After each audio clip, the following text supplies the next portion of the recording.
Chapter 1. I am pregnant, and the child is yours. In the coastal city of Jinhai, within the confines of a Starbucks CAF, a young man sat in a somewhat secluded corner, sipping his coffee while observing the comings and goings at the entrance. His gaze swept around, seemingly in search of a particular individual. What could this meeting be about? Is she expecting me to take responsibility? We are adults, surely. We are not so juvenile. Ji Feng's mind raced with thoughts. Just the day before, he had received a call from an unfamiliar woman. Initially, he suspected it was a wrong number until she mentioned an incident from a month prior, when they had spent a night together at a hotel after leaving the Queen's Bar. It was then that he recalled the details. She had proposed a meeting today, and he chose a CAF not far from his residence for their rendezvous. Who knows if she intends to extort money from me or latch onto me for some ulterior motive. Meeting nearby seems the safer option, Ji Feng mused. At that moment, a striking figure entered the Starbucks, adorned in a sleek black coat, a fitted professional skirt that accentuated her silhouette, and clad in black stockings and high heels. Her exquisite beauty and remarkable poise captured the attention of many. Indeed, this woman, with her captivating physique and charm, could only be described as a goddess. Ji Feng found his gaze drawn to her, momentarily stunned, as memories of that fateful night resurfaced. Such a stunning visage is not easily forgotten. This enchanting woman was indeed the one who had summoned him to meet. Ji Feng waved gently at her, and upon noticing his gesture, she gracefully approached his table. The sight of Ji Feng in the company of such a breathtaking woman elicited a wave of envious glances from several men in the CF. The woman took a seat before Ji Feng. "What would you like to drink? Allow me to order for you," he offered politely with a smile. "No need," she replied with an expressionless demeanor, directly refusing, and slowly retrieved a document from her Louis Vuitton bag, placing it on the table. "Please take a look at this." "What is it?" Ji Feng inquired, perplexed, as he picked up the document and began to read. "Suyu, examination report from the First People's Hospital of Yinhai City. After examination, the fetus is already 2 weeks old. What does this mean?" As Ji Feng perused the pregnancy report, an ominous feeling surged within him. "I am pregnant, and the child is yours," Suyu stated matter-of-factly. At these words, Ji Feng nearly choked on his coffee, barely managing to swallow before responding, "Surely, you must be joking. We are adults." In truth, Ji Feng acknowledged their previous encounter and the lack of precaution taken, but to conceive a child from just that one night seemed utterly improbable. "I have no intention of jesting," Suyu replied, her expression unwavering. "I anticipated your reaction. After the child is born, a paternity test can be conducted. The reason I invited you today is not solely to convey this news. There is another matter to discuss." "What is it?" Ji Feng asked.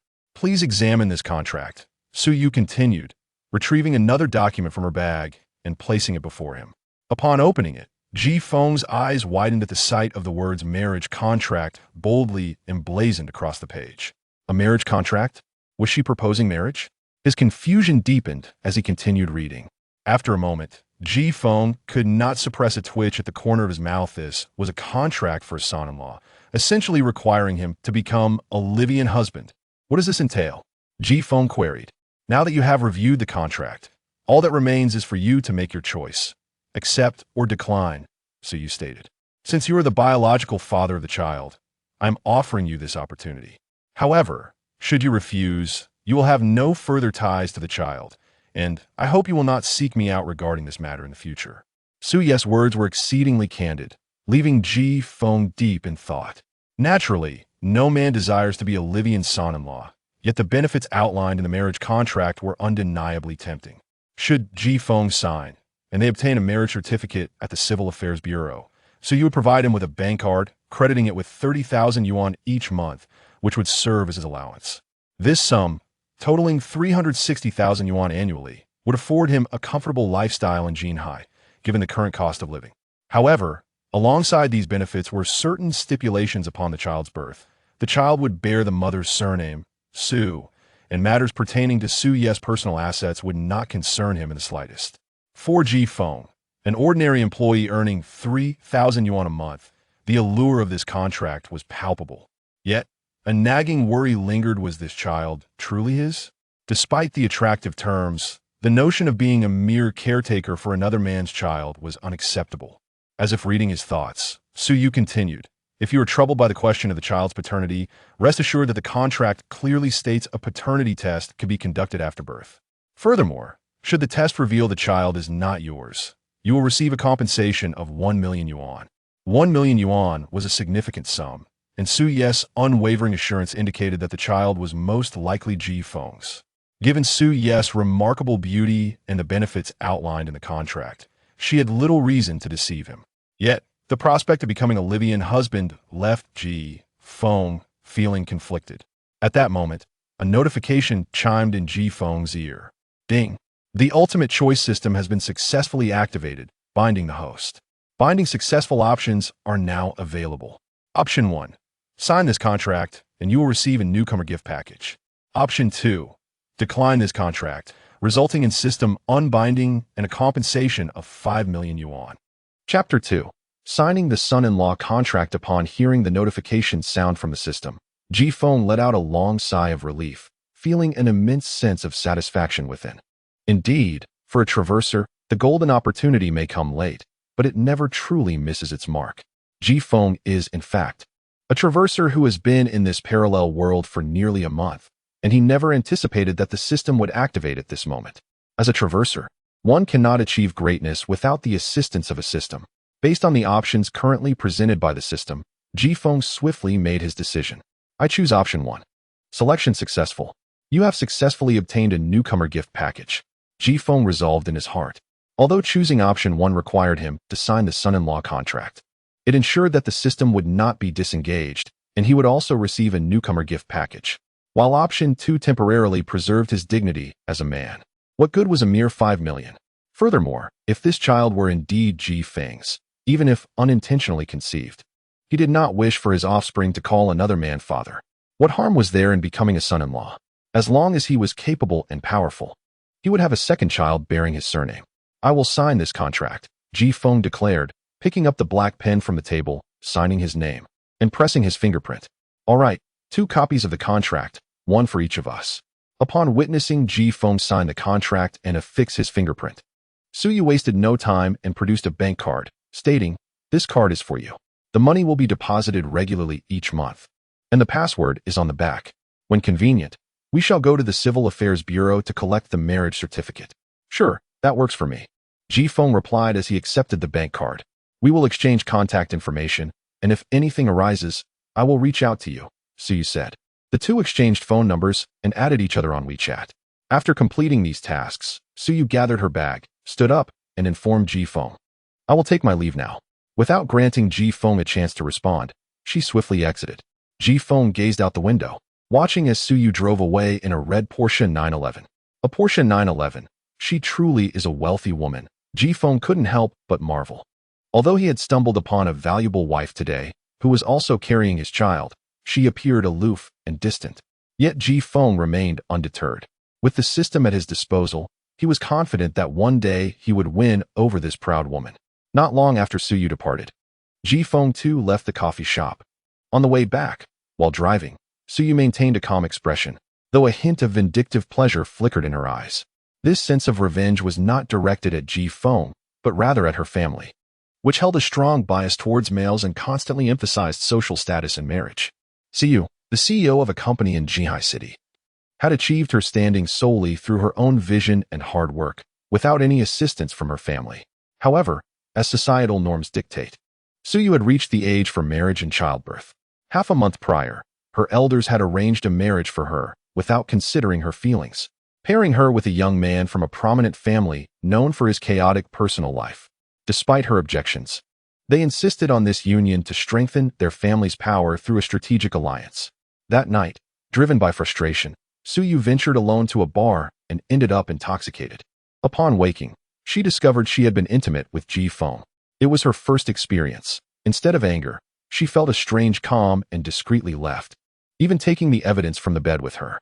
However, to her astonishment, after that encounter, her usually regular menstrual cycle failed to return, leading her to seek medical attention, where she learned the news of her pregnancy.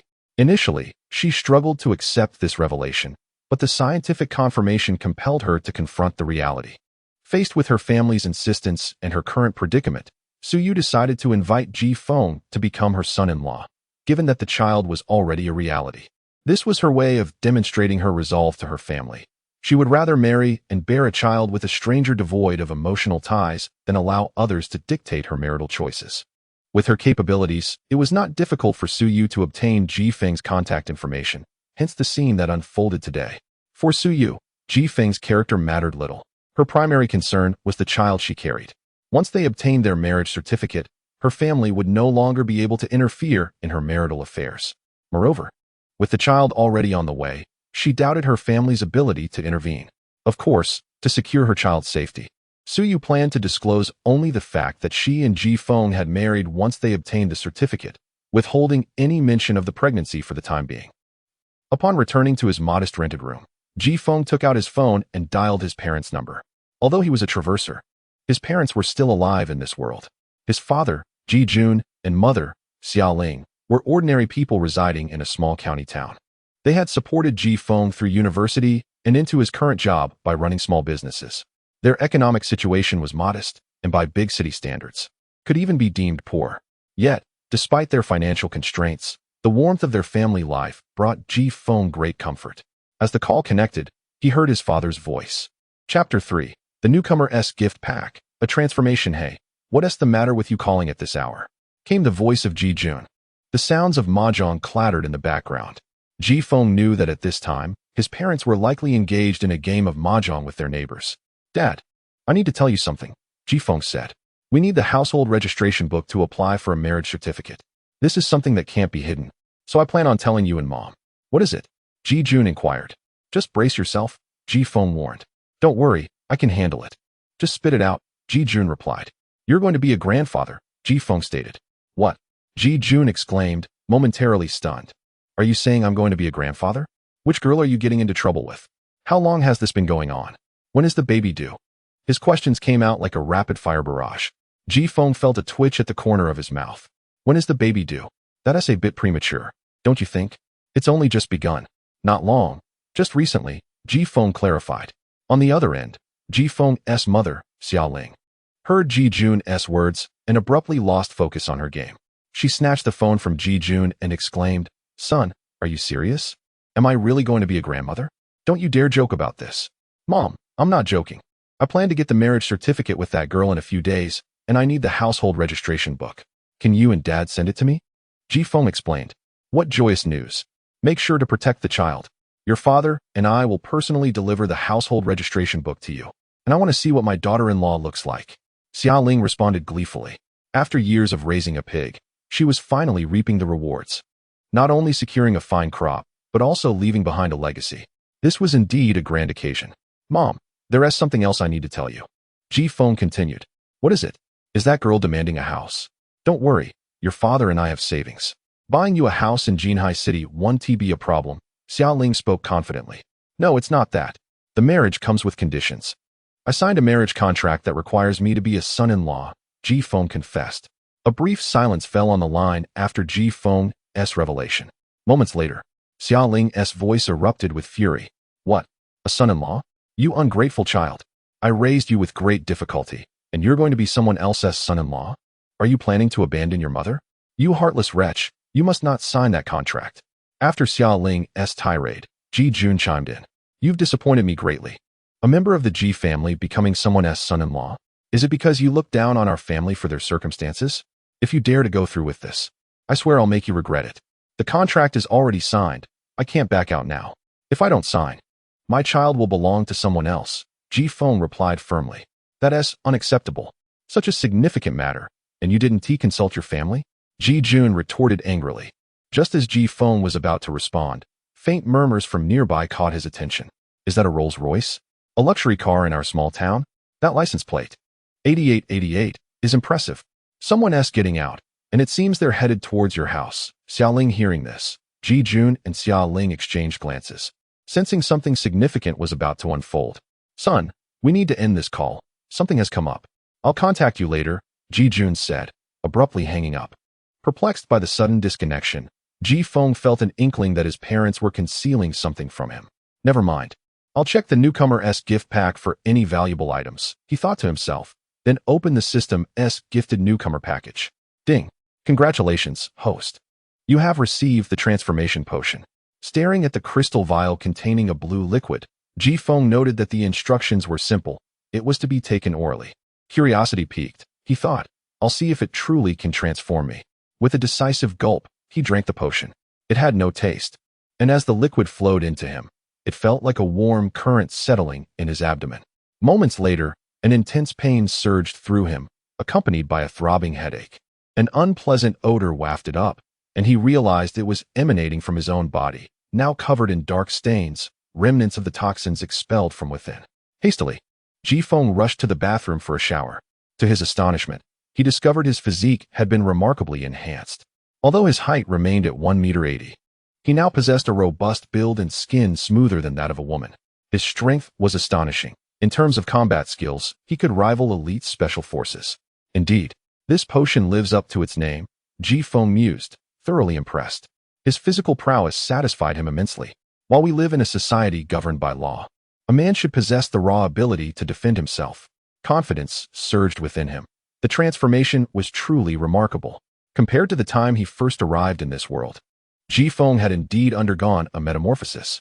Furthermore, the transformation potion had perfectly enhanced every aspect of his being, rendering him immune to ailments. With such a body, what great feats could he not achieve? Chapter 4. The concealment can no longer continue on the side of Ji Feng's parents. Upon seeing the elderly man leading the way approaching their home, Xiaoling immediately announced, "Let us conclude our mahjong session for today. Everyone should head home." The gravity of the situation was evident, and without needing further prompting, the others nodded in agreement. "We'll take our leave now. If anything seems amiss, please inform us. We are neighbors, and in times of difficulty, do not hesitate to speak up. This is a society governed by law. Thank you all for your kindness. There is nothing to worry about, so please return home," Xiaoling replied with a smile. The group of friends who usually played mahjong with Xiaoling departed, though they lingered nearby, curious about the unfolding events. The elderly man, despite his graying hair, exhibited a robust demeanor and a steady gait, his tailored suit enhancing his distinguished presence. He approached Ji Jun and Xiaoling, and without a hint of hesitation, he bowed deeply before them, addressing them as young master and madam. This unexpected salutation left those who overheard it in utter bewilderment. How could the humble couple, who had lived in this small town for over 20 years, suddenly be referred to as young master and madam? In contrast, Ji Jun and Xiaoling remained remarkably composed. "Wang Shu, you are still as vigorous as ever after all these years," Ji Jun remarked with a smile. "With your esteemed status, we cannot accept such an honor from you, Wang Shu," Xiaoling added with a laugh. Wang Meng, the elderly man addressed, was moved to tears by their words. With many neighbors eavesdropping, Ji Jun invited Wang Meng inside to speak privately. His bodyguard stood at the entrance, exuding an air of authority. Xiaoling prepared a cup of tea for Wang Meng, placing it before him. "Thank you, madam," Wang Meng expressed his gratitude, surveying the modest surroundings, lamenting, "I never imagined that the young master and madam have lived here all these years. It truly is a disservice to you both." "Not at all, Wang Shu. Though the surroundings may be humble, life here has been quite fulfilling," Ji Jun replied with a smile. Wang Meng had been a loyal steward of the Ji family, having watched Ji Jun grow up, thus holding a position of high esteem within the family. However, this family referred to was not the one before them, but rather the Ji clan to which Ji Jun belonged. "Wang Shu, please be candid. After so many years, what brings you to seek us today?" Ji Jun inquired directly. "Young master, I have come at the behest of the old master to bring you and madam back to the Ji family to assume control of the family's enterprises," Wang Meng stated earnestly. "Wang Shu, after all this time, had it not been for your visit today, I would have completely forgotten my identity as the young master of the Ji family. Please inform my father that I shall not be returning to take over the family business," Ji Jun replied firmly. Wang Meng sighed internally. He had anticipated this response. However, he had also prepared for it. "Young master, the old master acknowledges his past mistakes, and he has given me strict orders. If you and madam do not return, I shall be unable to fulfill my duties," Wang Meng pleaded. Years ago, Ji Jun, as the heir to the Ji family, was exceptionally talented. However, during his time away, he met and fell in love with Xiaoling, a woman of ordinary origins. Unbeknownst to him, he had been betrothed to the daughter of the Huang family, a prestigious lineage, by the old master of the Ji family. Upon learning this upon returning with Xiaoling, he rejected the arrangement. Yet, the Huang family, also of noble descent, could not simply allow such an engagement to be disregarded. Thus, Ji Jun and Xiaoling faced vehement opposition from the Ji family, leading them to flee, seeking seclusion in this small county for over 20 years. Hearing Wang Meng's words, Ji Jun fell into silence. After all, it was his biological father, and the Ji family was where he had grown up. To claim he bore no feelings for it would be disingenuous. However, returning would mean confronting the familial intrigues he had long evaded. Wang Shu, since you have come all this way, allow us to discuss this matter together, Xiaoling suggested. Of course, madam. The old master has also assured me that he will personally apologize to you for the past, Wang Meng replied promptly. Wife? Ji Jun was taken aback by Xiaoling's words. He had not anticipated her taking such a stance, knowing she had always regarded the family's wealth with indifference, valuing their happiness above all. Come here. There are matters we need to discuss, Xiaoling said as she tugged on Ji Jun's arm. The couple retreated to their bedroom, leaving Wang Meng in the living room to sip his tea and await their decision. In the bedroom, Ji Jun asked, What do you wish to discuss, my dear? Are you truly considering returning? I thought you despised the turmoil of family affairs. You are correct, but that was in the past. Circumstances have changed, Xiaoling replied. In what way has it changed? Ji Jun queried, puzzled. Dear, how could you be so oblivious? We now have a son who is quite troublesome, Xiaoling elaborated. We have concealed our true circumstances from him, leading him to believe we are poor. However, he has now signed a contract to become a son-in-law. If we do not provide him with some inheritance, he will surely face disdain from his future in-laws. Indeed, I cannot believe I overlooked that, Ji Jun admitted, realizing the gravity of their situation. Though they had wished to remain uninvolved in family matters, things had shifted now that they had a son. He had not only compromised himself, but also taken on the role of a son-in-law. Perhaps he has been seduced by the allure of modern affluence. Seeking an easy life without the decades of hard work, Ji Jun reflected. You are right. For the sake of our son, I must reclaim what is rightfully ours from the family to pave the way for his future, Ji Jun declared resolutely. Indeed, Xiaoling nodded, a hint of melancholy in her voice. Everything we do is for our child. We cannot allow him to continue believing we are merely an ordinary family. Thus, motivated by their son, the couple reached a consensus and decided to return to the Ji family with Wang Meng, reclaiming their rightful assets and ensuring that Ji Feng understood he was not just a wealthy heir, but rather the scion of a lineage that had prospered for generations. Upon finalizing their decision, they emerged from the bedroom. Seeing them, Wang Meng rose and inquired, Young master, madam, have you reached a conclusion? We have. Ji Jun affirmed with a smile. We will pack our belongings tonight and set off tomorrow. Upon hearing this, Wang Meng's face lit up with joy. I shall arrange for your tickets immediately, departing from the nearest Jinhai City airport. Ji Jun and Xiaoling had no objections to Wang Meng's proposal. By the way, young master, madam, what about the young master's son? Wang Meng inquired. For many years, Ji Jun and Xiaoling have lived in seclusion, and it is only natural that they would have children of their own. Moreover, he recalls that when Ji Jun took Xiaoling away from the Ji family, she was already with child. Having graduated from university, he is now employed in Jinhai City. Ji Jun remarked, It is perfect. We can return to the Ji family with young Master Sunday. Wang Meng chuckled. The master will surely be delighted to see young Master Sunday. I'll inquire about this matter with him first, Ji Jun responded. Upon arriving in Jinhai City, he intends to confront Ji Feng directly alongside Xiaoling to clarify the situation regarding the contract of this son-in-law. Chapter 5. Standing up against injustice. Alas. My parents are coming over tomorrow? Sigh. I will have to explain everything again. That evening, as Ji Feng glanced at the messages on WeChat, a bitter expression crossed his face. Indeed, being a son-in-law is something his parents are particularly concerned about, especially since he is their only child.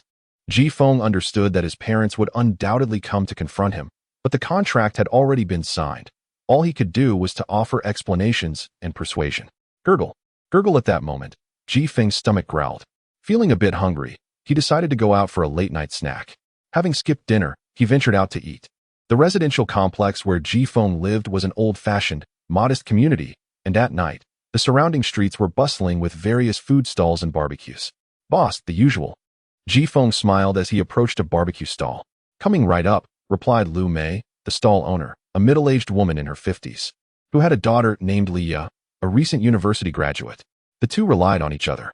For the past half-month, Ji Feng had been a regular at this stall, and they had become familiar faces. "Enjoy your meal," Lu Mei said as she prepared the food. Soon, a sweet-looking young girl with a pure demeanor, Leah, brought over the barbecue. "Thank you," Ji Feng smiled. "You're welcome, Feng Gu. You seem a bit different from the last time I saw you," Leah remarked with a smile. "In what way?" Ji Feng inquired playfully. "You've become more handsome." Leah giggled, her delightful smile radiating warmth.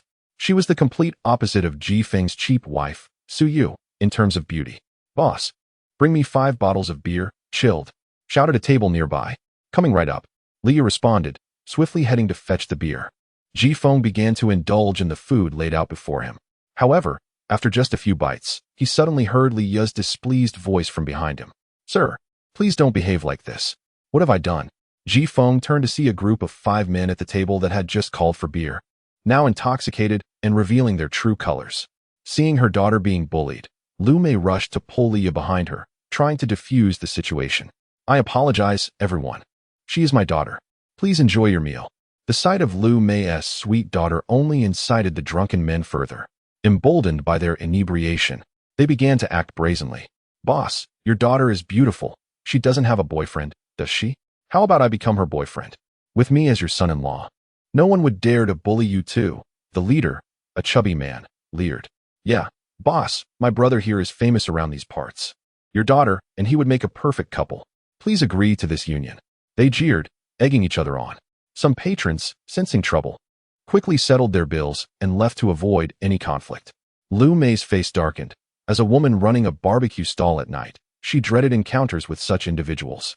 "Keep this up, and I will call the police," Leah declared through gritted teeth. "Go ahead, try it," they taunted. "The police station is just like my brother's house. Come and go as you please.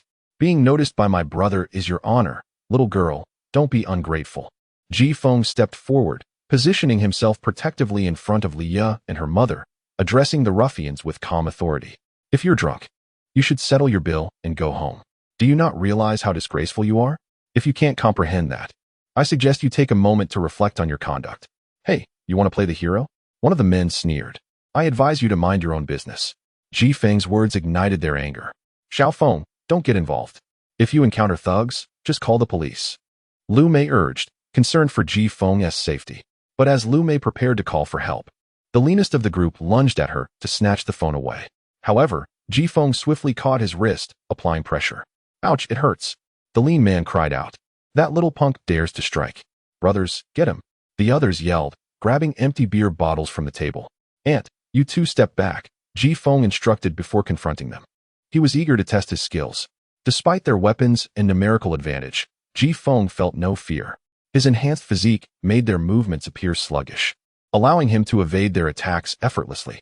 With precise strikes and agile footwork, Ji Feng dispatched them swiftly, leaving them sprawled on the ground. "Feng Ge, you're amazing," Leah exclaimed from behind her mother, unable to contain her admiration.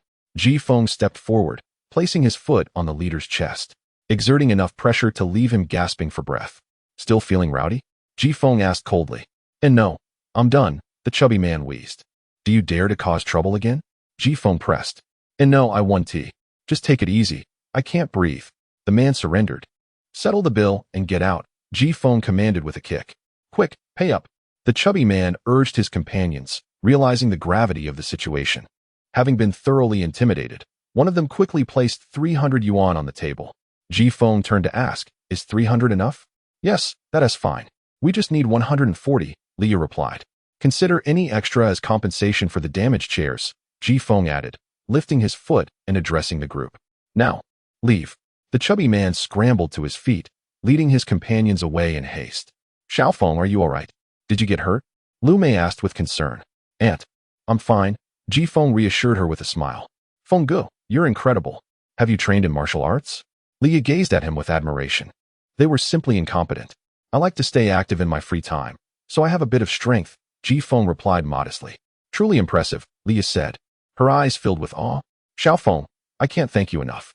If it weren't for you, we would have surely been bullied by those ruffians." Lu Mei expressed her gratitude. "It's nothing, Aunt. You've given me discounts at the stall," Ji Feng smiled. "Feng Ge, let us exchange WeChat." Leah summoned her courage and took the initiative to step forward. Ji Feng was taken aback for a moment, then nodded in agreement. Certainly. Chapter 6. Working is absolutely not an option to effortlessly crush small-time thugs, and win the admiration of beautiful women is, without a doubt, a source of immense pride for any man. This led Ji Feng to reflect on the blessings of acquiring the system. Without that transformative potion, he would have found himself at a disadvantage in a physical confrontation. After all, the numbers were not in his favor, and he had never trained in martial arts. How could he possibly prevail?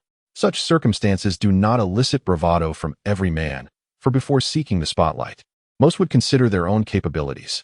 While it is tempting to seek glory, lacking the strength to back it up could result in an embarrassing outcome. Sometimes, dealing with these unruly ruffians through physical means proves more effective than simply reporting them to the authorities.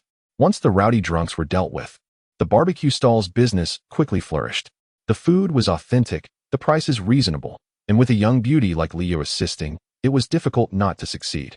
To express her gratitude, Leah personally prepared several sumptuous dishes for Ji Feng, eliciting envy from the other male patrons.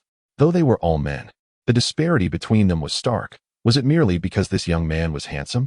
When it came time to settle the bill, Ji Feng attempted to pay, but Lu Mei and Leah insisted on refusing his money, claiming that had it not been for Ji Feng, they would have undoubtedly faced bullying and might not have been able to continue their evening's business. Feeling overwhelmed by their kindness, Ji Feng resolved to remember this gesture and promised to bring more friends to support their establishment in the future. After enjoying their late-night meal, Ji Feng returned to the modest studio apartment he rented. With a monthly rent of 1,500 yuan, it constituted a significant expense for someone with a mere monthly salary of 4,000 yuan. After a refreshing shower, Ji Feng lay in bed, contemplating his future plans. Now that he had become the protagonist endowed with a system, and with a thrifty wife expecting their child, he acknowledged the advantages of the arrangement, despite having signed that peculiar contract. For instance, the bank card provided by Suyu contained a balance of 30,000 yuan, with a consistent monthly income from his economical spouse. While it was enjoyable to indulge in such comforts, Ji Feng was no longer a dreamless layabout merely living off his wife. He vowed to establish a successful career and win over his aloof wife completely. He could no longer tolerate his current job, which held no promise for advancement. Tomorrow, he would resign from the company and no longer have to face that insufferable fat manager. After graduating, he had joined a pharmaceutical company named Haiwang, but unfortunately, his department manager was a sycophantic sloth. This manager, a lascivious man, had made unwelcome advances towards many of the newly hired female employees. Perhaps it was Ji Feng's striking appearance that incited the manager's jealousy, as he often subjected Ji Feng to unnecessary trials, treating him like a servant. Although Ji Feng harbored resentment, he felt powerless. After all, the manager was his superior, and he had to endure it.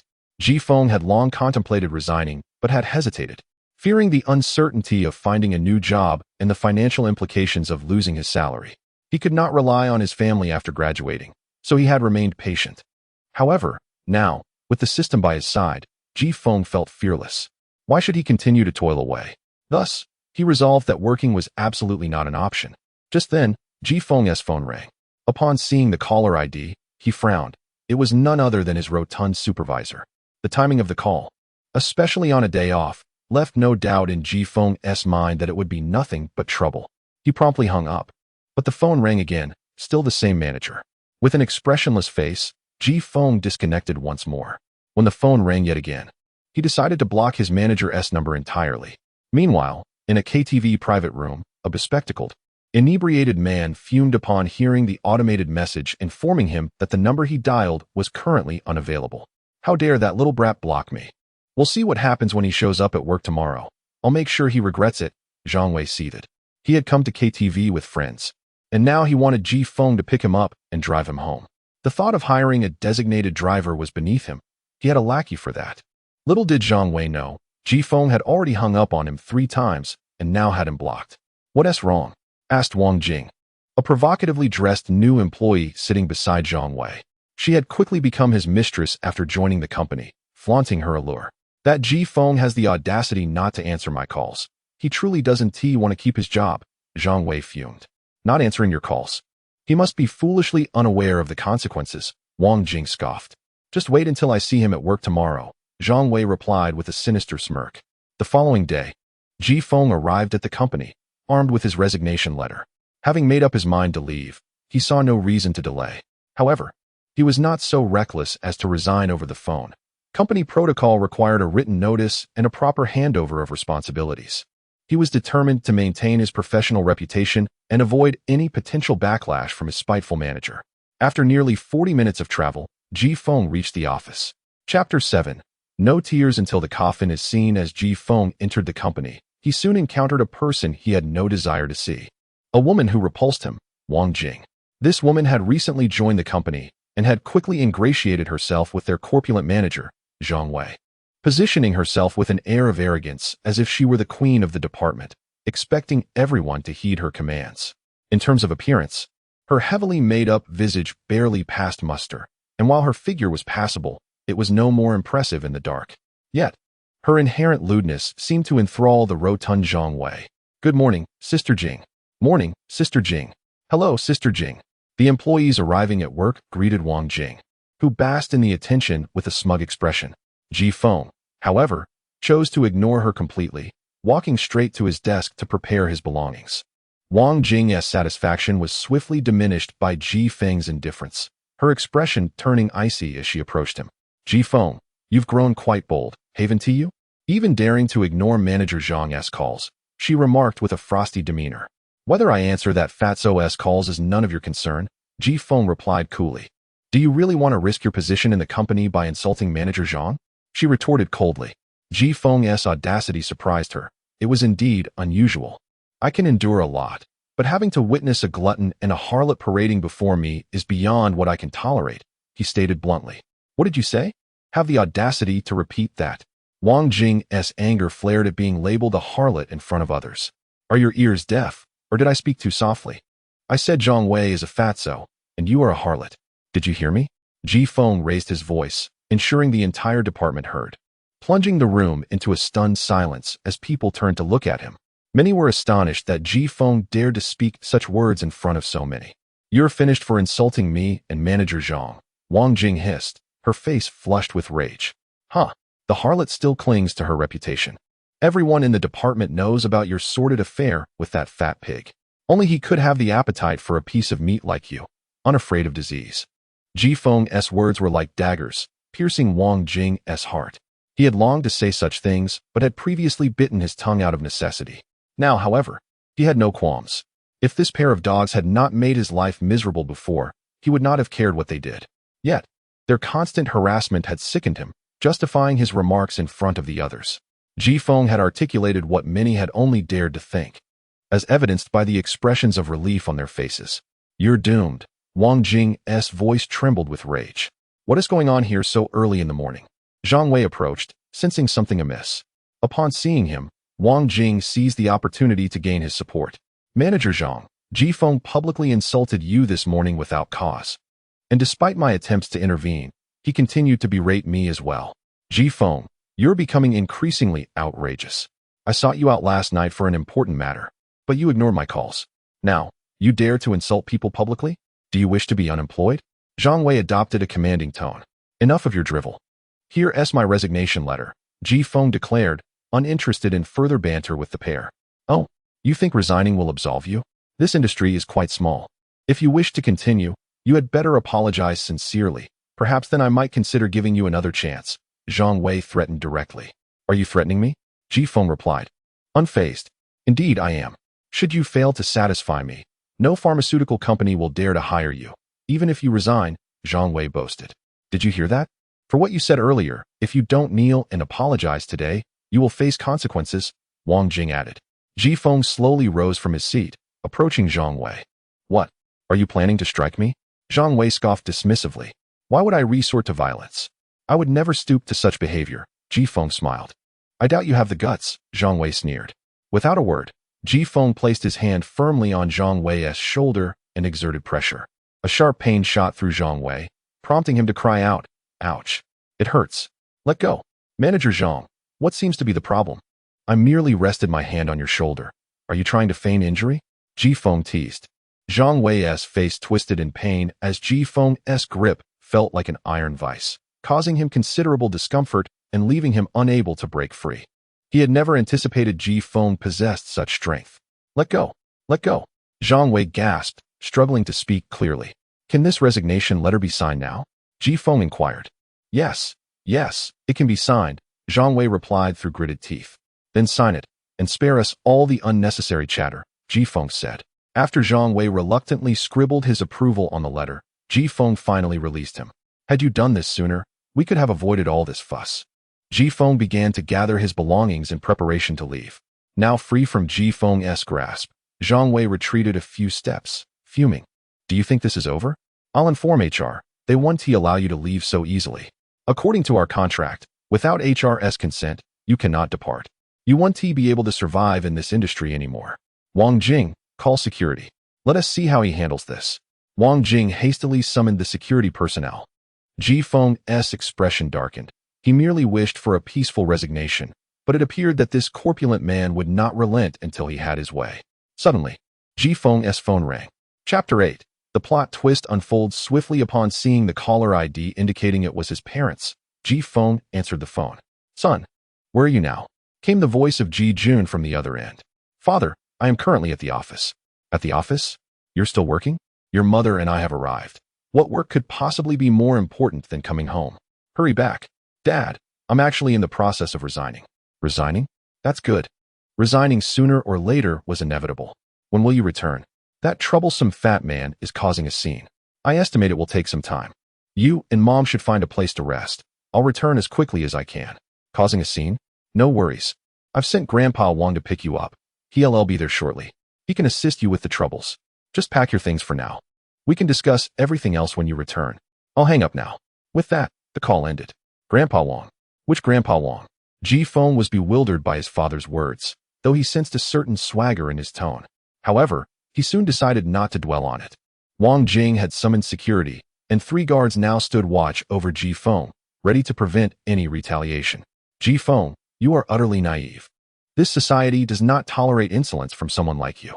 If you do not kneel and apologize today, I assure you, you will never rise again, Zhang Wei declared arrogantly.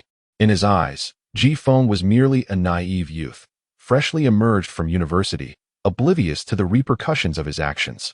Having navigated this world for years, Zhang Wei believed that extinguishing Ji Feng was as effortless as squashing an ant.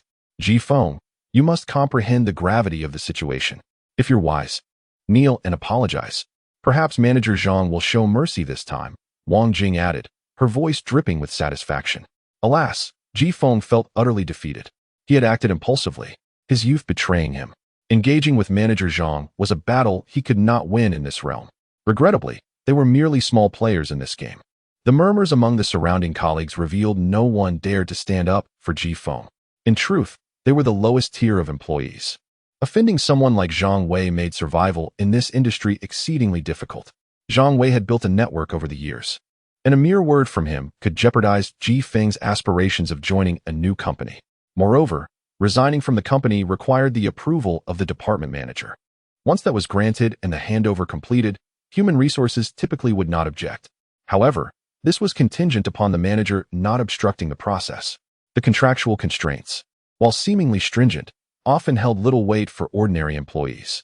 Yet, if a superior chose to be obstinate, those same constraints could hinder one's resignation, complicating matters considerably. Ji Feng was not particularly concerned about finding a new job. He had no intention of remaining in the workforce. He simply wished to avoid unnecessary turmoil. Unfortunately, it now seemed impossible to evade such complications. The chairman has arrived. Good day, chairman. Suddenly, a stir erupted as a middle-aged man entered, dressed in a black suit. With a square face and a stern expression, his presence instilled a palpable tension among all present, except for Ji Feng. Chairman Liu, what brings you here? Zhang Wei exclaimed with feigned enthusiasm, his demeanor shifting instantly upon recognizing Liu Jiangwo, the company's head. What is happening? Liu Jiangwo inquired, his tone grave. Chairman, this boy publicly insulted his superiors and colleagues, and even threatened me. I was just teaching him a lesson. Zhang Wei pointed accusingly at Ji Feng. At this, Liu Jiangwo's gaze fell upon Ji Feng. Observing the chairman's arrival, the others regarded Ji Feng with a mixture of sympathy and dread. The situation had escalated dramatically. The chairman was now involved, and Ji Feng's predicament appeared dire. regardless of right or wrong. It was evident that Lu Jiangwo would not penalize a department manager. Ji Feng would bear the brunt of the fallout. You are Ji Feng? Lu Jiangwo asked. Yes. Ji Feng nodded. Chairman, this boy has overstepped his bounds. This matter is extremely grave. I intend to have the legal department pursue his accountability, Zhang Wei added, fanning the flames. To everyone's astonishment, Lu Jiangwo coldly replied, Manager Zhang, you are dismissed. Pack your belongings and leave immediately. The abruptness of Lu Jiangwo's statement left Zhang Wei in a state of shock. Chairman, what did you say? He stammered, unable to comprehend. I said you were fired. Furthermore, the legal department will address the misdeeds you've committed against the company. And you, Wang Jing, you are to leave as well, Lu Jiangwo declared, his words brooking no dissent. The swift turn of events left the onlookers bewildered. How could it be that Ji Feng, who was supposed to be the unfortunate one, had seen Zhang Wei and Wang Jing personally dismissed by the chairman? After delivering his verdict, Lu Jiangwo turned to Ji Feng, his face breaking into an unexpectedly warm smile, a smile unlike any seen by those present. I have thoroughly investigated this matter. It is entirely the fault of Zhang Wei and Wang Jing. The company will rigorously pursue the losses they have caused. Are you satisfied with this arrangement? Lu Jiangwo asked, as if seeking Ji Feng's approval. To be honest, Ji Feng was somewhat taken aback. While he was not afraid of Lu Jiangwo, he had not anticipated such a favorable response from him. There was clearly a reason behind this, though Ji Feng did not perceive it simply as a matter of right versus wrong. The chairman's approach is fair. I have no objections, Ji Feng replied.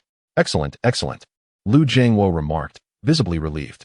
Ji Feng's lack of objections brought him great comfort, as he had nearly allowed the incompetence of Zhang Wei and Wang Jing to derail significant company matters, resulting in substantial losses. Chairman, what on earth is going on? Zhang Wei pressed, completely bewildered. I said you both need to pack up and leave. The legal department will clarify the losses you have caused the company. Furthermore, I must inform you both that, in this industry, your reputations are now irreparably tarnished. Do not expect to continue in this field, Lu Jiangwo stated with impatience. With that, Zhang Wei and Wang Jing's faces paled, realizing the gravity of their situation. Although the specifics were unclear, the weight of Lu Jiangwo's words left them with no doubt. Their careers were effectively over. Chapter 9. This is definitely a big shot. Could it be that my parents are concealing something from me? As he observed the scene before him, Ji Feng silently speculated.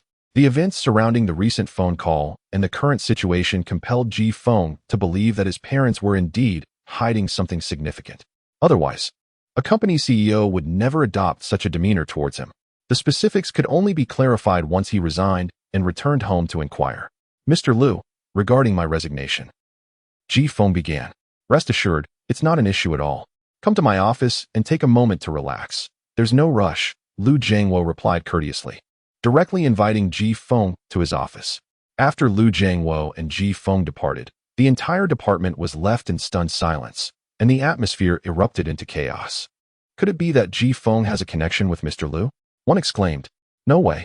From what I saw earlier, Ji Feng seemed unfamiliar with Mr. Lu. Mr. Lu's attitude towards Ji Feng is exceedingly polite. Could Ji Feng truly be someone of great significance? They speculated fervently, convinced that Ji Feng must be someone extraordinary. In the office, Lu Jiangwo expressed his apologies regarding the situation involving Zhang Wei and Wang Jing. Rest assured, I will handle this matter with the utmost seriousness. I hope you won't take offense, he said, preparing some fine tea for Ji Feng. You're too kind, Mr. Lu, Ji Feng replied with a smile. Lu Jiangwo genuinely treated him as a person of great standing. As for your resignation, I have already informed HR. It will be settled shortly with just a signature, he said, cheerfully serving tea to Ji Feng. Thank you, Mr. Lu, Ji Feng expressed his gratitude. There's no need for thanks. It's merely a small matter, Lu Jiangwo said, scrutinizing Ji Feng closely, attempting to commit his appearance to memory. Earlier that morning, he had been preparing to step out for a meeting when a phone call nearly startled him to death. The caller was the head of Tiana Company, who conveyed a brief message. An employee named Ji Feng was facing some trouble, and it was imperative to handle the situation properly. If not resolved satisfactorily, the collaboration between their companies would be in jeopardy. Tiana Pharmaceutical is among the top-tier companies nationwide, and the establishment of a branch in Jinhai City was a golden opportunity for him to partner with them. This collaboration promised profits in the hundreds of millions. Even the Tianhe branch in Jinhai was not comparable to his own company. The very fact that the caller emphasized the importance of resolving Ji Feng's issue suggested that Ji Feng held an extraordinary status. As for Zhang Wei, the department manager, Lu Jiangwo could usually turn a blind eye, but now, Zhang had foolishly provoked a formidable character. He could not be blamed for this. It also served as a warning to others. Shortly thereafter, the secretary entered, holding a document. Mr. Lu, Mr. Wang has arrived, and here is Mr. Ji's resignation contract. It merely requires a signature. Understood. Please invite Mr. Wang in, Lu Jiangwo said promptly. Ji Feng signed his name on the document. At that moment, the door swung open, revealing a vigorous elder dressed in a black suit. Mr. Wang, your visit to my company is truly an honor for this humble establishment, Lu Jiangwo greeted with enthusiasm. Although he was unaware of the elder's exact identity, he recognized that this gentleman was a significant figure within Tianhe Company. Lu Jiangwo's words elicited a smile from Wang Ming, who then turned his gaze to Ji Feng and said, "Young master's son, I am here to escort you home." The title young master left both Ji Feng and Lu Jiangwo momentarily speechless. Waves of astonishment surged through Lu Jiangwo. He had underestimated Ji Feng's status. To receive such deference from an elder indicated tremendous significance. He could hardly fathom it. Ji Feng was taken aback, as it was the first time someone had addressed him in such a manner. "Are you the Mr. Wang my father mentioned?" Ji Feng inquired. "Indeed, it is I. It is my honor that young master calls me Grandfather Wang," Wang Ming replied with a smile. "Have you completed your affairs?" "Yes, I have." "Then let us return. Your parents are awaiting you," Wang Ming said. The reference to young master and madam confirmed Ji Feng's suspicions that his parents were indeed keeping secrets from him. Ji Feng nodded and rose to leave. "Mr. Wang, I regret the oversight regarding today's events. I will host a banquet at the Dihao Hotel at noon to express my apologies, and I hope you and young Master Ji's family can grace us with your presence," Lu Jiangwo said, recognizing the value of this rare opportunity. "You're too polite, Mr. Lu. Young master and madam have other matters to attend to. Your goodwill is appreciated." Wang Ming declined. "What a pity. I shall make amends in person next time," Lu Jiangwo replied, understanding the situation. "Young master, shall we depart?" Wang Ming asked. "Certainly. I will see you both out," Lu Jiangwo offered. Thus, before the eyes of the entire company, Lu Jiangwo personally escorted Ji Feng and Wang Ming out. This scene captured the attention of many employees, especially when they saw Ji Feng enter a luxurious Rolls-Royce bearing the prestigious license plate from the capital, 8888. They were left in awe. Who could possibly own a Rolls-Royce with such a license plate? This is undoubtedly a person of immense influence. Lu Jiangwo was equally astonished. Even as a company president, he understood the significance of such a plate, especially one from the capital. It was an extraordinary level of prestige. As Ji Feng stepped into the car and it drove away, he marveled at both the comfort of the Rolls-Royce and the prestige of its license plate, further solidifying his belief that his parents were indeed of considerable standing. What kind of power could allow them to possess such a vehicle? He contemplated asking the elder beside him for more information, but Wang Ming seemed to read his thoughts. "Young master, the master and madam have instructed me to inform you that they will clarify everything upon your return," he said. With that assurance, Ji Feng remained silent, realizing that all would be revealed when he met with his parents. Chapter 10. I am done pretending the Rolls-Royce cruised along. Yet its destination was not the residential community rented by Ji Feng, but rather a luxurious villa. As the vehicle entered the courtyard, it came to a gentle halt.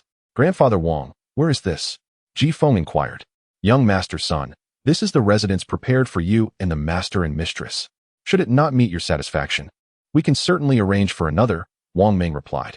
Surveying the surroundings, with an outdoor swimming pool and a 3-story villa, both the decor and the environment were truly exquisite. Ji Feng felt a profound sense of contentment with such conditions. "Young master, the master and mistress are waiting for you in the living room. Please follow me," Wang Ming stated. Under Wang Ming's guidance, Ji Feng entered the grand hall of the villa. The decor leaned towards a European style, featuring an expansive carpet and a magnificent crystal chandelier hanging from above. The furnishings exuded an air of opulence and grandeur. "You brat, you have finally returned," a familiar voice echoed. Ji Jun and Xia Ling descended gracefully from the second floor. "Father, mother," Ji Feng greeted with a smile upon seeing them. "Young master, madam, the matter concerning young master's son has been resolved. Should you require anything further, do not hesitate to instruct me," Wang Ming said cheerfully. "Uncle Wang, Thank you for your hard work, Ji Jun remarked. Wang Ming smiled and then departed, leaving the space for the family of three. Come, son, sit down. Do not stand on ceremony. From now on, this place is yours, Xia Ling said with a smile, pulling Ji Feng closer and examining him with great care. Let me see, after not seeing you for some time, have you lost weight or gained some? Oh dear, my precious son has indeed lost weight. It must be that you haven't taken good care of yourself while away, Xia Ling lamented. Mother, I'm perfectly fine. What on earth is going on? You both should clarify this with me, Ji Feng asked. Hearing this, Ji Jun chuckled, producing 2 cigarettes, lighting one for himself while extending the other to Ji Feng, only to have it met with a stern gaze from Xia Ling, who disapproved. Do not lead my son astray. What is a young man like him doing smoking? It is harmful to his health, Xia Ling reproached. Ji Jun quickly tucked the other cigarette back into the pack. Ji Feng instantly recognized that his father was smoking a box of Huanggalu 1916, which was worth several thousand on the market.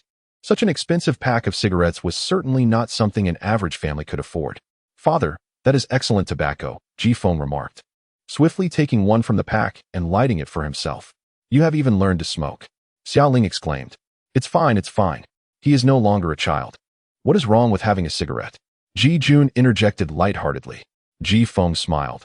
Given his current physical condition, smoking 10 packs a day would pose no harm to him at all. My son, originally I wanted to maintain a humble identity while interacting with you. But it seems you have chosen to become a son-in-law. I shall no longer pretend. I am the eldest son of the Ji family in Yanjing, and you, my dear boy, are the grandson of the Ji family, Ji Jun proclaimed flamboyantly. Why boast in front of your own son? Xia Ling retorted. After so many years away, do you truly believe you can comfortably maintain your status as the eldest son of the Ji family? I am merely indulging a bit in front of my son. The old man is still around, and those people dare not go too far, Ji Jun replied. Indeed, upon hearing his father's words, Ji Feng realized his suspicions were correct. His father was indeed from an influential family, and, unexpectedly, the eldest son. By this logic, he was indeed the grandson of the Ji family. Son, the events of the past unfolded as follows, Xia Ling began, wishing to provide Ji Feng with clarity regarding their family history. After hearing his mother's account, Ji Feng smiled at Ji Jun. Father, you are quite the man. For the sake of love, you willingly relinquished your position as the heir to the family. Indeed, your mother and I share a true love. A man in pursuit of love should be as passionate as I, Ji Jun declared proudly. Enough boasting. Your son has become someone else's son-in-law. It seems you have not passed down any of your admirable traits, Xia Ling commented, still troubled by Ji Feng's predicament of becoming a son-in-law. After all, no parent wishes for their child to be in such a position. It feels akin to giving their son away. Xia Ling's words reminded Ji Jun of the main purpose of their visit to see Ji Feng today. You little rascal. What on earth is going on? Quickly clarify. What does that young lady's family possess that is worthy of you? A grandson of the Ji family, becoming a son-in-law. You are tarnishing your father's reputation. If word gets out, I shall have no place to stay in Yanjing. Ji Jun demanded sternly. Mom, Dad, it is not what you think. I too was taken aback, but it is not as you imagine, Ji Feng explained. Then proceeded to narrate the details of his contract with Su Yu. Once Ji Feng finished speaking, Ji Jun nodded and remarked, in that case, it appears this was not your doing. For the sake of my grandson, you must do what you must. What do you mean by must do? Just how significant is this young lady's background? My son is to become her family as son-in-law. You are the eldest son of the Ji family. Do you not understand how many women aspire to marry into the Ji family? Xia Ling expressed her dissatisfaction. Dear, do not be upset. You are correct, but this boy has already signed the contract, and he has stated it is merely a temporary measure. Once he wins her over, the contract will just be a piece of paper, Ji Jun hastily replied. Indeed, mother, do not be angry. My decision was merely a temporary one to placate the situation. Do you not trust in my abilities? Ji Feng reassured them. To be honest, if it were not for the system, he would not have signed this son-in-law contract.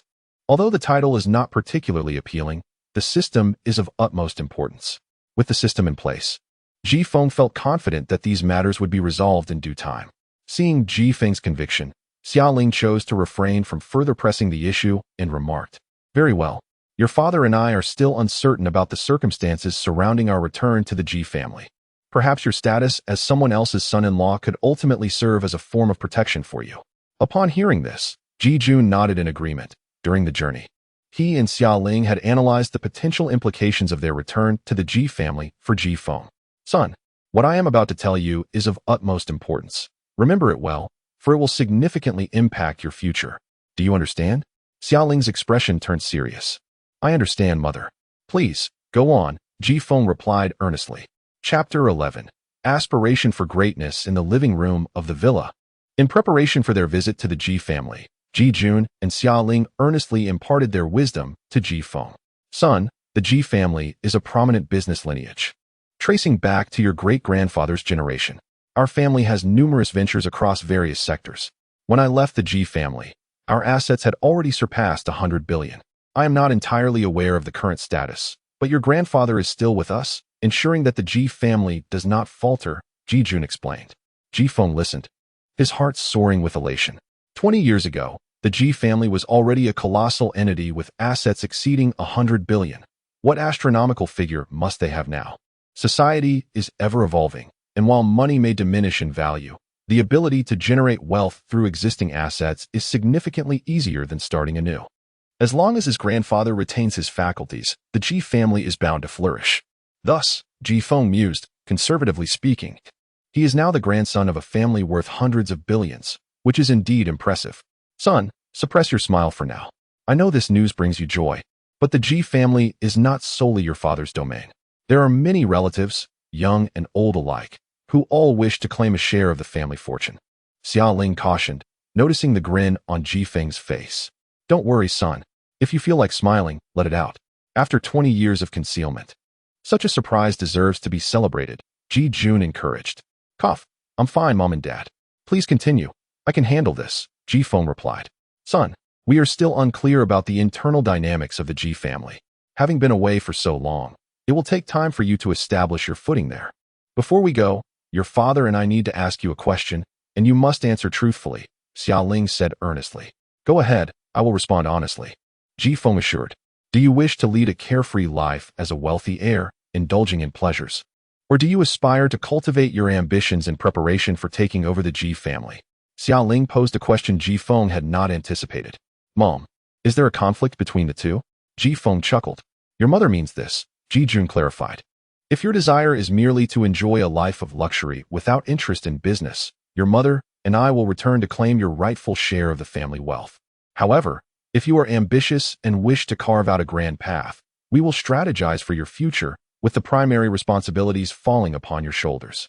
The couple had deliberated before their visit, as Ji Feng was their only son. If he preferred a life typical of a wealthy heir, they would ensure he received his inheritance.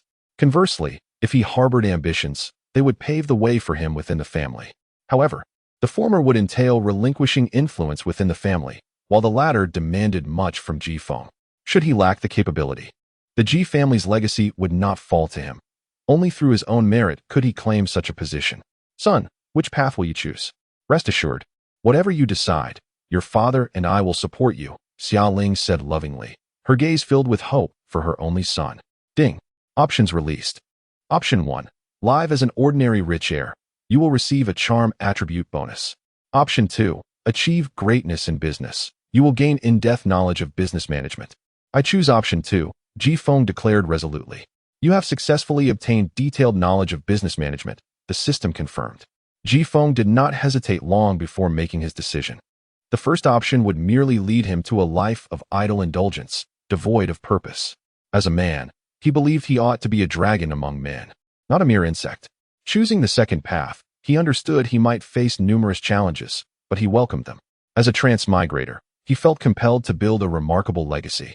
Otherwise, what distinguished him from a mere fish? Moreover, he was determined to win over his future wife and ensure their child bore his surname.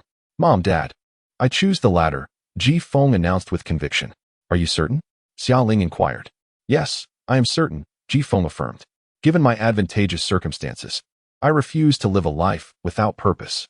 Good lad, ambitious as ever, truly my son, Ji Jun praised, filled with pride for his son's aspirations. Now that you have made your decision, your father and I will certainly support you, Xiaoling declared. She then instructed, Uncle Wang, please bring in the prepared items. As her voice faded, Wang Meng entered, carrying several items and placing them meticulously on the coffee table in front of them. Son, This is our household registration book, a bank card containing 10 million and the property title of this villa in your name. However, these are of little consequence, Xiaoling indicated, pointing to the documents. What truly matters is this. What is it? Ji Feng asked, intrigued. Uncle Wang, please explain it to him, Xiaoling requested. Certainly, madam, Wang Ming replied, smiling at Ji Feng. Young master, this is the appointment letter for the president of the Ji Tianhe Group's branch in Jinhai City. From this moment forth, the branch will be entrusted to your stewardship. Is this your intention, mom and dad? Ji Feng questioned. Ji Jun and Xiaoling shook their heads. Wang Ming interjected. Young master, this is your grandfather's wish. The 10 million and this villa are gifts from him to you, and the presidential appointment serves as a test of your capabilities. I have never held a leadership position before. Are you not concerned I might mishandle such a significant enterprise? Ji Feng chuckled. Rest assured.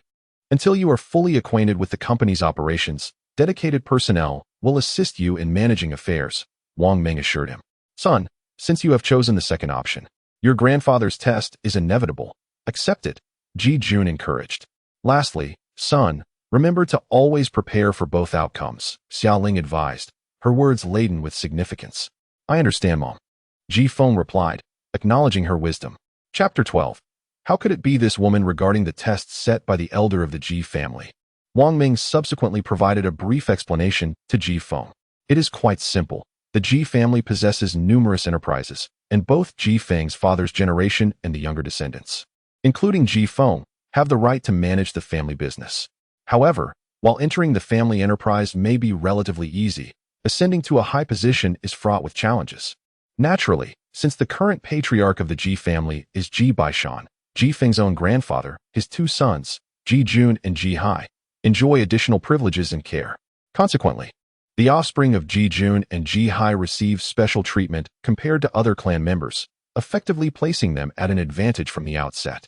This regulation has been a long-standing tradition within the Ji family, which all members are obliged to adhere to. Even Ji Feng, despite his blood ties, must undergo a trial to become the Ji family's heir, as each individual's capabilities must be evaluated. Ji Jun ascended through this very process. During his youth, he ventured out to hone his skills and achieved results that garnered unanimous approval from the entire Ji family regarding his succession. Unfortunately, Ji Jun later departed with Xiaoling. For the younger generation, like Ji Feng, the Ji family conducts annual assessments, and the most outstanding individuals not only receive substantial family rewards, but also gain the opportunity to take over significant family ventures. Previously, Ji Jun and Xiaoling presented Ji Feng with two choices, and when Ji Feng opted for the latter, the formal assessment commenced. The elders' evaluation within the Ji family is such that even Ji Jun and Xiaoling are unable to intervene. As for the 1 million in this villa, they can be considered as pocket money from the elder to Ji Feng, allowing him the freedom to utilize it as he sees fit. Inside the villa, 5 housekeepers attended to the household duties. After Ji Feng and his parents had lunch, Ji Jun and Xiaoling prepared to depart, as their flight was approaching, and they risked missing it if they delayed any further. At the villa's entrance, Xiaoling gazed at Ji Feng with a tinge of reluctance, saying, Son, your father and I are leaving. Take good care of yourself while we're away. If you encounter any difficulties, do not hesitate to reach out to us. This visit marked an uncertain interval before they would see Ji Feng again. Ji Jun added, Son, I trust you. Hopefully, next time you can bring that lovely daughter-in-law of yours to meet your mother and me. And remember to take good care of my precious grandson. Understood, Mom and Dad. You both can rest easy. I will manage just fine here, Ji Feng replied with a smile. Remember what I told you, dear, Xiaoling reminded gently. I will, Ji Feng assured her. Sir, madam, it is getting late. We must take our leave, Wang Ming interjected softly. Understood, let us go. Ji Jun and Xiaoling agreed as they entered the Rolls-Royce. Master, I will take the madam and sir ahead. Please take care, Wang Ming said to Ji Feng. Safe travels, Grandpa Wang, Ji Feng responded with a smile. Soon, the Rolls-Royce departed, leaving Ji Feng alone in the expansive villa, accompanied only by the 5 housekeepers responsible for cleaning and attending to his daily needs, contingent upon his continued residence in the villa. After his parents' departure, Ji Feng returned to the living room and reclined on the sofa. Relishing the comfort of his surroundings, he felt a profound sense of ease, yet simultaneously, he was acutely aware of the weight of the responsibilities he now bore. His choice to pursue the latter option meant he would face numerous challenges ahead. And it would also alter the circumstances his parents encountered within the Ji family. To put it plainly, his parents had returned to reclaim their rightful status and possessions in the Ji family. If Ji Feng could prove himself, it would bolster his parents' standing and influence in the family. Having contemplated this, Ji Feng activated the system that rewarded him with comprehensive knowledge in business management. A prompt appeared, detected items available for study. Would you like to learn immediately? Commence learning, he instructed. Instantaneously, a wealth of detailed knowledge regarding commerce and management flooded Ji Feng's mind, rich in both depth and breadth. Thanks to the system, he was able to assimilate this information rapidly. Ji Feng transformed from a novice with no prior experience in business or management into a highly skilled and knowledgeable individual. This newfound expertise emboldened him to select the second option confidently, enabling him to swiftly assume control of the Tianhe Group's branch in Jinhai City. Equipped with this knowledge, he would be better positioned to navigate challenges, empowering him to take the lead rather than being maneuvered by others. A short while later, Ji Feng's phone rang, displaying an unfamiliar number. Upon answering, a woman's voice greeted him. Hello, is this Mr. Ji? Yes, who is this? Hello, Mr. Ji. I am your assistant and secretary, Li Wan. Mr. Wang has briefed me on your requirements. Is there anything I can assist you with at this time? Please deliver some important documents and project proposals to me immediately. You should know what I need. Understood, I will see to it right away. After ending the call, Ji Feng was surprised to learn that the person who would assist him in managing the company was a woman, and furthermore, his assistant and secretary. Given her position, she was likely no mere ornament. As he prepared to take over the company, Ji Feng realized he needed to familiarize himself with the current state of the branch before formally stepping into his role. Approximately 40 minutes later, a sleek black Mercedes pulled up at the villa's entrance. From the car emerged a mature and poised woman, adorned with dark sunglasses, her long hair cascading gracefully. Dressed in professional attire and complemented by nude stockings, she exuded an air of sophistication as she strode confidently into the villa, clutching a stack of documents and wearing high heels that accentuated her elegance. Mr. Ji, she called softly, interrupting Ji Feng's moment of repose on the sofa, her fragrant perfume wafting through the air. As Ji Feng opened his eyes, he was met with the sight of a voluptuous woman smiling at him. For a fleeting moment, he was taken aback by her beauty, but he quickly regained his composure, a playful smirk curling at the corners of his mouth. How could it be this woman? Chapter 13. The art of adaptation. Familiar visage, familiar form, the distinctive scent of perfume. Only today, she donned the attire of a professional office lady. A recent memory surfaced in Ji Feng's mind. On a day when he was running late for work, he reluctantly summoned a Didi ride, only to discover that the driver was a mature and alluring woman. Seated in the passenger seat, their conversation flowed pleasantly. Yet what lingered in Ji Feng's memory was how this enchanting woman seemed to intentionally tease him throughout the journey. In the end, she waived the fare, merely asking for his phone number, though she never contacted him afterward. Ji Feng's instincts had not betrayed him. The captivating driver was none other than Li Wan, his current assistant and secretary. Hello, Mr. Ji. I am your assistant and secretary.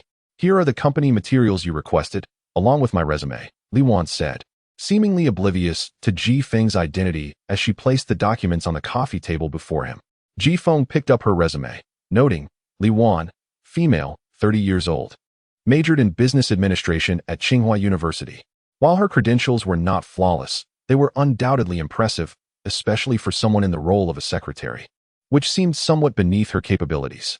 Mr. Ji, feel free to ask me any questions you may have in the days to come, Li Wan smiled, her mature elegance radiating charm with every word and gesture.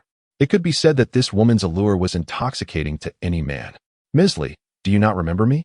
Ji Feng inquired playfully, setting down her resume. Li Wan paused, scrutinizing Ji Feng closely, as recognition dawned upon her, and she covered her mouth in surprise. Mr. Ji, you are the one who took my car that day? Her words trailed off, her cheeks flushing as she recalled her flirtations during the ride. Who would have thought, Miss Li, that you also moonlight as a Didi driver? Is your salary insufficient? Ji Feng teased. That's not it, Mr. Ji. You misunderstand. I merely indulge myself in my spare time, Li Wan quickly clarified. I was just joking. I called you here for a serious matter, so please, make yourself comfortable. Ji Feng chuckled, then began to peruse the company documents she had brought. As Ji Feng focused intently on the files, Li Wan could not help but admire him from across the table. She was astonished to find him even more handsome than during their previous encounter, particularly his impeccably smooth complexion, which evoked an irresistible urge to touch it. The air of concentration he exuded while working was utterly captivating.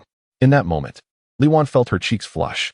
At 30, she had yet to experience love, although she had watched her fair share of romantic films and dramas. Her foray into DD driving was merely a pastime to encounter various people.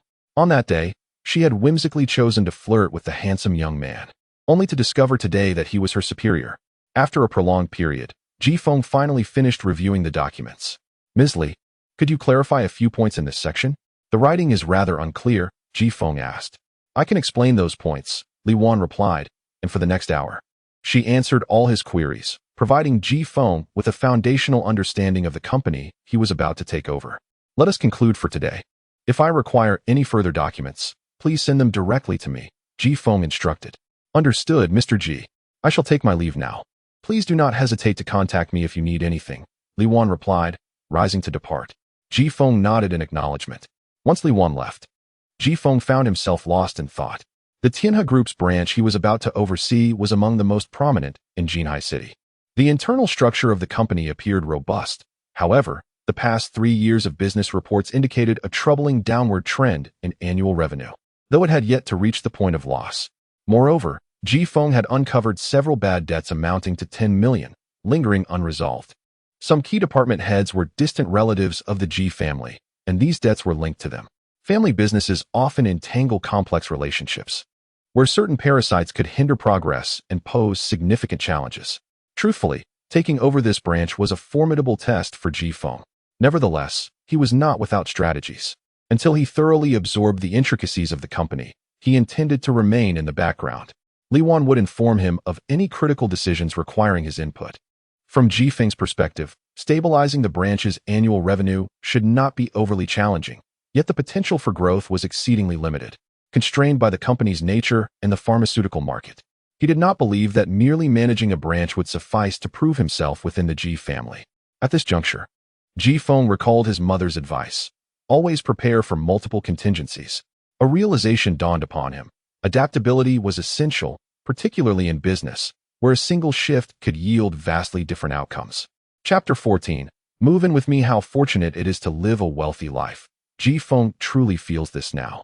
Residing in a spacious and comfortable villa, the sumptuous dinner prepared by a dedicated chef who specializes in various cuisines is simply delightful. Ji Feng can indulge in any dish he desires with just a request. A delectable meal paired with a fine bottle of red wine brings sheer satisfaction. After dinner, Ji Feng remains active. He swims in the private outdoor pool for a while and then watches a film in the villa's intimate cinema before ascending the stairs to prepare for bed. Just as Ji Feng is about to rest, he receives an unexpected call from Suyu. Yes, I have obtained the household registration book. Tomorrow at 9 in the morning. Correct? All right. After hanging up, Ji Feng exhales a sigh of relief. Suyu's call was to discuss their marriage certificate, inquiring if he had prepared the necessary documents. If all goes well, they would go to the Civil Affairs Bureau the next day, thus solidifying their arrangement. As for whether a wedding banquet would be arranged afterward, Suyu did not mention it, yet Ji Feng could surmise that, given their contractual marriage, she likely would not initiate any wedding festivities. Of course, it does not matter to Ji Feng. This is merely a contractual union for now. Once he completely wins over this woman, he could plan a proper wedding later, one that would be truly meaningful. The following day at 9 in the morning, Ji Feng arrives punctually at the entrance of the Civil Affairs Bureau, where he finds Suyu waiting, this time not in her red Porsche 911, but in a BMW 5 Series. Have you brought everything? Suyu inquires, her expression still cool and aloof. Yes, I have everything ready, Ji Feng replies with a smile. Let us go in then, Suyu says, leading the way inside, with Ji Feng following closely. Inside the Civil Affairs Bureau, the crowd is manageable, and before long, it is their turn. After taking their marriage certificate photos, they step up to register. The middle-aged woman responsible for their registration cannot help but smile upon seeing the couple. What a handsome young man. And this young lady is truly beautiful. Now that you have your certificate, may you enjoy a happy life together. Suyu offers a polite smile. Thank you, ma'am. Ji Feng responds warmly, thank you, sister. The registrar beams at being addressed so affectionately, and she joyfully wishes them a lifetime of happiness. From their arrival to the conclusion of the registration, The entire process takes just over half an hour. Exiting the Civil Affairs Bureau, Suyu suddenly asks, "Do you have to work? I can drop you off at your office." "I'm not working. I quit my job." Ji-Feng replies with a chuckle. "Oh," Suyu responds, her face showing no change in expression, indicating her lack of interest in Ji-Feng's resignation. "Plan your spending wisely with the 30,000 you'll receive each month. If you incur any debts outside, I want to assist you, as clearly stated in our previous agreement. You understand that, don't you?" Suyu states. "Rest assured, I understand," Ji-Feng assures her. Although he noticed Suyu's lack of reaction to his resignation, he senses her underlying thoughts.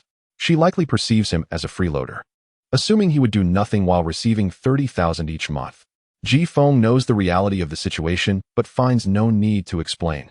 "By the way, where are you living now?" Suyu asks. "In Pearl Garden, in a rented apartment," Ji-Feng replies, deliberately omitting the exact location. Knowing Suyu might think he frivolously rented a villa. "Since you're not working anymore, you shouldn't stay there," Suyu states. "Then where should I live?" Ji-Feng inquires. "Now that we have our marriage certificate, we should live together to avoid gossip," Suyu replies, pulling out a set of keys. "This is the key to Liabuan, Building 63, Apartment 402. I'll take you back shortly, and you can arrange for a moving company to bring your things over. But keep your belongings separate from mine. I will take the master bedroom, and you can choose any of the other 2 bedrooms." Suyu thinks that since they have signed the contract and obtained the certificate, they are now legally recognized as a couple. This arrangement serves as a clear defiance against family expectations while also fulfilling her responsibility towards the child she carries. Naturally, as a married couple, they should reside together, especially since she is often busy at work and rarely returns home. Ji-Feng is somewhat taken aback by Suyu's sudden suggestion to move in with her. A single man and woman sharing a space. Well, they are now married. "Don't worry, my intention in having you stay with me is not to monitor you. You are free to do as you please, as long as you don't bring any unsavory individuals into the home," Suyu states calmly, noting Ji-Feng's silence. She assumes he is concerned about his freedom. "You're overthinking it. I'm not worried. I'm actually pleased. Having a place to stay for free is a cause for joy," Ji-Feng responds with an innocent smile. Choosing to live with Suyu rather than in the villa is not an act of foolishness on Ji-Feng's part. Regardless of whether it's a villa or a modest apartment, having a beautiful companion makes any place desirable. Moreover, living with Suyu allows him to keep an eye on this cheap wife to ensure she is not being pursued by other men. To conquer her, he needs to create opportunities for interaction. "If you have no further questions, let us head out. I still need to return to the office to handle some matters," Suyu states. "Absolutely, let us go." Chapter 15. The eccentric younger sister-in-law. After Suyu dropped Ji-Feng off at the entrance of his residential complex, she departed. Ji-Feng summoned a moving company and began transferring his belongings to the elegant Liu Garden where Suyu resided. He had already arranged with the landlord via his phone to terminate his lease, as the term was nearing its end. Liu Garden is a high-end community, boasting excellent security and a pleasant environment. Once the moving company delivered his items, Ji-Feng busily organized his possessions. Suyu's residence comprises 3 bedrooms, 1 kitchen, 1 living room, 1 bathroom, and a spacious balcony. The interior design is minimalist yet sophisticated, creating a remarkably comfortable atmosphere. To Ji-Feng's surprise, Suyu had not hired a housekeeper. However, the apartment was impeccably tidy, suggesting that Suyu had diligently maintained it herself during her free time. This style mirrored Suyu's own approach to life, decisive and efficient, never lingering. Shortly after Ji-Feng finished organizing his room, he was startled by the sound of the door opening. Hadn't Suyu mentioned earlier that she had work commitments? He assumed it was her returning. As the door swung open, a striking figure stepped inside. Dressed in form-fitting jeans that accentuated her long legs, paired with a pink knitted sweater that radiated youthful vitality. Ji-Feng was momentarily taken aback by the appearance of a sweet-faced stranger, someone he did not recognize. Initially unaware of Ji-Feng's presence in the living room, the young girl turned after changing her shoes and let out a startled scream. "Ah, please, don't shout. What are you doing?" Ji-Feng admonished, concerned that her outburst might attract unwanted attention from outside. "Who are you? How did you get in here?" she asked, visibly alarmed. "I was about to ask you the same thing. How do you possess a key to this apartment?" Ji-Feng replied, intrigued. "This is my home," she asserted. "Are you a thief? Leave now, or I'll call the police." "Your home?" Ji-Feng chuckled. "Perhaps you should draft a more convincing lie. If this were truly your home, how could I possibly have a key?" He countered, "If anyone is a thief here, It appears to be you. I'm not a thief. You are. How did you obtain a key to my house? She insisted, her tone accusatory. If you keep lying, I will call the police. How could you be so naive? This is my sister's house, so naturally, it is mine as well. Who are you really? She demanded, her youth evident in her lack of worldly experience. Your sister's house? Ji Feng raised an eyebrow. Suyu is your sister? Yes, she nodded. Upon her admission, Ji Feng shook his head in disbelief. It was unexpected to encounter his sister-in-law on his very first visit to Suyu's home. You still haven't told me who you are, she pressed. I am your brother-in-law, Ji Feng replied with a smile. Nonsense. My sister is single. Even if she were not, it would not be you. I have never seen you before. She retorted skeptically. Who else could I be if not your brother-in-law? Ji Feng teased. The second young master of the Ma family, Ma Qiming. You must have heard of them. My sister is about to marry him, she stated confidently. Thinking she had cornered him. Ma family. Never heard of them, Ji Feng scoffed. He then produced the marriage certificate he had registered with Suyu. Take a look for yourself. Am I deceiving you? What is that? She inquired, her curiosity piqued. Can you not read the 3 large characters that say marriage certificate? He replied. A marriage certificate? Upon hearing the words, she momentarily forgot her fear and hurried over to examine the document Ji Feng held. After a brief pause, she exclaimed, No way. Did you have this forged? My sister could never marry you. You really are foolish. If you don't believe me, just call your sister and ask, Ji Feng suggested. Fine, I will. But if you try anything funny while I'm on the phone, I will scream. She warned, her caution evident.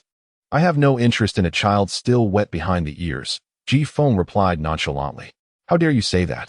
You're the one who's a child. She shot back, indignant at being called a kid.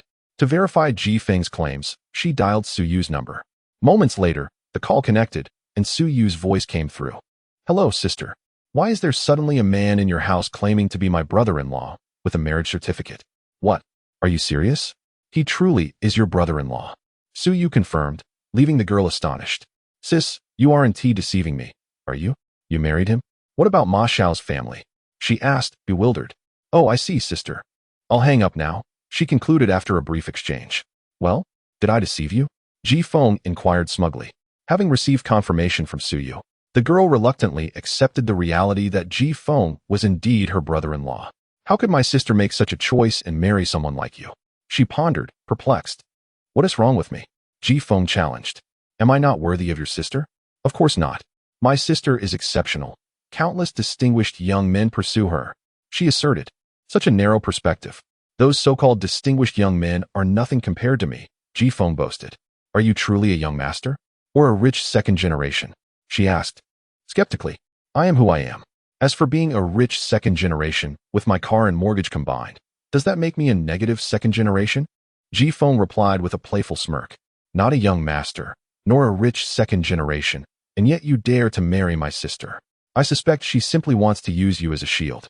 You, poor fool, have no idea what troubles await you, the girl concluded after contemplating the situation. Though her words were somewhat brash, they were not without merit.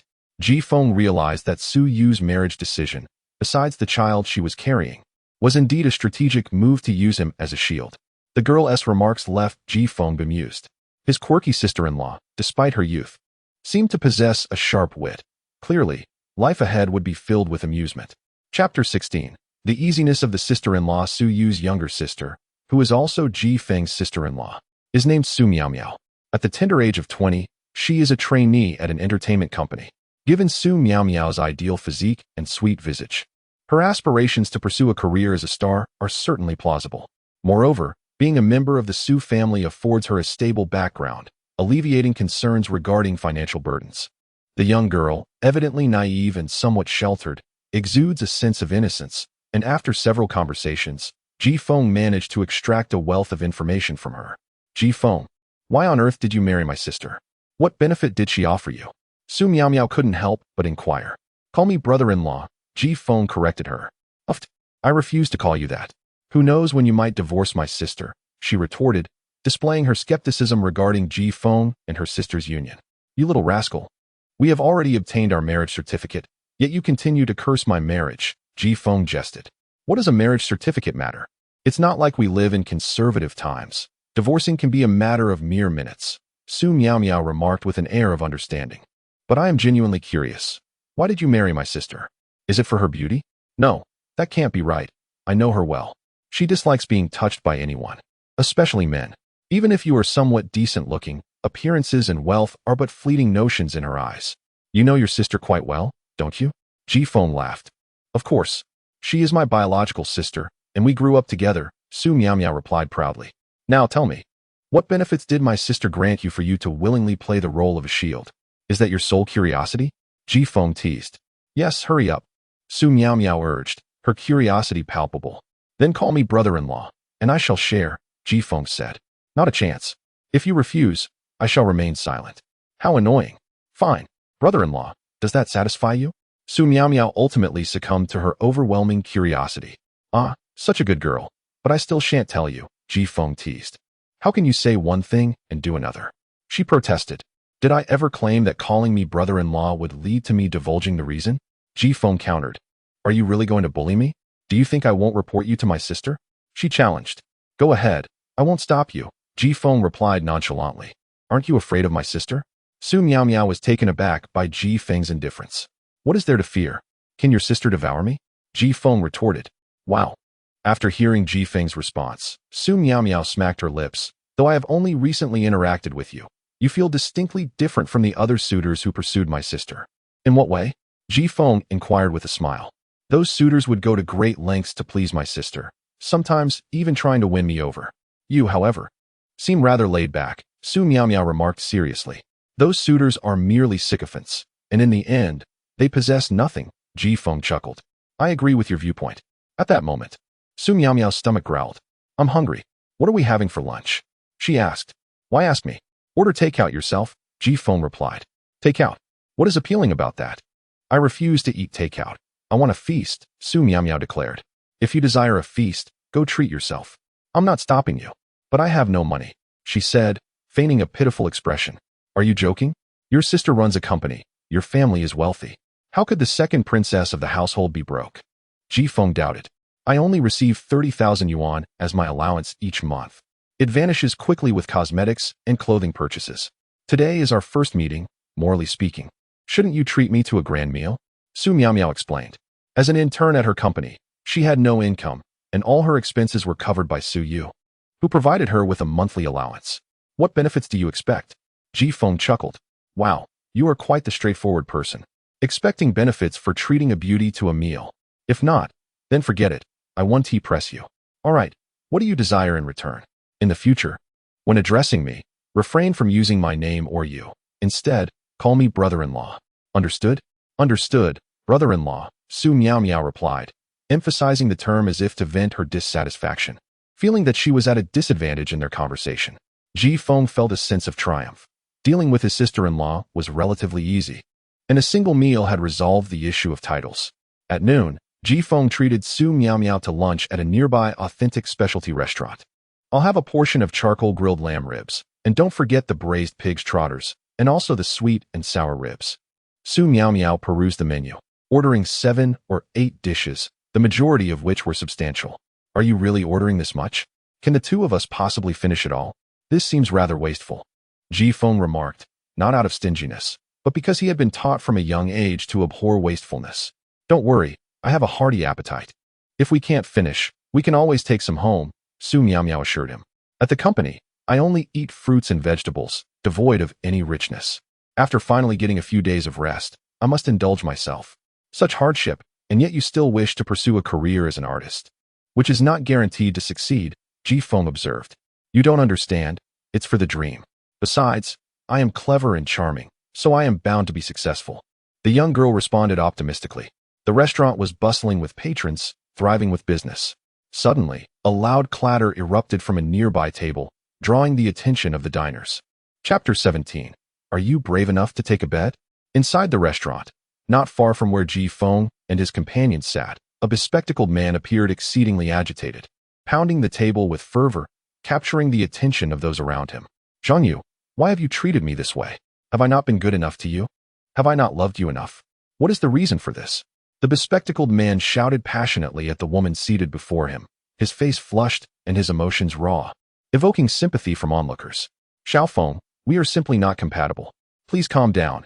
Everyone is watching, The woman replied coldly. Hearing her words, the man named Xiao Feng did not find solace. Instead, his agitation intensified. Not compatible? We had even planned our future together back in school. Why have you suddenly changed? What have I done to deserve this? Can you stop shouting? Aren't you afraid of being the subject of ridicule? The woman retorted, visibly displeased. Why should I care? Why should I mind the opinions of others? He countered.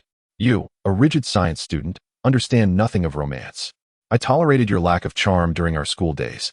But now that we've graduated, you cannot provide me with what I desire. How can you claim to love me? As the man continued to press, the woman's voice grew heated. I admit I am not affluent at the moment, but I swear, give me one more year, and I will ensure you live the life you have always wanted. Why must you pursue such vanity like other women? What if I am vain? Let me be clear, I have a new boyfriend now. Let us break up, and please do not pursue me any longer. Upon hearing this, the man's countenance fell to a pallid gray. A new boyfriend? We haven't even broken up, and you've already found someone else? And what if I have? I no longer wish to squeeze into a cramped rental with you. Let me tell you, he is not only wealthy, but also adores me. And he has even arranged a job for me. You say you love me, yet you want me to endure hardships alongside you. Is that so? Then allow me to congratulate you. Who is this man? What does he do for a living? Surely, you can divulge that much. The woman's words pierced the man's heart like daggers, stripping away the last vestiges of his dignity. You. A voice called out, breaking the tension. A middle-aged man in a suit entered with a smile. Darling, I'm here. Upon hearing the call, the woman transformed, adopting a demure demeanor. The middle-aged man approached her. Guo Xiaofeng, allow me to formally introduce my boyfriend, Shi Ming, the department head at Ruifeng Pharmaceuticals, with an annual salary of $1 million. You must have heard of Tianhai Pharmaceuticals in Jinhai City, right? Ruifeng is its branch here. My boyfriend has also secured a job for me, and I start tomorrow. Can you do that? Young man, you cannot provide you with the happiness she seeks. If you are wise, you will let her go. Here is a bank card with 50,000 yuan as compensation for your troubles.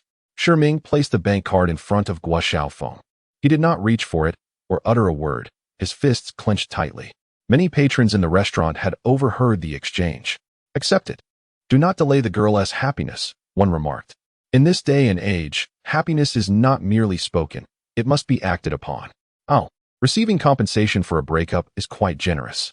If it were me, I would demand repayment for the time wasted, another chimed in. Laughter followed, with women casting disdainful glances at Guo Xiaofeng, thinking how audacious it was for such a pathetic man to attempt love. Some men looked at Guo Xiaofeng with sympathy, yet none dared to stand up for him, intimidated by the allure of $1 million yuan salary. In today's society, wealth reigned supreme, and they were merely ordinary workers. Speaking out could lead to humiliation without a shred of retaliation. Oh, a bunch of materialistic women, utterly shameless. But that man's taste is questionable. He should break up with her sooner rather than later, Su Miao Miao remarked as she continued to eat. Young lady, you possess quite a rational perspective, Ji Feng teased. Please, look at how cowardly your kind is. That man was ridiculed to such an extent, and not a single man dared to support him, Su Miao Miao scoffed. Who said no one will? Just wait and see, Ji Feng replied. Where? I see no one stepping up. Su Miao Miao scanned the room, finding no one willing to intervene. Far yet near, Ji Feng smiled. Brother-in-law, you aren't considering stepping in, are you? Though you are married to my sister, she will surely ignore your attempts to leverage her connections. I assure you, I do not need your sister's influence to humiliate that man in public. Do you believe me? Ji Feng chuckled. I do not believe it. Su Miao Miao shook her head. He is the department head at Ruifeng Pharmaceuticals, one of the leading companies in Jinhai City, backed by the Tiana Group. Even if my sister wished to confront him, she would think twice. It's best you refrain, don't embarrass yourself. Su Miao Miao had little faith in Ji Feng. If Ji Feng were a scion of a prominent family or a wealthy heir, he might have a chance. However, he was merely a shield for her sister's marriage, lacking power or influence. If you don't believe me, how about a wager? Ji Feng proposed. A wager? What sort of bet? Su Miao Miao inquired. I bet I can make him publicly humiliated and compel him to slap that woman. Are you willing to wager? Ji Feng laughed. All right, what are the stakes? Su Miao Miao's interest piqued.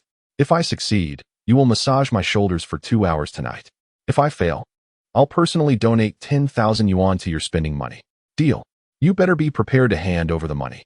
You must be aware of the formidable stature of Ruifeng Pharmaceuticals, Su Miao Miao thought gleefully, convinced she was destined to win this bet against Ji Feng. Chapter 18. The Eye of a Talent Scout. As Ji Feng rose to defend the young man wounded by love, his motivations were not purely rooted in disdain. Just as he prepared to approach, a mechanical prompt echoed in his ear. Ding. Options available. Option 1. Withdraw from the situation, and you will receive an enhancement to your charm attribute. Option 2.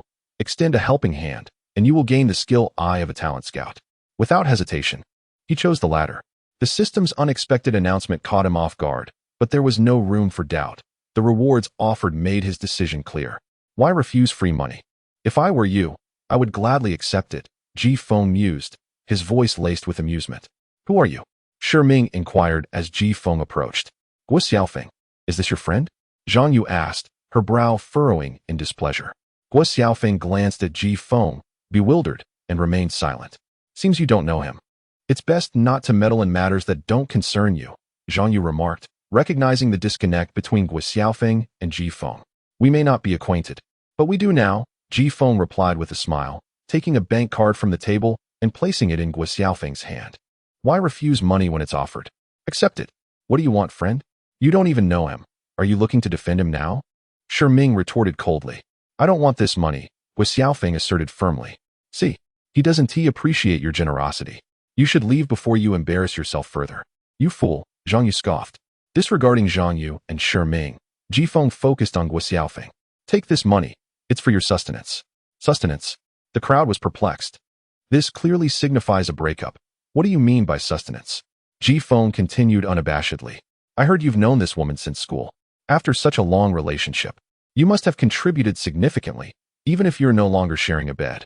Shouldn't you use this money to replenish your vitality? His blunt commentary resonated with the adults present, regardless of gender. Laughter erupted among the men, finding Ji Feng's words refreshingly candid. Indeed, even if you unwittingly ended up with a gold digger, you've invested quite a bit. This money is merely a means to restore what you've spent. After all, your vitality isn't for naught. Brother, he's right. Accept it, others chimed in, emboldened by Ji Feng's intervention. Guo Xiaofeng, recalling the years he had sacrificed for Zhang Yu, steeled himself and accepted the money, feeling a mix of rage and determination. How dare you insult me? The atmosphere shifted dramatically as Zhang Yu's face darkened, her anger palpable at the mention of second-hand and output. Retract your words and apologize to my girlfriend at once. Shi Ming commanded, his expression menacing. Though Zhang Yu was merely a plaything to him, he could not bear the humiliation of being mocked in public. As a high-ranking executive at Ruifeng Pharmaceutical, he was accustomed to respect and could not tolerate such disrespect. What if I refuse to apologize? Will you bite me? Ji Feng retorted with a smirk. Friend, I, Shi Ming, consider myself well-connected in Jinhai City. I've given you a chance, if you squander it. Don't hold me responsible, he said, pulling out his phone, seemingly ready to make a call. Guo Xiaofeng, I've accepted the money. You and your boyfriend can leave now. I want to contact you again, Ji Feng stated, anticipating that Guo Xiaofeng would perceive him as the one at a disadvantage. Guo Xiaofeng, feeling powerless against Shi Ming's stature, stood up, unwilling to let Ji Feng suffer for his sake. Rest assured, I'm curious to see who he'll bring. Ji Feng replied, undeterred. Guo Xiaofeng, I offered you a chance, but now this individual has publicly insulted me on your behalf, and I cannot let it slide. Zhang Yu seethed. Shi Ming was already on the phone, his demeanor cold. Yes, at the Earthen Cuisine restaurant next to Leah Villa, hurry over. Someone's trying to assert themselves in front of me, he instructed before hanging up. With a chilling smile, he turned to Ji Feng. You have about 10 minutes. It's not too late to apologize publicly. I'm giving you this opportunity. However, Ji Feng paid no heed to Shi Ming, instead studying Guo Xiaofeng intently. During Shi Ming's call, Ji Feng had activated his newly acquired skill, Eye of a Talent Scout. Eye of a Talent Scout. While exceptional horses are common, true scouts are rare. This skill unearths top talents, limited to 3 uses per day. As Ji Feng examined Guo Xiaofeng with this skill, he was astounded by the attributes displayed above Guo Xiaofeng's head. Guo Xiaofeng's specialization, research and development potential, top tier in that moment. Ji Feng recognized the unparalleled talent concealed within Guo Xiaofeng. His decision to intervene was indeed fortuitous, not only granting him a skill but also the prospect of uncovering a hidden gem, precisely the kind of talent he sought. Time passed gradually. 10 minutes later, A black luxury vehicle halted at the curb, and 4 individuals emerged, entering the restaurant. Chapter 19. A man I cannot provocate. 4 individuals entered the restaurant, led by a corpulent man adorned with tattoos around his neck. Following him were a tall, lanky figure, a blonde, and a fellow sporting a pompadour. All 4 bore fierce expressions, each one exuding an intimidating aura as they strode in with unrestrained bravado.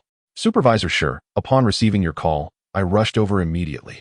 Who, in broad daylight, dares to show off in your presence?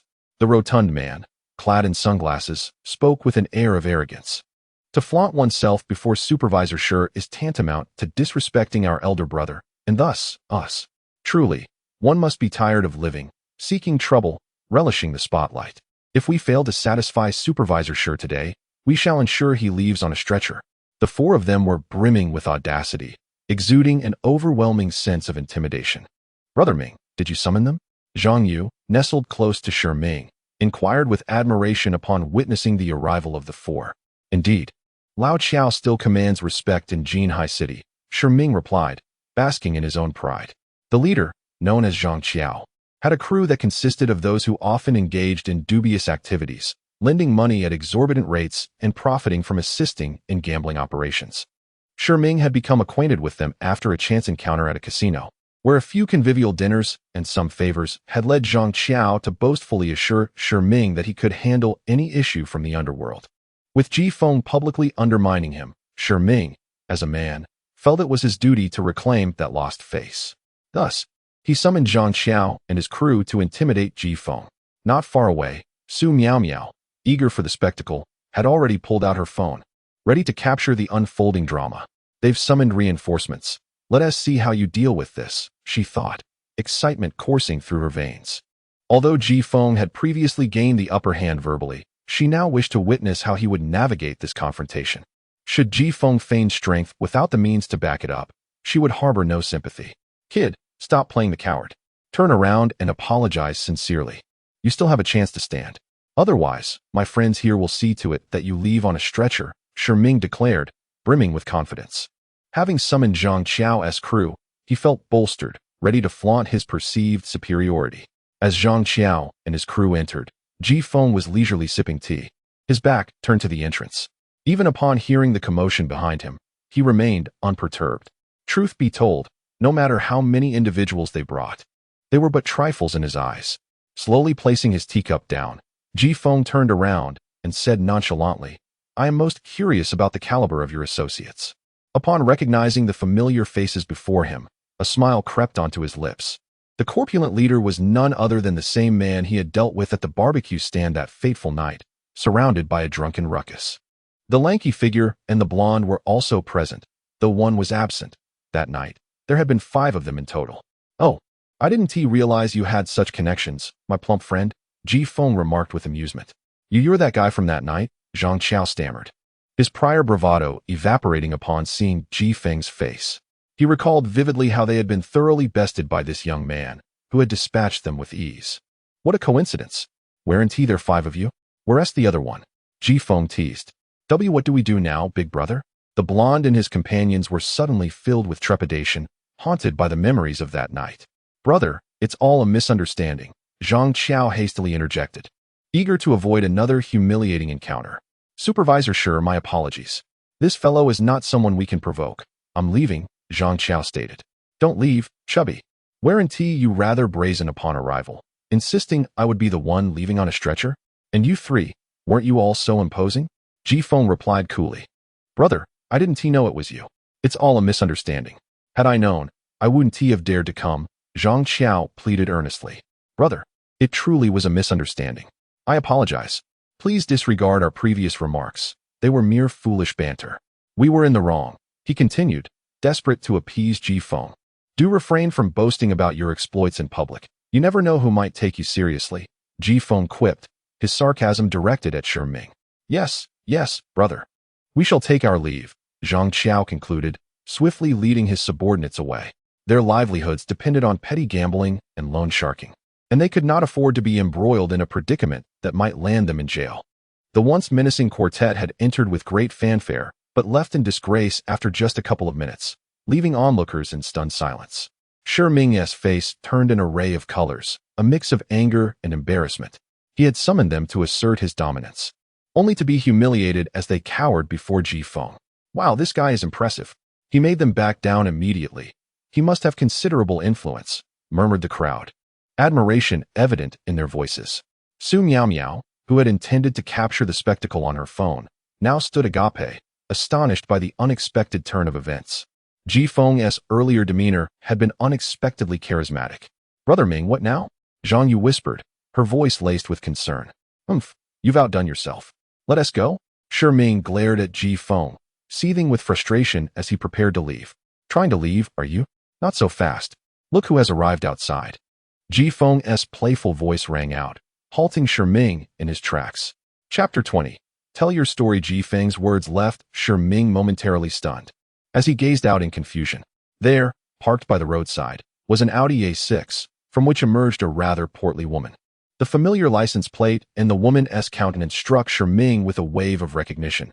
His wife had arrived. Indeed, Shi Ming was married, and much of his ascent to the position of department head at Ruifeng Pharmaceutical Company was due to his wife's influence. Yet, the reality was that his wife had become quite overweight and unappealing, despite holding a prestigious position with a six-figure income. Shi Ming found it increasingly difficult to return home each night to share a bed with a woman he found unattractive. Thus, he had chosen to indulge in an extramarital affair, with Zhang Yu being the latest object of his affections, a materialistic young woman fresh from university, easily won over. Wife, why are you here? Shi Ming murmured, as he had always carefully timed his outings with Zhang Yu to remain undiscovered. What? You're married? Zhang Yu's complexion drained of color upon hearing Shi Ming's voice. However, Shi Ming ignored her, turning instead to Ji Feng and bellowing, Did you betray me? If one wishes to keep a secret, one must not act unwisely. Ji Feng neither confirmed nor denied the accusation. Before long, the overweight woman stormed into the restaurant with an imposing presence. It was undeniable that Shi Ming's wife was lacking in both figure and beauty. Her arms were even thicker than his thighs, and her heavily made-up face evoked a sense of revulsion. Upon spotting Shi Ming, she approached him with fury. Honey, let me explain. It's not what you think. Shi Ming rushed forward to plead. However, the portly woman did not grant him the chance to explain and slapped him sharply across the face. The sound echoed loudly in the room, leaving a bright red mark on Shi Ming's cheek. You scoundrel! After all I did to help you rise to this position, you dare to betray me? You've grown quite bold. The woman's words were punctuated by the jiggling of her flesh, an unsettling sight. Hey, you vile creature! How dare you hit him? Zhang Yu interjected, momentarily stunned by Shi Ming's wife's appearance. However, she quickly recovered, realizing she could not afford to lose Shi Ming. A wealthy man, she rushed forward in a bid to win his favor, thinking that even if he were married, a divorce could lead to her own happiness. Yet, just as she spoke, another resounding slap echoed through the air. This time, it was Shi Ming who had struck back. You shameless woman! How dare you insult my wife? Get out! He yelled furiously. Zhang Yu was left bewildered by the sudden turn of events. Ming Yu, she stammered, holding her cheek in disbelief. Get out.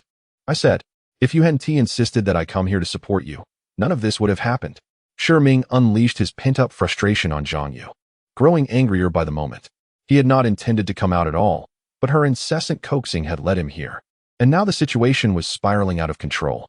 Another slap rang out, this time delivered by Shi Ming's wife. You little hussy! How dare you seduce men at such a young age? And you have the nerve to insult me? Get out of my sight. After sustaining 2 slaps, Zhang Yu could no longer endure the humiliation and quickly gathered her things to leave. Remaining would only invite further disgrace. You, come home with me. The overweight woman commanded Shi Ming. Yes, dear, I will return at once, he replied, offering no resistance in front of his wife. Soon, they exited together, leaving Zhang Yu behind, while the restaurant fell silent, onlookers staring in disbelief. Many of those who had previously mocked Gui Xiaofeng and Ji Feng for their materialistic pursuits now slinked away, their bravado shattered. The situation had escalated beyond their expectations. They could hardly bear to remain in such a humiliating atmosphere. Not long ago, they had dismissed Gui Xiaofeng as an unattractive suitor unworthy of a woman's affection. Yet here was a man who could provide, only for his rightful wife to confront him publicly. Meanwhile, the men in the vicinity reveled in the drama, satisfied to witness the turn of events. Bro, you're incredible. One exclaimed, astonished. I can't believe how quickly the tables turned. This is hilarious. Those gold diggers are fleeing faster than anyone. Even Su Miao Miao, standing nearby, was left speechless. She had not anticipated such a dramatic unfolding of events. It reminded her of Ji Feng's earlier gamble with her. It was clear now that he had been confident, not merely seeking to assert himself. As she reflected on the wager, Su Miao Miao felt a swell of regret. 2 hours of massaging. I've never done that for anyone in my life. At that moment, Guo Xiaofeng regained his composure and bowed deeply to Ji Feng. If it weren't for you, I would have lost the last vestige of my dignity as a man. Although he was unsure how Ji Feng had managed this feat, he was grateful to have retained at least a semblance of respect. Remember, the gentleness of a man without capability is the least valuable. To live with dignity, one must first establish a career. Do you wish to live with dignity in the future? Ji Feng advised. Guo Xiaofeng regarded Ji Feng, uncertain of his meaning. Tell your story. I am your patron. Ji Feng asserted confidently. Chapter 21. I am your mentor. Guo Xiaofeng has been graduated for over a year now, having majored in biopharmaceuticals. He initially secured a position in a commendable company after graduation. However, shortly after, he was dismissed due to his discontent with some senior management practices. Following his dismissal, Guo Xiaofeng resolved to embark on an entrepreneurial journey, yet he soon discovered that success in business is not easily attainable. To make matters worse, his girlfriend of 3 years from university chose to end their relationship to become the mistress of a high-ranking executive at a large corporation. Upon hearing Guo Xiaofeng's predicament, Ji Feng maintained a stoic expression, but internally mused, is it not certain that a genius in research would falter in entrepreneurship? Success in business demands not only management skills, but also emotional intelligence. Some individuals may not be suited for managerial roles, yet if they redirect their efforts, they can achieve remarkable success. The field of biopharmaceuticals, specifically research and development, is precisely where he could excel, Ji Feng contemplated. Do you still intend to pursue entrepreneurship? Ji Feng inquired nonchalantly. I have given up. Today's events have finally revealed my naivety. My disposition is inherently unsuited for entrepreneurship. I should simply return to a conventional job, though I am uncertain if any company would still want me, Guo Xiaofeng replied with a wry smile. After this prolonged endeavor, he recognized some of his shortcomings. Make this call, and someone will arrange everything for you. Focus on your research and development. Do you understand my intent? Ji Feng advised, writing down a phone number with earnestness. Why are you so willing to assist me? Guo Xiaofeng asked, unable to suppress his curiosity upon seeing the number. As I said, I am your mentor. If you diligently pursue your strengths in research and development, one day you will achieve widespread recognition, Ji Feng affirmed. These words struck a chord within Guo Xiaofeng. Indeed, he had specialized in biopharmaceuticals during his studies, making him ideally suited for a role in pharmaceutical research. He had demonstrated a natural aptitude for this field, learning and exploring with ease. Why not continue in an area where he could truly shine? In every profession, excellence is attainable, regardless of the field. Those who strive for greatness will carve out their own niche. I will remember this. Your kindness will remain etched in my memory for a lifetime, Guo Xiaofeng declared, his gaze resolute, the shadows of despair lifting from his countenance. With the number provided by Ji Feng in hand, Guo Xiaofeng departed. The number was, of course, that of Li Wan, Ji Feng's secretary and assistant. Ji Feng had already informed Li Wan to facilitate Guo Xiaofeng's entry into the pharmaceutical research department, leaving the subsequent arrangements to her. Upon returning to his previous position, Ji Feng encountered a rather gluttonous scene. Are you a pig? I haven't even begun my meal, and you've devoured so much already? After addressing Guo Xiaofeng's situation, Ji Feng resumed his seat, only to find that Su Miao Miao had consumed more than half of the dishes that had been served. If you don't eat, it will get cold, and cold food is unappetizing, Su Miao Miao said, her gaze averted as she felt somewhat guilty. Now that everything is settled, remember to uphold your end of the wager tonight, Ji Feng remarked with a smile. Su Miao Miao instantly displayed a face of dismay, silently hoping Ji Feng would forget about the matter. Then you must tell me how you resolved this issue, she urged, curiosity piqued, particularly after witnessing how the person summoned by Shi Ming reacted upon seeing Ji Feng, akin to a mouse encountering a cat, and the arrival of Shi Ming's wife. Which surely was no coincidence. Would you like to know? Ji Feng teased. Yes. Su Miao Miao nodded eagerly. I want to tell you, he replied playfully. Oh, brother-in-law. Please do share. Su Miao Miao switched to a charming demeanor, making it difficult for Ji Feng to resist her appeal. All right, I shall graciously share this with you. Ji Feng began. The group I encountered previously was merely a band of thugs whom I had taught a lesson, leaving them with a lasting impression. As for Ming, he happens to be a supervisor at my friend's company. I merely inquired with my friend and discovered that he is indeed married and quite fearful of his wife. I simply enlisted his assistance for a small favor.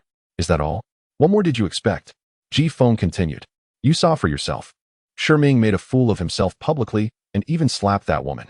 Do not try to back out of the wager. Understood. I, Su Miao Miao, am a person of my word. I will not renege, she assured him. By the way, what were you discussing with that man for so long? Su Miao Miao inquired further. Nothing significant, just a heart-to-heart talk. After all, we are both men, Ji Feng replied, though omitting the truth. The company where Ming worked was the same one Ji Feng had recently taken over. The department supervisor coincidentally matched a name from a file Li Wan had provided him regarding problematic accounts, one of which involved Ming. In his current position and with his influence, dealing with Ming was a trivial matter. However, Ji Feng's actions were not limited to merely embarrassing Ming. In due course, he would receive notice of his termination from the company. An hour later, Ji Feng and Su Miao Miao concluded their dinner, which cost Ji Feng just over 300 yuan.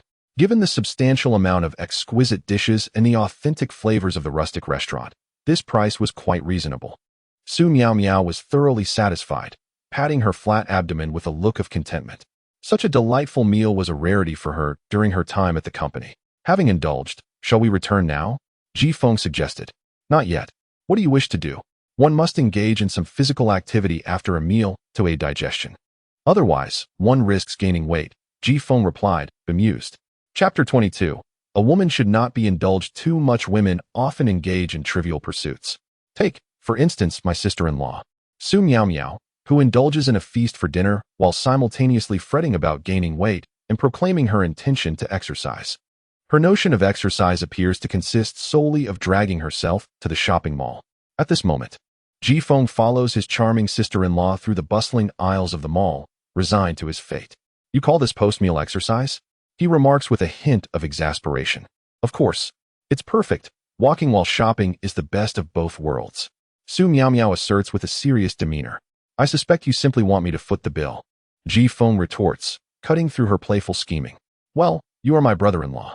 It's customary for a brother-in-law to buy gifts for his sister-in-law upon their first meeting. She counters, unabashed and seemingly justified in her reasoning. Such a compelling argument. I find myself at a loss for words, Ji Feng chuckles. Indeed, accompanying his sweet and adorable sister-in-law on her shopping spree is not entirely disagreeable. Moreover, winning her favor may undoubtedly assist in gaining the approval of his somewhat unrefined wife. However, the cost of this favor may be rather steep.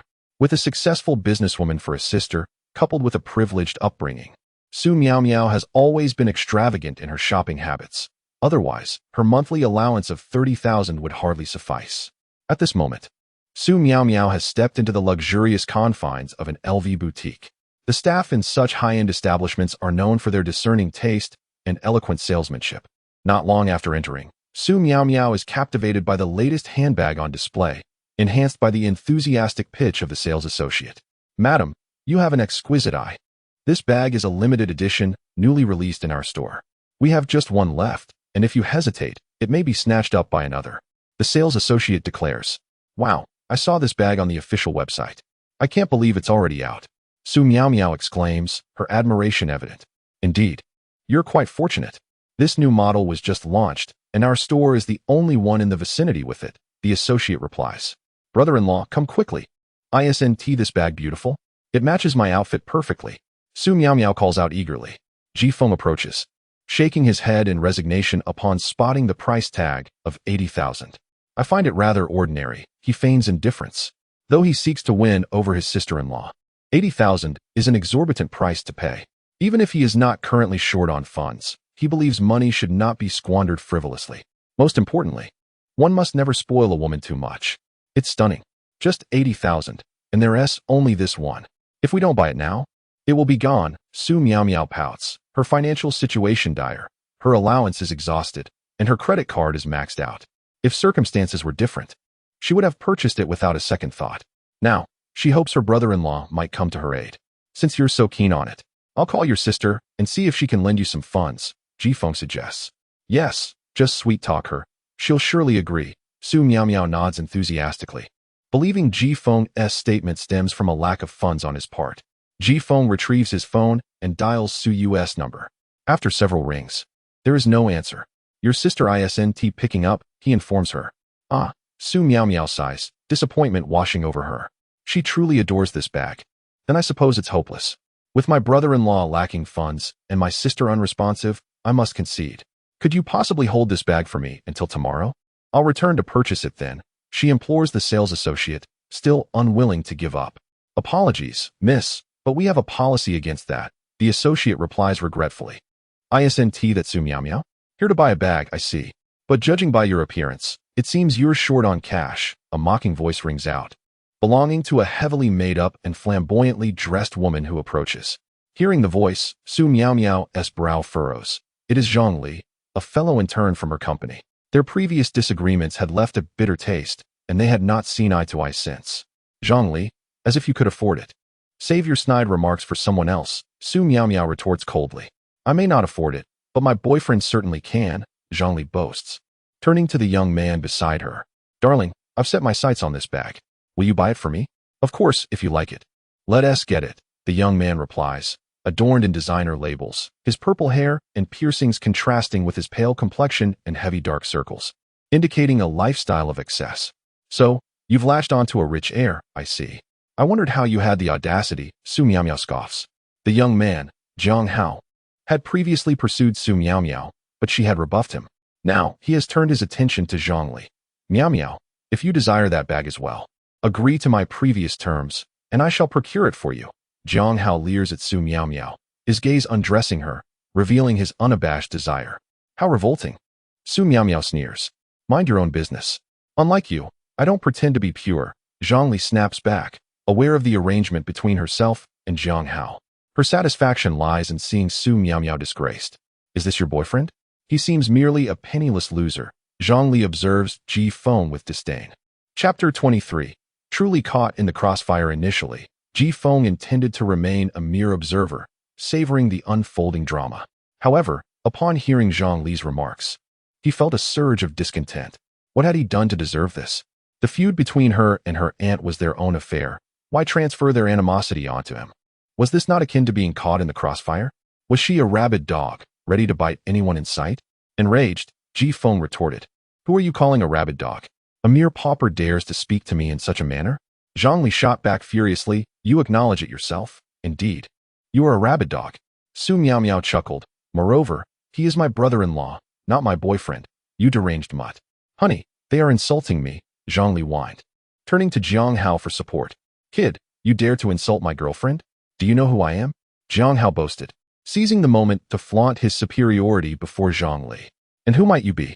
Just the boyfriend of this rabid mutt. Aren't you just another dog? Jifeng replied with an infuriatingly calm tone. Su Miao laughed. Brother-in-law, your words seem surprisingly reasonable. If he isn't a dog, what could possibly attract him to a female mutt? You, a pathetic wretch unable to scrape together a few thousand, dare to speak to me? My father is Jiang Shihua, and Jiang and Company is my family's enterprise. Do you even comprehend who you're conversing with? Jiang Hao boasted, relishing the opportunity to belittle Jifeng. Jiang and Company? Forgive me, but I have never heard of it, Jifeng replied nonchalantly. He genuinely had no knowledge of it. While Jinhai City was vast, he was well acquainted with its prominent companies, and Jiang and Company was not among them. Truly an unsophisticated bumpkin, unaware of Jiang and Company, Zhang Li sneered, her disdain palpable. Surely you've heard of Ruifeng Pharmaceuticals? My husband's Jiang and Company collaborates with them. Bumpkin, do you know how much profit our company stands to gain from this collaboration? At least 10 million. Have you ever seen such a sum? Jiang Hao boasted, his spirits buoyed by his father's recent business success. This partnership was expected to significantly enhance their family's financial standing. How dare you, unsophisticated bumpkin, linger here when you clearly cannot afford anything? Zhang Li dismissed him with a wave of her hand. Is that so? Then I must investigate just how impressive this Jiang and Company truly is. Jifeng said with a smile, retrieving his phone. He sent a WeChat message to Li Wan, issuing his command. I want that bag. Wrap it up for me. All right, young Master Jiang. The sales associate responded with a warm smile, recognizing Jiang Hao as a frequent patron. "Honey, you're the best," Zhongli exclaimed, planting a kiss on Jiang Hao's cheek upon seeing him select an extravagant LV bag priced at 80,000. "Brother-in-law, let us depart. This nauseating display from these two is unbearable," Su Miao Miao remarked, disgust evident on her face. Although she coveted the bag, she preferred to leave rather than endure the distasteful scene. "Yes, you pathetic wretch, hurry and leave if you can't afford it," Jiang Hao taunted, confidence radiating from him. "Wait," Ji Feng interjected, addressing the sales associate who was preparing to package the bag. "I want that bag." "What? You want it?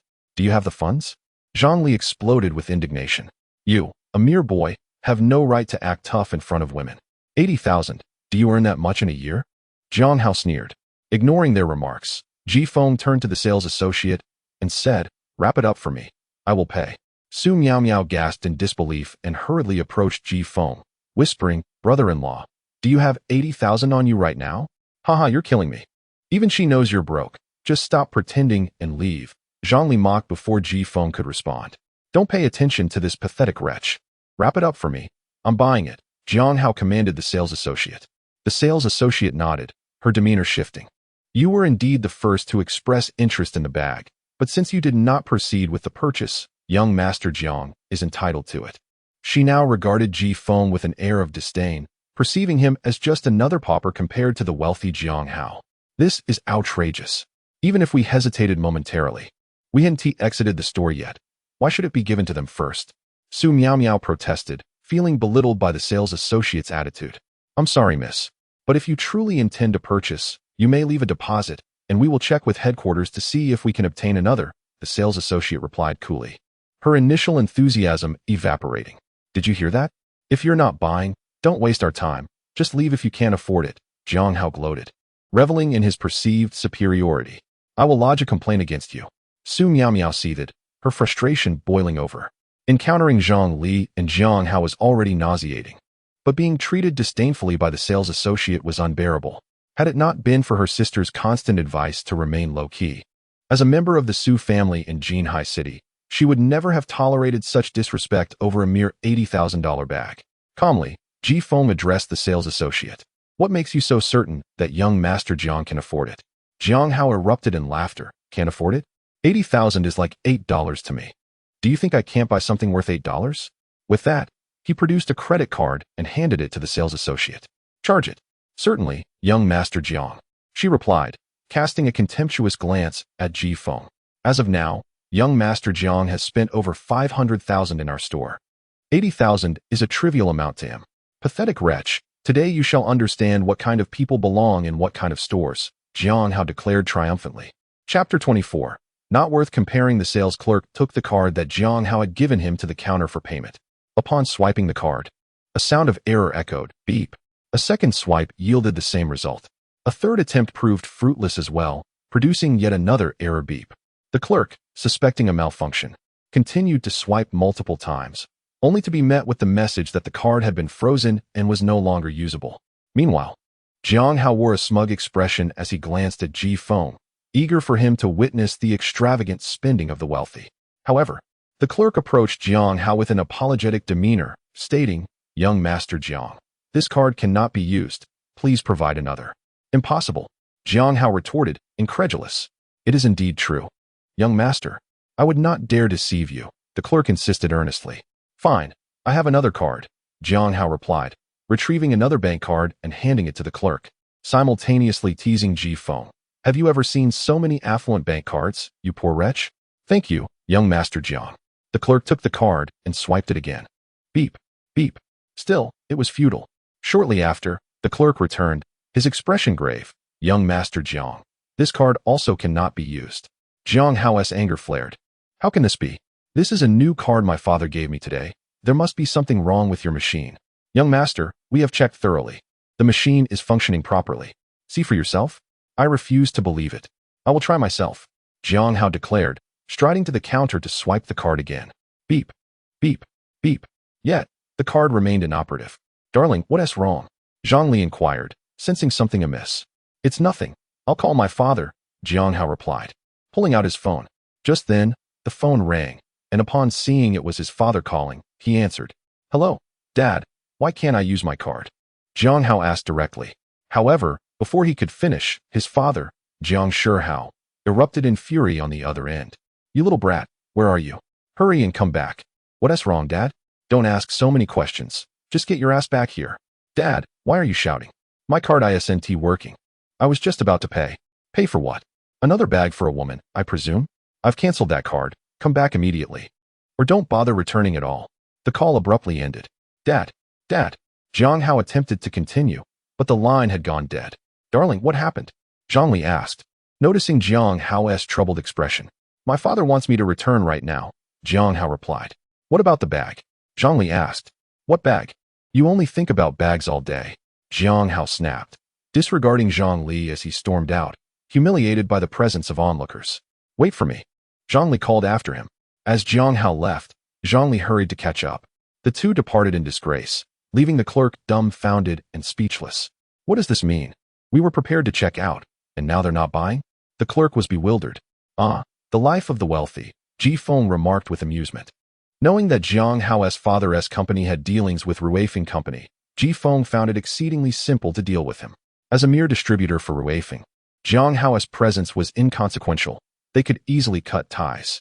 Ji Feng even took photos to send to Jiang Hao's father to show him the situation. Unexpectedly, Jiang Hao's father acted swiftly and canceled the card. Su Miao, however, was perplexed, unaware of what had transpired. The once arrogant duo had now slinked away in defeat. Although she didn't understand the reasons, a sense of satisfaction welled within her. "Sir, young Master Jiang has left. What about the bag?" The clerk turned her gaze toward Ji Feng, eager to make a sale and earn a commission. "Forget it. Such bags are only affordable to the second-generation wealthy," Su Miao quipped. "Brother-in-law, let us go. They're nothing but scum," she scoffed, leaving the store without a second thought. Seeing Su Miao's hasty exit, Ji Feng shook his head in resignation. It was evident that his sister-in-law was genuinely upset. Yet, he was not satisfied just letting them leave. "I will purchase that bag and request your manager to come out," Ji Feng stated calmly, producing the bank card gifted to him by his grandfather as a token of goodwill. "What is the need for a manager? If you want to buy, just buy," the clerk retorted, irritated. At that moment, the store manager appeared, and upon seeing the card in Ji Feng's hand, his expression shifted to one of alarm as he hurried over. "I sincerely apologize, sir. How may I assist you?" "I am the manager here," he said, wearing a forced smile. "You've seen enough of the commotion inside. What will you do about your staff's lack of professionalism?" Ji Feng remarked coolly. The manager, realizing the gravity of the situation, turned to the clerk with a serious demeanor. "You are fired. Do not come back tomorrow." "Me?" the clerk exclaimed, panic rising in her voice. "Is my directive unclear? You offended such a distinguished guest. Do not return tomorrow," the manager insisted. The black card in Ji Feng's hand was not something just anyone could possess. "Perhaps you should have recognized the gravity of the situation. Let us finalize this transaction." Ji Feng smiled. "Of course, sir. Here is my business card. Please contact me for any future needs. I will personally attend to your service," the manager offered, presenting his card with utmost respect. After Ji Feng departed, the clerk lamented, "Manager, why did you fire me?" "Lack of discernment. The card he used is a black card. Very few possess one in Jinhai City. Do you understand?" The manager scolded. "Couldn't young Master Jiang have done the same?" The clerk persisted. "Young Master Jiang? Compared to this guest, he is insignificant. Now hurry up and leave," the manager dismissed disdainfully. Chapter 25. An unbelievable scene, sister. I can hardly believe my eyes. I am a member of the Su family, and I have an elder sister who is a businesswoman. Why must I always maintain a low profile? Inside the shopping mall, Su Miao, who had been the first to exit the store, continued to murmur to herself. In her rush, fueled by irritation, she failed to notice that Ji Feng had not followed her out. "Hey, where's my brother-in-law?" After walking for a while, Su Miao suddenly recalled Ji Feng's presence but saw no sign of him. Just as she began to worry, a handbag unexpectedly appeared before her, startling her. "Brother-in-law? You scared me. You popped up like a ghost," Su Miao exclaimed. "Take a look at this," Ji Feng said, shaking the item he held in his hand. Upon closer inspection, Su Miao recognized it as the very LV handbag she had admired. "Brother-in-law, did you buy it?" Her face lit up with delight. "Of course. Consider it a gift for our first meeting. Are you happy?" Ji Feng smiled. I'm thrilled. Su Miao Miao eagerly accepted the bag. But her expression soon darkened as she recalled the earlier incident in the store. I do love the bag, but thinking about what happened earlier makes me angry. Still upset? Wasn't he that Jiang Deshao called back by his father? He was humiliated when his card was frozen after promising to buy the bag. Why are you still mad? Ji Feng chuckled. It's not just him and Zhang Li. It's that rude store clerk with her condescending attitude. I wish I could slap her. Su Miao Miao fumed. Don't worry about the clerk. When I bought the bag, I had the store manager summoned, and that clerk has already been dismissed, Ji Feng assured her. Really? Su Miao Miao asked, her eyes widening. Of course.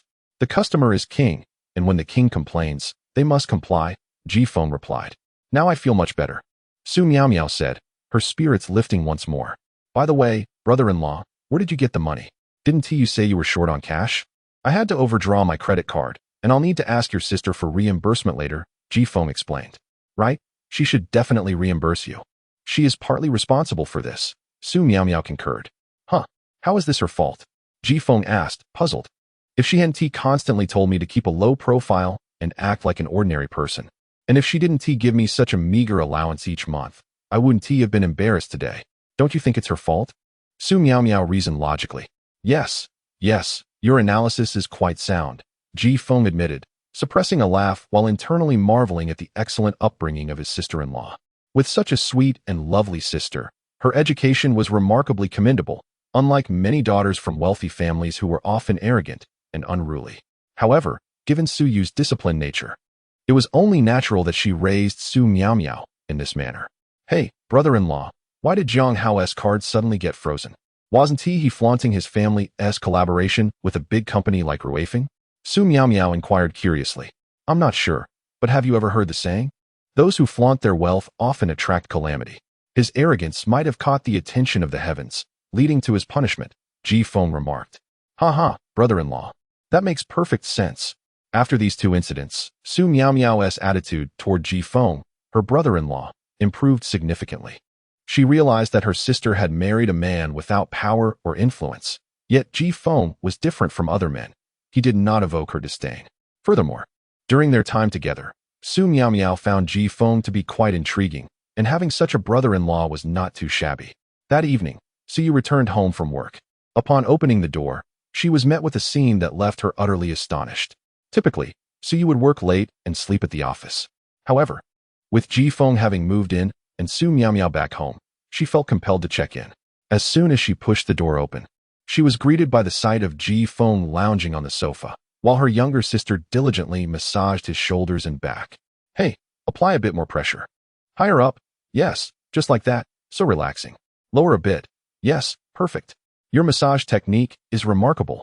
Ji Feng lay back in bliss, clearly enjoying the pampering from Su Miao Miao, who was putting in great effort. Of course, Su Miao Miao's enthusiasm stemmed not only from her commitment to their bed, but also from the fact that Ji Feng had purchased the handbag she adored. What are you two doing? Su Yu asked, taken aback by the sight before her. Typically, Su Miao Miao was too lazy to even do household chores. So this unexpected diligence was surprising, especially considering how rarely she enjoyed such treatment. Hey sister, you're back. I'm just giving my brother-in-law a back massage. Want me to give you one too? Su Miao Miao replied cheerfully. Her casual use of the term brother-in-law made Su Yu suspect that Su Miao Miao had been brainwashed. I think I'll pass, Su Yu declined, placing her bag on the table and pouring herself a glass of water. She turned to Ji Feng and asked, what did you offer her to make her work so hard? What are you talking about, sister? Did my brother-in-law give me any benefits? I've always been hardworking and sensible, Su Miao Miao retorted, slightly offended. Come on, you're my sister. I know your true nature all too well, Su Yu responded bluntly. Su Miao Miao's face fell in disappointment. All right, enough of this. Time us up, Ji Feng said with a smile as he rose from the sofa. They had agreed on a 2-hour service, and he wouldn't take advantage of Su Miao Miao even for a minute more. Now, tell me what happened while I wasn't here, Su Yu inquired. Chapter 26. Su Miao Miao's concerns upon being questioned by Su Yu. Su Miao Miao recounted the events with utmost honesty. Naturally, she needed to seek a little pocket money from her elder sister, a matter that could not be concealed. Thus, the young girl put on a performance before Ji Feng, vividly depicting their experience at the LV store, where they were looked down upon by a peer from her company and a wealthy heir. Her narration was so poignant that it nearly brought her to tears in front of Su Yu. All right, enough of the theatrics. You simply desire some pocket money, Su Yu remarked, piercing through Su Miao's facade. Hey, elder sister, you truly understand me, Su Miao conceded without reservation, acknowledging her thoughts openly. Ji Feng, I will transfer the 60,000 yuan to you shortly to settle the credit card bill. In the future, if this girl wishes to purchase anything, she can directly inform me, Su Yu stated calmly. She did not want Ji Feng to overspend on her sister's behalf. I know you will reimburse me. I called you earlier, but you did not answer, Ji Feng replied with a smile, not declining the offer. Why would he refuse? After all, he had already acknowledged that it was money from a credit card. Refusing would only lead Su Yu to suspect he was being disingenuous. Oh, the intricacies of a woman's heart are indeed inscrutable. After hearing Ji Feng's words, Su Yu understood. She had indeed seen Ji Feng's call, but had been in a meeting at that moment and had neglected to answer it, almost forgetting his unspoken words until now. Before long, Su Yu transferred the 60,000 yuan back to Ji Feng and sent an additional 10,000 yuan to Su Miao as extra pocket money for the month. Though there were only a few days left until the month's end. With nothing pressing on his mind, Ji Feng took a shower and returned to his own room. After Su Miao and Su Yu had both finished their baths, they returned to the master bedroom. That night, Su Miao and Su Yu shared a bed. As two women often have endless conversations, Ji Feng was aware that Su Miao would undoubtedly discuss matters concerning him with Su Yu. In the bedroom, Su Miao asked, Sister, you are married now, do our parents know? While applying a facial mask. I have yet to inform them, Su Yu replied, also donning a mask. Although she worked tirelessly throughout the day, she always dedicated time to skincare before bed. If they find out, won't they be furious? Su Miao remarked. There's nothing to be done about it, Su Yu responded nonchalantly. My marriage does not require the family's approval. That may be true, but their father held no authority in the family, and their mother, as you know, is quite strong-willed. She had hoped for you to marry Ma Qiming, thinking it would grant her more leverage in the family.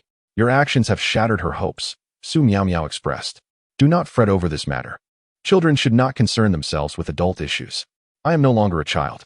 Even if you can manage things with our parents, what about the Ma family? You have an engagement with Ma Qiming.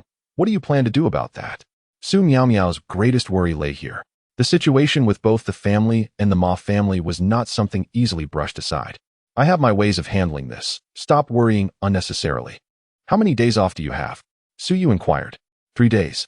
I intended to come to your place for some food, but I did not expect such a surprise from you, Su Miao replied. Such matters were beyond her wildest imagination, yet knowing her elder sister's style and character, it seemed entirely within the realm of possibility. Enough, get some rest. Remember my request, do not disclose this to anyone in the family. Otherwise, I shall not give you a single cent of pocket money in the future, Su Yu admonished. Rest assured, elder sister, I am the most discreet, Su Miao promptly assured her. Without Su Yu's monthly allowance, how would she manage her life? However, during her time spent with her brother-in-law, aside from lacking wealth and power, he seemed to be quite a decent person. Ji Feng's method of winning hearts had evidently proved effective, as just before sleeping, Su Miao made sure to speak well of him, though Su Yu did not respond. Meanwhile, in another villa, Father, please stop, it hurts. Mother, say something for me, please. Jiang Hao, bare and kneeling on the floor, wailed incessantly. Stop hitting him. You are going to ruin our son. A finely dressed woman pleaded through her tears. You have spoiled him. Look at what he has become. Jiang Shihai seethed as he glared at Jiang Hao. After finally enjoying a day of rest at home, having verbally secured a business deal with Ruifeng Company, his spirits were high. Yet, not long after, he received a call from the company's representative, stating they wished to terminate the deal. Upon inquiring why, the representative sent him a photo depicting his son, Jiang Hao, in a disgraceful manner at the LV store. Jiang Shihai instantly grasped the gravity of the situation. His son had provoked someone he ought not to have. He immediately froze Jiang Hao's bank card and ordered him to return home. Upon learning the details from Jiang Hao, he was nearly driven to the brink of fury. Do you have any idea of my capabilities? How dare you flaunt yourself in public? There are far more influential individuals in Jinhai City than I. Why must you be such a source of worry? Jiang Shihai lamented, hitting Jiang Hao again in frustration. Father, those two couldn't even afford an 80,000 yuan bag. How could they be significant figures? Jiang Hao protested, feeling wronged. Silence. Jiang Shihai thundered. Do you think everyone is like you, flaunting their wealth without restraint? For the next few days, stay at home and reflect on your actions, you good for nothing. I understand, Jiang Hao muttered, lowering his head, too afraid to retort. Chapter 27. The child hanging from the balcony. The next day, when Ji Feng awoke, it was nearly noon. It was not by his own volition, but rather due to the persistent calls of Su Miao Miao. After rising, he discovered that Su Yu had already departed for work, leaving only Su Miao Miao in the room, sighing despondently as she gazed at him. What troubles you? Ji Feng inquired, noticing her exceedingly disappointed expression. Brother-in-law, you've disappointed me greatly, Su Miao Miao lamented. In what manner have I let you down? Ji Feng chuckled. You had such a splendid opportunity to impress my sister, yet you squandered it. Lacking even the initiative to rise early and prepare breakfast, she retorted. Oh, Ji Feng replied, maintaining a calm demeanor. What is with your reaction? Su Miao Miao said, visibly dissatisfied. I can't believe I praised you in front of my sister last night. Enough of this. If you have something to say, do so quickly, otherwise, I shall return to my slumber, Ji Feng responded. What do you mean by that? I don't understand what you're implying. Su Miao Miao feigned ignorance. Your performance before my sister was so commendable. Why then do you not exhibit the same in my presence? Ji Feng posited. You claim I failed to prepare breakfast for your sister, yet you have only recently awoken yourself. How did you know? Su Miao Miao exclaimed in surprise. If you were the meticulous girl you claimed to be, would you not have already finished your makeup by now? Moreover, given your personality, had you risen early, you would have awakened me long ago, Ji Feng reasoned logically. Su Miao Miao faltered, realizing that he was indeed correct. She had only just gotten up. Even if I have just awakened, what gives you the right to assume I have a matter to discuss with you? She countered. Come now. You are hardly a worry-free individual. You have just risen, and I wager you have yet to eat breakfast. I deduce that you are seeking me out to prepare something for you, Ji Feng stated. Su Miao Miao was taken aback once more, as Ji Feng's deduction hit the mark. She indeed wanted him to prepare something to eat, as she had no desire for takeout. Furthermore, Su Yu typically had breakfast at the office rather than at home. That's not true, she retorted, her cheeks flushing at being so accurately red. Stop pretending, your stomach is growling. If you refuse to admit it, I shall simply return to sleep, Ji Feng declared, recognizing her reluctance to confess. A naive child attempting to outsmart him was no match for Ji Feng. As he turned to leave, Su Miao Miao yielded. Brother-in-law, I was wrong, all right? You are entirely correct. I am nearly starving, she began to whine. If you are starving, grab a snack. At this hour, where am I to procure breakfast for you? Ji Feng replied. Snacks are merely snacks. They cannot substitute for a proper meal. Besides, brother-in-law, you must consider what we shall have for lunch, she insisted. I am not opposed. I can go out to buy groceries and prepare a meal. I won't hinder your grand feast, Ji Feng said with a smile. Really, brother-in-law, you can cook? Su Miao Miao was astonished. Who has told you that I cannot? Ji Feng queried. No one. Brother-in-law, please let me join you for lunch. Do you not wish to showcase your culinary skills before your sweet and lovely sister-in-law? Su Miao Miao coaxed. You do raise a valid point. However, you ought to know how to conduct yourself in my presence from now on, Ji Feng replied.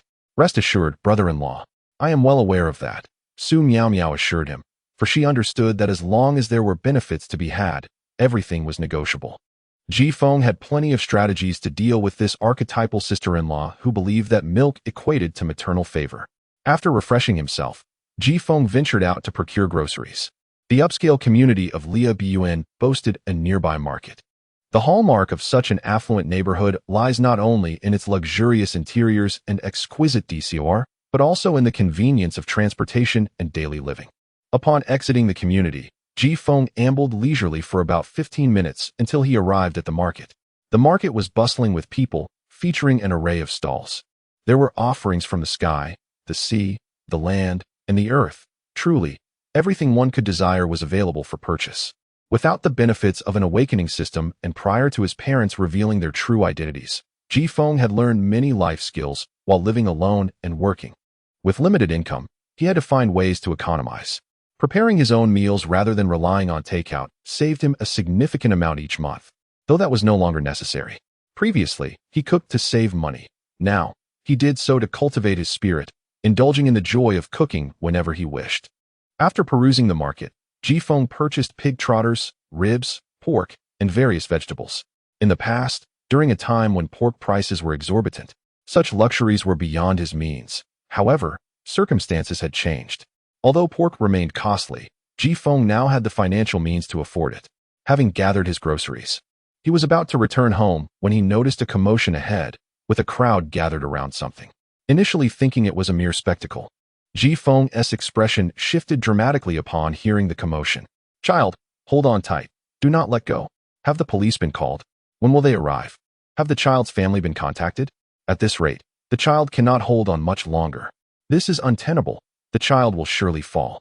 Alas, the child's parents are absent, and the neighbors are nowhere to be found. We cannot get close. Quickly, fetch several blankets. Everyone pitch in. If the child falls, we must provide some cushioning." Ji Feng looked up to see a toddler, barely 1 or 2 years old, precariously hanging from a 6th-floor balcony.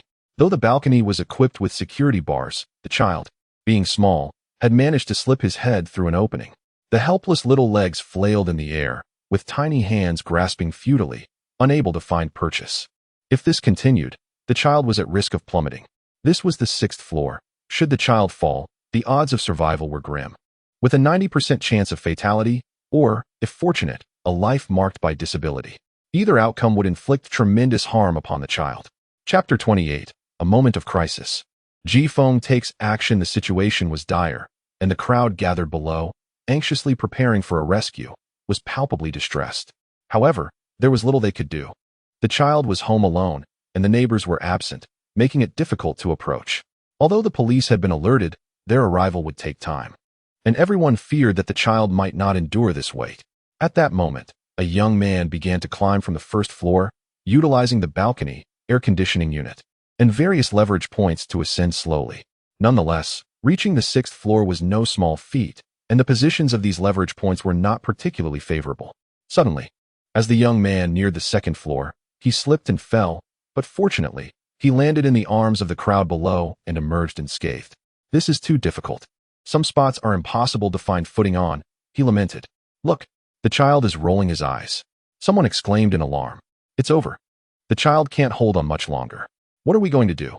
The child had been hanging for an extended period, and it was clear that he might not last until the police arrived. Each person felt a heavy weight in their hearts as they realized the gravity of the child's precarious situation. Without any effective measures, the child might not survive until help arrived. Desperation enveloped the crowd. They all wished to lend a hand, yet felt powerless. The thought of losing such an innocent and lovely child was unbearable. Just as despair threatened to consume them, a figure suddenly darted past their line of sight. When they regained their composure, they beheld Ji Feng, agile and swift, making his way up to the 6th floor. He could not stand idly by. Knowing the fragility of the situation, the child was someone's beloved offspring, and the loss of such a life could shatter a family. Seeing the previous climber's failure, Ji Feng wasted no time and began his ascent. "Be careful," shouted someone from below. "Watch your step. Some places are slippery and hard to navigate." Another warned. "We must make it in time. May heaven bless us." "Can he manage?" "Someone just failed, and it seems unlikely he'll succeed," another murmured, disheartened by the height of the building and the difficulty of the climb. However, in the next moment, the onlookers were left in awe. Ji Feng moved with remarkable speed, each foothold chosen with precision, balancing stability and swiftness. His climbing was fluid and unhindered, and he quickly approached the child. "Wow, this guy is incredible.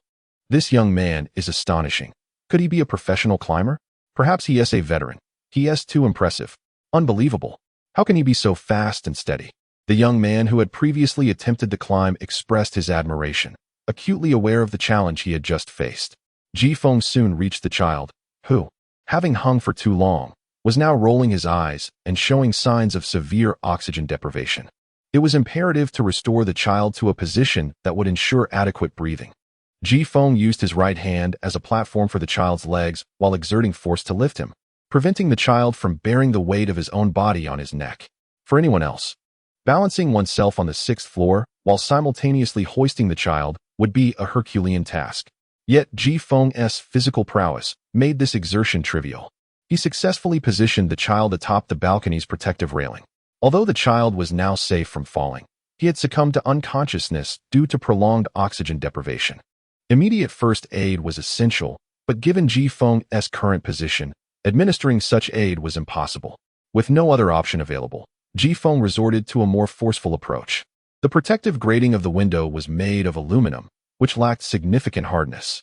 Grasping it firmly with his right hand, he exerted force and began to dismantle it. 1 bar, 2 bars, 3 bars. Jifeng swiftly created an opening large enough for himself to enter. He climbed through the gap, cradling the child, and began administering first aid. The onlookers below were left speechless. This is beyond incredible. He is practically a superhero. Even though the grating was aluminum, the speed at which he dismantled it was astonishing. Is this even human strength? He must be a soldier, perhaps a special forces operative. He is phenomenal. Everyone understood that this was the only way Jifeng could provide the child with the necessary aid. What are you all staring at? Isn't that my window? Why is someone dismantling it? An elderly woman carrying groceries approached, noticing the commotion. Grandma, quickly open your door. Your grandson was hanging on the window and nearly fell. A good Samaritan has already climbed up to save him. You must hurry. Someone urged. My grandson. The elderly woman, startled and distressed, began to weep. Fortunately, someone took the keys from her trembling hands and dashed upstairs to assist. With no elevator in the building, the young man, strong and swift, reached the door first. 2 others stayed behind to care for the elderly woman, helping her contact the child's parents while also racing upstairs to provide assistance. Meanwhile, in a nearby CAF, Suyu was engaged in discussions with the president of a company regarding a potential collaboration. Mr. Zhou, I believe this business would be best entrusted to our company, Guomei. Suyu stated confidently. Su, there are several suitable companies in Jinhai City for this collaboration. You must provide a compelling reason to persuade me. The middle-aged man known as Mr. Zhou replied. Just as Suyu was about to respond, Mr. Zhou's phone rang, interrupting the conversation. Chapter 29. Doing good deeds without seeking recognition. The man's phone rang. I apologize, Mr. Su, but I must take this call, the middle-aged man remarked with a smile. Suyu nodded in understanding, ceasing her conversation. Hello, Mom, what is it? The middle-aged man spoke softly. What? How is my son doing now? I understand. I will return at once. His expression, once gentle, shifted dramatically after the call. Following a flurry of urgent inquiries, he hung up and immediately stood up. Mr. Zhou, what happened? Suyu asked, puzzled. I'm sorry, Mr. Su, but I have an urgent matter to attend to, he said, hastily departing. The secretary, who had been waiting nearby, quickly followed him. Mr. Zhou, what's wrong? She whispered, noticing the grave expression on his face, indicating something serious had occurred. Have the driver take me home immediately, the middle-aged man said darkly. The call he received was made from his mother's phone by someone else, informing him that his child had nearly fallen from the balcony and was currently in emergency care, urging him to return quickly. His heart sank. His wife had passed away, and this son was his pride and joy, with an elderly mother at home. Despite being the head of a company, his son and mother were the ones he cherished most. Due to his busy schedule and his mother's desire for a grandchild, he had entrusted the child to her care, hiring a dedicated nanny, never anticipating such an incident could occur. After he left, Suyu sighed as she gazed at the empty seat. She had finally managed to arrange a meeting with Zhou Guodong, the president of Huamao Company, to discuss a potential collaboration. Recently, Huamao Company had secured a significant project, and several cosmetics firms in Jinhai City sought to partner with them, but competition was fierce. Her company lacked the necessary advantages in terms of scale and pricing. Nevertheless, she believed that with sufficient sincerity, she could persuade Zhou Guodong. However, to her dismay, just as she had finally secured his presence, he left shortly after exchanging only a few words with her. What could she do now? She felt unfortunate. No, I cannot give up. I must secure this deal, Suyu vowed silently, for she had never been one to surrender easily. Fortunately, the child had merely fainted due to prolonged anxiety and lack of oxygen, but he was now recovering. I can breathe easier now, Jifeng said, relieved. After swiftly carrying the child from the balcony into the house, he promptly administered first aid. Following a flurry of activity, the child had awakened, though still slightly shaken from the ordeal. Thank you. You are truly my savior. I am so grateful you saved my grandson, the child's grandmother exclaimed, her voice filled with emotion, as she prepared to kneel before Jifeng. Oh, dear lady, please don't do that. Jifeng quickly intervened, helping her to her feet. Such an act of respect from someone of your age would surely shorten my life, he added with a smile. The ambulance should be arriving shortly, if you're concerned. Allow them to take the child to the hospital for a checkup, Jifeng suggested. Yes, thank you so much, the grandmother replied, visibly emotional. Brother, well done. I admire you. You are remarkable. You are a hero. came the enthusiastic applause from the onlookers, all impressed by Ji Feng's actions. Soon, both the ambulance and the police arrived. Once the danger had passed, the police departed, while the paramedics took the child for further examination. "Make way. What has happened to my son?" Zhou Guodong rushed back, frantic. "Mom, are you all right? How is the child?" he asked upon seeing his mother. "It's all right now. A kind-hearted person came to the rescue, and the ambulance has taken my grandson for a thorough checkup," the old woman reassured him. "That is good. That is good." Zhou Guodong's heart finally relaxed. "How could this happen? Where's the nanny?" he inquired. "She took the day off and won't return until the afternoon," his mother replied. "By the way, where's the person who saved my son? I must express my gratitude to him," Zhou Guodong said earnestly, filled with genuine appreciation. His son and mother were everything to him. If something had happened to the child, neither he nor his mother would have been able to bear it, and their family would have been irrevocably shattered, regardless of his wealth. "Wait, where did that young man go?" "He was just here," someone remarked. "It seems he has quietly left," another replied. "Now that is what I call doing good deeds without seeking recognition," someone else noted, realizing Ji Feng had slipped away unnoticed. "Hold on, I recorded a video when he was saving the child," another person suddenly said. "Please show it to me," Zhou Guodong requested. Upon viewing the footage, he felt a mix of shock and relief. His son had indeed come perilously close to disaster, and the one who saved him was truly remarkable. Alas, the video only captured Ji Feng's back, leaving Zhou Guodong unaware of his appearance. "Son, we must all express our gratitude for today's events. I believe we will meet that benefactor again someday," the old lady remarked. Hearing this, Zhou Guodong addressed the gathering. "I will forever remember today's events, and I will ensure to thank everyone properly. Too kind. Anyone would have helped in such a situation. It was merely a small effort. Do not take it to heart." Others chimed in. "That young man who saved the child was so humble. We need not feel any obligation," they added, laughing as they began to disperse. In such instances, anyone present would have stepped in to help. No one expected anything in return, as they were not the kind of people to seek benefits from such acts. Zhou Guodong hurried to the hospital to check on his son. Chapter 30. The viral video in light of today's timely intervention that saved an innocent life and preserved a family's happiness, Ji Feng felt a profound sense of satisfaction. His actions were entirely instinctive. Performing a good deed could be seen as accumulating a bit of virtue for himself. Naturally, he believed in the principle of humility, doing good without seeking recognition. After ensuring the child was safe, he quietly departed. Unbeknownst to him, shortly after his exit, a video capturing Ji Feng's barehanded ascent to the 6th floor to rescue the child was uploaded online by an onlooker, and it rapidly gained immense popularity at an astonishing rate. "Wow, this guy is incredible. With those skills, he must be from a special forces unit," exclaimed one viewer. "Unbelievable. He scaled 6 floors and managed to save the child. So impressive. Why only a silhouette? Such a hero deserves to be recognized." Others lamented the absence of a clear view of his face, expressing their admiration and curiosity about this enigmatic savior. The comments section overflowed with netizens fervently expressing their esteem for Ji Feng, though many regretted the lack of a frontal shot. However, the reverberations of Ji Feng's heroic act did not end there. A particularly lengthy commentary ignited a complete online frenzy. The post was pinned by a user under the moniker "If battle calls, I shall respond." The author, a retired sergeant, shared, having just left the military a year ago. "Upon viewing this video, I must commend this individual. My heart swells with admiration and astonishment. As a soldier, I know that scaling 6 floors is feasible, yet his speed is something I cannot claim to match. In my 5 years of service, I have encountered exemplary soldiers and even special forces operatives, but very few could achieve such speed under these circumstances. I am proud to hail from this great nation, where exceptional talent is never in short supply." Following this retired sergeant's heartfelt commentary, numerous replies flooded in from touched viewers.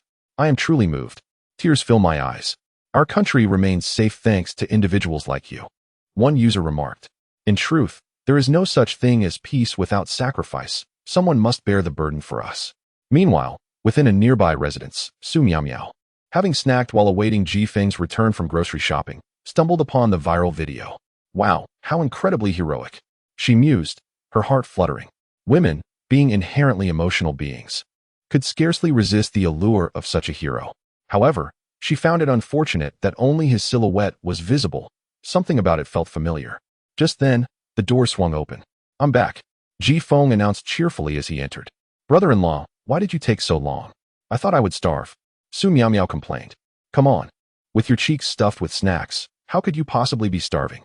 Ji Feng retorted, laughing, as he headed into the kitchen to prepare dinner. "Keep talking to me like that, and you might just lose my affection," she huffed, feeling exasperated by his constant rebuttals that left her speechless. "Never mind. I'll just watch my hero again. He is too handsome," she said, unable to resist replaying the viral video. After a full hour of culinary preparations, Ji Feng emerged from the kitchen, presenting a feast: braised pig trotters, sweet and sour ribs, twice-cooked pork, spicy prawns, and a delightful Crucian carp soup. The array of dishes dazzled Su Miao Miao. The aroma wafting through the living room was utterly enticing. "Wow, it smells amazing," she exclaimed, savoring the fragrance. "Let us eat while it's hot. It won't taste as good if it cools down," Ji Feng urged. "Brother-in-law, you should eat too," she replied. "I'll just take off this apron and be right there," he said, turning back to the kitchen. At that moment, Su Miao Miao cast a glance at Ji Feng's silhouette and suddenly connected the dots. She quickly took out her phone to compare. "No way, this can't be," she gasped, as the resemblance between the figure in the video and Ji Feng was uncanny, right down to their clothing. "It must be a coincidence. He just went to buy groceries. How could he have turned into a hero? If he had, he would have been bragging about it to me," she muttered to herself. "What are you mumbling about?" Ji Feng inquired as he re-entered. "Nothing. I was just commenting on how good it smells," she deflected. "All right, stop buttering me up. Let us eat," Ji Feng replied, not thinking much of it. Chapter 31. Zhou Guodong's decision in the Children's Hospital of Jinhai City. Zhou Guodong, with a sense of relief, inquired, "Director Wang, is there truly no cause for concern regarding my child? If needed, we can keep him under observation for a few days before his discharge." "Thank you, Director Wang," Zhou Guodong replied gratefully. "No need for such formality. Should any issues arise, do not hesitate to approach me directly."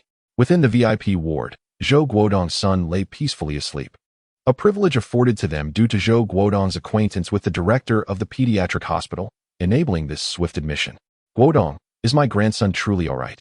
The elderly matriarch, with a heart full of worry, gazed at her sleeping grandson, reflecting on her earlier negligence that almost led to a tragic incident involving her only beloved grandchild. "Mother, please do not fret. He is fine. A few more days of observation and he will be able to return home," Zhou Guodong reassured his mother. "That is a relief. Alas, it was my mistake. Had I not left the child alone at home, this would not have happened." The grandmother expressed her lingering guilt. "Mother, it is not your fault. Such events are unforeseen," Zhou Guodong said with a bittersweet smile. As the head of the company, he often found himself preoccupied with work. Having lost his wife, leaving him solely responsible for their son, he had intended to bring his mother to live in the villa he purchased, but she preferred to remain in their old home, accustomed as she was to the 6-story walk-up, despite the absence of an elevator. Fortunately, she maintained a robust constitution. Zhou Guodong had arranged for a caretaker, yet fate intervened, as the caregiver had taken a leave of absence that day, leading to the unexpected incident. "Mother, once the child is discharged, why not move into the villa with me? Living on the 6th floor is truly inconvenient and rather unsafe. If we reside together, I can rest easier," Zhou Guodong suggested. "Very well, but you must promise to devote more attention to home life. My precious grandson constantly speaks of his father, yet he seldom sees him. With his mother gone, you cannot let work deprive him of a complete childhood," the grandmother sighed. "I understand, mother. You need not worry. I will not allow my work to consume all my thoughts any longer," Zhou Guodong admitted, his expression one of remorse. "My grandson is indeed fortunate, saved by the timely intervention of a kind-hearted stranger. I hope to encounter him again to express my deepest gratitude," the grandmother thought, her heart swelling with appreciation for Ji Feng. "Rest assured, mother, I have already begun searching for this benefactor. I will ensure my gratitude is conveyed," Zhou Guodong declared with resolve. He held deep sentiments for the individual who, unreservedly risking their own safety, ascended to the 6th floor to save his son. The director had emphasized that had the rescue not been prompt, the consequences could have been dire. Prolonged oxygen deprivation could have resulted in severe brain damage, even the risk of mental incapacity. Thankfully, the selfless act of this unknown savior averted such calamity, and Zhou Guodong felt compelled to express his gratitude. Suddenly, a series of knocks echoed through the room. Zhou Guodong turned towards the door to find a sharply dressed young man standing outside. He recognized the visitor and stepped out to greet him. Mr. Su, your sources are quite astute. I did not expect you to locate me here, Zhou Guodong remarked. Indeed. Mr. Zhou, what a coincidence. I came across that sensational video on my phone and learned of your son's close call. I inquired and discovered his location here. So I rushed to check on him. The young man, Su Chao, replied, playfully swinging the fruit basket he held. Thank you for your concern, Mr. Su. But I suspect your visit has more to it than mere inquiry, Zhou Guodong noted with a knowing smile. Su Chao, a member of the influential Su family in Jinhai City, was also a competitor vying for a significant business deal with Zhou Guodong's company. And he happened to be a distant cousin of Su Yu. Mr. Zhou, I will be forthright. I came here with the hope of establishing a partnership with your esteemed company. You are well aware of our capabilities and pricing. We stand as the optimal choice in both regards, Su Chao asserted confidently. His knowledge of the situation was not gleaned from any video, but rather from information procured through Zhou Guodong's secretary. To secure this deal, Su Chao had discreetly offered various incentives to the secretary to gain first-hand knowledge. He was aware that Su Yu had already made attempts to engage with Zhou Guodong earlier that day, and with the recent incident involving Zhou Guodong's son, any negotiations were likely still pending. Mr. Su, we are in a hospital. Let us discuss business matters upon my return to the office, Zhou Guodong suggested amiably. Mr. Zhou, I assure you, my intentions are earnest. I understand you met with Su Yu this morning.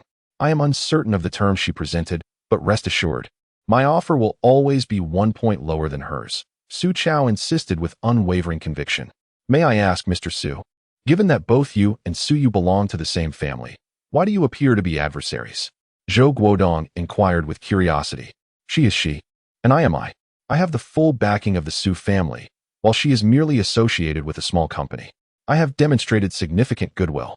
It is clear which partnership would be more advantageous, Su Chao asserted with pride.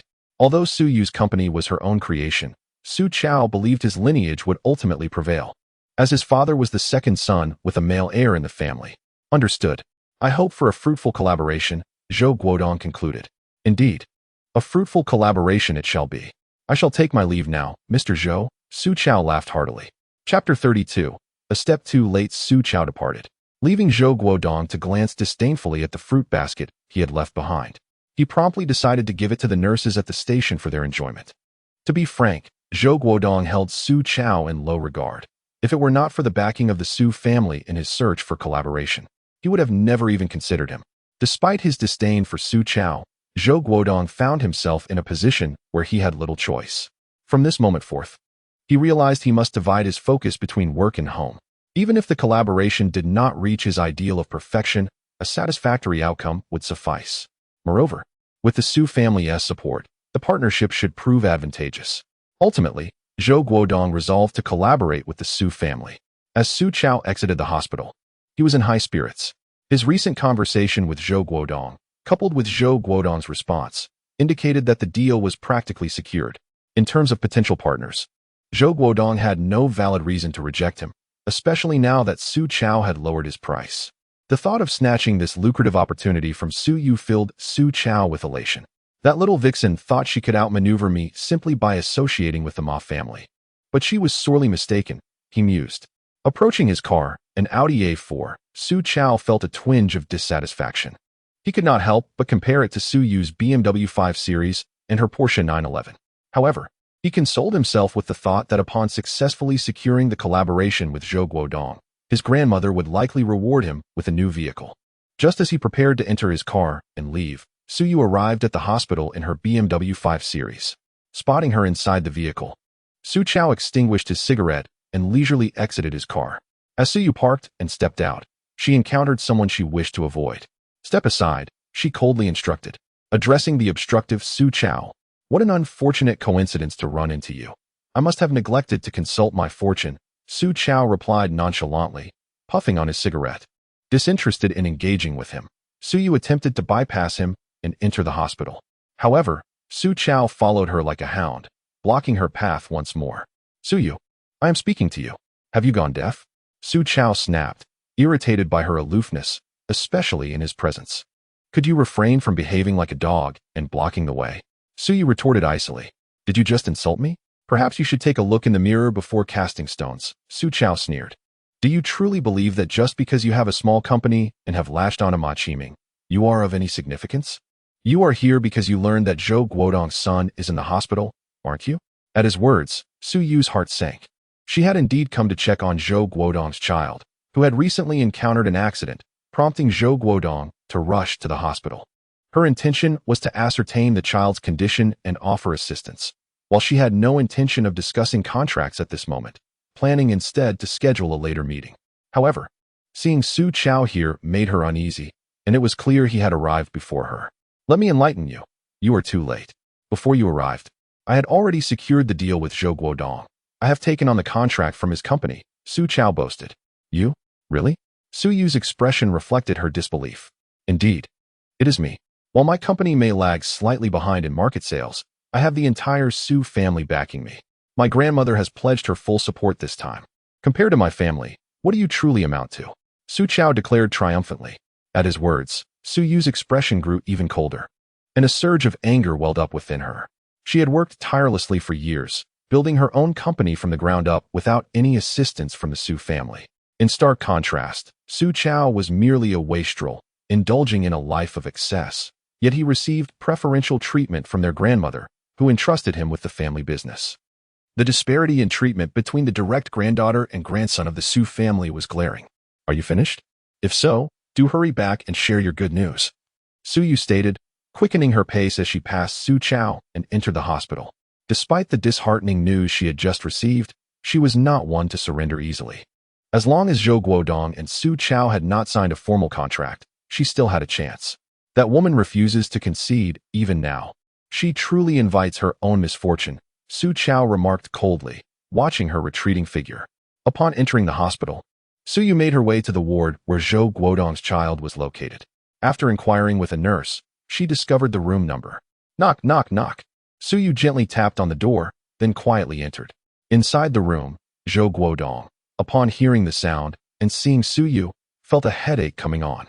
Not long after Su Chao's departure, Su Yu had arrived. Miss Su, you are here, Zhou Guodong greeted her with a smile. Su Yu nodded. I received the news and rushed over immediately. How is the child? All is well. The doctor said he just needs to stay for a few days of observation, and then he can be discharged, Zhou Guodong replied. Daddy, Daddy, came the voice of Zhou Guodong's son from the hospital bed, waking up. Ah, Guahao, I'm here, Zhou Guodong responded, instantly transforming into a doting father. Upon seeing the child's adorable face, Su Yu's earlier frustration inexplicably dissipated. Chapter 33.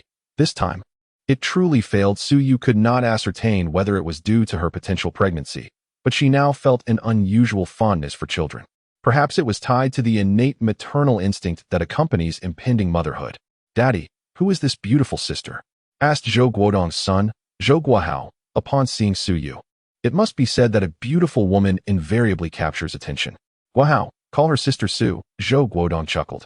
One must admit that Zhou Guodong held a genuine admiration for Su Yu. In the bustling Jinhai city, who did not know of Su Yu's reputation as the Ice Mountain Beauty? Her looks and figure could only be described as breathtakingly enchanting. The number of suitors vying for her affection could easily fill an entire football field. Yet, this stunning woman was not merely a pretty face. She was a formidable career woman, not a mere ornament. Hello, Guahao. Look at what I brought you. Su Yu beamed, placing a collection of delightful gifts on the bed, all of which were sure to please a child. Thank you, Sister Su. The sight of toys and enjoyable items elicited a joyous response from the child, his laughter ringing out. Zhou Guodong observed this scene with a sense of reflection, regardless of whether Su Yu was merely putting on an act. She at least showed genuine care, a stark contrast to Su Chao. President Su, may I have a word with you outside? Zhou Guodong ventured. Once they stepped out of the ward, Zhou Guodong stated candidly, President Su, I want to hide it from you. Before your arrival, Su Chao had already approached me, seeking collaboration and distancing himself from the Su family. I agreed, as I felt I had no choice. Upon hearing this, Su Yu smiled and replied, Mr. Zhou, I respect your decision. However, I implore you to reconsider. You are aware of Su Chao's business practices, ruthless and unorthodox. Even if he has distanced himself from the family, there is no guarantee he will meet your expectations. Am I not aware? Zhou Guodong replied with a bitter smile. My son narrowly escaped a grave incident this time. A stroke of luck. I intend to shift my focus back to my family. Even if this collaboration does not achieve the perfection I desire, I will accept it. I am merely seeking tranquility. I apologize, President Su. Mr. Zhou, to be honest, I did not come to the hospital today to discuss work. I merely wished to visit your son. However, since you have broached the subject, I hope you will grant me another opportunity.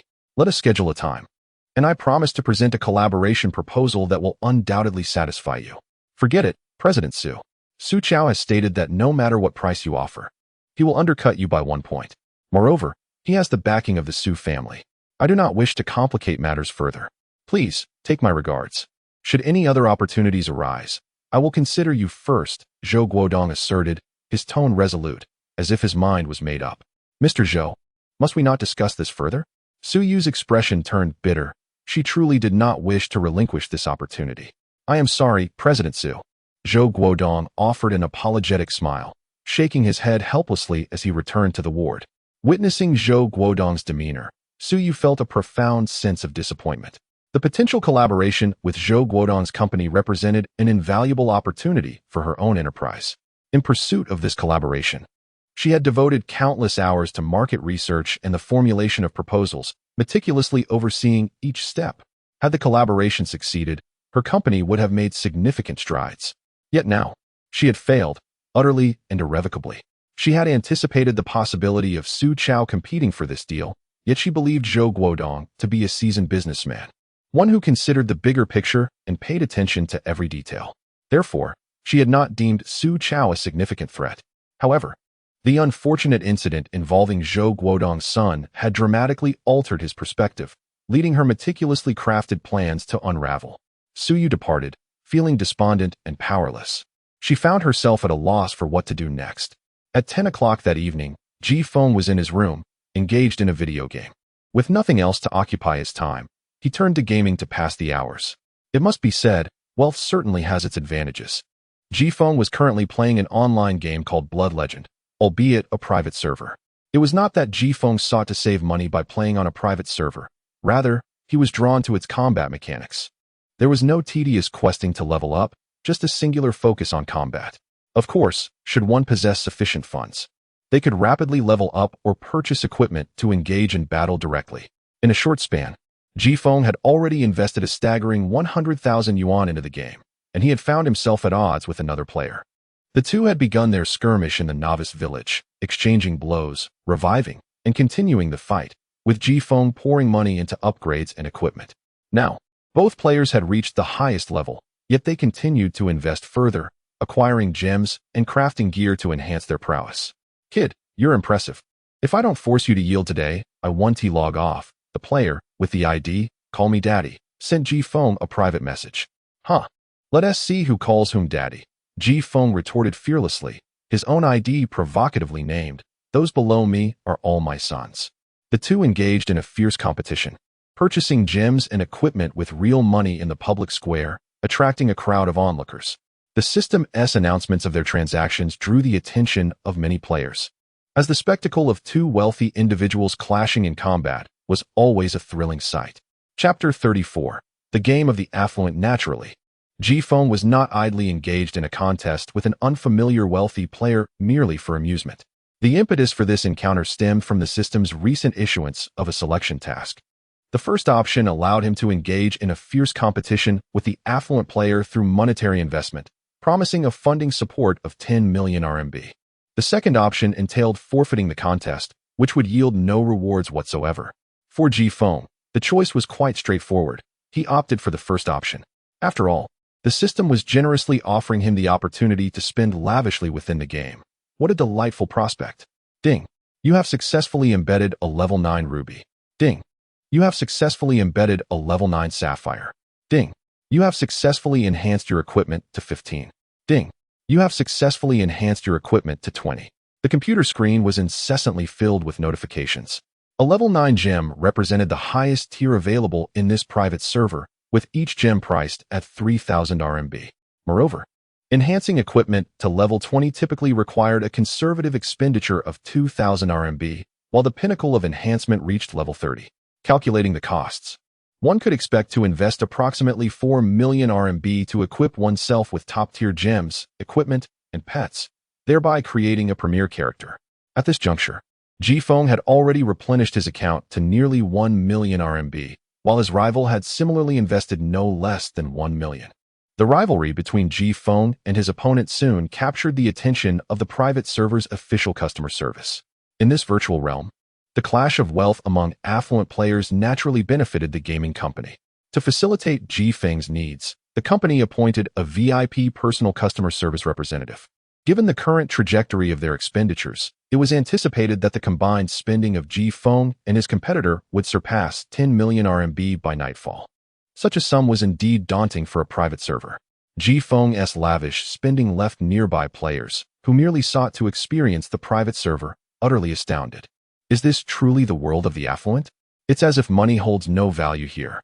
I've already spent over 1 million. Goodness, this is simply remarkable. Why not spend this money on the official server? You wouldn't understand. Some wealthy individuals prefer the private server experience. For them, the joy of gaming far outweighs the financial implications.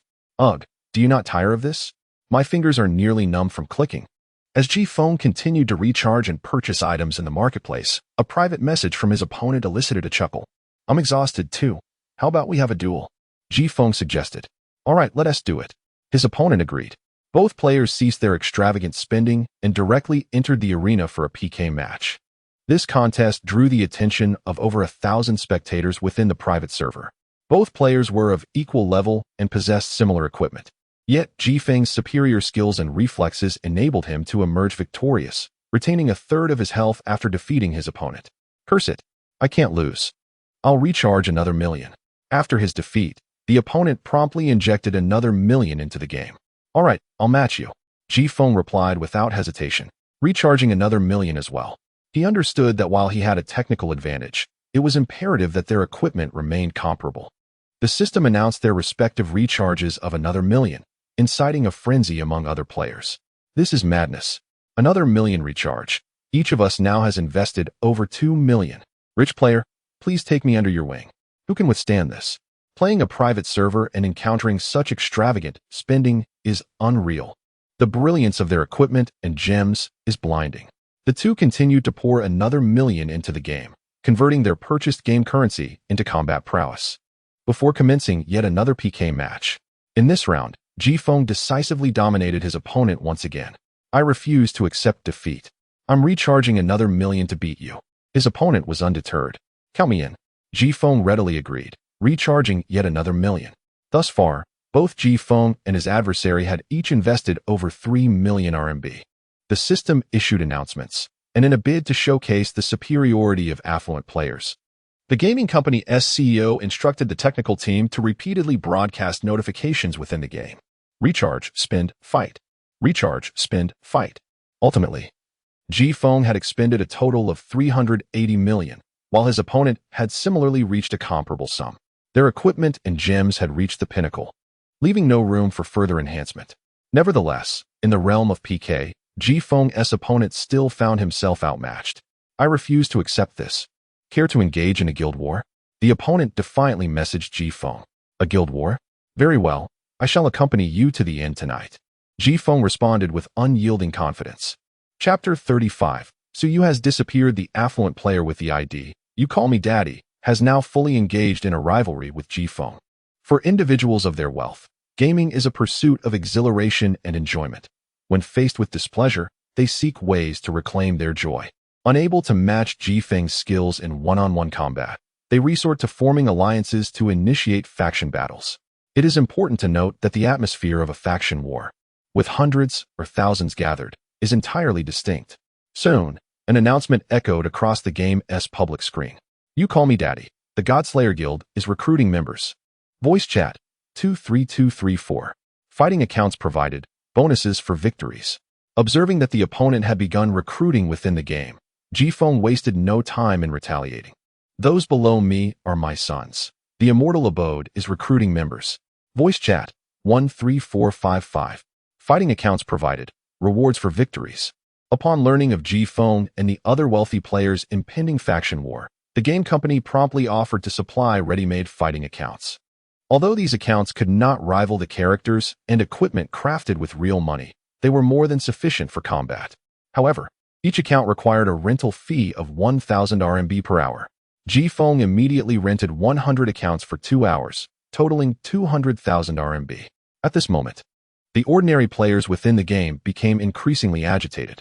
The faction war was about to commence, and it was exhilarating. Without hesitation, they rushed to join the voice chat channel, eager to participate in the battle. The allure of such an event was irresistibly thrilling. Indeed, the fervor of the wealthy was unparalleled by those of lesser means. I want to join the immortal abode. The operations of this guild's wealthy players are impressive. Meanwhile, Ji Feng's voice chat channel, now renamed to the immortal abode, saw a steady influx of requests for membership. Soon, the number of participants exceeded 100 and continued to rise. Wealthy player, I have arrived at the immortal abode. Seeking accounts for the faction war, boss. Wealthy player, seeking sponsorship. I am beautiful, charming, and unobtrusive. Boss, when shall we engage in the faction battle? Observing the messages in the chat, Ji Feng declared, all individuals capable of speaking in the voice chat should promptly enter room 1. We shall limit it to 100 participants on a first-come, first-served basis. Commanding a faction battle necessitates strong leadership, and those who can communicate effectively in the voice chat are essential for coordination. Ji Feng's youthful voice led many to speculate that he was likely a wealthy heir, for such a youthful tone was uncommon. Before long, room 1 reached its capacity of 100 participants. Ji Feng selected 10 individuals who appeared sharp and assigned them simple tasks, instructing them to distribute account details to everyone. The accounts had been rented from the official source, ensuring their safety. Once the accounts were distributed, Ji Feng instructed, upon logging in, ensure you display the Immortal Abode title and change your voice chat usernames to match your in-game names for ease of command. Prepare for our impending group battle. Now in the role of the faction war commander, Ji Feng observed as numerous characters adorned with the Immortal Abode insignia filled the game's plaza, creating an imposing presence. As Ji Feng's preparations neared completion, You Call Me Daddy also readied their forces. Characters bearing the Godslayer Guild's name began to populate the plaza, and their numbers were evidently comparable to Ji Feng's faction. You Call Me Daddy sent Ji Feng a private message. Are you ready for the faction war? We can commence at any time. Thus, the grand faction battle between Ji Feng's Immortal Abode and the opposing Godslayer Guild began. Warriors, take the front. Mages, be mindful of your positioning. Priests, keep the heals coming. Yes, follow me, charge. Ji Feng commanded in the voice chat while maneuvering his character. Under his leadership, the Godslayer Guild was forced to retreat continuously. In the blink of an eye, the faction battle raged on for over an hour with no end in sight. If this trend continued, the combined expenditures of Ji Feng and his rival that evening would surely soar into the millions. Frustrated by their inability to best Ji Feng, the opposing faction resorted to renting more accounts from the official source to gain a numerical advantage. As both sides bolstered their ranks, a stalemate ensued. Although Ji Feng's faction consistently maintained the upper hand, suddenly, amidst the thrilling gameplay, a series of urgent knocks echoed at the door. Brother-in-law, something's wrong. Su Miao Miao's anxious voice resonated from outside. Ji Feng opened the door. What has happened? Brother-in-law, my sister still hasn't returned. Su Miao Miao's face was filled with concern. Ji Feng glanced at the clock. It was now 11:30, indeed quite late. She must be working overtime at the company, Ji Feng reassured her. She is not there. I called her, and her phone is off. I spoke to someone at her company, and they said she left a long time ago. Su Miao Miao stated, anxiety etched on her face. Do you think something might have happened to her? Your sister is not a child. It's unlikely she would encounter any trouble, Ji Feng soothed her. Change your clothes. I will accompany you to search for her. Unless it has been 24 hours. The police 1T file a report. Understood. I'll change right away, Su Miao Miao replied hastily. Chapter 36. It's mine. No one can take it away to search for Su Yu. Ji Feng decided to temporarily pause the combat in the game. He sent a private message to his teammate, lest they think he was conceding by logging off abruptly. I have something to attend to, so I must log off for now. What? The battle was going so well. You can't just leave now. Are you trying to say the officials deceived me into spending money? If I were with the officials, I wouldn't be explaining myself to you. I have something urgent to deal with. I'll return later. All right then, I'll wait for you. After exchanging a few words with the deputy commander he had selected in YY, Ji Feng logged off. Meanwhile, Su Miao Miao had changed her clothes and was ready to set off with Ji Feng. Given Ji Feng's understanding of Su Yu, he was aware that her nature was marked by an intense protectiveness and vigilance. She was not easily deceived. Of course, considering Su Yu's beauty and status, it was not impossible for someone to harbor ill intentions and challenge the boundaries of the law. Do you know what your sister might be doing at this time? Ji Feng inquired.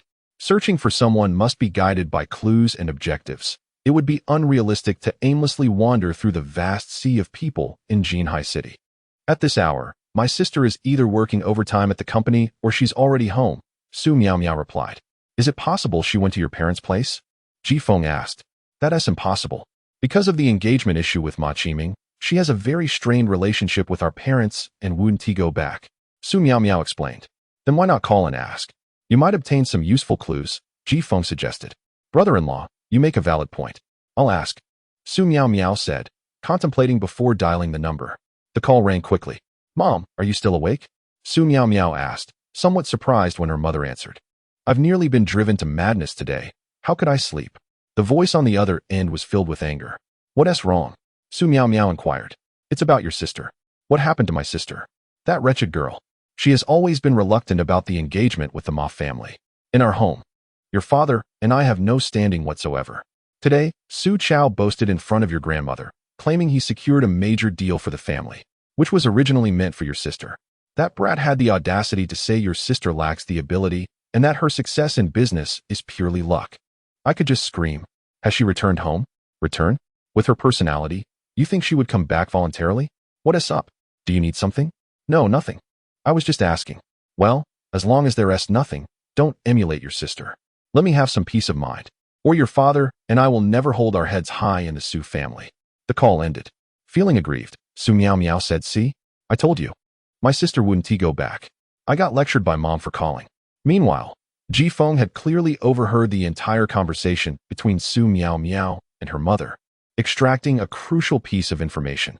Su Yu had lost a collaboration opportunity that should have been hers. Given Su Yu's strong-willed nature, losing in the business realm to someone from her own family would surely affect her mood. Ji Feng understood this instantly.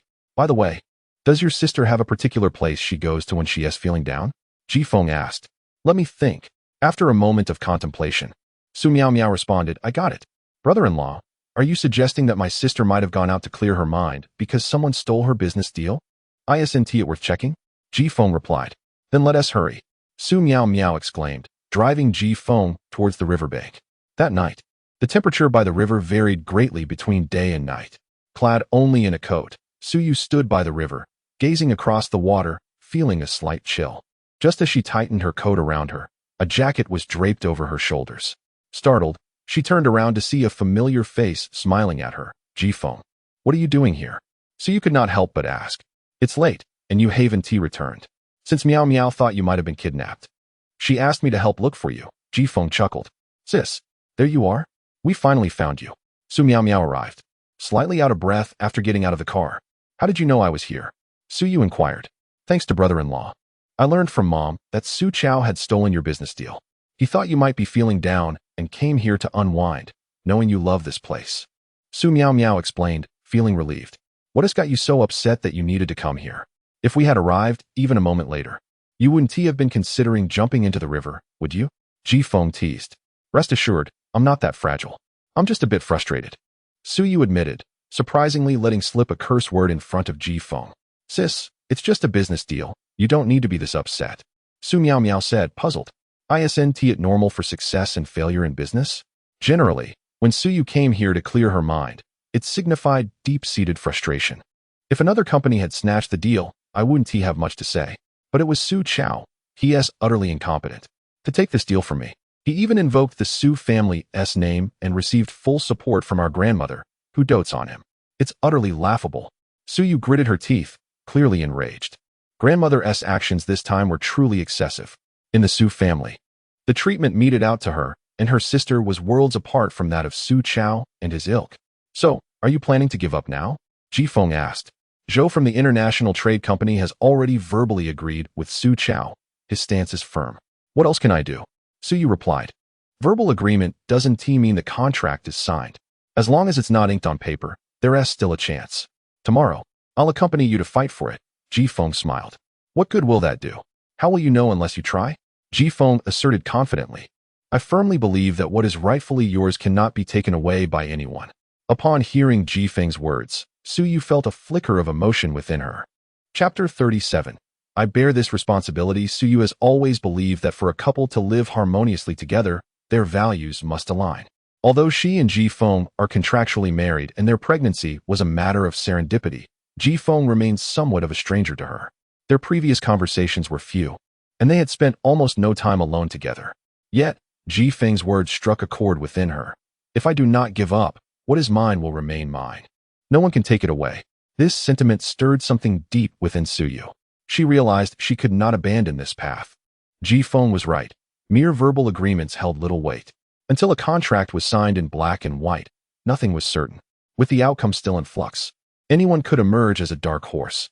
I will take you with me tomorrow. Just be sharp, Suyu declared. Rest assured, Ji Feng replied with a smile. Was it a sign of progress that he would allow his seemingly inexpensive wife to accompany him to a business negotiation? Upon returning home, Su Miao Miao and Suyu soon retired for the night, while Ji Feng remained in his room, engaged in a fierce competition with a wealthy player in his game. It was already past 1 in the morning when Ji Feng logged on, only to find his opponent still online, waiting for him. Brother, I've been waiting for you all this time. Can we have a proper match tonight? No more chit-chat. Let's get started. Thus, another battle commenced within the game. The clash continued until 6:30 in the morning, with Ji Feng's guild, the Immortal Residents, facing off against the rival guild, the Godslayers. Throughout the night, they battled relentlessly. And when they couldn't gain the upper hand, they rented accounts and summoned more players to join the fray, culminating in nearly 1,000 participants from both guilds. It was safe to say that 80% of the players in this private server took part in this guild war. Ultimately, Ji Feng's superior skills led to the rival's surrender. Brother, that was exhilarating. I concede. Let's exchange contact information for future matches. Ji Feng provided his phone number, and his opponent reciprocated, adding each other on WeChat. From last night until now, Ji Feng estimated that he had spent around 5 million in the game, and his opponent likely spent even more. This was how wealthy individuals engaged in gaming. For them, money was merely a number, as long as it brought them joy. Of course, this 5 million was courtesy of the system, which had granted him 10 million in virtual currency, with no repayment required. How delightful. Having stayed up all night, Ji Feng did not feel fatigued. His physical constitution was robust, and this minor bout of sleeplessness posed no challenge to him. As dawn broke, Ji Feng decided against sleep, opting instead for a refreshing shower and venturing out to purchase breakfast. Brother-in-law, why are you up so early? Su Miao Miao, awakened by Suyu's call, was surprised to find Ji Feng up before her, already having brought back breakfast. A bit excited to accompany your sister for the collaboration today, Ji Feng joked. You didn't sleep at all last night, did you? Suyu bluntly confronted him. The noise from your room last night indicated you were gaming. Couldn't he sleep due to excitement? So I played some games to relax, Ji Feng unabashedly replied. One night without sleep. And you mustn't speak carelessly when we go together today. A person who stays up all night tends to have a foggy mind the next day, Suyu remarked coolly. Ji Feng's late-night gaming before their important meeting irked Suyu, as it made her feel he was not taking their plans seriously. Did my sister scold you? Su Miao Miao gleefully chimed in. Ji Feng shot her a glare. You can't keep your mouth shut even with food in front of you. At 9:30 in the morning, Ji Feng and Suyu set off for the children's hospital in Jinhai City. On their way, Suyu stopped at a toy store and purchased numerous toys and several designer outfits for children. It must be said, women certainly have an eye for selecting clothing. Even the children's outfits she chose were exceptionally charming. Do you know Mr. Zhou's son well? You even know the sizes of the clothes? Ji Feng could not help but inquire during the drive. I had a rough idea when I visited his son in the hospital yesterday, Suyu replied nonchalantly. Do you like children? Ji Feng pressed, as Suyu appeared to revel in the act of selecting toys and clothes. Her demeanor was not merely an act for the sake of business, but emanated genuine affection. However, Suyu chose not to answer Ji Feng's question. The atmosphere in the car grew quiet, prompting Ji Feng to awkwardly touch his nose, realizing he may have asked a rather foolish question. After all, Suyu was pregnant and soon to become a mother, naturally fostering a special bond with children. By the way, how is the baby in your womb? Ji Feng suddenly felt somewhat inadequate in his role as a father. Rest assured, the last checkup indicated everything is healthy. The next one is still a while away. Suyu replied calmly. If we secure this contract, you need not overexert yourself afterward. The baby's health is paramount, Ji Feng gently advised. That doesn't concern you. That statement is quite erroneous. What do you mean it doesn't concern me? That is my child as well. I have the duty to be aware of and monitor the health of the baby, Ji Feng asserted, somewhat displeased. Oh, Suyu replied flatly. However, despite her continued cool demeanor, a faint smile crept upon her lips upon hearing Ji Feng's words. His sentiment had, albeit slightly, pleased her. After a 40-minute drive, Ji Feng and Suyu arrived at the children's hospital. Ji Feng unloaded the gifts intended for Zhou Guodong's son, his arms laden with bags. Let us go? Suyu led the way, and Ji Feng hurried to follow. Inside the hospital room, Zhou Guodong's secretary was already present. Mr. Zhou, here is the contract from Yunhai Company. Our legal team has reviewed it, and if there are no issues, please sign it so I can deliver it. The secretary presented the project collaboration contract with Su Chao's company. Zhou Guodong glanced over it briefly and was about to sign when the door to the room swung open. Chapter 38. What child is this? The hospital doors swung open, interrupting Zhou Guodong, who was poised to sign a collaboration project. He set down his pen, gazing in bewilderment at Su Yu and Ji Feng, who stood behind her, burdened with numerous bags. General Manager Su, what brings you here? He inquired. I've come to see Guahao, Su Yu replied with a smile. Upon noticing the project collaboration document in Zhou Guodong's hands, her heart sank. She had indeed arrived at a critical moment. Then who might this be? Zhou Guodong asked. This is my husband, Ji Feng, Su Yu introduced without hesitation. Zhou Guodong was taken aback. Su Yu was renowned in Jinhai City for her icy demeanor and had always been single. There had been no rumors of her marriage or a romantic partner. Who would have imagined that she was already wed? The news, if it were to spread, would surely send shockwaves throughout Jinhai City, leaving many young talents in disbelief. After placing the bags down, Ji Feng smiled and said, General Manager Zhou, it's a pleasure to finally meet you. Yuer has spoken highly of you. Your reputation precedes you. You're too kind, Mr. Ji, Zhou Guodong replied with a smile before turning directly to Su Yu. If you've come today regarding the collaboration, I must regretfully inform you that I am about to sign this project collaboration document from Yunhai Company. It would be best if you returned. Let us discuss the collaboration later. I wish to see Guahao first, Su Yu replied unflinchingly. She then gestured for Ji Feng to bring over the gifts they had purchased. Ji Feng complied and presented the items. Sister Su, you've come to see me again. That is wonderful, Guahao exclaimed, his fondness for Su Yu evident as he beamed at her arrival. Indeed. Look what I brought you. There are toys and clothes. Try them on, Ji Feng announced, revealing the clothes intended for Guahao. They're beautiful. Thank you, Sister Su. Guahao exclaimed joyfully, then noticed Ji Feng beside Su Yu and smiled, displaying his adorable little tiger teeth. Sister Su, is he your husband? He is quite handsome. Guahao, be polite and call him brother, Zhou Guodong interjected. Given that Guahao referred to Su Yu as sister, it was only fitting that he addressed Ji Feng likewise, despite the generational difference that might suggest uncle. Hello, brother. You're so fortunate to marry such a beautiful sister, Guahao remarked without hesitation, his innocence shining through. Hello, Ji Feng replied, his smile faltering as he stared at Guahao in disbelief. Isn't this the child I saved last time? How could he be Zhou Guodong's son? Though the identity of the child was inconsequential, the fact remained that Guahao's father was the very CEO Su Yu aimed to partner with. What a remarkable coincidence.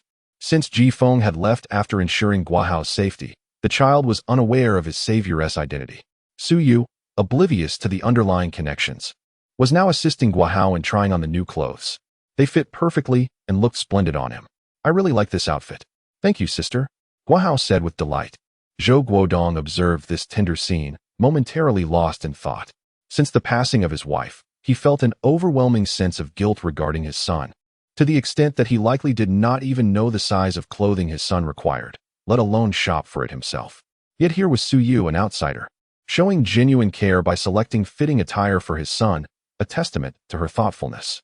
Zhou Guodong sighed inwardly, recognizing that Su Yu's character and diligence left him without any grounds for criticism, despite his years of experience in business. Had it been in the past, he would have been swayed by her sincerity and chosen to collaborate with her. But now, sigh, General Manager Su, why go through all this? I made my position clear yesterday. Your actions leave me feeling indebted, Zhou Guodong lamented. Let us set aside the collaboration for now. I genuinely like Guahao. He is innocent and understanding. The gifts I brought are simply from an elder sister to her younger brother, Su Yu replied cheerfully, though she spoke with warmth. Zhou Guodong was still discerning enough to recognize the sincerity behind her intentions. I appreciate your kindness, but let this be a gesture from me to you as well. I promise to consider collaborating with you next time. For now, let us leave it at that, he said bitterly, signing the contract to conclude the matter. Witnessing this, Su Yu's heart sank. The situation had become irrevocable with Zhou Guodong's signature on the document. Since you've signed, I shall take my leave after spending a little more time with Guahao, if that's all right. She managed to smile. Apologies, General Manager Su. I owe you this favor, Zhou Guodong replied. Could I take a glance at the project collaboration document you hold? Ji Feng interjected at that moment. Curiously, Zhou Guodong asked, are you also in business? Mr. Ji? Not quite. I'm merely intrigued, Ji Feng smiled. Since you're not averse to a little trouble, please, have a look, Zhou Guodong offered, handing the contract to Ji Feng. Thank you, Ji Feng said as he examined the document. After flipping through a few pages, he furrowed his brow. General Manager Zhou, did you review this document thoroughly? I had my legal team look it over, and I glanced at it briefly. Is there an issue? Zhou Guodong inquired. Forgive my candor. Perhaps I'm being overly meticulous, but some sections of this contract appear somewhat peculiar, almost as if they're playing with words, Ji Feng remarked. Having acquired knowledge in business management from the system, Ji Feng possessed a keen eye for scrutinizing contracts. While the document seemed sound at first glance, one segment contained misleading language that could easily deceive the inattentive reader. Unbeknownst to Ji Feng, Zhou Guodong's secretary's expression shifted dramatically upon hearing his comments. Chapter 39. Unbelievably achieve this is impossible, Mr. Zhou. The legal department has thoroughly reviewed this contract. It was only after their assurance that I brought it to you for your signature, Ji Feng declared as he spoke, prompting the secretary to interject hastily. Let me take a look, Zhou Guodong said, swiftly taking the contract from Ji Feng's hands to scrutinize the annotation he mentioned. However, after just a fleeting glance, Zhou Guodong's expression shifted dramatically. The annotation indeed posed a significant issue. It was a classic case of wordplay, primarily targeting his company. It stated that any losses incurred during the collaboration due to certain uncontrollable factors would be solely borne by Zhou Guodong's company. The term uncontrollable factors encompassed a myriad of possibilities.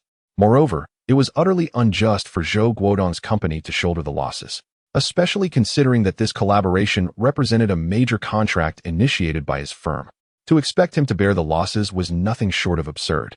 Su Yu, having witnessed the situation, scoffed. This annotation is very much in line with Su Chao's modus operandi. Mr. Zhou, if I may speak candidly, Su Chao has always conducted business in a rather unscrupulous manner, and his reputation is far from commendable, as you must be aware. Zhou Guodong's expression turned icy.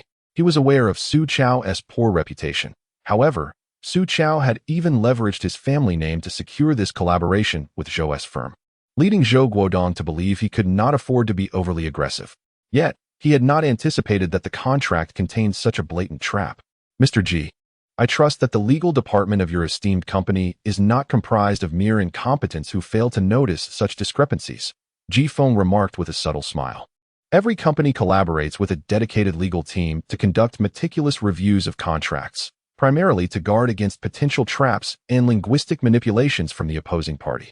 Given the size of Zhou Guodong's company, they were undoubtedly aware that their legal team was composed of highly qualified professionals, rendering such oversights improbable. Secretary Wu, you indeed had the legal department review this contract before presenting it to me? Zhou Guodong asked coldly. Mr. Zhou, I did present it to the legal department. Secretary Wu stammered, her face paling, though she maintained her defiance. Very well, I shall call the legal department now to ascertain whether they wish to resign, Zhou Guodong replied, pulling out his mobile phone. Mr. Zhou, I was wrong. It was Su Chao who sent someone directly to me, instructing me to deliver it to you for your signature, Secretary Wu confessed. The truth was that Su Chao had long ago corrupted an assistant close to Zhou Guodong, feigning affection and using gifts and monetary allure to ensnare her. He had promised that once the contract was successfully signed, she would be allowed to resign with a substantial sum of money as a parting gift. Secretary Wu, you are officially dismissed from the company. Please proceed to the HR department to complete the necessary formalities. Additionally, I will ensure a thorough investigation into this matter, Zhou Guodong declared, his resolve firm. Having navigated the business world for many years, he was not so easily deceived by mere words. With her scheme uncovered, Secretary Wu left in disgrace. casting a furious glare at Ji Feng and Su Yu as she exited. Had it not been for Ji Feng and Su Yu's unexpected arrival, Zhou Guodong would have signed the contract, thus allowing her plan to succeed seamlessly. Mr. Ji, I sincerely thank you. Without your intervention, I might have truly fallen into a trap. Zhou Guodong expressed his gratitude to Ji Feng. He realized he had been overly complacent, having trusted this secretary who had served him for many years. Yet, the fickleness of human nature could never be underestimated. Damn it, this is outrageous. After years of navigating the business realm, I never expected to be nearly ensnared by a mere novice. Zhou Guodong seethed, his anger palpable. He was infuriated by Su Chao's unscrupulous tactics and his audacity to corrupt those around him, employing such underhanded wordplay within the contract. Mr. Zhou, there is no need to be upset. It is not surprising that Su Chao would resort to such tactics, Su Yu remarked. Mr. Su, the collaboration with Yuhai Corporation is officially nullified. While it may seem shameless of me to say this now, if you do not mind, I propose we proceed with the cooperation plan you previously suggested. How does that sound? Zhou Guodong responded with a smile. Really? Mr. Zhou, are you agreeing? Su Yu exclaimed, her face lighting up with joy. Indeed, I agree. To express my regret, I shall offer you an additional percentage as a gesture of goodwill. Had it not been for Mr. Ji's presence today, our company would have incurred significant losses, Zhou Guodong stated earnestly. Su Yu's demonstrated sincerity throughout this negotiation left no room for doubt in Zhou Guodong's mind. Had it not been for the near mishap with his son, Zhou Guodong would have been far more cautious and comparative in his dealings, ensuring a thorough review of all options. Nonetheless, Su Yu's relentless tenacity resonated with him, reminding him of his own past struggles in business. For a woman to possess such qualities was truly commendable. Thank you, Mr. Zhou, Su Yu expressed her gratitude. In truth, even if Zhou Guodong had declined to collaborate with Su Chao, there were still 3 other companies vying for her attention. Zhou Guodong's direct expression of interest and the added incentive he offered were indeed generous. Mr. Ji, Ms. Su, please do not leave for lunch just yet. I would like to treat you both, Zhou Guodong suggested with a smile. Thank you so much, Mr. Zhou, Su Yu replied, her face beaming with surprise. To her astonishment, a miracle had indeed occurred today. Thanks to Ji Feng, this collaboration was secured. Had it not been for Ji Feng's simple inquiry about the contract, this fortunate turn of events would have been entirely unattainable. Mr. Zhou, you are too kind, Ji Feng replied with a smile. In their brief interaction, Zhou Guodong's straightforwardness left a favorable impression on Ji Feng. Mr. Zhou, shall we go for a meal? What about Guahao? Can he join us? Su Yu suddenly inquired. Not to worry, his grandmother has prepared chicken soup for him, and he should be arriving soon. I shall arrange for someone to deliver him a meal afterward, Zhou Guodong replied, feeling a surge of warmth. At that moment, it struck him how considerate Su Yu was, remembering his son. This woman truly possessed a kind heart. Just then, the hospital room door swung open, and Zhou Guodong's mother entered, carrying the chicken soup. Upon seeing Ji Feng, she froze momentarily, her eyes brimming with tears. Chapter 40. Ji Feng, the benefactor. Upon seeing Ji Feng, the elderly lady was immediately overcome with tears of joy. Recognizing him as the savior of her grandson, the benefactor who had rescued her entire family. Mother, what is it? Zhou Guodong was startled by his mother's unusual demeanor. Benefactor, I never imagined I would see you here, the old lady exclaimed with immense excitement, attempting to kneel in gratitude before Ji Feng. With quick reflexes, Ji Feng supported her, saying, Grandma, I cannot accept such a grand gesture. The sudden title of benefactor left Su Yu and Zhou Guodong momentarily stunned. Su Yu looked utterly bewildered, having no idea what was transpiring. Zhou Guodong, after a brief pause, recalled something and his face lit up with surprise. Mother, could it be that Mr. Ji is? Son, this is the benefactor who saved my grandson that day. After rescuing him, he left without uttering a single word or taking a sip of water. The old lady explained, her voice trembling with emotion. Mr. Ji, you are indeed the one who saved my son. Why didn't you mention it sooner? Zhou Guodong said, filled with excitement. Mr. Zhou, anyone would have done the same in that situation. There is no need to dwell on it. I only realized it upon my arrival. Ji Feng replied modestly. Admiration filled Zhou Guodong's heart as he processed Ji Feng's words. If Ji Feng were the type to seek rewards for his good deeds, he would surely have acknowledged that he was the one who rescued Zhou Guodong's child upon seeing Zhou Guodong's son, Zhou Guohai. The debt of gratitude was immense. Had Ji Feng revealed his identity as the rescuer, demanding some form of compensation, even if he was unaware of any ulterior motives in the contract, Zhou Guodong would have felt obliged to comply. Mr. Ji, the kindness you've shown by saving my son will be remembered for a lifetime. Please, if you have any requests, do not hesitate to ask. I will certainly fulfill them, Zhou Guodong expressed gratefully. Mr. Zhou, if you say that, it loses its meaning. Ji Feng chuckled. Son, what are you saying? If a benefactor were that kind of person, would they leave in silence after saving someone? Do not apply your business mindset to matters of gratitude, the old lady interjected, displeased. Mother, that is not what I meant. I simply wanted to express my thanks. Zhou Guodong clarified, before picking up Zhou Guohai from the side. Guohai, this is the person who saved you that day. Bow and thank him, Zhou Guodong instructed. Obediently, Zhou Guohai knelt before Ji Feng, bowing his head in gratitude, while Zhou Guodong also bent forward in respect. Ji Feng swiftly lifted Zhou Guohai, addressing Zhou Guodong. Mr. Zhou, you are being too courteous. It is only right. I have always taught my son the importance of gratitude and repaying kindness. I do not expect him to become a remarkable person, but I insist he must learn to be a good human being, Zhou Guodong replied sternly. Benefactor. Their gesture is entirely appropriate, the old lady added.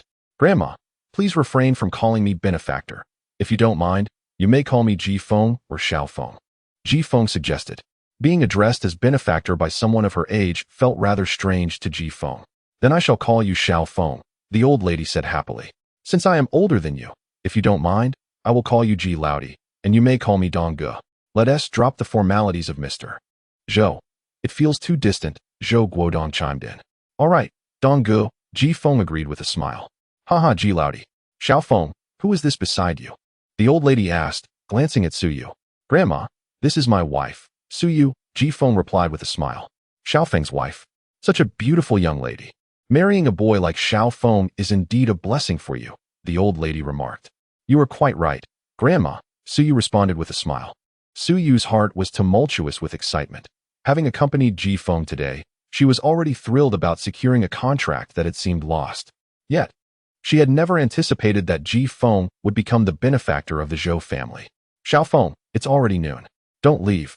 Let Guodong treat us to a meal to express gratitude, the old lady urged warmly. Mother, rest assured. I had already planned to treat you all to lunch before you arrived, Zhou Guodong laughed. That is wonderful. The old lady was quite fond of Ji Feng, not only because he saved her grandson, but also due to his admirable demeanor during their brief interaction, treating him almost as another son. As the three of them exited the hospital, Zhou Guodong said, Brother, we must not leave without getting drunk today. Dong Ge, your words make me a bit apprehensive. Ji Feng joked. What is there to fear? If you wish, we can simply drink until we are inebriated and not return. I will arrange for a hotel. Provided my sister-in-law agrees, Zhou Guodong replied with a laugh. Zhou Guodong's reference to Su Yu had shifted from Ms. Su to sister-in-law, while Su Yu now referred to Zhou Guodong as Dong Ge due to Ji Feng's influence. I have no objections, Su Yu said. See how understanding my sister-in-law is. Zhou Guodong laughed heartily. We brothers have finally met. Let us celebrate with a toast. With every interaction with Ji Feng, Zhou Guodong felt increasingly satisfied, sensing a bond akin to that of long-lost friends. Then, it is settled. Dong Ge, you will call the shots, Ji Feng declared generously. Excellent. By the way, sister-in-law, besides the three of us for lunch today, I will introduce you to two business associates of mine, genuine businessmen with whom I have collaborated for many years. You must seize this opportunity, Zhou Guodong advised. Understood. Thank you, Dong Ge. Su Yu expressed her gratitude, recognizing this as an opportunity to expand her network. There is no need for thanks. You are my sister-in-law. We are all family, Zhou Guodong replied heartily. The lunch venue was already arranged by Zhou Guodong at the Imperial Hotel, a 5-star establishment in Jinhai City, where he held a membership. Chapter 41. The plans of Su Chao. Young Master Su, the plan has failed. Zhou Guodong did not sign that contract. What? It failed. What happened? Su Yu came. There was an issue with the contract, and Zhou Guodong discovered it. How did he find out? Did you not follow my instructions? I did as you said, but unexpectedly. Su Yu's husband intervened and wanted to see the contract. Upon inspection, he identified the problem. Su Yu's husband? How is that possible? In the hotel room.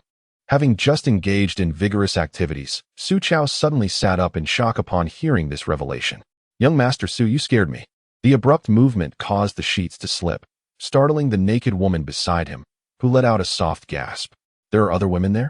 Upon hearing the feminine voice from the phone, Wu Yu's expression shifted, and she hurriedly inquired, "Who is this person unrelated to you? Who exactly is Su Yu's husband? Just clarify the situation for me." Su Chao replied coldly, "I need a clear explanation. Who is he? I don't know exactly who he is, but Su Yu claims he is her husband. Zhou Guodong found issues with the contract, and now I have been dismissed. Do you know the man's name?" "I'm not sure. That's all I know. I've told you everything, young Master Su. When will you pay me the remaining money?" "Money? You expect to be compensated for failing such a simple task? Dream on, foolish woman." With that, Su Chao hung up the phone. Wu Yu stood frozen, realizing she had just been dismissed by Zhou Guodong. Furthermore, the company would conduct a thorough investigation into the matter, and should they discover her dealings with Su Chao, she would undoubtedly face repercussions. Her aspirations to continue in this circle had become increasingly tenuous. Originally, Su Chao had promised her 2 million after the completion of this task, but now he had reneged on his word, changing his demeanor faster than she could have imagined. "Su Chao, just wait. I will not let this go," Wu Yu seethed, gritting her teeth and vowing revenge. In the hotel room, after hanging up, Su Chao's expression darkened. The seemingly flawless plan had been thwarted by Su Yu's husband. The pressing question arose, did Su Yu truly have a husband? How could he have been unaware of this? Could it possibly be Ma Qiming? Su Chao pondered silently, dismissing the thought as improbable since Ma Qiming had recently been absent from Jinhai City, and he was well aware of Su Yu's disinterest in him. Moreover, due to the marital contract with the Ma family, Su Yu's relationship with her family was currently quite strained. Could it be that Su Yu was involved with another man behind her family's back? The more Su Chao contemplated, the more plausible it seemed. Yet he needed to ascertain the facts before drawing conclusions. If Su Yu was indeed entangled with another man, the situation would become exceedingly interesting. Setting aside the family dynamics, the Ma family would certainly not let Su Yu off easily. At that moment, Su Chao's phone rang again. It was his assistant calling. "Mr. Su, the International Trade Company has suddenly announced the termination of our previously agreed collaboration. What should we do?" "I understand. I will handle it." After ending the call, Su Chao felt a surge of irritation. The contract with the International Trade Company had seemed as good as done, but his attempts to manipulate the situation for greater profit had led to its complete unraveling. Having previously boasted to his grandmother about this deal, he was now left wondering how to explain its demise. He needed to devise a strategy to use Su Yu as a scapegoat. With that thought, Su Chao's gaze shifted to the woman beside him. She was a recent conquest, a gold digger who was easily won over by wealthy young masters like him. "Young Master Su, why are you staring at me like that?" "You're making me blush," the woman said playfully, her demeanor flirtatious. "Rong, you're a trainee at Huayu Entertainment, correct?" Su Chao inquired with a smile. "Yes, that's right. What's the matter? Is there a trainee named Su Miao at your company?" "Yes, she joined the same batch as me." "Why? Do you know her?" "Just a little." "Do you know if Su Miao has a brother-in-law?" "Brother-in-law? I haven't heard of that. I don't interact much with Su Miao, but I can ask around for you. Be a dear and find out for me. Once you do, you shall be rewarded." "How sweet. You're so naughty, young Master Su." She giggled. "Indeed, I could be even naughtier. Would you like to find out?" With that, Su Chao's temper flared again, and the two became enveloped in passion once more. Su Yu never imagined she would find herself basking in the glow of another's fortunes, especially when that person was Ji Feng, with whom she had signed a son-in-law contract. Hosted by Zhou Guodong, a modest gathering was held at the Imperial Hotel, attended by only 2 individuals. Both prominent company executives with significant influence and a strong rapport with Zhou Guodong. After dining, they proceeded to play golf, with Su Yu accompanying them in her capacity as Ji Feng's wife. From the meal to the entertainment that followed, Su Yu's fortunes flourished. Not only did she secure a previously unattainable collaboration with Zhou Guodong, but she also forged connections with 2 influential businessmen, significantly expanding her network. The only sacrifice was Ji Feng, who, having indulged a bit too much at dinner, was now asleep in the passenger seat on their drive home. Stealing a glance at Ji Feng as they drove back, Su Yu reflected on the man who had made today's miracles possible, evoking within her a sense of being cared for amidst the trials of her business endeavors. This feeling was both foreign and delightful, stirring something deep within Su Yu's heart. Chapter 42. A complex mood. Am I really that attractive? At this moment, Ji Feng's teasing voice drifted into Su Yu's ears. Stealing glances at Ji Feng, Su Yu realized that, Unbeknownst to her, he had already opened his eyes and was gazing back at her. You weren't asleep? Su Yu inquired.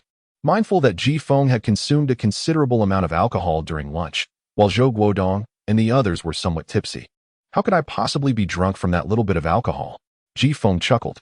Given his current physical condition, despite having drunk quite a bit at noon, he was far from being inebriated. Thank you for today, Su Yu suddenly expressed her gratitude, securing the contract and expanding her network. The day's achievements were entirely attributable to Ji Feng's efforts. Don't mention it. After all, we are husband and wife. Isn't it only natural for a husband to assist his wife? Ji Feng replied. Let's keep things clear. I will show my gratitude properly, Su Yu asserted firmly. She was not one to take on others' favors lightly, and even though Ji Feng's assistance was significant, she would make an effort to acknowledge it. Suit yourself, Ji Feng said nonchalantly. In truth, he understood that this woman still did not regard him as her true husband. This was understandable. They had only recently become acquainted. While he had indeed helped Su Yu today, if she were to be swayed by such a trivial act of kindness, he would have overestimated her. Ji Feng was aware that Su Yu, with her strong-willed and principled nature, would ultimately have only him as the sole man in her world once he successfully won her over. Thus, the revolution had yet to succeed, comrade. There was still work to be done. Upon returning home, Ji Feng and Su Yu discovered Su Miao Miao languidly sprawled on the sofa, engrossed in the television. Upon noticing their return, Su Miao Miao sprang up from the couch. Sister, how did it go? She asked eagerly. Before Su Yu could respond, Ji Feng interjected. It was a failure. What? Su Miao Miao's face fell instantly. That's impossible, Ji Feng added. Brother-in-law, you're deceiving me, Su Miao Miao pouted. Realizing she had been teased by Ji Feng. You didn't let me finish my sentence. That's not my fault, Ji Feng retorted smugly. With me personally involved. How could it not succeed? Cut it out. You don't know anyone. It must be my sister's merit, Su Miao Miao replied skeptically. Today's success is indeed largely due to Ji Feng, Su Yu interjected. He discovered the issues with the contract, and since he saved President Zhou's child, President Zhou was particularly grateful, not only signing the contract, but also providing me with much support. Saved him? What do you mean? Su Miao Miao asked, perplexed. Did you see that viral video online about the heroic rescue? I only learned today that the person who scaled 6 floors to save a child was Ji Feng. Su Yu explained. Due to her busy work schedule, Su Yu seldom kept up with trending news online. Had it not been for today's events, she would have remained unaware of Ji Feng's heroic act. To be honest, she had watched that video secretly more than 5 times, each viewing leaving her profoundly moved. Sister, is this the video you're talking about? Su Miao Miao eagerly presented the video she had saved. That's the one, Su Yu confirmed with a nod. Look at the date. You should have been with him that day. Didn't you realize? Su Miao Miao felt a storm of emotions within her, struggling to articulate her thoughts. She had indeed suspected something that day, but dismissed it immediately. Little did she know that the hero was Ji Feng, her brother-in-law. Su Miao Miao had secretly idolized that hero, but now, the man she admired was, in fact, her brother-in-law. This shattered her dreams of a romantic encounter with her idol. What's wrong? Su Yu asked, noticing Su Miao Miao's unusual demeanor. Nothing, Su Miao Miao quickly replied. At that moment, Su Miao Miao's feelings were complex. There was disappointment. Yet not entirely so. Feel free to admire me, but please don't fall for me. Ji Feng joked as he headed into his bedroom to take a shower and change clothes, the lingering scent of alcohol heavy on him. Conceited, Su Miao Miao thought. Yet Ji Feng's comment unexpectedly brought her a sense of comfort. By the way, sister, you managed to retrieve the contract from Su Chao. He won't let this go easily, will he? Su Miao Miao asked. What can he do? He was too greedy, engaging in unscrupulous business practices and tampering with the contract. Su Yu scoffed. After this, he will be infamous.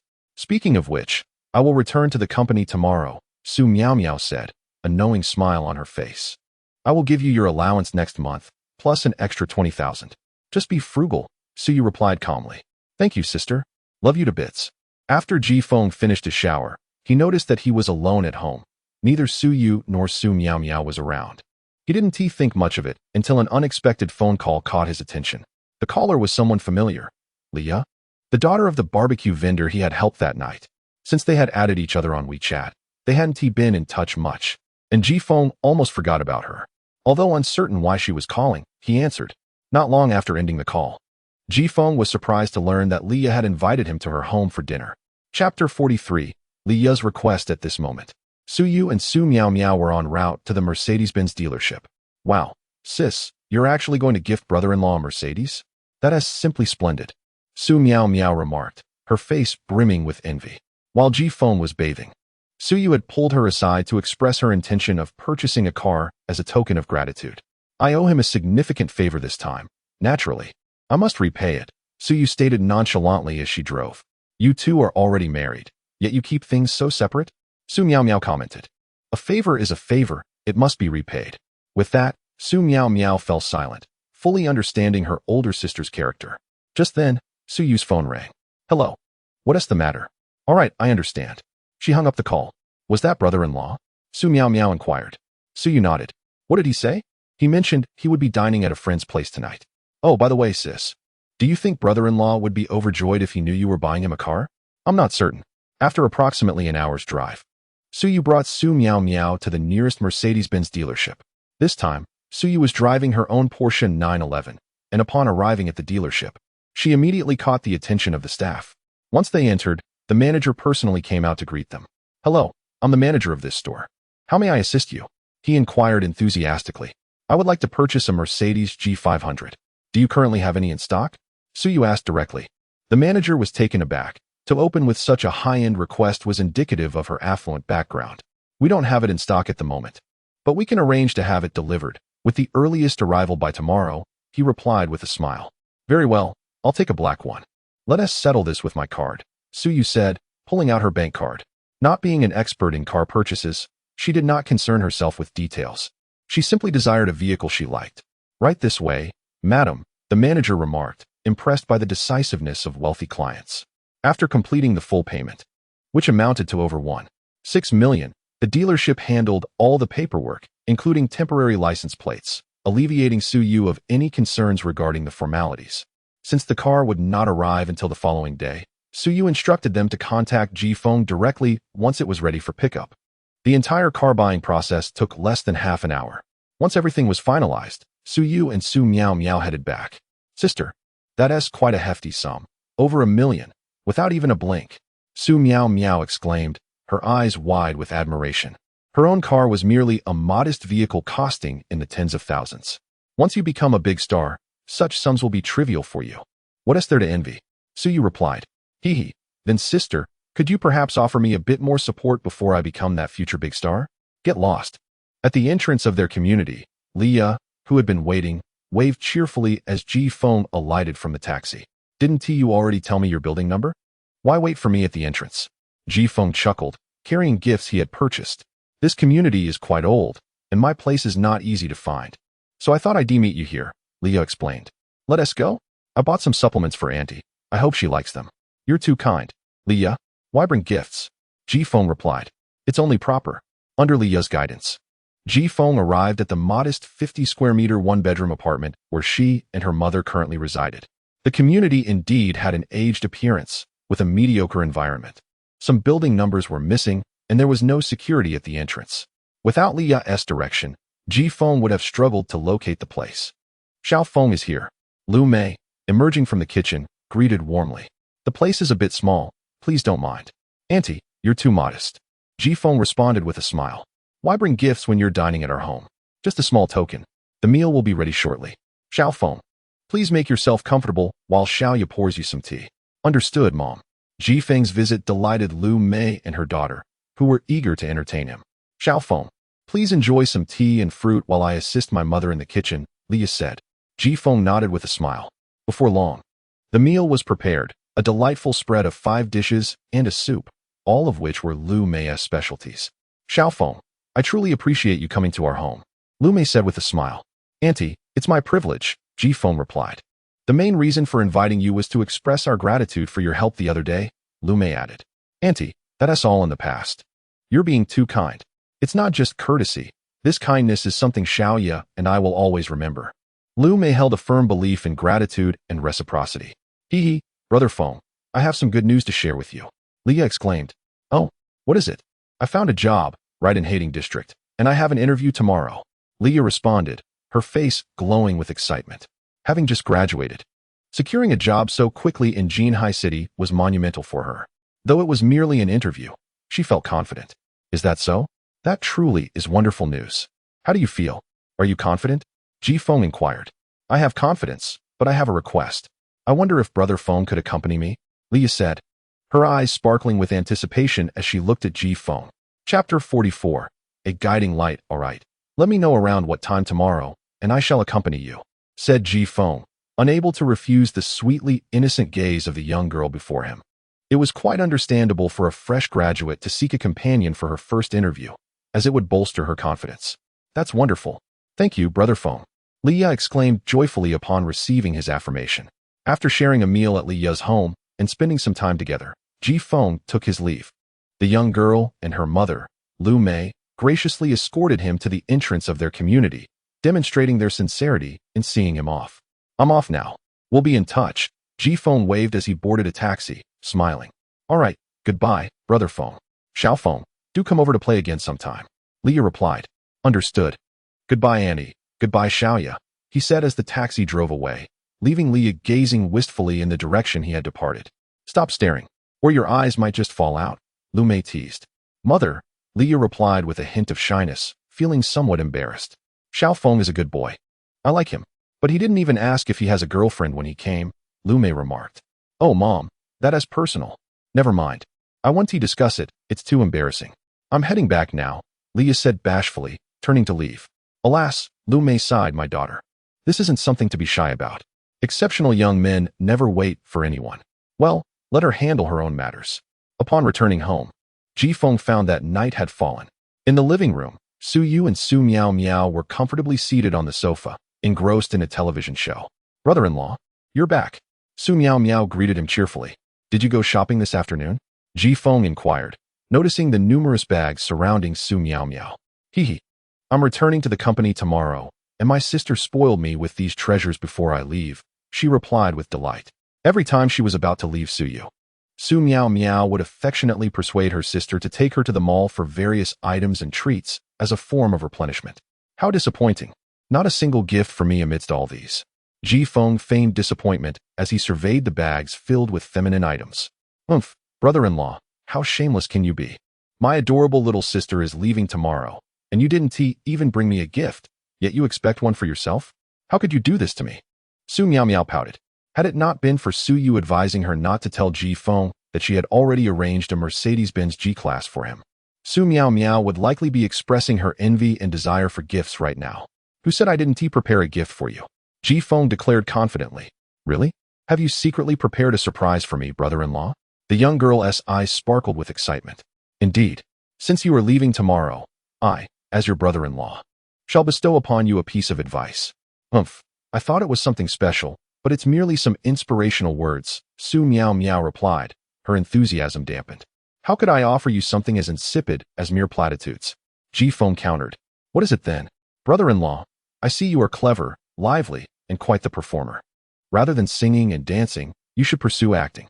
Consider attending Beijing Film Academy or Shanghai Theater Academy for a year or two, and I assure you, you will emerge as a leading actress, he suggested, having recognized Su Miao Miao's exceptional talent in acting while her singing and dancing abilities were rather average. Ji Feng's words served as an indirect guide for Su Miao Miao. However, she responded, brother-in-law, without popularity or trending appeal, who would cast you in a role? Our company possesses such resources, but they are all directed towards those popular young stars. As a trainee, my dreams of acting are nothing but fanciful wishes. Why not skip the trainee route altogether and study acting directly? There are bound to be opportunities, Ji Feng encouraged. No way. I have been a trainee for a year. Starting over with acting would be worse than death. She vehemently rejected. Suit yourself, but know that I, as your brother-in-law, have pointed you towards a path, he replied. That is hardly a path. But if you happen to know any director friends, I would be more than willing to accept a recommendation, she said. Hearing their conversation, Su Yu interjected, it's better to be grounded and not live in dreams, relying on others. Su Miao Miao's expression fell. I was just joking, sister. Why are you scolding me? Brother-in-law, it's all your fault. Ji Feng merely smiled in silence. Indeed, while Su Miao Miao might not believe his guidance now, there would come a day when she would. When one finds the right path for their development, success becomes significantly easier to achieve. In fields where one is not particularly adept, the chances of success are exceedingly slim. This is why exceptional talents are often overlooked without a discerning eye to recognize them. Yet, since Su Miao Miao was his sister-in-law, and he held a favorable view of her, Ji Feng, recognizing her playful nature devoid of any haughty airs, was willing to nurture her potential should the opportunity arise. Later that evening, after returning to his room, Ji Feng received a message from Li Wan. The content was straightforward and clear. Some individuals within the company had begun to act unscrupulously. Ever since Ji Feng, as an outsider, had dealt with the executive Shi Ming, others in the company had started to stir, especially given that Ji Feng had yet to make an appearance at the office since taking over the company, which emboldened certain individuals even further. Chapter 45. The gift from Su Yu. Mr. Ji, do you intend to make an appearance at the company to express your stance? Li Wan inquired, messaging Ji Feng. No rush. Let them continue their antics for a while. I have plans. Report any special circumstances to me, Ji Feng replied. Is Shi Ming still to be dismissed? She asked. Of course. No matter what commotion he causes, let him go. Just say it was my decision, he affirmed. Understood. Currently, the main issue within the company is that Shi Ming has taken the lead, with several high-ranking executives covertly manipulating matters, leading to a chaotic atmosphere within the organization. In recent days, Li Wan had been updating Ji Feng daily on various company affairs. Even though Ji Feng had not set foot in the office, he remained fully apprised of the situation, which left him unperturbed. Sometimes, maintaining a distance allows one to perceive the essence of matters more clearly. In a certain villa, Shi Ming was kneeling before his wife, Ji Li. Wife, I have followed your instructions, yet there has been no effect, Shi Ming said, his expression bitter. You fool. If it weren't for your own foolishness, how could you leave them with any leverage? Has the new company president made a move? Ji Li questioned. No. Shi Ming shook his head. Truly composed, I wonder what the family is thinking. They didn't even inform us about the appointment of the new president in advance. Ji Li remarked coldly. What should we do now, dear? Shi Ming asked. What should we do? You dare to ask? I have invested so much effort to see you rise to a senior position, and now, look at you.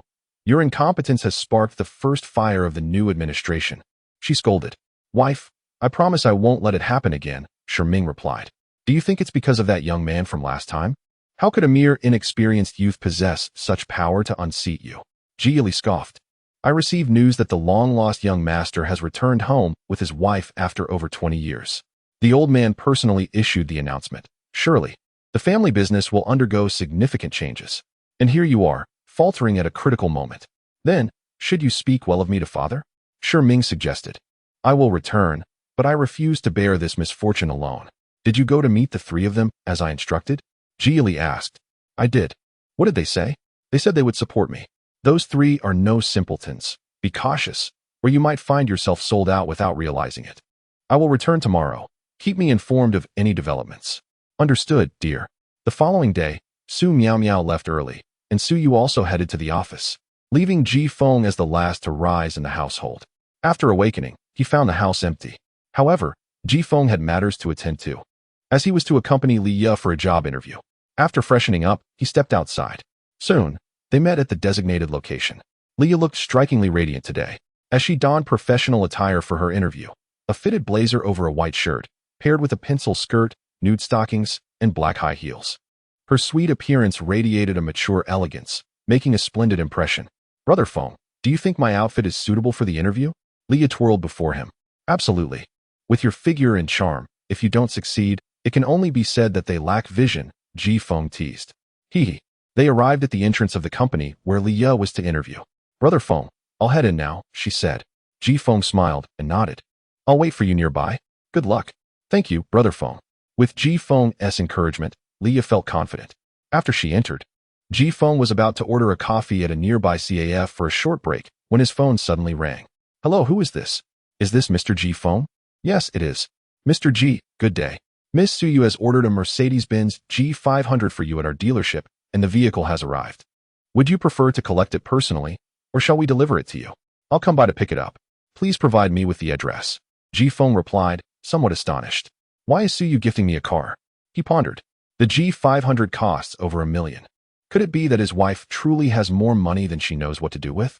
With that thought, Ji Feng decided to call Su Yu. Regardless of the circumstances, he felt it was prudent to inquire. The call connected, and Su Yu's voice came through succinctly. What is it? Why did you send me a car? Ji Feng asked. This is a token of gratitude for helping me secure that contract. I dislike being in debt to others. If you don't fancy the car, you may return it, and the money will be yours. It's entirely up to you. I like the car. It's wonderful. Thank you. Very well then. I have matters to attend to, so I'll hang up now. After the call ended, Ji Feng shook his head in resignation. It had all been to repay a favor. However, given Su Yu's temperament, it was to be expected. Since it was a gift from his wife, he decided to accept it without hesitation. Ji Feng indeed needed a vehicle for transportation, so he took a taxi to the dealership.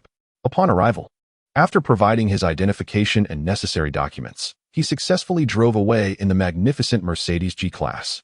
Mr. G, here is my business card. Please feel free to contact me with any questions. The enthusiastic manager of the dealership handed him a card. Thank you. Ji Feng smiled as he accepted the card and drove off in the gaze of onlookers. The experience of driving such a fine vehicle was truly delightful. On the road, Ji Feng reveled in the performance of the Mercedes G-Class, feeling immensely satisfied. The distinction between a car worth over $1 million and those that cost merely hundreds of thousands was undeniably profound. Of course, if one were to consider ostentation, the G-Class might fall short compared to a Lamborghini or Ferrari, which are renowned for their flamboyance. Yet, for Ji Feng at this moment, the G-Class was undoubtedly the most fitting vehicle. For Ji Feng, who had long possessed a driver's license, Su Yu gifting him the G-Class felt like a thoughtful gesture that resonated deeply. If securing one contract earns me a G-Class, imagine what I could acquire if I secured several more. Perhaps the entire company would be mine. Ji Feng mused mischievously. Chapter 46. The spirited young man with the Mustang. The journey from picking up the car to returning took quite some time.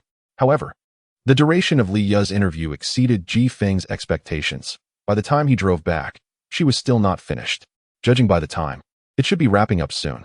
Parking the car by the roadside, Ji Feng settled in a CAF across the street to await her. Just as the server placed the coffee Ji Feng ordered on his table, a sudden roar pierced the air, an unmistakable sound of an engine revving, specifically that of a sports car. The high-pitched growl startled Ji Feng, nearly causing him to spill coffee all over himself. Goodness, is it really necessary to show off while driving a sports car? Annoyed by the noise, Ji Feng glanced outside, only to be met with a sight that evoked a smirk of disdain. A modified Mustang, black with alterations to its exhaust and front lip, came to a halt beside him. Yet, upon closer inspection, it was evident that this was merely a 2.3T model, often mockingly referred to as a wild donkey by the affluent. Ford's offering, a civilian coupe, typically retailed for around 360,000 yuan. Of course, purchasing any vehicle is a personal choice, and no one holds the authority to judge another's decision. However, parading a wild donkey as a sports car on the streets is simply misguided. If one were to flaunt an 80,005 yuan 0T Mustang, that would be more understandable. After all, those driving luxury brands like BBA do not often resort to such ostentation. The Mustang parked right next to Ji Feng's Mercedes G-Class. The door swung open, revealing a spirited young man clad in trendy shoes and tight jeans, sporting a bowl haircut. His attire and demeanor screamed youthful exuberance. Ji Feng couldn't help but chuckle. He recognized this individual, Hu Fei, a classmate from university. As Ji Feng recalled, Hu Fei hailed from Jinhai City, and rumor had it that upon graduation, his family had benefited from a demolition, receiving compensation amounting to 3 apartments and 2 million yuan. While he hadn't instantly transformed into a wealthy second generation, he had certainly ascended from being a struggling student to a beneficiary of urban redevelopment. Brother Feng, I just finished my interview. Where are you? Li Ya's message chimed in. Wait for me at the entrance of the building. I'll be there shortly, Ji Feng replied before exiting the CAF. Li Ya emerged from her interview in high spirits. The initial round was a human resources screening, and everything had gone smoothly. Thanks to her thorough preparation and competence, she had answered the interviewer's questions flawlessly. As for the upcoming second round, she felt little apprehension. How did it go? Ji Feng inquired as he approached her, noticing her smile. Pretty well. There's another round. But I'm confident, she replied. That's great to hear, Ji Feng smiled back. Noticing the time, he suggested, to celebrate your success, let me treat you to lunch. What would you like to eat? Sounds good. Thank you, Brother Feng. Li Ya exclaimed cheerfully. Just as Ji Feng intended to lead Li Ya to a nearby food street for lunch, a familiar voice called out, halting him in his tracks. Ji Feng, Is that really you? I recognized your silhouette. The voice belonged to none other than Hu Fei, the same individual who had been revving his engine earlier. Ji Feng turned around, smiling. Hu Fei, what a coincidence. This is my friend. He gestured toward Leah. Hello, I'm Hu Fei, a classmate of Ji Feng's. He introduced himself with a grin. Hi, I'm Leah, she replied, returning his smile. Though Hu Fei's spirited appearance was somewhat off-putting to her, she acknowledged him as Ji Feng's university friend. It was undeniable that Leah's sweet demeanor, especially in her professional outfit, captivated Hu Fei's attention, nearly causing his eyes to bulge in astonishment. The realization that such a beauty was a friend of Ji Feng stirred feelings of resentment within him. Ji Feng, I heard you're working in Jinhai City now, something in a pharmaceutical company, right? Earning 3,000 or 4,000 a month. Hu Fei said, feigning nonchalance. 3,000. But I've already resigned, Ji Feng replied coolly. Resigned? That's wise. What can you do with 3,000 a month? What are you up to now? Need me to help you find a job? I have extensive connections in Jinhai City, Hu Fei boasted, eager to show off. His words were directed at both Ji Feng and Leah. That's not necessary. If there's nothing else, we'll be on our way, Ji Feng said, his tone indifferent. Understanding Hu Fei's intent, Ji Feng found no interest in engaging with someone so transparently boastful. Hold on, old classmates should catch up, Hu Fei insisted. If Ji Feng left with Leah, Hu Fei would lose the opportunity to flaunt his supposed superiority and attempt to charm her. I need to take her to lunch. We can talk later, Ji Feng replied, growing increasingly impatient. How fortuitous. I'm having a gathering with friends today. You should bring her along, Hu Fei proposed. With a bemused expression, Ji Feng remarked, Your gathering? Why would I bring my friend to that? Don't worry, my friends are very welcoming. You'll know some of them. Hu Fei replied, attempting to entice them. Chapter 47. The so-called friends gathering, are there any acquaintances of mine? Ji Feng inquired. It seemed that his social circle did not intersect significantly with Hu Fei's. There are a few friends I met in Jinhai City and some university classmates. I am arranging this gathering to introduce them. Surely, you wouldn't deny me this favor, would you? Hu Fei responded. Do you wish to attend? Ji Feng asked Leah with a smile. Of course. It would be great to meet new friends, Leah replied cheerfully. Leah was not well acquainted with Hu Fei, and she naively thought that Hu Fei's invitation was merely an opportunity for classmates to reunite after a long time and introduce new acquaintances. Little did she know that Hu Fei's enthusiastic invitation was solely to showcase his superiority in front of Ji Feng and mock him. Since you wish to go, then let us, Ji Feng chuckled. Unbeknownst to Leah, his thoughts were as clear as glass. Hu Fei had exerted considerable effort to impress Ji Feng, and now that the stage was set, he certainly deserved a chance to perform. Upon hearing Ji Feng's agreement, Hu Fei felt elated and exclaimed, Then let us depart. The dining venue was a 3-star hotel. As they entered the private room, Hu Fei led the way, followed closely by Ji Feng and Leah. The moment the others saw Hu Fei, the atmosphere grew lively. Hu Fei, why are you so late? Everyone has been waiting for you. You organized this gathering, and yet you arrived late. Brother Fei, your wild stallion is simply too flashy. Hu Fei laughed. Look who I brought along. Ji Feng and Leah slowly walked into the room. Is that Ji Feng? It has been ages. The campus heartthrob from our university. Wow, I can't believe we get to see Ji Feng. A few individuals were taken aback upon spotting Ji Feng. Ji Feng surveyed the room, which was occupied by 3 men and 4 women. 2 of the men were strangers to him, likely friends of Hu Fei. However, the other man and 3 women were familiar. They were former classmates. The man was named Zhang Wei, a rather superficial individual who believed that wealth equated to worth. Among the 3 women, 2 had average looks and figures, but Ji Feng remembered them well. One was named Yang Shui, and the other was Wang Ke. Both had pursued Ji Feng during their university days, but he had never reciprocated. The last woman, Chen Mingdai, wore heavy makeup that compensated for her less than stellar natural beauty. Forget Ji Feng. Allow me to introduce this beauty. Hu Fei intentionally sidelined Ji Feng and directed all his enthusiasm toward Leah. This beautiful lady is Leah, my friend. Gentlemen, please take good care of her. The 2 men Ji Feng recognized immediately became captivated upon seeing Leah and could hardly contain themselves. Beautiful lady, I am Qiu Hao. I am Chu Yun. Please, take a seat. After their introductions, Hu Fei's friends cordially invited Leah to sit, leaving Ji Feng feeling rather neglected. How could I forget Ji Feng? Please, make yourself comfortable, Hu Fei feigned innocence. Brother Feng, come sit beside me, Leah suggested. The overzealous attention from the group made Leah somewhat uncomfortable. Ji Feng smiled and settled next to Leah. Have we ordered yet? Hu Fei asked. Not yet. We were waiting for you. You said you would treat us. So how could we order without you? Xiao Hao laughed. Xiao Hao, stop pretending. You conned me into buying a bottle of wine worth over 2,000 last night. Hu Fei jested. Hey, Hu Fei, I was surprised when you finally treated us at the Queen last night, spending 30,000. Chu Yun remarked. Uffed, what's 30,000? When will you two treat me? I don't ask for much, just a guaranteed 10,000 at the Queen, Hu Fei replied. You really underestimate us. Just 10,000 wouldn't even make you the spending king of that night. They bantered back and forth, seemingly ordinary exchanges, yet each remark flaunted their affluent social circle.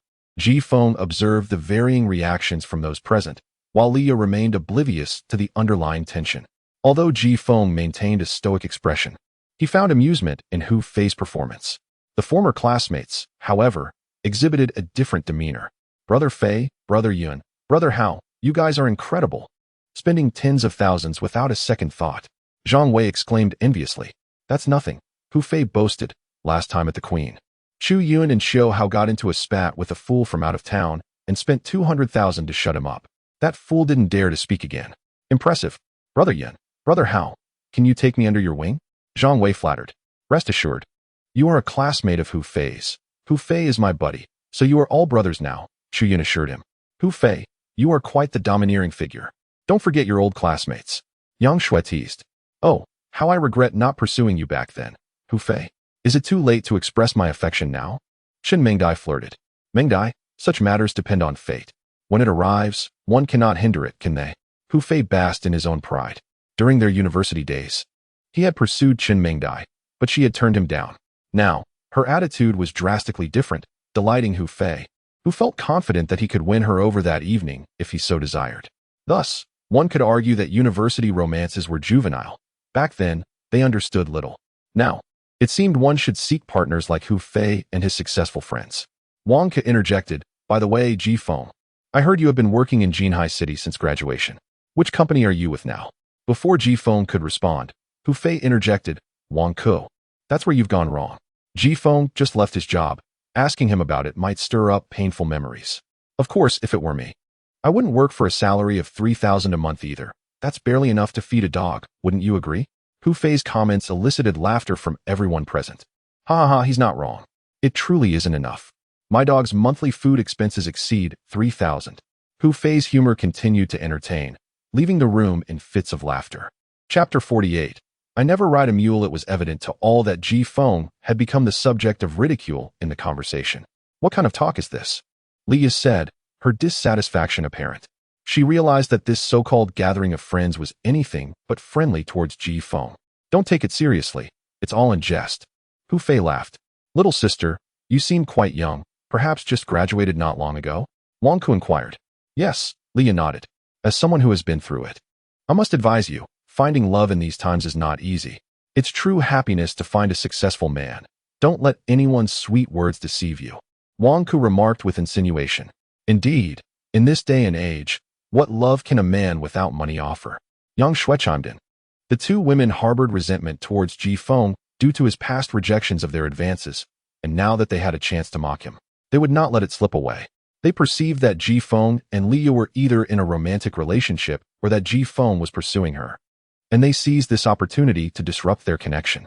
You're right. In this era, one must seek a boyfriend like Fei Gu, Yin Gu, or Hao Gu. Zhang Wei added, flattering Hu Fei at the right moment. Although perplexed by their assertions, Leah countered, I believe you are mistaken. Material wealth does not encompass the entirety of love. All right, let us not dwell on this matter. Let us order first, Hu Fei suggested, handing the menu to Leah. You're the guest, please choose. I'm fine with anything. You all decide. Leah declined, leaving Hu Fei somewhat embarrassed. I'll take care of the ordering, Zhang Wei said cheerfully, taking the menu to ease the atmosphere. Hu Fei appreciated Zhang Wei's flattery, declaring, everyone, feel free to order whatever you wish. Today is on me. Fei Gu is so generous. It's my first time dining in a 3-star restaurant. All thanks to him, Zhang Wei chuckled. They ordered a total of 15 dishes and 2 soups, amounting to nearly 20,000 yuan. Although Hu Fei felt a pinch in his wallet, he could not show it. Despite having some funds after his family's relocation, Dining out frequently at such establishments was becoming burdensome. The quality of service and cuisine at the three-star restaurant was commendable, with exquisite dishes arriving promptly. Fei Zi, how is the place where you modified your Mustang? If the craftsmanship is good, I'm considering a modification myself, Chu Yin asked. And I plan to change the outline and apply a black warrior wrap. A Mustang without modifications lacks soul, Xiao Hao added. The place is quite decent. I only spent about 50,000 on the front and rear modifications, which is quite reasonable, Hu Fei replied with a smile. Chu Yun and Xiao Hao, both locals from Jinhai City and children of business parents, shared a similar financial background with Hu Fei, which fostered their camaraderie. Wow, Fei Go. I've never driven a Mustang. Could I take it for a spin later? Zhang Wei asked enviously. Want to drive? Here, take the keys. Hu Fei casually tossed the car keys to him. Thanks, Fei Go. Zhang Wei exclaimed, excitement gleaming in his eyes. Hu Fei, do you have any post-dinner activities planned? Wang Ku inquired. Yes, we should do something after eating to digest, or it'll be too dull, Yang Shui added with a smile. Fei Go, after dinner. Could I take a ride in your car to enjoy the breeze? Chen Mingdai flirted. Don't worry, after we eat, I'll drive you all around for some fresh air, then we can watch a movie, sing karaoke, or relax in a hot spring. The choice is yours. Chu Yin chimed in. Fei Go, Yin Go, how go, so generous. Haha, this is so enjoyable. Wealthy man, I seek your patronage, hee. Being with the affluent is delightful, Leah said, turning her attention to Hu Fei. Thank you, but after dinner, I'll be heading back with Feng Go, Leah said, showing no desire to join the group. Oh, then I'll drive you back, Hu Fei offered. No need. I can take the subway, she replied. Wow, Ji Feng, how unchivalrous. You bring such a beautiful lady out and let her take the subway home, Wang Ke mocked. Ji Feng, this is where you're wrong. Even if you don't have a car, surely you can afford a taxi fare, Yang Shui sneered. That is not fair. She just resigned her job and earned only 3,000 yuan last month. Every little bit helps, Chen Mingdai retorted sarcastically. Don't worry, Ji Feng. I'll drive you both back later, and I once he asked for gas money, Hu Fei laughed. Wang Ku and her two companions showed no restraint in their derision towards Ji Feng, while Chu Yun and Xiao Hao watched with amusement. And Zhang Wei played the role of an eager sycophant, praising Hu Fei and his friends at every opportunity. Ji Feng slowly set down his chopsticks, took a napkin, elegantly wiped his mouth, and said softly, Can't we enjoy a meal in peace? Ji Feng, can't you take a joke? You're the one eating the most heartily here. What's wrong with a little teasing? Were you starved in your last life? Let us not say that. This is a 3-star restaurant, and such a lavish spread must be a first for him. It's understandable, Chu Yun said. Relax, if you can't finish. We can pack it up to take home, Xiao Hao added with a smile. These dishes, if not packed, would go to waste, even if we take them back. We'd only feed the dogs, Hu Fei said, eliciting another round of laughter. Feng Ge, let us go, Leah gently tugged at Ji Feng's sleeve, whispering. She now understood that Hu Fei had invited Ji Feng purely to create trouble for him, relishing in his embarrassment. Under the watchful eyes of the others, Ji Feng slowly placed the keys to his Benz G-Class on the table and said coolly, I must apologize, but I simply do not ride a mule. Chapter 49. Did I ever claim to be broke? Ji Feng's words left everyone momentarily stunned, plunging the room into silence. Soon after, when Hu Fei and his companions caught sight of the Mercedes-Benz key that Ji Feng had placed on the table, their expressions turned to bewilderment. They were not blind. In fact, regardless of whether one owned a car or not, the emblem of Mercedes-Benz was universally recognized, in stark contrast to the grandeur of Mercedes, BMW, and Audi. The 2.3T Mustang seemed to lose its luster entirely. Although it was classified as a sports car, the Mustang was merely a commoner-s vehicle compared to the likes of true Ferraris and Lamborghinis, which were in a league of their own. In terms of practicality, the Mustang fell short. Ji Feng's nonchalant revelation of the Mercedes key left Hu Fei and the others momentarily speechless. This, a Mercedes? Zhang Wei exclaimed incredulously. So that Mustang parked next to mine is yours? I never imagined someone could flaunt even a Mustang these days. Ji Feng maintained a calm demeanor as he addressed Hu Fei. He truly had no desire to boast in front of them, but their incessant provocations tested his patience. Isn't this a gathering for a meal? Can't we simply enjoy our dinner? If one wishes to impress the ladies, one could do so without dragging the conversation back to me. It's rather tiresome. Ji Feng's words cast a pall over Hu Fei's expression. Is that Mercedes G-Class yours? Hu Fei asked, disbelief evident in his tone. His own car was parked nearby, adjacent to the very Mercedes G-Class he had envied earlier. The G-Class was undoubtedly leagues ahead of the Mustang. Yes, it is mine. So you needn't concern yourselves with how I return, G-Feng replied. Worrying about me is quite unnecessary. As G-Feng spoke, the others fell silent, particularly upon learning that his Mercedes was not just any model, but a G-Class. The shock they felt was palpable. Goodness, a G-Class.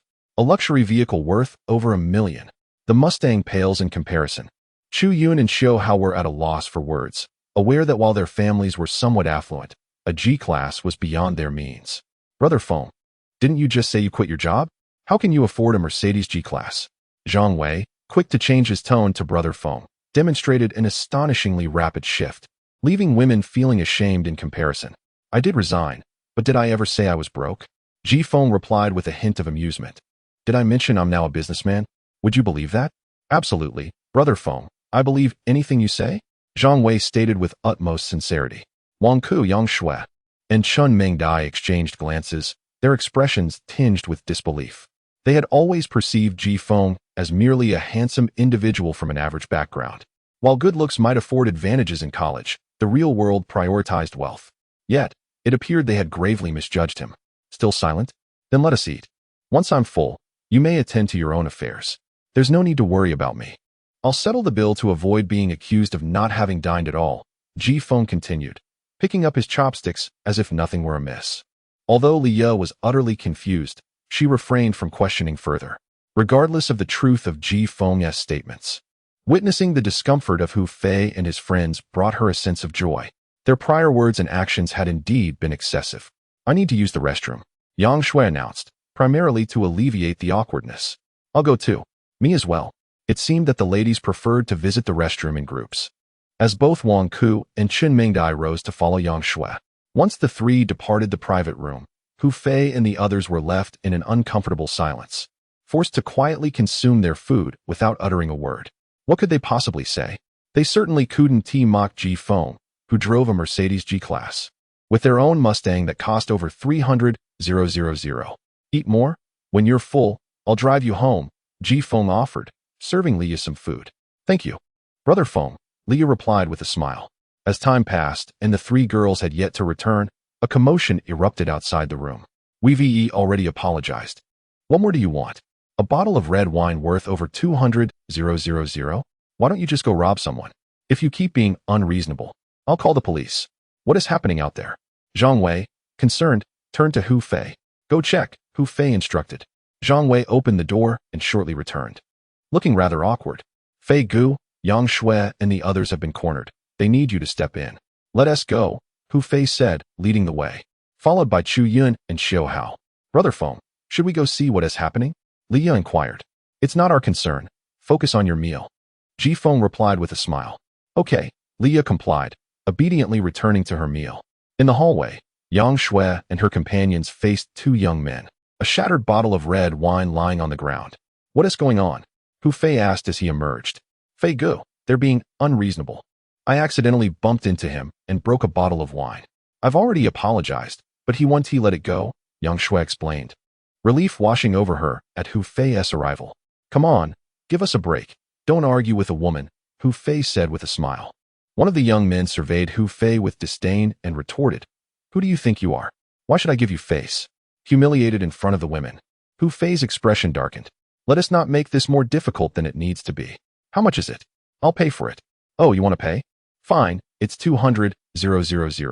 200,000? For a bottle of wine. This is extortion, Zhang Wei exclaimed. Rube, open your eyes. This is a 1990 Romani Conti, specially brought in by a friend. 200,000 is a bargain, the young man sneered. Now it was Hu Fei who was at a loss. Whether the claim was true or not, paying 200,000 for a bottle of wine just to bail Yang Shui out was beyond his means. That amount was not insignificant for him. Chapter 50. Encountering an acquaintance to be candid. The staggering price of 200,000 for a bottle of red wine left Hu Fei and his companions utterly astonished, rendering them unable to accept such an exorbitant sum.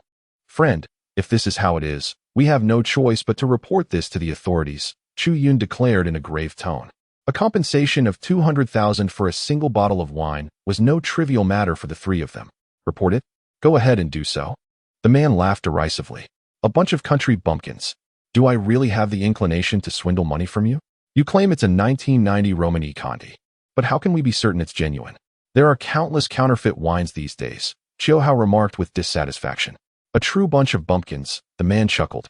Why not try licking the ground and tasting it yourself? Is there a difference in flavor between the authentic and the fake? I truly can't be bothered to converse further with you.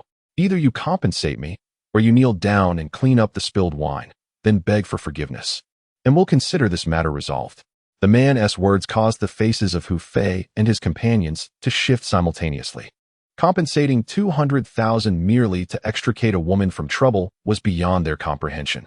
The alternative of kneeling down to lick the ground clean while uttering such humiliating phrases was equally intolerable. At that moment, the hotel manager, having heard the commotion, arrived. Oh, young Master Hai, young Master Chong, what a rare sight. What has transpired to incite such anger? The manager greeted the two young men enthusiastically. The manager's demeanor caused a sense of foreboding to wash over Hu Fei and his friends. This was a 3-star hotel. As the manager, he surely had catered to numerous distinguished guests. Though their families were relatively well off, they were hardly considered affluent in Yanhai City. Someone capable of eliciting such warmth from a hotel manager must have considerable standing, at least with assets in the millions. Manager Qian, I entrusted you with the 1990 Roman e-Conti for safekeeping, as you well know. I brought it out today to entertain friends. And now look what has happened. These bumpkins have shattered it. What do you propose we do? The young man referred to as young Master Hai stated coldly. To have such a fine wine destroyed was indeed a lamentable loss. Manager Qian wore a look of regret, then addressed Hu Fei and the others. I can vouch for the authenticity of this wine in my capacity as the hotel manager. Since it was broken by you, please proceed with compensation. What should I do? Hu Fei? Yang Shui cried, on the verge of tears. 200,000 was an insurmountable amount for her. She had no one else to rely on but Hu Fei and his companions. The three friends exchanged glances, a silent understanding passing among them. They collectively resolved that they would not involve themselves in this matter. After all, 200,000 was a steep price merely to impress a woman. Yang Shui was of average appearance and figure. With that sum, they could indulge in the company of some lesser-known celebrities. Spending 200,000 to save a woman was simply not worth it. Yang Shui, it was you who broke the wine. You should compensate for it yourself. I cannot assist you, Hu Fei said coldly. Hearing this, Yang Shui felt her heart sink. I don't have 200,000, Hu Fei. Please, help me this once. I'll agree to anything you ask, Yang Shui pleaded. I'm sorry, but I cannot help you, Hu Fei replied, turning to the man with a smile. Friend, this matter is hers. We will not interfere. The man regarded them with disdain. If you lack the means to pay, there is no need to lick the wine. Just come inside and have a drink with us. Behave, and this matter will be forgotten. What do you say? He proposed to Yang Shui. With her average looks and figure, she wouldn't be a waste as mere entertainment. Yang Shui could already envision the outcome should she agree to enter the private room. Although she desired to find a wealthy heir, the current situation was beyond her tolerance. Make a decision swiftly. Either pay or agree to my terms. Don't think too highly of yourself, the man said impatiently. Yang Shui looked towards Hu Fei and the others, only to find that none dared to meet the man's gaze. They all averted their eyes. It was no surprise, 200,000 was a considerable sum, and no one would willingly part with that amount. She couldn't produce it herself, and the man appeared to have significant connections. With no other options, Yang Shui reluctantly nodded through her tears. I agree to your terms. Then come in, the man chuckled coldly. Playing with us is far better than being with these useless fellows. As he spoke, his hand reached toward Yang Shui's shoulder, intending to pull her inside. However, just before his hand made contact, he felt as if it had been caught in a vice, excruciating pain coursing through him, rendering him immobile. It hurts. It hurts. He cried out in agony. Only then did the crowd notice that, at some point, Ji Feng had emerged from the private room. At this moment, Ji Feng had firmly grasped the man's wrist, exerting a slight pressure that rendered the man unable to withstand it. Who the hell are you? Let go of me. The man's companion shouted. Ji Feng effortlessly tossed the man to the ground. Can't even enjoy a meal without disturbance. Who the hell do you think you are? If you dare provoke me, you're courting death. Ji Feng stated as he delivered a kick, sending the man sprawling back to the ground. Unable to utter a word due to the pain. Mind your language. Just because you dress well doesn't mean you can speak without decorum, Ji Feng remarked coldly. Dare to strike? One of the onlookers shouted, pushing open the door to their private room. All of you come out. Some blind fool is making trouble. Instantly, 4 individuals emerged from the private room, all dressed as sons of wealthy families. I say, Hai Zi, Chang Zi, you two are utterly pathetic.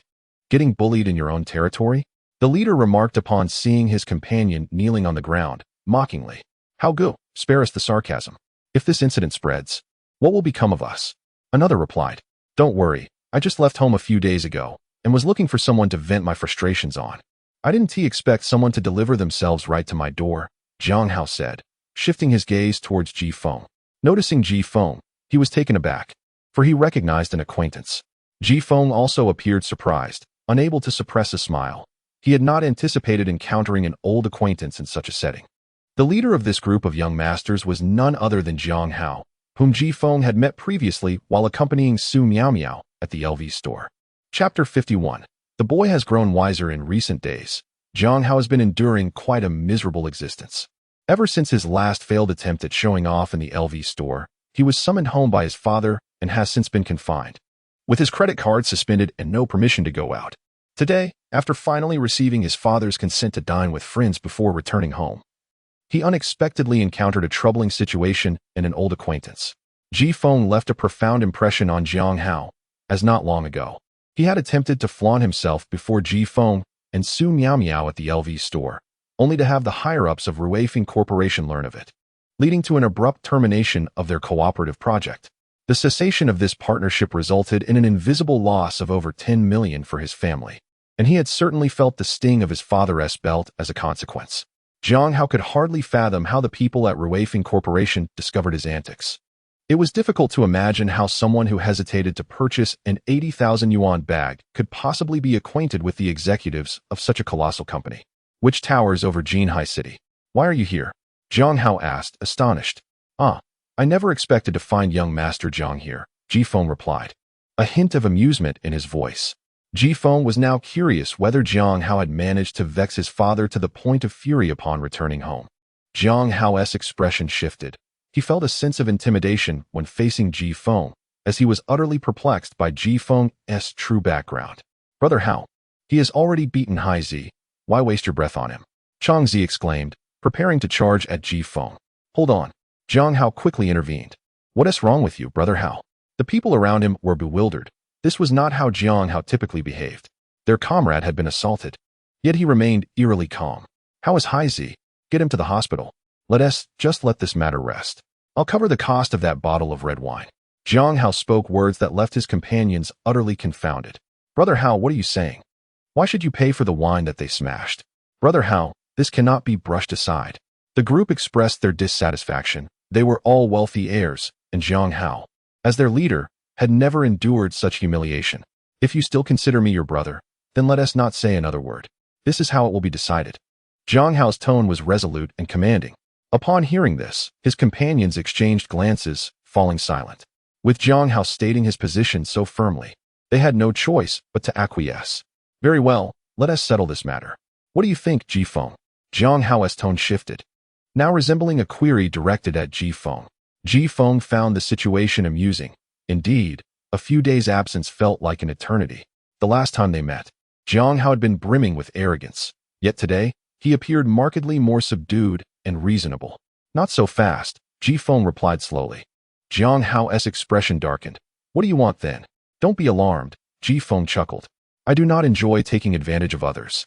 I will cover the cost of the wine and the medical expenses. With that, Ji Feng produced his black card. Handing it to the hotel manager standing nearby. Charge the wine and medical expenses to my card, as well as the bill for this private room. The hotel manager had remained silent as Ji Feng intervened, watching the developments unfold with keen interest. Upon seeing the black card in Ji Feng's possession, he felt a tumult within.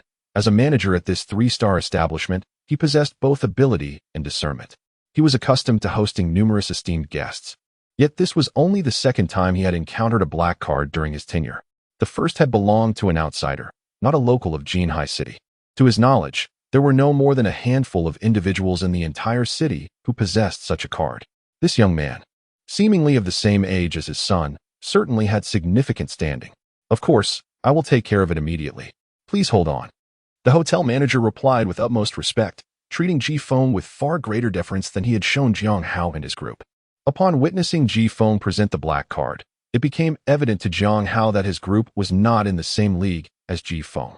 Even if Jiang Hao's father were to arrive, he would likely treat Ji Feng with the same reverence as he would his own father. Possessing this black card required no further explanation. It served as the finest emblem of status. Not only the hotel manager, but Jiang Hao's countenance also shifted dramatically upon seeing Ji Feng produce the black card. It was not that he had extensive knowledge of its significance.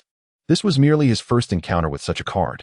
His understanding of its prestige had come from overhearing his father, Jiang Shihua, express envy while showing him a picture of a similar card one day, remarking, "When will I possess such a card?" At that moment, you will be able to stride through Jinhai City, even the entire nation, with ease. At the time, Jiang Hao had brushed off his father's words. Yet he understood well that this black card represented an extraordinary level of privilege, one that even his affluent father could not attain. Those who possessed such a card undoubtedly had formidable backgrounds. There is no need for you to cover the wine and medical expenses. My brother also acted inappropriately. I apologize for that. I will take care of the meal today, Jiang Hao said hastily. His words left those around him in stunned silence once more. What was happening? How had Jiang Hao suddenly transformed, becoming so humble? Despite being the victims of an assault and the destruction of their property, he was not only refusing compensation, but also offering an apology. The group of Jiang Hao's companions attempted to speak, but Jiang Hao silenced them with a glance. I do not take advantage of others, Ji Feng stated calmly. Just be mindful in the future. Yes, you are right, Jiang Hao nodded repeatedly, his attitude now exceedingly respectful. Meanwhile, Hu Fei and his companions dared not utter a word, their gazes toward Ji Feng filled with apprehension and astonishment. Although Hu Fei and his friends did not circulate in the highest social circles, they had some wealth and enjoyed visiting various places for leisure. They were well aware of Jiang Hao's reputation as a wealthy heir. Once, Hu Fei had witnessed Jiang Hao spend a staggering amount of money for a woman at a nightclub without a hint of hesitation. Initially, upon seeing Jiang Hao emerge, Hu Fei felt a sense of dread, fearing they would be in for a rough time. However, he was taken aback to see Jiang Hao so subdued in Ji Feng's presence, devoid of any of the typical bravado associated with wealthy young men. This could only mean one thing. Ji Feng was far more formidable than Jiang Hao and his entourage. Hu Fei felt a wave of despair wash over him. Lamenting his decision to invite Ji Feng to dinner and to confront him, he had truly courted disaster, yet it seemed Ji Feng had not taken offense at all. In fact, it appeared Ji Feng had not regarded him as a threat at all. Indeed, no matter how much an ant may struggle, it remains an ant. A tiger would not concern itself with squabbling with such a creature. Chapter 52. Interfering for the sake of reward. Before long, the hotel manager approached with an eager demeanor, respectfully returning the bank card to Ji Feng. Esteemed guest, I sincerely apologize for the unpleasant incident that occurred during your stay. Therefore, your bill is waived this time, the manager declared with a smile. Thank you, Ji Feng replied graciously, not declining the offer. You are too kind. We welcome you to visit our hotel again in the future, the manager added. Prior to processing the card, the manager had conferred with his superiors and decided to waive Ji Feng's charges as a gesture of goodwill. As for Ji Feng's mention of compensation for the wine and medical expenses, that matter was between him and Jiang Hao, and the hotel had no intention of intervening. Their objective was to ensure Ji Feng harbored a favorable impression of the hotel. Cultivating a relationship with a guest of his caliber was undoubtedly a lucrative endeavor. Shall we go? Ji Feng smiled at Leah. All right, brother Feng, Leah responded with a nod.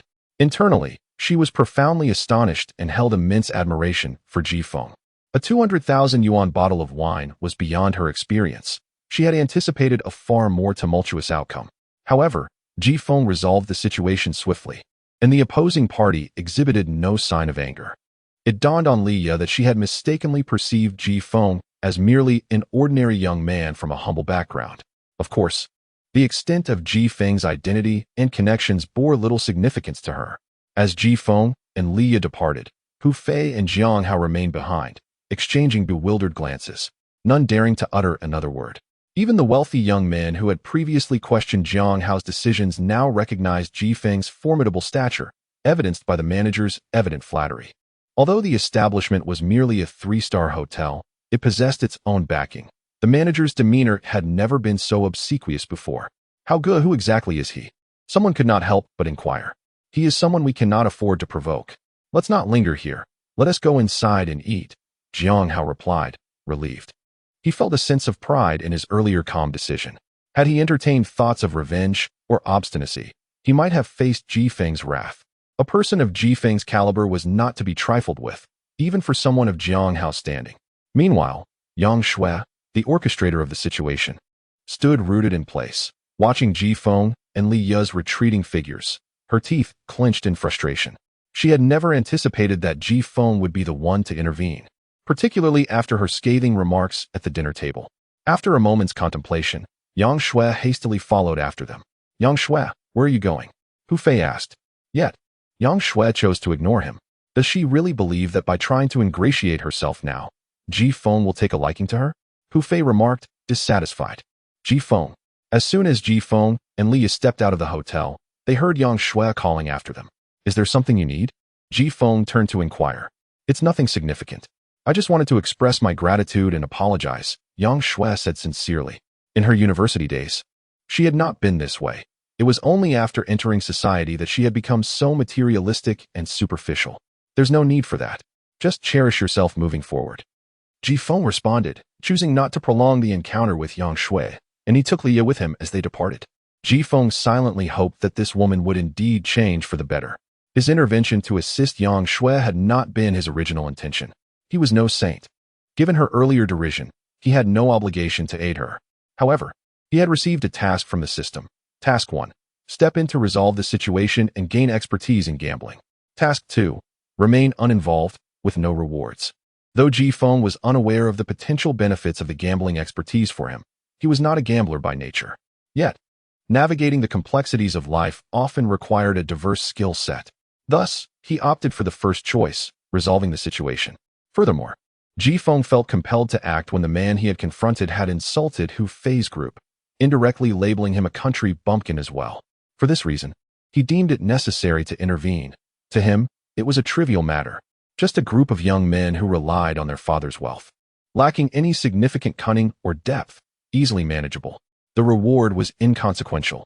He simply relished meddling in affairs. Meanwhile, Yang Shui gazed intently at Ji Feng's retreating figure, whispering to herself, "From today onward, I shall become a woman worthy of your respect. This favor, I, Yang Shui, will owe you for a lifetime." At times, a woman's resolve can be more steadfast than that of a man. Of course, Ji Feng would never foresee that his intervention would lead to a future encounter with Yang Shui in a form he could not possibly imagine. In the years to come, her every action would be motivated by a desire to repay the kindness he had shown her today. As Ji Feng and Leo approached his Mercedes-Benz G-Class, he cheerfully said, "Get in, I'll drive you home." "Brother Feng, is this car truly yours? I thought you were joking at the dinner table," Leo remarked, astonished. She had arrived by taxi and had not seen Ji Feng drive to the venue. Ji Feng chuckled. "Would you believe me if I said it was a gift from someone?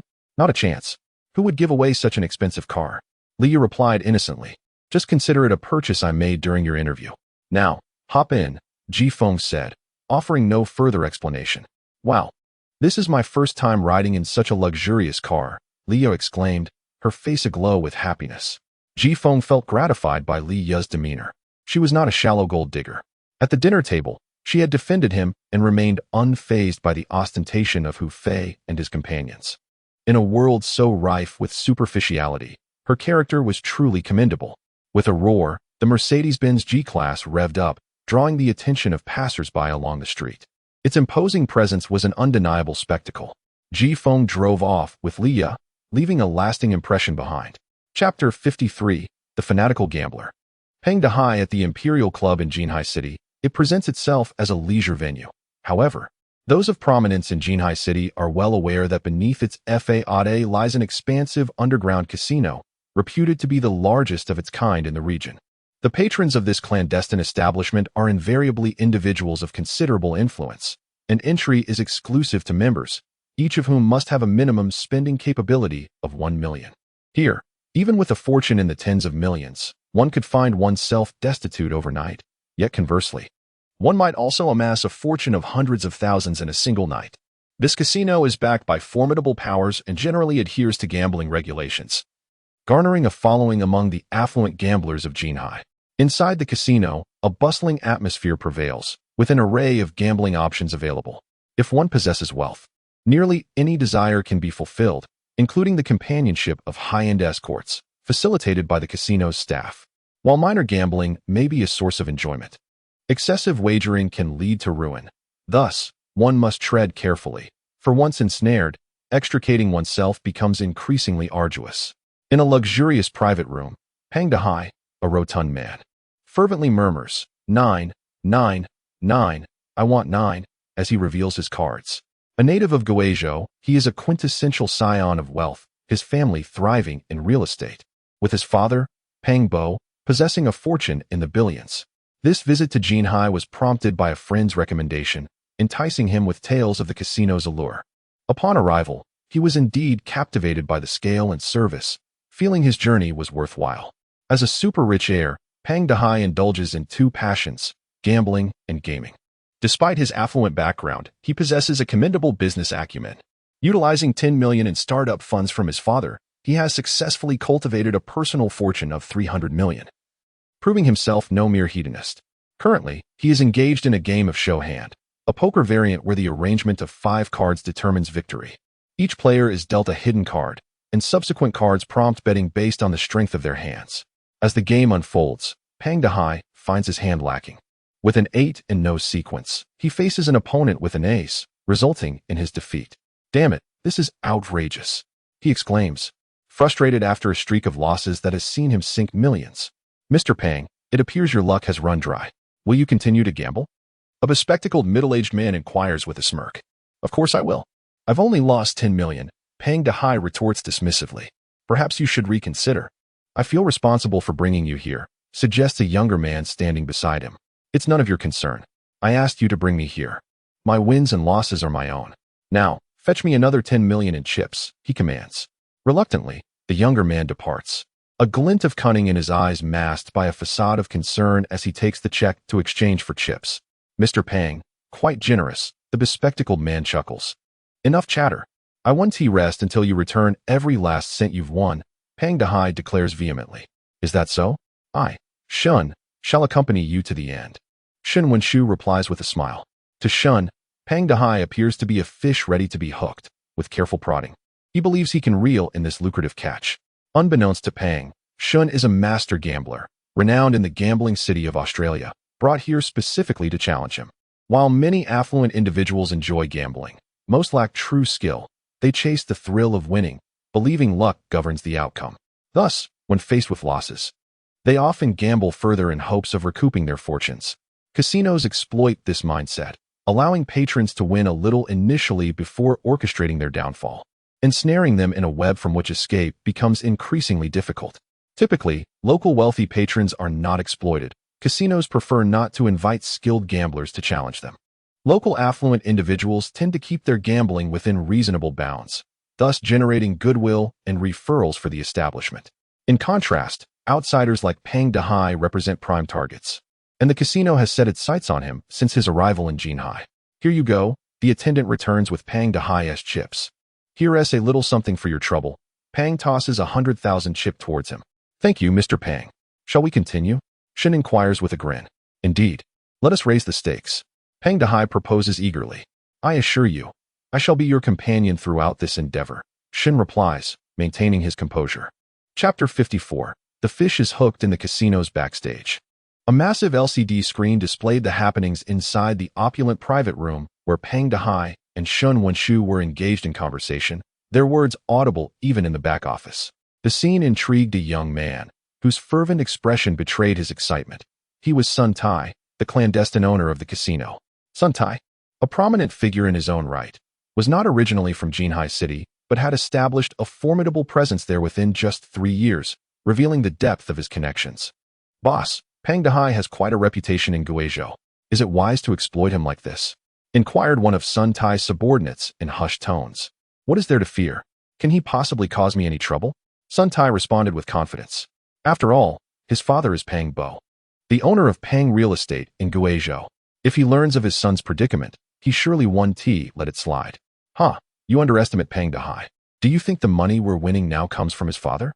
Not at all. This young man has skillfully transformed the 10 million given to him by his father into billions in Guizhou. The money we are winning belongs to him, not his father. Rest assured, his father will remain oblivious, and he wouldn't dare let him know. Sun Tai's self-assurance was unwavering.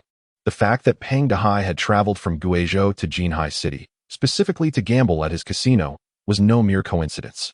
Someone had been orchestrating events behind the scenes, ensuring that Sun Tai could freely exploit this lucrative opportunity without concern. Moreover, the identity of this orchestrator was one that would elude anyone's suspicion, allowing Sun Tai to confidently send his agents to ensnare Pang Dahai. The objective was singular, to seize all of Pang Dahai's personal wealth. Utilizing the intelligence provided by the orchestrator, it would be effortless to lure Pang Dahai into the trap. With that thought, Sun Tai communicated through his earpiece to Shun Wenshu. Let him win a little more. You know what to do next. Old K. The dealer announced as a card was dealt. 3 million, Pang Dahai declared, tossing his chips onto the table. 3 million right off the bat. Boss Pang truly has a generous spirit. I only have a 7. I won't follow, Shun Wenshu remarked with a chuckle.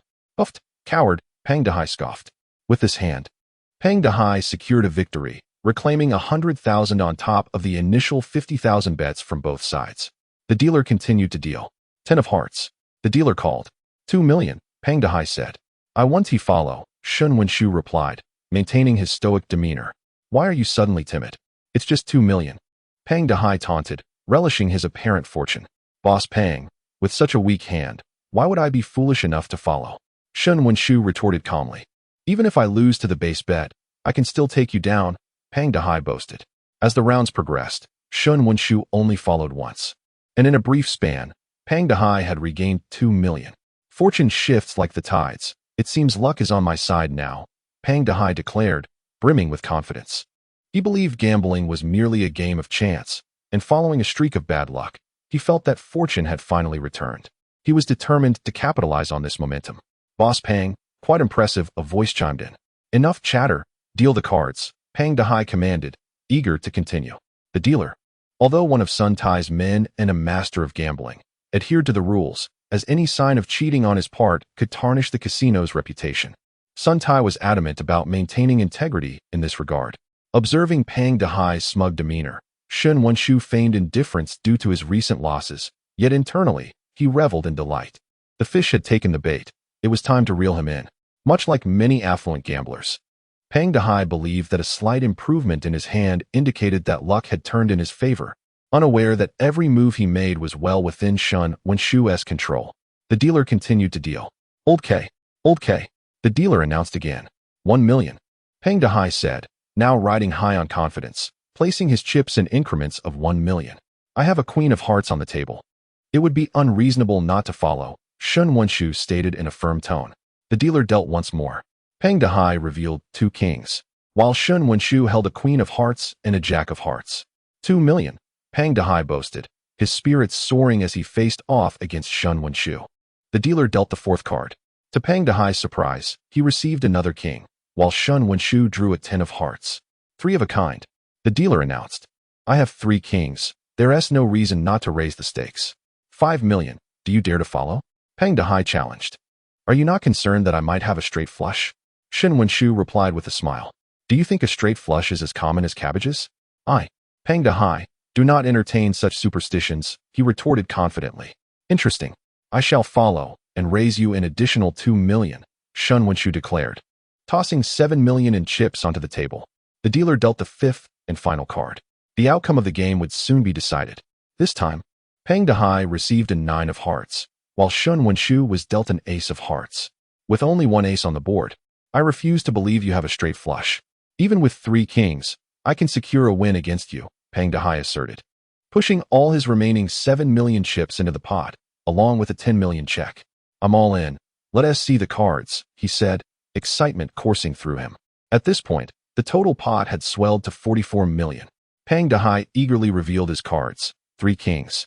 Shun Wenshu, with a serene smile, unveiled his hand. Boss Pang. That king you were so proud of?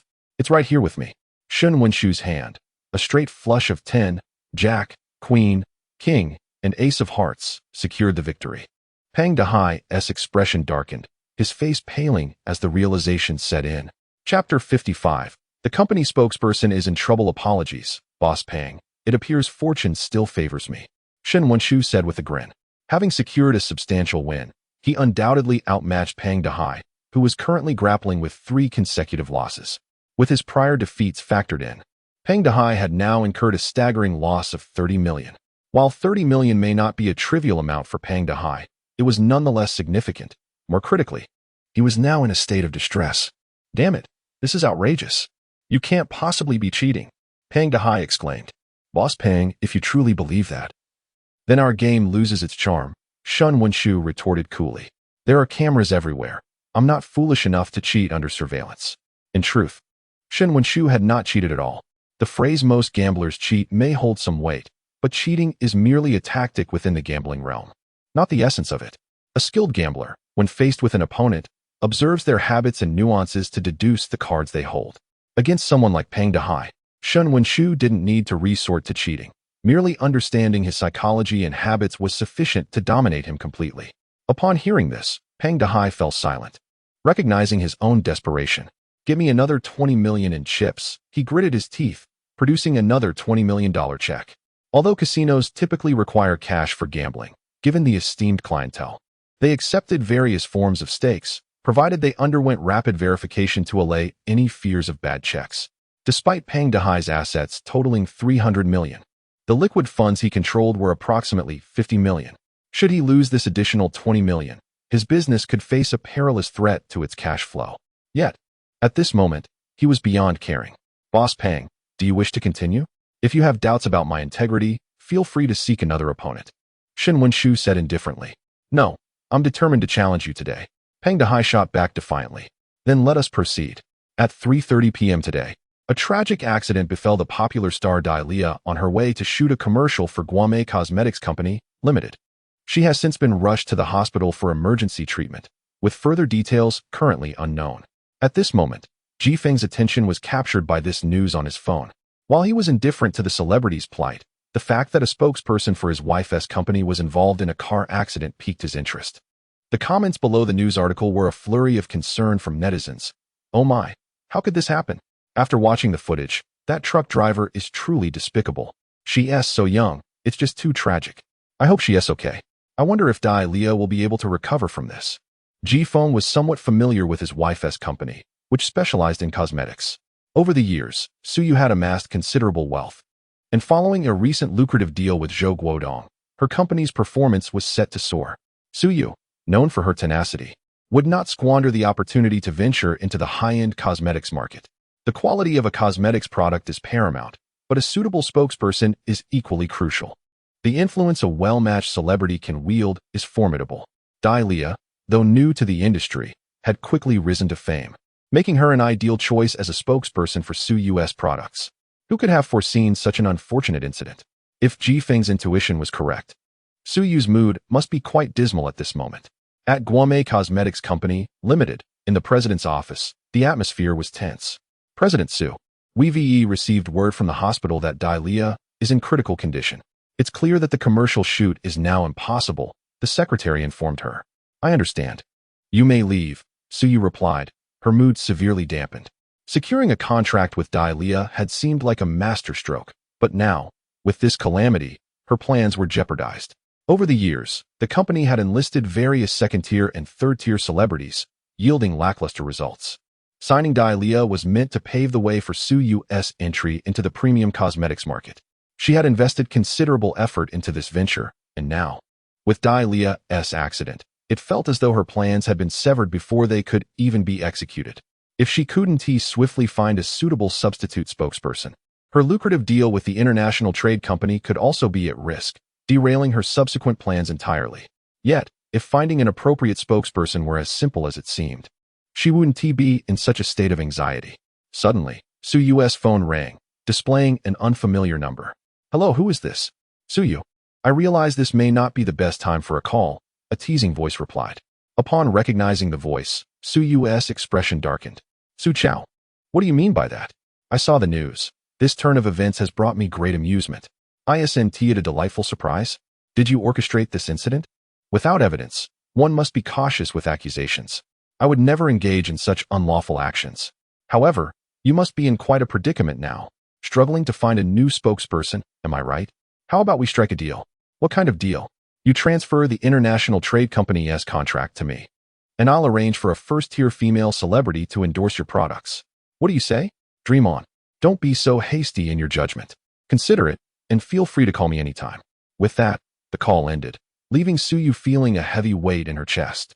Although Su Chao had not confessed, it was evident that he was entangled in this affair. Moreover, she was aware of Su Chao's history of leveraging family connections to threaten celebrities, preventing them from endorsing her company's products. Originally, securing Dai Lia's endorsement had been a stroke of brilliance. But now Su Chao's audacity had taken it to a new low. Suyu found herself ensnared in a challenging dilemma. Chapter 56. Let us place a bet subsequently. Suyu contacted several celebrity artists from various entertainment companies, but either the endorsement fees were ludicrously high or they simply had no availability in the near future. In short, within such a limited time frame, Suyu was unable to find a suitable spokesperson. This time, she aimed to penetrate the high-end market with her company's new product. Having invested so much effort into the preparatory work, she could not afford to abandon it. It was imperative that she selected a perfect and fitting representative. Settling for anything less would render all her meticulous planning and arrangements futile. That evening, Suyu returned home, utterly exhausted. Sighing deeply, she collapsed onto the sofa. The day had been fraught with frustration over this matter, having sought out numerous individuals without any viable solutions. Back again, I see you've encountered another vexing issue, Ji Feng remarked as he emerged from the bedroom, sporting a smile. Suyu lay on the sofa, lost in thought, lacking even the energy to respond to Ji Feng. I can guess. It must be related to that celebrity's car accident reported in the news today, Ji Feng said, taking a seat opposite her with a grin. Suyu did not deny it, merely nodding. Some matters always seem to arise when least expected. Where there's a will, there's a way. Every problem has a solution, Ji Feng reassured her. I might truly be at my wit's end this time, Suyu replied bitterly. At that moment, Suyu received a message on her WeChat. It was a phone number. Upon seeing it, she sprang up from the sofa and dialed the number immediately. After a brief wait, the call connected. Hello, may I speak with Miss Lin Wanru? This is Suyu, the president of Guame Cosmetics. I would like to invite you to be the spokesperson for our new product. What do you think? Isn't 100 million for the endorsement a bit excessive? Before Suyu could respond, the call was abruptly terminated. What a presumptuous woman, Suyu fumed, throwing her phone onto the sofa, her chest heaving with agitation. What happened? Ji Feng inquired. I got Lin Wanru's private number through President Zhou, hoping to invite her for the endorsement. But she opened with 100 million fee and insisted on her schedule. It infuriated me. Suyu vented. She's a company president herself. When has she ever been subjected to such indignities? Since when do celebrities act so arrogantly? Lin Wanru. Ji Feng echoed in surprise. You're not aware she's the recipient of this year's 100 Flowers Award? She's rumored to be the next best actress. Why do you want her as a spokesperson? Ji Feng asked. She's currently very popular. Her mature demeanor aligns perfectly with the positioning of our new product. I anticipated a high endorsement fee, but I never expected her to demand such an outrageous sum. Does she think I'm a fool? Suyu expressed her dissatisfaction. If you truly want a woman to endorse your product, perhaps I can assist, Ji Feng suggested with a smile. You? Suyu looked at Ji Feng incredulously. Do you know her? No, I don't. Ji Feng shook his head. Then how can you help? Suyu queried. Leave that to me. I'm merely curious. If I manage to get this woman to endorse your product, what's in it for me? Ji Feng smiled. You're too transparent. You're already thinking of benefits before even starting, Suyu remarked. Agreed? Ji Feng inquired playfully. Suyu nodded. All right, what do you want? If I succeed, then the child in your belly will bear the surname Ji Feng stated. That's impossible. We've signed a contract. If you're looking to alter that, then there's nothing to discuss. Suyu's expression turned icy. Don't get upset. I was just joking, Ji Feng clarified. He was merely testing the waters. And it was evident that, given his current standing in Suyu's mind, the topic of children remained a sensitive issue, especially concerning contract violations. Suyu remained silent, her expression still frosty. Let us do this. If I succeed this time, you'll drop that aloof demeanor in front of me. Surely that's not too much to ask? Ji Feng proposed. I can only promise to try, but I cannot guarantee anything, Suyu pondered before responding. Truth be told, the request was not unreasonable. Her nature had led her to adopt a cold facade out of habit, not out of intent. Then it's settled.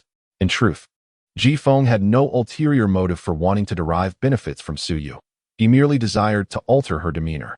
To win over a woman like Su Yu, one must demonstrate the ability to achieve what she cannot, earning her respect, admiration, and genuine reverence. This situation simply aligned fortuitously. Ji Feng was not acquainted with the myriad celebrities in the entertainment industry, let alone Lin Wanru, the award-winning actress with prospects of further accolades. His willingness to take this gamble stemmed from a friend on WeChat, who had posted a photo with Lin Wanru, appearing as if they were on vacation together. This person, while somewhat familiar, was also a stranger. They had previously clashed in an online game.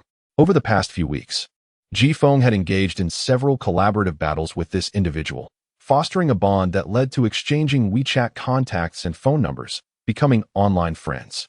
The man was named Peng Dehai. Just as Ji Feng was about to dial Peng Dehai's number, his phone rang. Speak of the devil, Ji Feng chuckled, recognizing the call was from Peng Dehai, arriving quite opportunely. As Ji Feng answered the call, Peng Dehai's voice resonated through the line. Ji Feng, are you in Jinhai City? I need your help. I've been set up. Chapter 57. The discovery of a trap in the casino. Peng Dehai finally realized that something was amiss. To be precise, it was only after losing 100 million in cash, along with his long-term mistress, that he understood the gravity of the situation. The young man who had brought him to the casino had mysteriously slipped away, leaving Peng Dehai isolated. He had exhausted all available funds, even dipping into his reserves, yet all those efforts resulted in nothing but losses. It could be said that the financial chain of Peng Dehai's company had now been severed, putting the company on the brink of disaster.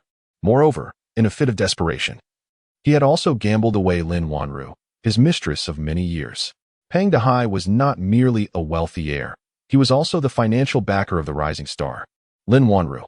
In the entertainment industry, most female celebrities, except for a select few with substantial backgrounds or those who had become significant shareholders in their agencies, were often inconsequential compared to the real power players. However, a prominent star is not easily tampered with, as they are the golden geese for their agencies. The entertainment world is notoriously intricate, with major agencies wielding considerable influence, often led by scions of influential families who would do everything to shield their prized assets from trouble. Thus, while most female stars may not possess extraordinary prowess, they are typically supported by formidable connections. Additionally, there exists another scenario where they are nurtured and backed by affluent patrons. Lin Wanru fell into this category, a graduate of the Shanghai Theater Academy. She had been taken under the wing of Peng Dehai during her university years, as he agreed to finance her aspirations of becoming a star. Throughout her college years, he invested heavily, facilitating her entry into films. After her graduation, he devoted himself entirely to promoting her career. Despite starring in numerous films over the years, Lin Wanru had not achieved the stardom she desired and remained in a limbo between first and second tier. It was only last year that she skyrocketed to fame, thanks in no small part to Peng Dehai's relentless support, which included orchestrating her wins at prestigious awards like the 100 Flowers Awards. Some accolades were indeed earned through her talent, but others were the result of Peng Dehai's machinations. In a moment of desperation, Peng Dehai had recklessly wagered Lin Wanru, valuing her at a mere 10 million. In reality, her worth far exceeded that figure. 10 million was tantamount to a bargain. Yet, in the throes of gambling addiction, a gambler believes that any bet could reverse their fortunes. However, when his pivotal gamble also resulted in loss, the opposing party, displaying a semblance of pity, granted him 100,000 as cab fare, leading Peng Dehai to suddenly grasp the severity of the situation. Though he was a super-rich heir, having built his own empire with the foundations laid by his father, he was not one to squander his life away idly. Gambling and indulgence were merely personal interests, and Peng Dehai was no fool. The initial temptation that lured him to the Jinhai City Casino was the beginning of a trap, and he had unwittingly walked straight into it. Admittedly, losing 100 million in Lin Wanru was not catastrophic for the Peng family's enterprises, but for Peng Dehai personally, it was a significant blow. His father, Peng Bo, had two sons, him and his elder brother Peng Shan. Although they were brothers, they were not born of the same mother, which naturally led to conflicts regarding the family fortune of Peng real estate. Peng Bo, having built a vast empire from nothing, was not naive. He had established a rule for the distribution of assets. Each brother was given 10 million to start their ventures, with the promise that the one who achieved the most significant success would inherit the family fortune. In business acumen, Pang Shan was considerably inferior to Pang Dehai, who had thrived with his 10 million. Today's scheme was orchestrated by Pang Shan, who, knowing his brother's penchant for gambling, had lured him to Jinhai City, conspiring with Sun Taitong to ensure that Pang Dehai lost all his circulating funds, all while assuring that Sun Taitong would bear no repercussions. Knowing this, Sun Taitong would not let the opportunity slip away, especially since he recognized that the conflict was merely a sibling rivalry for inheritance, and even if exposed, he would not face significant consequences given his own powerful backing. By depleting Pang Dehai's resources, Pang Shan could then implement a minor strategy to easily bring about the collapse of Pang Dehai's company. In doing so, he would gain an undeniable advantage in front of their father, especially as the eldest son, securing a near-certain victory. Pang Dehai, realizing he had fallen into a trap, speculated that the scheme was closely tied to his half-brother. In the struggle for inheritance, he had hoped to employ honorable methods, only to find his half-brother completely unrestrained by familial bonds. In Jinhai City, Pang Dehai had no acquaintances to turn to, and bringing friends from Guizhou was impractical. A strong dragon cannot suppress a local snake. This casino, with its vast scale, was clearly dominated by local forces, leaving him with little recourse. After much contemplation, Pang Dehai thought of Ji Feng, a rival he had encountered in gaming. The two had formed a bond through their confrontations in the game, exchanging WeChat and phone numbers. Pang Dehai recalled Ji Feng mentioning he was from Jinhai City. Given their competitive exchanges, Pang Dehai believed Ji Feng might possess some influence locally. However, he was uncertain if Ji Feng would assist him, as their relationship was primarily rooted in the gaming world. Yet, with no other options available, he decided to reach out, hoping for a miracle. Thus, when the call connected, Pang Dehai wasted no time, directly expressing his need for help, while inwardly praying that Ji Feng would come to his aid in this dire moment. Chapter 58. The plea for help from Pang Dehai. Old Pang, it's me. What's the matter? I understand. I will head over now. After hanging up the phone, Ji Feng prepared to leave for Pang Dehai's location. What happened? Suyu inquired upon noticing his departure. A friend is in a bit of trouble, and I need to check on him, Ji Feng replied with a smile. Oh, then go ahead, Suyu responded casually, not intending to pry further. Their relationship maintained a comfortable distance. Ji Feng was Ji Feng, and she was herself. With a smile, Ji Feng exited and drove for over half an hour to arrive in front of the Dihao Club. Pang Dehai was waiting for him at the entrance. Although they had been chatting online, Pang Dehai had never seen Ji Feng's face, while Ji Feng had seen photos of Pang Dehai in his social media posts and knew he was rather stout. Old Pang.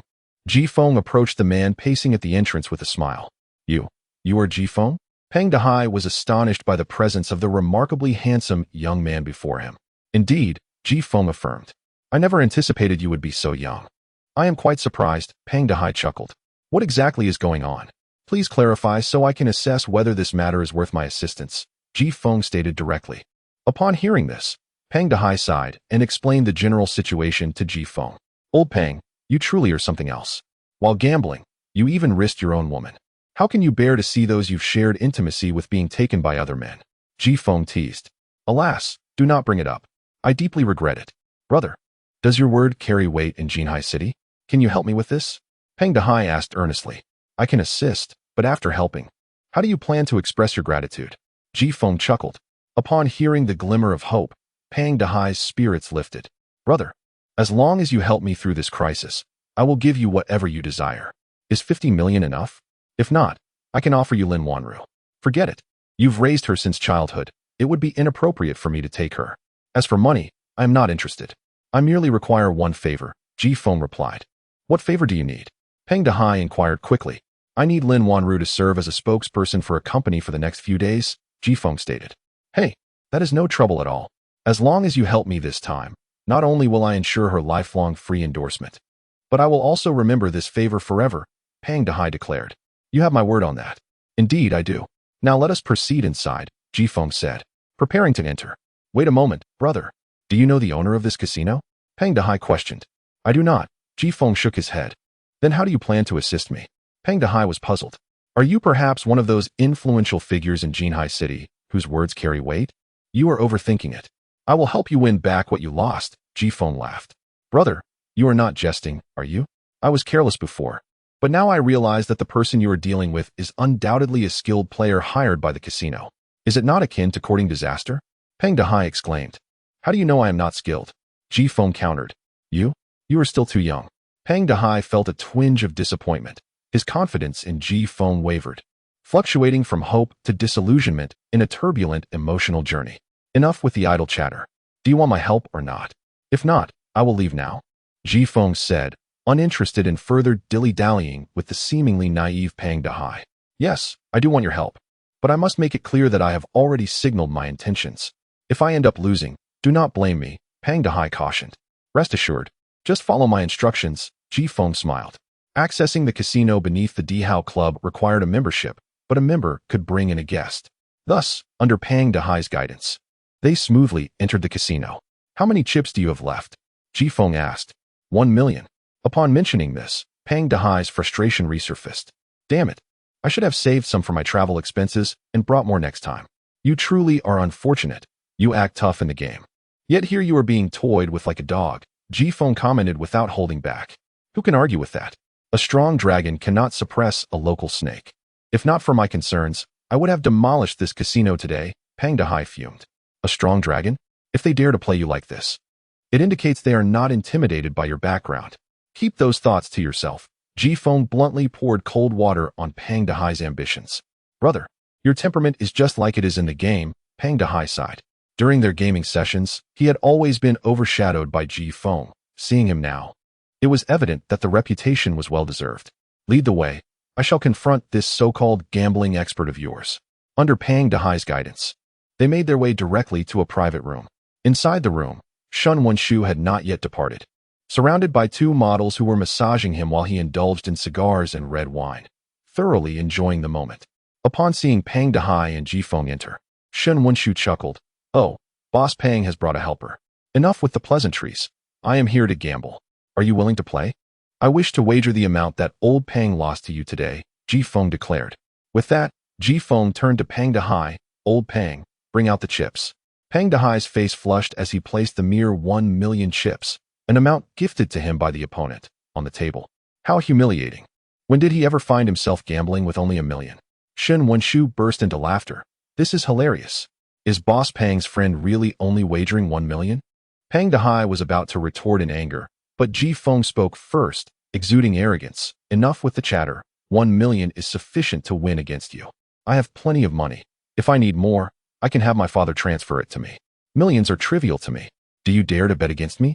Ji Feng's demeanor was exceedingly audacious, resembling a spoiled rich heir, completely contrasting with his usual demeanor. This left Peng Dehai perplexed, wondering how Ji Feng had suddenly transformed into someone so reckless and thoughtless. However, he remained silent, remembering Ji Feng's earlier advice to refrain from speaking too much. Chapter 59. Ji Feng begins to gamble. Though Shun Wenshu donned a smile as he observed Ji Feng, he was actually tuned into Sun Tai's directives through his earpiece. Sun Tai, stationed backstage, was acutely aware of the unfolding events within the private room and remarked, "Let us gamble with him. He is just another fat sheep waiting to be sheared." Upon receiving this instruction, Shun Wenshu replied, "Since this esteemed friend possesses such confidence, I shall accompany him to the very end." With that, he signaled for the model beside him to exit, and soon, a dedicated staff member entered to organize the card game. "Welcome, esteemed guest. What would you like to play?" Shun Wenshu inquired with a smile. "I wish to play Showdown," Ji Feng declared. "Very well, we shall play Showdown," Shun Wenshu agreed. Before long, a dealer arrived to set up the game. Peng Dehai, seated beside Ji Feng, whispered, "Brother, it's just 1 million, with a minimum bet of 500,000. Do tread carefully." To his surprise, Ji Feng responded loudly, "Old Peng, do you suspect me? For such a minor character, 500,000 is more than sufficient. If you utter another word, you shall kneel and watch." Peng Dehai was momentarily taken aback, nearly choking on his indignation. He had merely intended to offer a friendly warning, yet Ji Feng's arrogance was palpable, akin to a young pup unaware of his own limitations. Shun Wenshu smirked inwardly. From Ji Feng's demeanor since his arrival, it was clear he was merely a wealthy scion, lacking any real skill in the art of gambling. Preying upon such a Navi lamb would be an effortless task for him. True masters of gambling are typically not the young nor the elderly, but rather seasoned middle-aged individuals. While the elderly possess experience, their advanced age often hampers their mental acuity during lengthy sessions at the table. Conversely, the youth, though spirited, lack the requisite experience, which is paramount in mastering gambling. A true gambling virtuoso discerns the thoughts of their opponent merely through subtle facial expressions or minute gestures. With a less than stellar hand, one may choose to fold or risk a small bet, but not every hand can be weak, lest one be easily exploited. Thus, skilled gamblers are usually robust middle-aged individuals. Ji Feng, despite his seemingly decent demeanor, was ultimately too youthful, and his brashness betrayed his inexperience. For such a brash young man, the more audacious he began, the more reckless he would soon become. Let the cards be dealt, Ji Feng commanded. The casino utilized mechanical shuffling, allowing players to inspect the cards at any moment before they were dealt, ensuring no foul play from the dealer. The sound of the shuffling machine filled the air as the dealer began to distribute the cards. Ji Feng cautiously lifted the corner of his card to glance at it, while Peng Dehai attempted to see but was deliberately obstructed by Ji Feng, leaving him unaware of Ji Feng's hand. The second card was dealt, and Ji Feng received a 9 of spades. In Showdown, players are dealt 2 cards, the first hidden and the second revealed. The minimum bet was 500,000. Shen Wenshu held a 6 of hearts, and with Ji Feng holding a stronger hand, he spoke first, 500,000. Ji Feng tossed his remaining chips into the pot. Call. Shen Wenshu smiled at Wu Chun. A true expert always remembers. Never underestimate any opponent. The psychological warfare of gambling is crucial. To belittle one's adversary is akin to handing them your fortune. However, Shen Wenshu perceived Ji Feng as underestimating him, and woefully so. Little did he know, every aspect of the game was under Ji Feng's control, including Shen Wenshu's anticipated moves. While Ji Feng may have lacked skill in gambling before, he had since acquired specialized skills from the system, coupled with profound gambling experience. It would not be an exaggeration to say that Ji Feng now embodied the essence of a gambling god, invulnerable to defeat. Fold. Shen Wenshu decided upon receiving the third card. With 2 9s visible in Wu Chen's hand, he chose to discard in order to create the illusion of a declining hand. Shen Wenshu was not in a rush to deplete Ji Feng's chips. He aimed for a grand victory, meticulously observing Ji Feng's habits and psyche.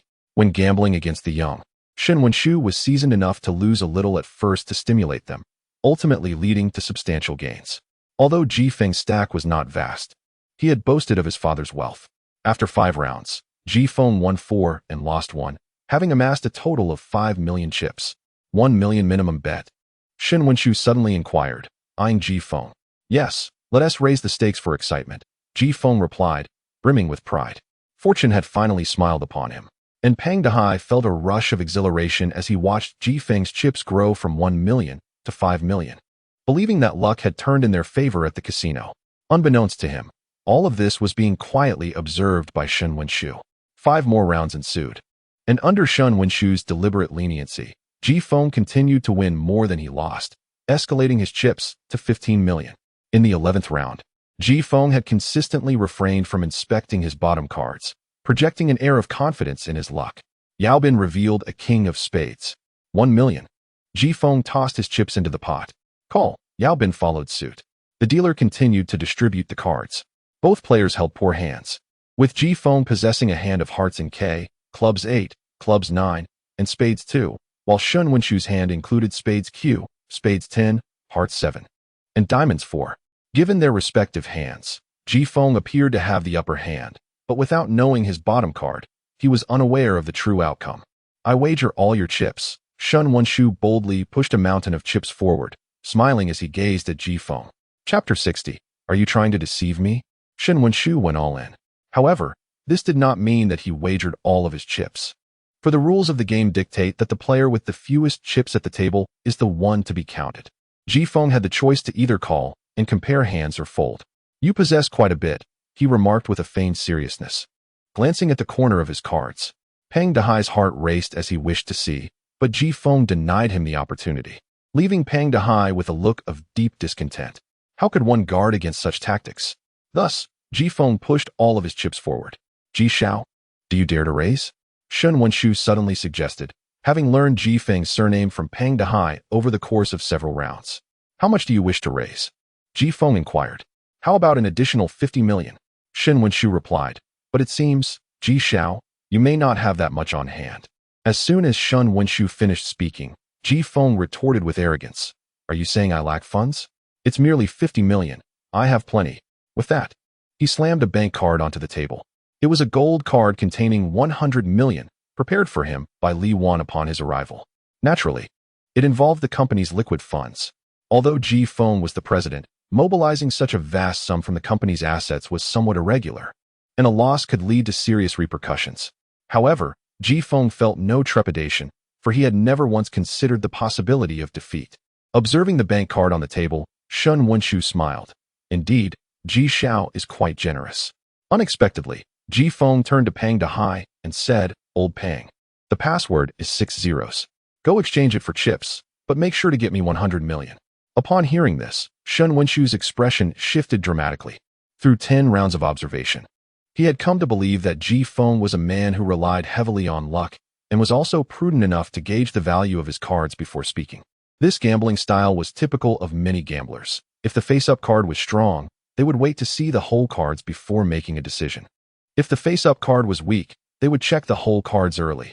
If they were strong, they would call, but if weak, they would fold. Straightforward indeed.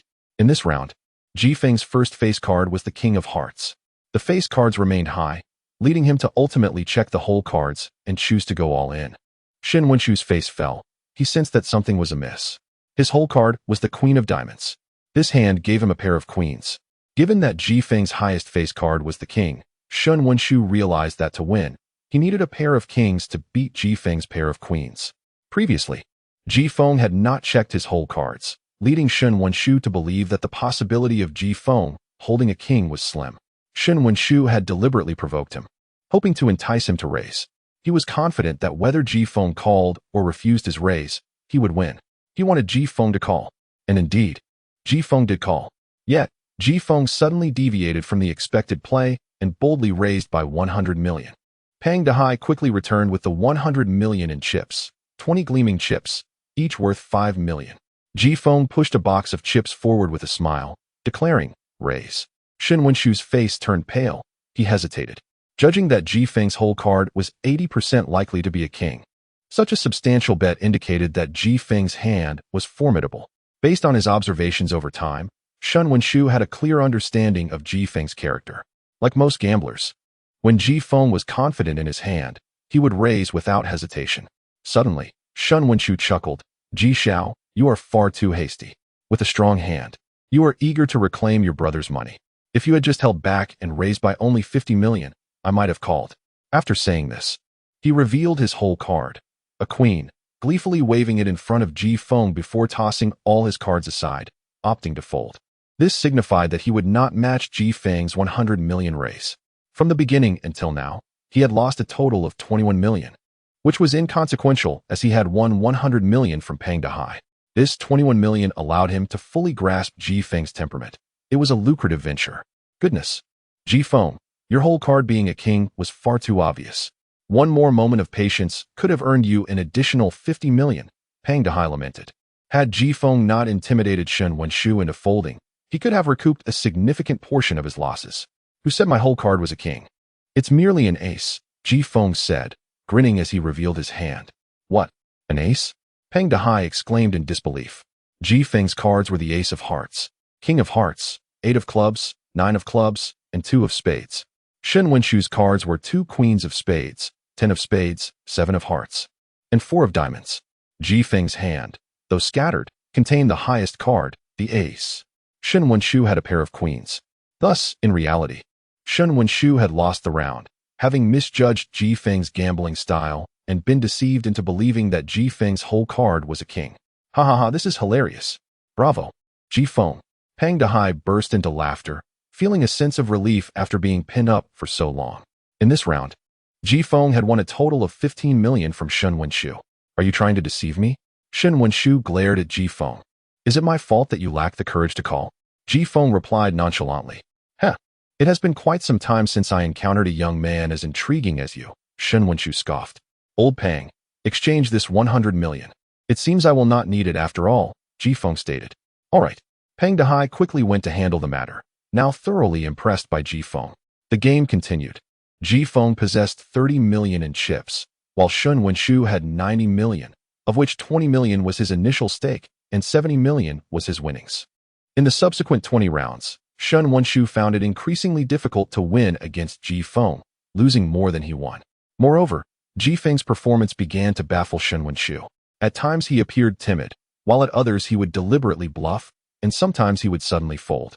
As the game progressed, even Shun Wenshu, despite his arrogance, came to realize that Ji Feng was a master gambler. From the very beginning, Ji Feng had been putting on a show for him, creating an illusion that led Shun Wenshu to underestimate his opponent. Likewise, while Shun Wenshu observed Ji Feng was discreetly studying Shun Wenshu. Every reaction Shun Wenshu displayed before and after viewing his cards was noted by Ji Feng. One could say that Ji Feng was the true expert capable of discerning the strength of his opponent's hand through subtle expressions and movements. Possessing a specialized gambling skill granted by the system, Ji Feng was not to be trifled with. A product of the system is guaranteed to be of the highest quality. Thus, Shun Wenshu truly had no opportunity against Ji Feng. Chapter 61. How can you be so certain? In the 35th round, Ji Feng's chips had swelled to an astonishing 50 million. Starting from a mere 1 million, he had amassed this fortune entirely at the expense of Peng Dehai. Meanwhile, Shun Wenshu was left with only 70 million. The hidden cards remained concealed as Ji Feng revealed his second card, a 10 of hearts. Shun Wenshu's second card was a 10 of diamonds. 3 million. Call. 5 million. Call. Soon, both players had called all the way to the final round. Ji Feng's 4 visible cards consisted of a 10 of hearts, a 6 of spades, a 5 of spades, and a 4 of hearts. Shun Wenshu's 4 visible cards were a 10 of diamonds, a 6 of hearts, a 5 of diamonds, and a 4 of spades. Both players had a maximum of 10, with the only distinction being the suits. I've lost, Shun Wenshu declared as he went all in. It's getting late, and I still have to go for a bath and massage with old Peng. Shall we speed things up? Ji Feng chuckled. What do you mean? Shun Wenshu inquired. No more dilly-dallying. Let us settle this with a single hand, Ji Feng responded. My luck has been rather favorable, so I shall raise by another 50 million. Trying to bluff me again? Why not a billion this time? Shun Wenshu laughed. From the beginning until now, Ji Feng had not glanced at his hidden card, and the card he held rendered his chances of victory almost negligible. His hidden card was a 10 of clubs, meaning he possessed a pair of 10s. Unless Ji Feng's hidden card was the 10 of spades, it was impossible for him to win against Shun Wenshu. However, if Ji Feng intended to raise by 50 million, he did not have sufficient chips on the table, needing to retrieve an additional 30 million from the casino. Although the odds of winning were substantial, the decision ultimately lay not with Shun Wenshu, but with his superior, Sun Tai. Just as Shun Wenshu was about to consult, the door to the private room swung open. A young man with a smile strolled in. Boss, Shun Wenshu said, rising immediately upon seeing Sun Tai. We are gambling here. Do not move about recklessly, or others might think you are attempting to cheat. Sun Tai chuckled. Understood, Shun Wenshu complied, promptly sitting back down. You are the owner of the casino? Peng Dehai asked in a low voice. Sun Tai smiled. I am Sun Tai. It is a pleasure to welcome you both to my casino. But now is not the time for idle chatter. Let's discuss after this hand concludes. With that, he gestured to his subordinates, who promptly brought over 30 million and placed it beside Shun Wenshu. Realizing this, Shun Wenshu understood that Sun Tai was encouraging him to gamble. All right, I will raise by 50 million, Shun Wenshu declared. Ji Feng placed the card containing 100 million on the table. I assume no inspection is necessary. Let us reveal the cards. Shun Wenshu stood, holding his hidden card, and said, Young man, you are still too inexperienced. Relying solely on bluffs cannot guarantee eternal victory. Today, I shall teach you a lesson. Shun Wenshu was filled with pent-up frustration. Indeed, ever since Ji Feng had previously bluffed him, he had been unable to triumph over Ji Feng, winning small amounts while losing large sums. Having once won 100 million, he had gradually lost it back. How could he not feel frustrated? He was a renowned expert in the gambling world. If he had been defeated by a well-known master, it could be excused. But to be bested by an unknown young man would surely invite ridicule, with others claiming he was regressing in his gambling pursuits. Now, it was finally time to unleash his pent-up emotions. I refuse to believe it. You haven't even looked at your hidden card. How can you possibly win against me? He scoffed, his words firing like a machine gun towards Ji Feng. His frustration was palpable, He had been holding back for too long, and now it was time to vent. With a resounding slap, Shun Wenshu revealed his hidden card on the table. 10 of clubs. I have a pair of tens. Though my cards may not be grand, to win against me, you need only one card. The 10 of spades. Shun Wenshu exclaimed, leaning forward with an imposing glare. I refuse to believe your hidden card is the 10 of spades. You haven't even looked. Peng Dehai's expression shifted dramatically. He had been beside Ji Feng and had indeed seen him refrain from glancing at his hidden card, implying Ji Feng was relying purely on luck. Initially, he thought Ji Feng would attempt another bluff against Shun Wenshu, but with Sun Tai's presence, it seemed to bolster Shun Wenshu's confidence. At this point, Ji Feng's visible cards were already inferior to Shun Wenshu's. Only one card could allow Ji Feng to win, the 10 of spades, regardless of Ji Feng's hand. Achieving a sequence was impossible. Even if he formed a pair, whether it was 4, 5, or 6, he could not surpass Shun Wenshu's pair of tens. Only another pair of tens could secure victory. In a showdown, the comparison begins with the hand type, followed by numerical value, and if those are equal, the suit is compared. The only way for Ji Feng to win would be to possess the 10 of spades, resulting in both players holding a pair of tens. Yet Ji Feng's spade would outrank Shun Wenshu's. However, 3 tens had already been revealed. The likelihood of drawing yet another 10, resulting in 4 tens total, was exceedingly slim. Moreover, Ji Feng had yet to examine his hidden card, further diminishing the probability to a near impossible level.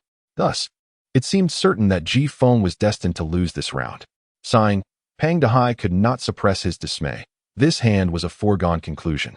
He had harbored excessive hope for Ji Feng, and with great hope came great disappointment.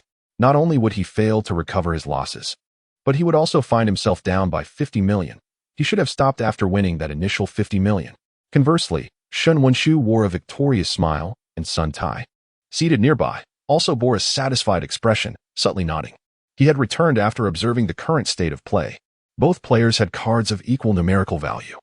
While Ji Feng's suit held a slight advantage, Shun Wenshu's hidden card was the 10 of clubs, giving him the upper hand. With 4 tens already revealed, the probability of another appearing was minuscule. Ji Feng also had not checked his hidden card. This round was secure. Unexpectedly, Ji Feng slammed his hidden card onto the table. Shun Wenshu's pupils dilated, and his face drained of color. The once smiling Sun Tai's expression abruptly froze. Peng Dehai's mouth fell agape in astonishment. Holy crap, he exclaimed, unable to contain his surprise. Sun Tai's subordinates wore expressions of disbelief, unable to comprehend the turn of events. Ji Feng slowly rose and calmly stated, "How can you be so certain that I have never looked at my hidden card?" Chapter 62. Is one pair of hands enough? All present understood that betting everything without peeking at the whole cards was akin to gambling blindly. Those who dared to wager in such a manner were either madmen or possessed an extraordinary confidence in their luck. However, luck, being an intangible and elusive concept, was utterly absurd, especially in the current scenario where only one card could secure victory. What basis did one have to win without glancing at the whole cards? Yet, when Ji Feng articulated this thought, it seemed they began to comprehend. Ji Feng appeared not to have overlooked the whole cards. Rather, what they perceived was a mere fade of ignorance. In reality, Ji Feng had indeed seen the cards, but his method was so refined that it eluded their notice. Thus, from start to finish, Ji Feng had been acutely aware of his whole card, all while projecting an image that suggested he was relying solely on luck. But when had Ji Feng glanced at the cards right under their noses? You saw the cards? This is impossible. When did you do it? Shun Wenshu exclaimed, his eyes bulging in disbelief, his mind reeling from his defeat. In response, Ji Feng smiled. Would you like to know when I glimpsed the whole card? I did so right beneath your gaze. This is impossible. I've been watching you closely, Shun Wenshu replied skeptically. Is it? Ji Feng chuckled, lifting his whole card into his palm and waving it before Peng Dehai's eyes. Do you understand now? Peng Dehai was utterly perplexed. However, a sudden realization struck Shun Wenshu. So, your deliberate antics of not showing him the card were meant for my benefit all along. You figured it out, Shun Wenshu exclaimed excitedly. You had already known the card while you were teasing him. You weren't as foolish as I thought, Ji Feng replied with a grin. To be honest, your arrogance is quite remarkable. I wonder where your confidence comes from, truly believing that you could decipher my strategies through these games. What you witnessed was merely what I chose to reveal. Shun Wenshu fell silent, yet he grasped the message clearly. From the outset, He had been misled by Ji Feng's performance.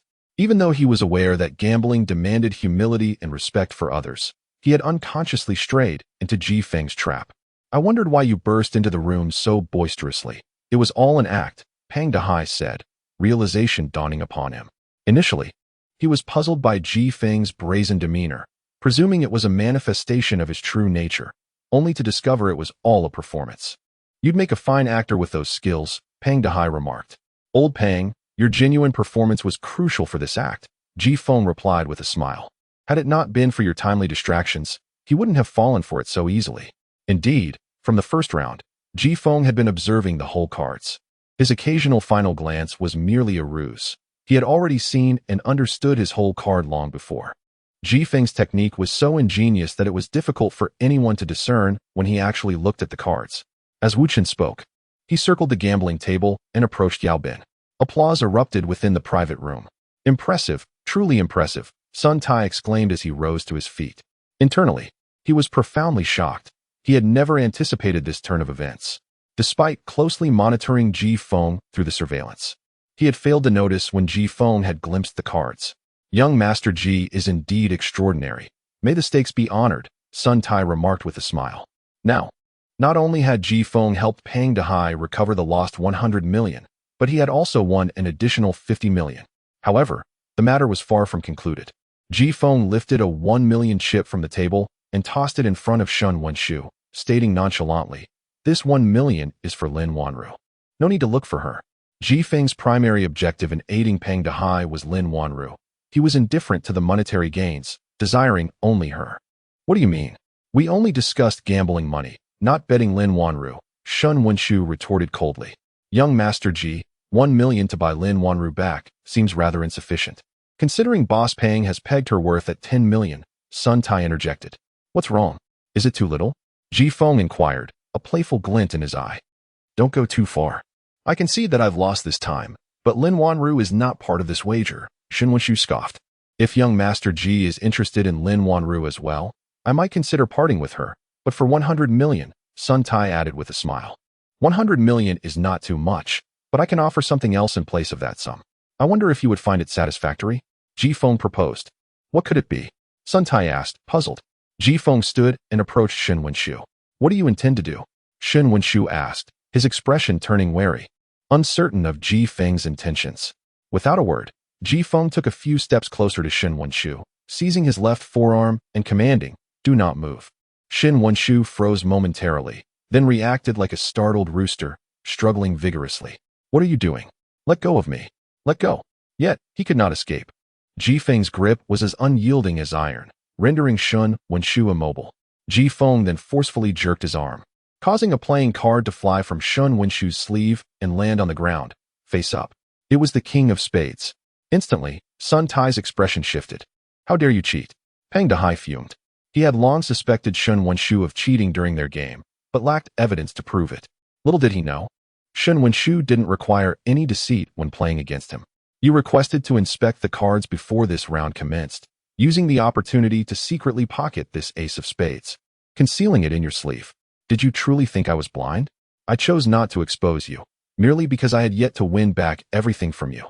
Ji Feng glared at Yao Bin. You have violated the rules. You should know the consequences. Shen Wenshu's face turned pale with terror. He had never anticipated that Ji Feng would perceive his subtle maneuverings so clearly. In the gambling world, being caught cheating could result in a severe punishment, such as losing a hand. If that were to happen, his gambling days would be over.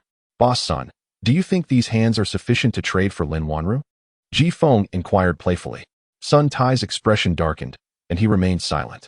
Boss, help me. Shen Wenshu pleaded urgently. After a lengthy pause, Shen Wenshu finally managed to smile, saying, Young Master Ji, you have won. We are square now. Upon hearing this, Ji Feng smiled and released his grip on Shen Wenshu's arm. Chapter 63. Matters resolved as desired in the end. Shen Wenshu's hands, alongside Lin Wanru's, led Sun Tai to make his choice for the former. This decision was hardly challenging. Shen Wenshu was his loyal subordinate, a master of the gaming tables, and had been a valuable aid, contributing significantly to the casino's profits. To cast him aside would surely alienate his loyal followers. Although Sun Tai recognized that Lin Wanru's worth exceeded 10 million, She was merely a woman nurtured by him over the years. Even if she remained by his side, her value paled in comparison to Shin Wenshu's. Sun Tai could never forsake Shin Wenshu for Lin Wanru. As expected, Boss Sun was decisive. Upon witnessing Sun Tai's resolution, Ji Feng released Shin Wenshu. It was only natural for a man of Sun Tai's caliber, who successfully managed such a large casino in Jinhai City, to make a sensible choice. Thank you, boss. Shin Wenshu expressed his gratitude and fell silent behind Sun Tai. And what about my mental anguish? He must have cheated while gambling with me. Pang Dehai interjected, visibly displeased. I hardly required deceit to win against you. Shin Wenshu replied tersely. Ji Feng cast a glance at Pang Dehai, signaling him to remain silent. Pang Dehai complied, now genuinely respectful of Ji Feng. Ah, guests are always welcome. Allow me to treat you both properly, Sun Tai offered with a smile. I appreciate your kindness, Boss Sun, but I have other matters to attend to, so I shan't take up more of your time. Lao Pang, let us be on our way, Ji Feng stated. Pang Dehai nodded in agreement. Inside the casino, there were dedicated personnel to exchange chips for cash, whether in RMB or USD. After Ji Feng and Pang Dehai departed, Sun Tai's expression darkened once more. Interesting, I never anticipated encountering such a figure, Sun Tai mused. Boss, should I arrange for someone to look into him? Shin Wenshu inquired. There's no need. A mere few tens of millions is manageable for me. However, I cannot afford to tarnish my reputation. Still, I would like someone to investigate Ji Feng's background, Sun Tai replied. Understood. The following day, at 9:40 a.m., Suyu did not rise early for work. She faced an unresolved dilemma, and heading to the office seemed futile, so she opted to rest a while longer at home. However, she was curious as to why Ji Feng had not returned since leaving the previous night. She was not a heavy sleeper, a habit cultivated from years of solitary living, and she was certain Ji Feng had not spent the night at home. She recalled Ji Feng mentioning a friend's trouble, but she suspected he had gone out for leisure instead. In today's society, wealthy men had ample opportunities for entertainment. As Suyu prepared herself a cup of milk, she pondered over Ji Feng's audacious gamble from the previous day, perplexed as to why he had the audacity to wager against her. How could Ji Feng possibly arrange for Lin Wanru to endorse his company? Did he intend to recklessly promise an exorbitant endorsement fee? If that were the case, Suyu would never consent to such a ludicrous arrangement. Just then, the door swung open, and Ji Feng returned, interrupting Suyu's thoughts. As she was about to pose a simple question, her phone rang. It was her secretary. Hello? Really? I understand. I'll be there immediately. Suyu hung up, astonished. For her secretary had informed her that the superstar Lin Wanru had arrived at the company to discuss a potential endorsement collaboration. Without wasting a moment, Suyu rushed to her bedroom to change into appropriate attire for the office. As she was leaving, she noticed Ji Feng lounging on the sofa and couldn't help but ask, is it true that Lin Wanru is at the company now? Did you orchestrate this? What conditions did you promise her? Ji Feng smiled. You can find out for yourself when you arrive, but do not forget our wager. Seeing Ji Feng's cheerful demeanor, Suyu chose not to squander time with further inquiries and briskly exited. Truly remarkable how obedient a woman can be when raised by a man like that. Ji Feng chuckled. Chapter 64. Suyu was astounded within the confines of Gume Cosmetics Company. Suyu was taken aback. Wow, it's truly Lin Wanru, she exclaimed. The reality of the star was even more captivating than her televised appearances. What could possibly bring Lin Wanru to our company? Was she here to purchase products? It seemed implausible. Such a grand celebrity would undoubtedly indulge in the most luxurious offerings. Surprisingly, Lin Wanru arrived alone, without an assistant, opting for a low-key appearance with a hat and mask. However, her immense popularity led to her being recognized by the front desk staff, causing a ripple of excitement throughout the office. A throng of employees gathered around her, yet they refrained from any unruly behavior, as Suyu maintained strict discipline and it was still working hours. Miss Lin, greetings. Our general manager has instructed me to escort you to her office as she is on her way, announced Suyu's secretary with a smile. Thank you. Lin Wanru replied with a polite nod. To be candid, this demeanor was rather uncharacteristic of Lin Wanru, who typically exuded an air of superiority when interacting with subordinates. However, prior to her visit, her benefactor, Pang Dehai, had emphasized the importance of humility and compliance with others' requests, creating a sense of confusion in Lin Wanru. Just yesterday, she had been filming in Thailand for a new drama, and despite her busy schedule, Pang Dehai insisted she attend this meeting, leaving her puzzled. especially considering she had recently deterred the company as CEO with a staggering endorsement fee of $100 million. Now, she found herself contemplating whether the CEO possessed a more formidable backing than her own benefactor, leading her to tread cautiously and suppress any inclination to lose her temper. Under the secretary's guidance, Lin Wanru arrived at Suyu's office. "Miss Lin, please have a seat and wait a moment. Our general manager will be here shortly," the secretary said with a smile. "Would you like something to drink?" "Just plain water, thank you," Lin Wanru replied with a smile. "Certainly, please hold on." Shortly thereafter, the secretary returned with a glass of water. Lin Wanru took a sip, attempting to calm her nerves and prevent any missteps in conversation. Before long, the office door swung open, revealing Suyu. "I apologize for keeping you waiting," she greeted warmly. "General Manager, you are too kind." Lin Wanru responded hastily as she stood up. "Please, have a seat. There's no need for formality," Suyu insisted, prompting Lin Wanru to sit down. Although Suyu was not part of the entertainment industry, Lin Wanru was instantly captivated by her presence. The woman was undeniably beautiful, exuding an elegance that was truly exceptional. Strangely, Lin Wanru felt an unexpected sense of inferiority in Suyu's presence, akin to a swan encountering a peacock. Unbeknownst to her, Suyu had cultivated a commanding aura over the years in her high-ranking position, exuding an air of authority that overshadowed Lin Wanru's star power. "General Manager, I am here to discuss the possibility of endorsing your company's products," Lin Wanru stated directly, cutting to the chase. "Very well, what are your conditions?" Suyu inquired, skeptical as she recalled the previous day's encounter where Lin Wanru had been exceedingly haughty. "Conditions? I have none. I am here voluntarily to endorse your products." "As long as you do not find me inadequate," Lin Wanru quickly replied. "Then what is your endorsement fee?" Suyu asked, surprised by Lin Wanru's humble demeanor. "How about this amount?" Lin Wanru indicated with a finger. 100 million? Suyu frowned, finding the fee exorbitant and unrealistic. No, I meant 1 million. Lin Wanru clarified, revealing a figure that left Suyu astounded. 1 million? Are you jesting? Suyu questioned, disbelief evident in her voice. "General Manager, I am serious. I come with great sincerity. How much you decide for the endorsement fee is entirely up to you," Lin Wanru affirmed. "May I ask, are you acquainted with Ji Feng?" Suyu suddenly inquired. The drastic change in Lin Wanru's demeanor left Suyu questioning her perception. Surely there was a reason behind it. "Ji Feng? Who is that?" "I don't know him," Lin Wanru laughed. "Then who sent you here?" Suyu pressed. "My godfather instructed me to come and endorse for you." "I will comply with whatever you arrange," Lin Wanru replied, "though I truly do not know Ji Feng. Perhaps my godfather does." The entertainment industry is notoriously murky, and Suyu understood that even a star as prominent as Lin Wanru could have influential connections. However, her curiosity piqued. Someone who could be Lin Wanru's godfather was certainly not ordinary. How could Ji Feng be connected to such powerful individuals? "Understood. Thank you for agreeing to endorse our company. Now, let us discuss the contract," Suyu said with a smile. "Absolutely," Lin Wanru nodded, her agreement reflecting her intent to comply with Suyu's directives. The contract negotiations proceeded smoothly, devoid of any contention. Essentially, whatever Suyu proposed, Lin Wanru accepted without hesitation.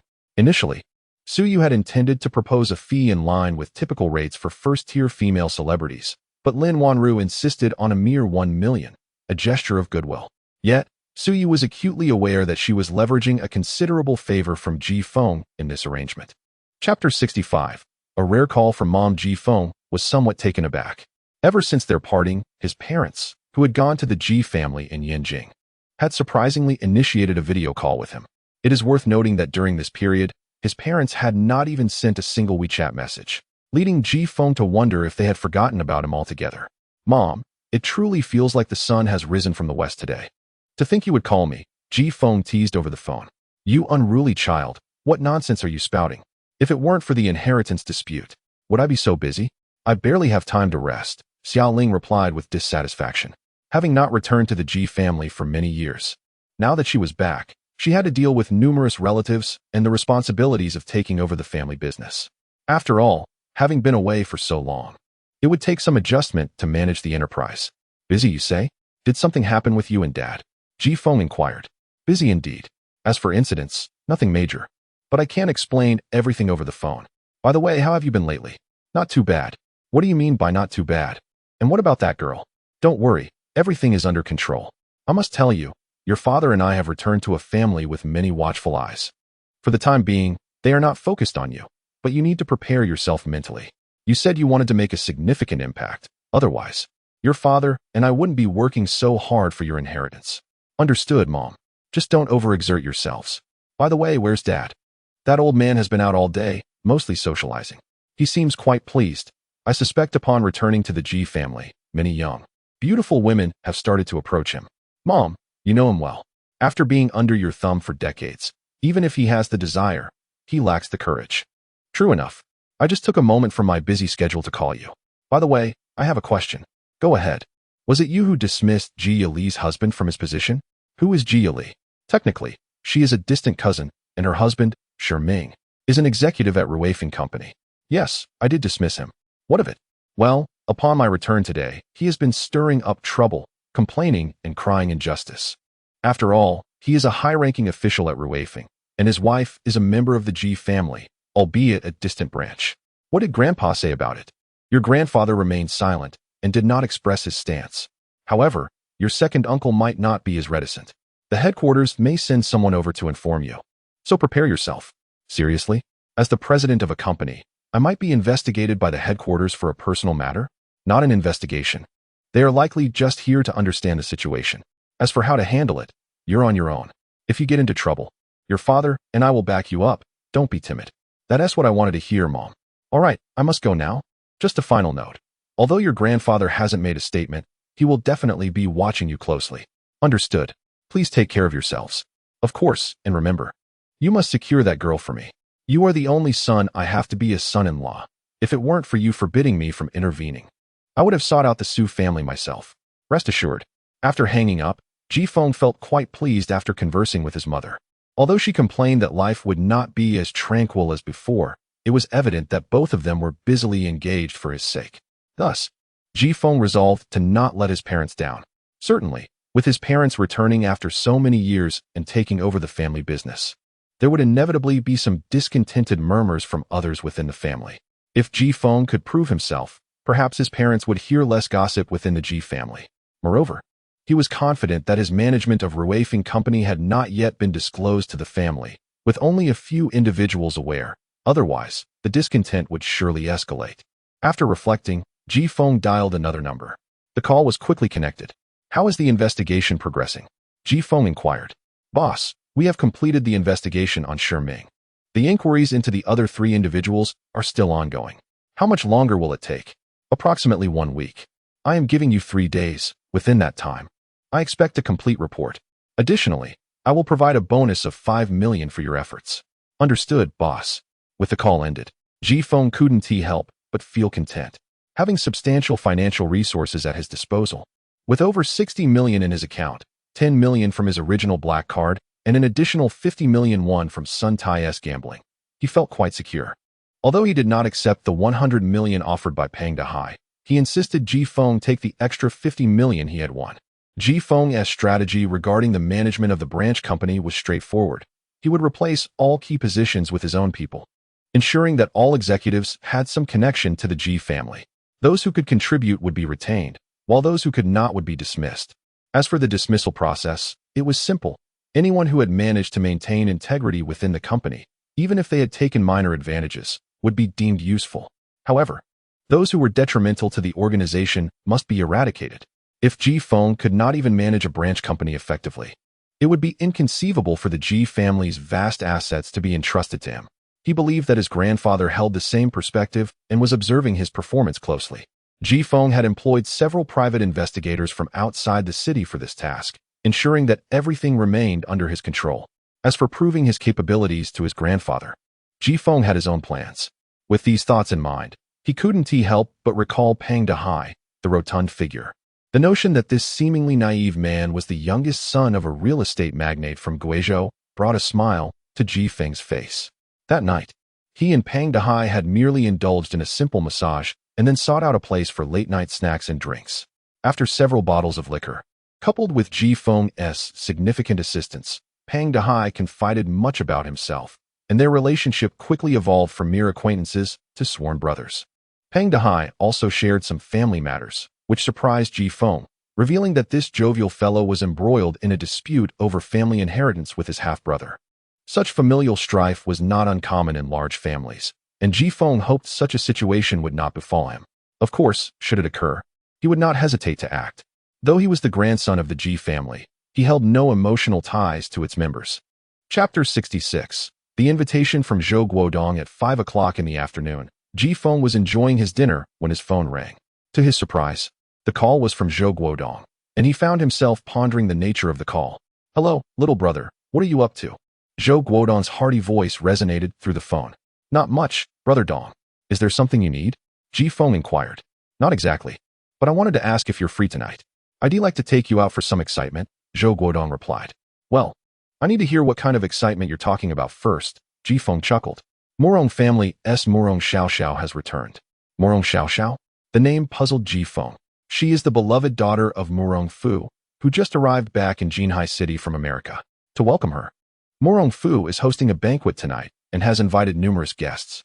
Each invitee can bring a friend, and I thought of you, Zhou Guodong explained. Ji Feng was not well acquainted with Murong Xiaoxiao, but he certainly knew of Murong Fu, the head of the Murong Group, a colossal enterprise in Jinhai City. He was a prominent figure with a fortune exceeding several billion. A banquet hosted by such a distinguished individual for his only daughter would undoubtedly attract a guest list of notable individuals. "Brother Dong, you intend to take me along?" Ji Feng asked. "My son is too young to attend, and after considering it, I believe you are the perfect companion. What do you say?" Zhou Guodong proposed. Unbeknownst to Ji Feng, this gathering was highly sought after by many young talents eager to attend. Gaining Murong Xiaoxiao's favor at the banquet could potentially lead to one aspiring to be Murong Fu's son-in-law, a prospect that would elevate one's life to unparalleled heights. "All right, I have nothing pressing to do, so I'll go," Ji Feng agreed, feeling that it might be refreshing to witness the festivities. "Then it's settled. The banquet starts at 7. I'll have someone pick you up shortly. Remember to dress smartly," Zhou Guodong instructed. "Understood. Let us leave it at that for now." Ji Feng ended the call. This banquet promised to be a lavish affair, attended by the elite of Jinhai City. The invited guests would likely bring female companions. However, Zhou Guodong, having lost his wife, had not sought another and remained rather principled, showing little interest in women. Due to Ji Feng's previous significant kindness, he regarded Ji Feng as a cherished friend and wanted to share this occasion with him. As they arrived at the banquet, the men would likely don suits, while the women would grace the event in elegant dresses or kipeos.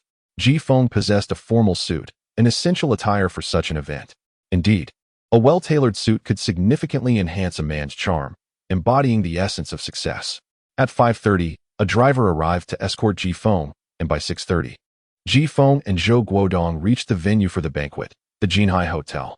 The Jinhai Hotel, a 5-star establishment, had been booked entirely by Murong Fu for this grand welcome. He had even invited a renowned pianist from abroad to entertain the guests. This extravagant choice was not just for ambience. It was primarily to showcase his daughter's talents. Murong Xiaoxiao had studied classical dance in the United States, and, having expressed a desire to perform at the banquet, Murong Fu was more than willing to accommodate her wishes by hiring a pianist for her accompaniment. However, the true purpose of Murong Xiaoxiao's return remained unclear to many, though some speculated that Murong Fu intended for her to take over the Murong Group. After all, she was his only child, and the future of the company would rest in her hands. As the Jinhai Hotel was exclusively reserved for Murong Fu's guests, entry required an invitation. Luxury vehicles arrived in succession, Rolls-Royces, Bentleys, and more, creating a grand spectacle. It was evident that all attendees were individuals of considerable influence and wealth. Murong Fu has certainly invested a great deal in this event. The rumors seem to hold some truth, Zhou Guodong remarked to Ji Feng. "What rumors?" Ji Feng inquired with curiosity. "Word has it that Murong Fu is seeking a successor. With only one daughter, who else could take the reins?" Zhou Guodong replied. "So, if someone were to marry Murong Xiaoxiao, they would essentially assume control of the Murong Group," Ji Feng mused. "Precisely. Just look around. Many have their sights set on that opportunity," Zhou Guodong indicated, observing the crowd. Most of the invitees were middle-aged men, but surprisingly, few accompanied female partners. Rather, many were seen with younger companions. "See that? That's President Wang from Huiyu Industries, accompanied by his younger son. And over there is President Chen from Ant Group, with his son as well." Zhou Guodong, who viewed business marriages with a degree of indifference, attended the banquet with a genuine intent to observe the proceedings. Brother, you're married now, but if you were single, with your looks and charm, you'd have better chances than those young lads, Zhou Guodong teased. Not to worry, Brother Dong. If fortune smiles upon me, I could always get a divorce, Ji Feng joked. If your wife hears that, you might find yourself in deep trouble. Zhou Guodong laughed, knowing Ji Feng was jesting. Don't worry, if you don't mention it, I won't either. It'll remain our secret. After presenting their invitations to the reception staff at the entrance, Ji Feng and Zhou Guodong successfully entered the hotel. Chapter 67. Attending the hotel banquet. The hotel lobby has been splendidly arranged. The spacious hall is now adorned with designated viewing stands and performance areas. At the center lies a long table, laden with an array of exquisite desserts and fruits, while waitstaff gracefully weave through the crowd, each serving the esteemed guests. Ah, Mr. Wang, long time no see. Isn't this Mr. Li? What brings your young master here? Haha, please excuse me, just bringing my son to experience the world. What a coincidence. I'm doing the same. Among the guests already present, it is inevitable that some are familiar faces or individuals who have previously engaged in business together, exchanging pleasantries upon meeting. In contrast, Ji Feng and Zhou Guodong find themselves in a relatively quiet corner. This is, of course, partly due to Zhou Guodong's aversion to superficial niceties. He takes a glass of red wine and settles into a corner, feeling quite at ease. Brother Dong, how can you remain so indifferent when such a splendid opportunity to network and forge partnerships is present? Ji Feng chuckles. Opportunities for collaboration will arise as they should. There is no merit in squandering words on what is unnecessary, Zhou Guodong replies. Having been in business for many years, he understands how it operates. If this opportunity had presented itself in his youth, he might have cherished it greatly, but now, it holds little value for him. Furthermore, given his current status, potential collaborations come to him, rather than the other way around. That makes sense. Ji Feng nods in agreement. Brother, if you are interested and have thoughts on this, I could help introduce you. Zhou Guodong looks at Ji Feng, momentarily thinking that Ji Feng has intentions of expanding his network. I shall pass, merely speaking whimsically. Ji Feng smiles. Thus, the two sit in their inconspicuous corner, observing the lively atmosphere of the hall without any desire to mingle. The crowd is vast, and for the moment, no one seems to notice their presence. Brother, your little brother-in-law has arrived, Zhou Guodong suddenly remarks with a teasing glint in his eyes. My little brother-in-law? Who? Ji Feng inquires. Who else could it be but Su Chao, the brother of Mr. Su? Accompanying him is his father, Suan Kong. Don't tell me you don't recognize them? Zhou Guodong states. I do not recognize him. It is my first encounter. However, Su Chao's relationship with my wife is merely that of cousins, so he cannot be considered my brother-in-law, Ji Feng asserts candidly. Zhou Guodong nods, refraining from further comment. He is aware that Su Yu and Su Chao do not share a favorable relationship. During their last business collaboration, Su Chao had openly opposed Su Yu. Hence Ji Feng's unfamiliarity with him is quite reasonable. Zhou Guodong harbors no affection for Su Chao either. In the business realm, he has heard whispers of the Su family heir's questionable character, but it was the recent incident that truly revealed the depths of Su Chao's poor conduct. Had Ji Feng not intervened in time, that collaboration might have resulted in significant losses for him. Ji Feng, however, takes a curious glance at the newly arrived Su Chao and his father, intrigued as this marks his first encounter with members of the Su family. Could it be that the Su family is also vying for a union with the Morong group? Ji Feng inquires, his interest piqued. Don't mention the Su family, who in Jinhai City isn't coveting the sole precious daughter of Morong Fu. Everyone knows that marrying Morong Xiao would mean a dowry worth billions from the Morong group. Zhou Guodong responds, adding, however, I must say, I am baffled by the Su family's misplaced confidence in sending Su Chao. With his looks and demeanor, if Morong Xiao has any sense, she wouldn't even spare him a glance. Zhou Guodong speaks candidly, entirely unmindful of Ji Feng's presence.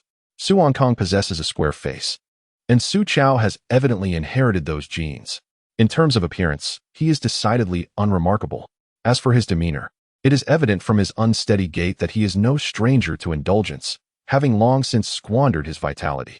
Brother Dong, your words hold a certain truth that leaves me speechless, Ji Feng laughs. Zhou Guodong's forthright nature is one of the qualities Ji Feng appreciates most about him. Although the Su family is not considered a top-tier family in Jinhai City, they still possess a network of connections. As Su Kong and his son Su Chao enter the hall, they are greeted by acquaintances, exchanging cordial acknowledgments. Son, seize this opportunity well. If you can win Morong Xiao's favor, your grandmother will surely entrust the Su family to you. Su Kong whispers to Su Chao. Dad, even if Morong Xiao does not favor me, the Su family will still belong to me in the future, Su Chao retorts. You insolent boy, take this seriously. I have yet to take over the Su family, and you dare say such things? Su Kong responds, displeased. Am I wrong? Grandmother has always disapproved of uncle, and you have only me as your son. If grandmother entrusts the Su family to you, it is only a matter of time before you pass it on to me. Su Chao argues. Silence. If your grandmother hears you, you will face the consequences. Some matters are better kept to oneself. Do not speak so openly.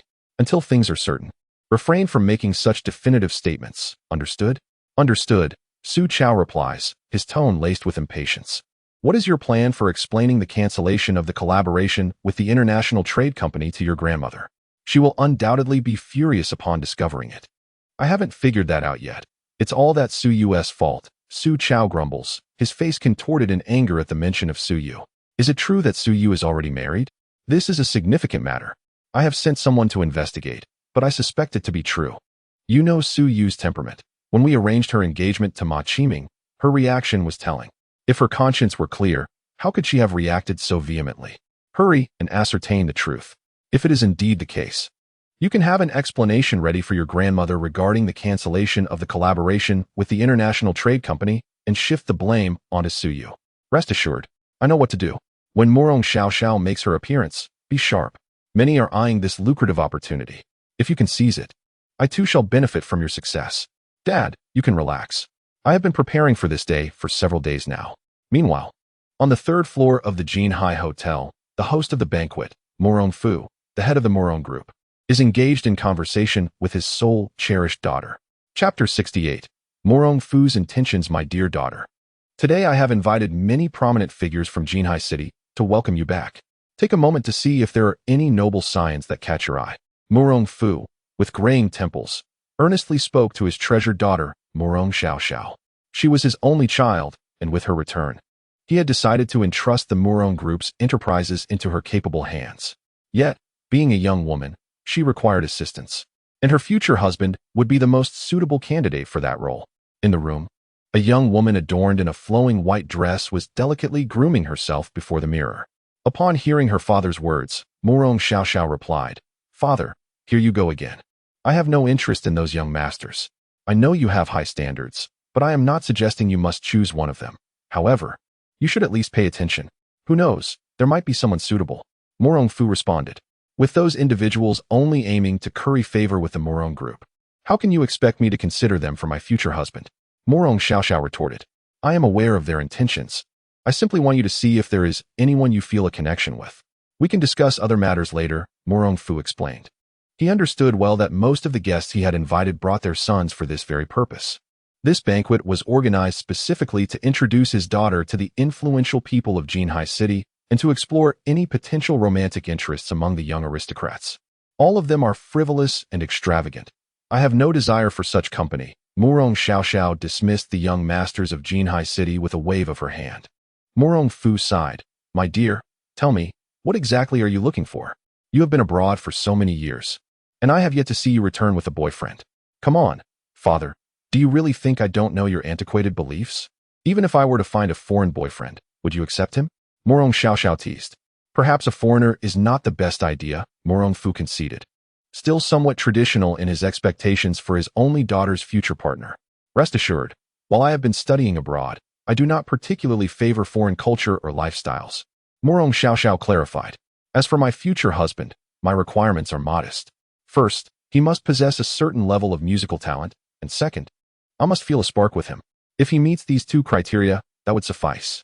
Morong Fu felt a pang of bitterness upon hearing her criteria. Were these not high standards? It was clear that individuals with musical talent, especially those in the realm of classical music, would be older, and he was all too aware of his daughter's discerning taste. With a resigned sigh, Morong Xiao added, Father, you are not getting any younger. The Morong Group will eventually fall into your hands, and I hope you can retire early to enjoy time with your grandchildren. As for my affairs, you need not worry. Now, do I look good?" She stood and twirled gracefully, the white dress accentuating her exquisite features, exuding an air of regal beauty. "Absolutely. My precious daughter is indeed the most beautiful in Jinhai City," Morong Fu praised without reservation. "I cannot accept that title. Although I rarely return to Jinhai City, I am aware of its reigning beauty, Su Yu from the Su family. Am I right?" Morong Xiaoxiao remarked. "Well, since you have been away, the title of Jinhai City's first beauty is undoubtedly yours now," Morong Fu replied indulgently. "Enough with the flattery. I have no interest in such superficial accolades. Time is of the essence. Let us go," she urged. Morong Fu nodded. "Very well, let us proceed.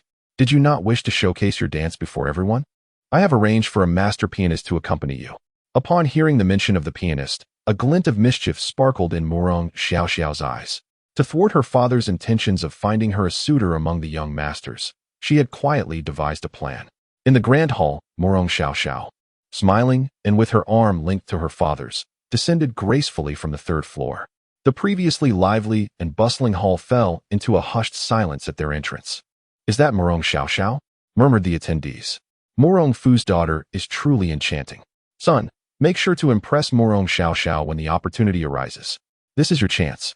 Do not falter," a father urged his son, as whispers filled the air. Indeed, the appearance of Morong Xiaoxiao captivated the young aristocrats present. Many had encountered numerous women, yet even the most seasoned among them could not help but silently admire her exceptional beauty. "Look closely, that is Morong Fu's daughter, Morong Xiaoxiao. She is undeniably stunning. Just look at how everyone is mesmerized," Zhou Guodong remarked quietly. Ji Feng chuckled and nodded in agreement. It was undeniable that Morong Xiaoxiao was a striking beauty, her sweet demeanor reminiscent of someone he knew, Leah. However, having grown up in affluence and spent years abroad, Morong Xiaoxiao possessed an elegance that Leah lacked. If Leah embodied sweetness, then Morong Xiaoxiao radiated a noble sweetness. "I am delighted to see you all here today for my daughter's banquet. Before we commence, she has expressed a desire to perform a dance for you all. I hope you will indulge her," Morong Fu announced with a warm smile, surveying the audience. As he finished speaking, the guests willingly retreated to their seats, eagerly anticipating Morong Xiaoxiao's performance. As she gracefully descended the stairs to the performance area, Morong Fu watched his beloved daughter with affectionate eyes, fully supportive of her passion for dance. At that moment, however, someone approached Morong Fu, whispering a few words in his ear, causing his expression to change instantly. Chapter 69. Morong Xiaoxiao's plan. The reason for Morong Fu's change in expression was the news from his associates that the renowned pianist he had specifically invited from America had left without so much as a word. This infuriated Morong Fu, a magnate worth billions, who had invested a substantial sum to engage the maestro. Now, as the time approached for the pianist to accompany his beloved daughter, he found himself in a predicament. With such short notice, even if he sought another pianist, it would be too late. Morong Fu's anger simmered. How could someone dare to stand him up? In the eyes of capitalism, anyone who could be bought was deemed insignificant. "Ladies and gentlemen, I regret to inform you that the pianist I engaged has encountered an unforeseen circumstance and will be unable to attend. I ask for your patience," Morong Fu announced. He intended to have someone find a pianist in Jinhai City to save the situation, regardless of their reputation, lest his precious daughter's spirits be dampened. Upon hearing Morong Fu's words, the guests in the hall nodded and smiled, indicating that it was of no consequence. Given Morong Fu's influence in Jinhai City, they were obliged to accommodate him. Though the attendees harbored no objections, Morong Fu's inner fury grew. How could a mere pianist treat him with such disregard? What would others think of his reputation? Just as Morong Fu was about to instruct someone to quickly find another pianist, Morong Xiaoxiao turned to him with a smile and said, "Dad, there's no need to find anyone else. I asked Frank to leave." Frank was the name of the esteemed pianist Morong Fu had hired.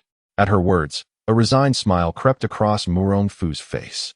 He understood immediately. Morong Xiaoxiao had orchestrated this situation.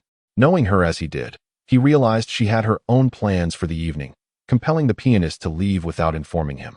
This indicated that the arrangements for the banquet had been made by her in secret. With this revelation, Morong Fu felt helpless. His clever daughter was up to something, and he was left in the dark. Morong Fu nodded at Morong Xiaoxiao, acknowledging his understanding. A joyful smile blossomed on her face, as she recognized that her father had tacitly approved her plans. My father mentioned that today's guests not only include my elders, but also the promising youth of Jinhai City. I have a wish. I hope that one of you talented young men will come forward to accompany me on the piano. Is there anyone among you who would be willing to fulfill this wish? As Murong Xiaoxiao finished speaking, although Murong Fu maintained a smile, his inner sense of resignation deepened. He now comprehended his daughter's intentions. She aimed to assert her dominance over the well-bred young men of Jinhai City. Finding a pianist among them would be no small feat moreover. As a dancer with a discerning ear for music, she would not settle for anything less than excellence in her accompaniment. Despite her polite invitation, if anyone were to perform poorly, Murong Xiaoxiao would not hesitate to critique them publicly. As anticipated, upon her invitation, many of the young men displayed expressions of dismay. Play the piano? Such a task was beyond their capabilities. The process of learning to play was excruciatingly dull. They would much prefer to indulge in sports cars and romance rather than spend time mastering the piano. Since Miss Murong has spoken, allow me to make a fool of myself first. A young man stepped forward, drawing the attention of the room. Isn't this Li Hang? Wow, old Li. Your son has really made something of himself. Li Hang, the youngest son of the construction company magnate Li Youfu, had garnered much attention as he approached. Hearing the chatter around him filled him with pride. He had learned to play the piano for the sake of impressing girls, albeit at a novice level. However, as long as the music sheet wasn't too complex, he felt confident he could manage. He had not anticipated that this skill, initially acquired to attract women, would serve him so well in this moment. Hello, Miss Murong. I am Li Hang, he said, adopting a courteous demeanor. If there are no objections, shall we begin? Murong Xiaoxiao smiled. Seeing her up close, Li Hang was once again struck by her exquisite beauty. The thought of showcasing his skills before such a distinguished audience, especially in front of Murong Xiaoxiao, filled him with a sense of exhilaration. With a confident stride, he approached the piano, a custom-made instrument worth millions. However, as he stood before it, he was suddenly bewildered. Where were the music sheets? How was he to play without them? Observing Li Hang's confusion, Murong Xiaoxiao remarked, Mr. Li, you should be able to play a simple piece without needing the sheet music, shouldn't you? Li Hang forced a smile. Of course, it's no problem at all. May I ask which piece you would like me to play, Miss Murong? Though he felt a twinge of insecurity, he had no choice but to press on, hoping that the piece she requested would be one he could perform. How about the Concerto of Love? Surely, you can handle that classic? Murong Xiaoxiao suggested. Upon hearing her choice, Li Hang felt a pang of regret. He had been asked to learn this piece but had never actually practiced it. Chapter 70. Zhou Guodong's Proposal. The Love Concerto, more accurately referred to as the G major minuet, is a timeless piano piece composed by Johann Sebastian Bach. When Murong Xiaoxiao mentioned this exquisite composition, Li Hang felt an overwhelming sense of regret. During his piano studies, his instructor had urged him to master this very piece. Yet his passion for the instrument was superficial. He merely sought to impress others. Consequently, he only learned a handful of other classic pieces and familiarized himself with sheet music before ceasing his lessons altogether, believing this knowledge was sufficient for his romantic endeavors. Thus, when Murong Xiaoxiao brought up the Love Concerto, he lamented his earlier decision not to pursue it further. Li Hang strained to recall the notes of the piece. Having glimpsed the sheet music once, but after much contemplation, he ultimately chose to abandon the effort. What is the matter, young Master Li? Is the piano not to your liking? Murong Xiaoxiao inquired provocatively. Li Hang, his face flushed with embarrassment, rose and replied, I apologize, Miss Murong, but I am not familiar with this piece. Might we select another? While initially relishing the spotlight, he now found himself in an exceedingly awkward predicament. Forgive me, young Master Li, but the accompaniment I use for my dance is indeed the Love Concerto. Since you are unfamiliar with it, perhaps you should step aside and observe, Murong Xiaoxiao implied, suggesting he exit the stage to spare himself further humiliation. With a pained expression, Li Hang descended, eliciting murmurs from the onlookers. The pride he had exhibited in ascending was now replaced by the discomfort of retreating. Witnessing his son's earlier display of bravado, Li Youfu felt an urge to conceal his face in shame. The embarrassment was palpable. Does anyone here know how to play the Love Concerto? Murong Xiaoxiao surveyed the crowd, her gaze sweeping over the assembled young gentlemen. None dared to meet her eyes, each acutely aware of their inability to perform the piano, especially not the piece she had specified. Stepping forward would only lead to disgrace, leaving them to ponder the wisdom of remaining on the sidelines. I too have a fondness for this piano piece. A voice emerged from the crowd. All eyes turned to see Su Chao striding forth with the confidence of a proud rooster, a wide smile gracing his face. The gathered elite whispered among themselves, astonished. When did Su Chao learn to play the piano? Is he truly attempting to steal the spotlight? They exchanged incredulous glances, some recalling having seen him enter the piano room days prior. Could it be he already knew of Murong Xiaoxiao's passion for piano music? Where did he obtain such information? Though the Su family held a modest reputation in Jinhai City, amidst a gathering of prominent business magnates, they appeared less distinguished. The young gentlemen present included numerous individuals of greater status and influence than Su Chao. As he stepped forward, a few cast disapproving glances in his direction. Yet, fueled by confidence, Su Kong observed his son with pride, having prepared meticulously for this moment. Prior to Murong Xiaoxiao's return to Jinhai City, Su Kong had dispatched inquiries to the Murong group, gathering intelligence on her interests. He even went to great lengths to hire specialists from abroad to compile insights about her preferences, particularly noting her affinity for classical dance, classical music, and the love concerto. In the days leading up to this event, Su Chao had diligently sought a piano teacher to refine his skills, focusing specifically on this piece. Realizing this was a fortuitous opportunity, he was determined to seize it. "Greetings, Miss Murong, I am Su Chao. It is an honor to meet you," he declared with a charming smile. "Young Master Su, did I hear you say you also enjoy the love concerto?" Murong Xiaoxiao asked with a playful smile. "Indeed," Su Chao affirmed with a nod. "I appreciate many piano pieces, but this one stands out as my favorite. In that case, please grace us with a performance." "Young Master Su," she requested. "It would be my utmost pleasure," he replied with confidence. Su Chao approached the piano, seated himself gracefully, and positioned his hands on the keys, preparing to play with impressive poise. "Brother, Su Chao is no ordinary fellow. He has evidently invested considerable effort into impressing Murong Xiaoxiao," Zhou Guodong remarked, his seasoned eye discerning the young man's thorough preparation. Playing the piano is not inherently difficult, yet mastering a piece is a different endeavor entirely. "I wonder if Murong Xiaoxiao truly appreciates piano music or is merely indulging in a playful facade," Ji Feng mused.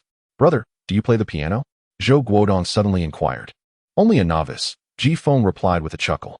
While he possessed some knowledge of piano, he recognized the distinction between mere ability and true mastery. Playing well requires not only talent, but also years of dedicated instruction. To convey the essence of a piece, one must truly understand its soul, the very heart of the music. "I suspect Su Chao may not be capable of delivering a stellar performance. Should he falter, will you take the stage?" Zhou Guodong proposed. Just as he finished speaking, a familiar system prompt echoed in Ji Feng's ears. Options available. Choice 1. Accept Zhou Guodong's suggestion and gain master-level piano skills.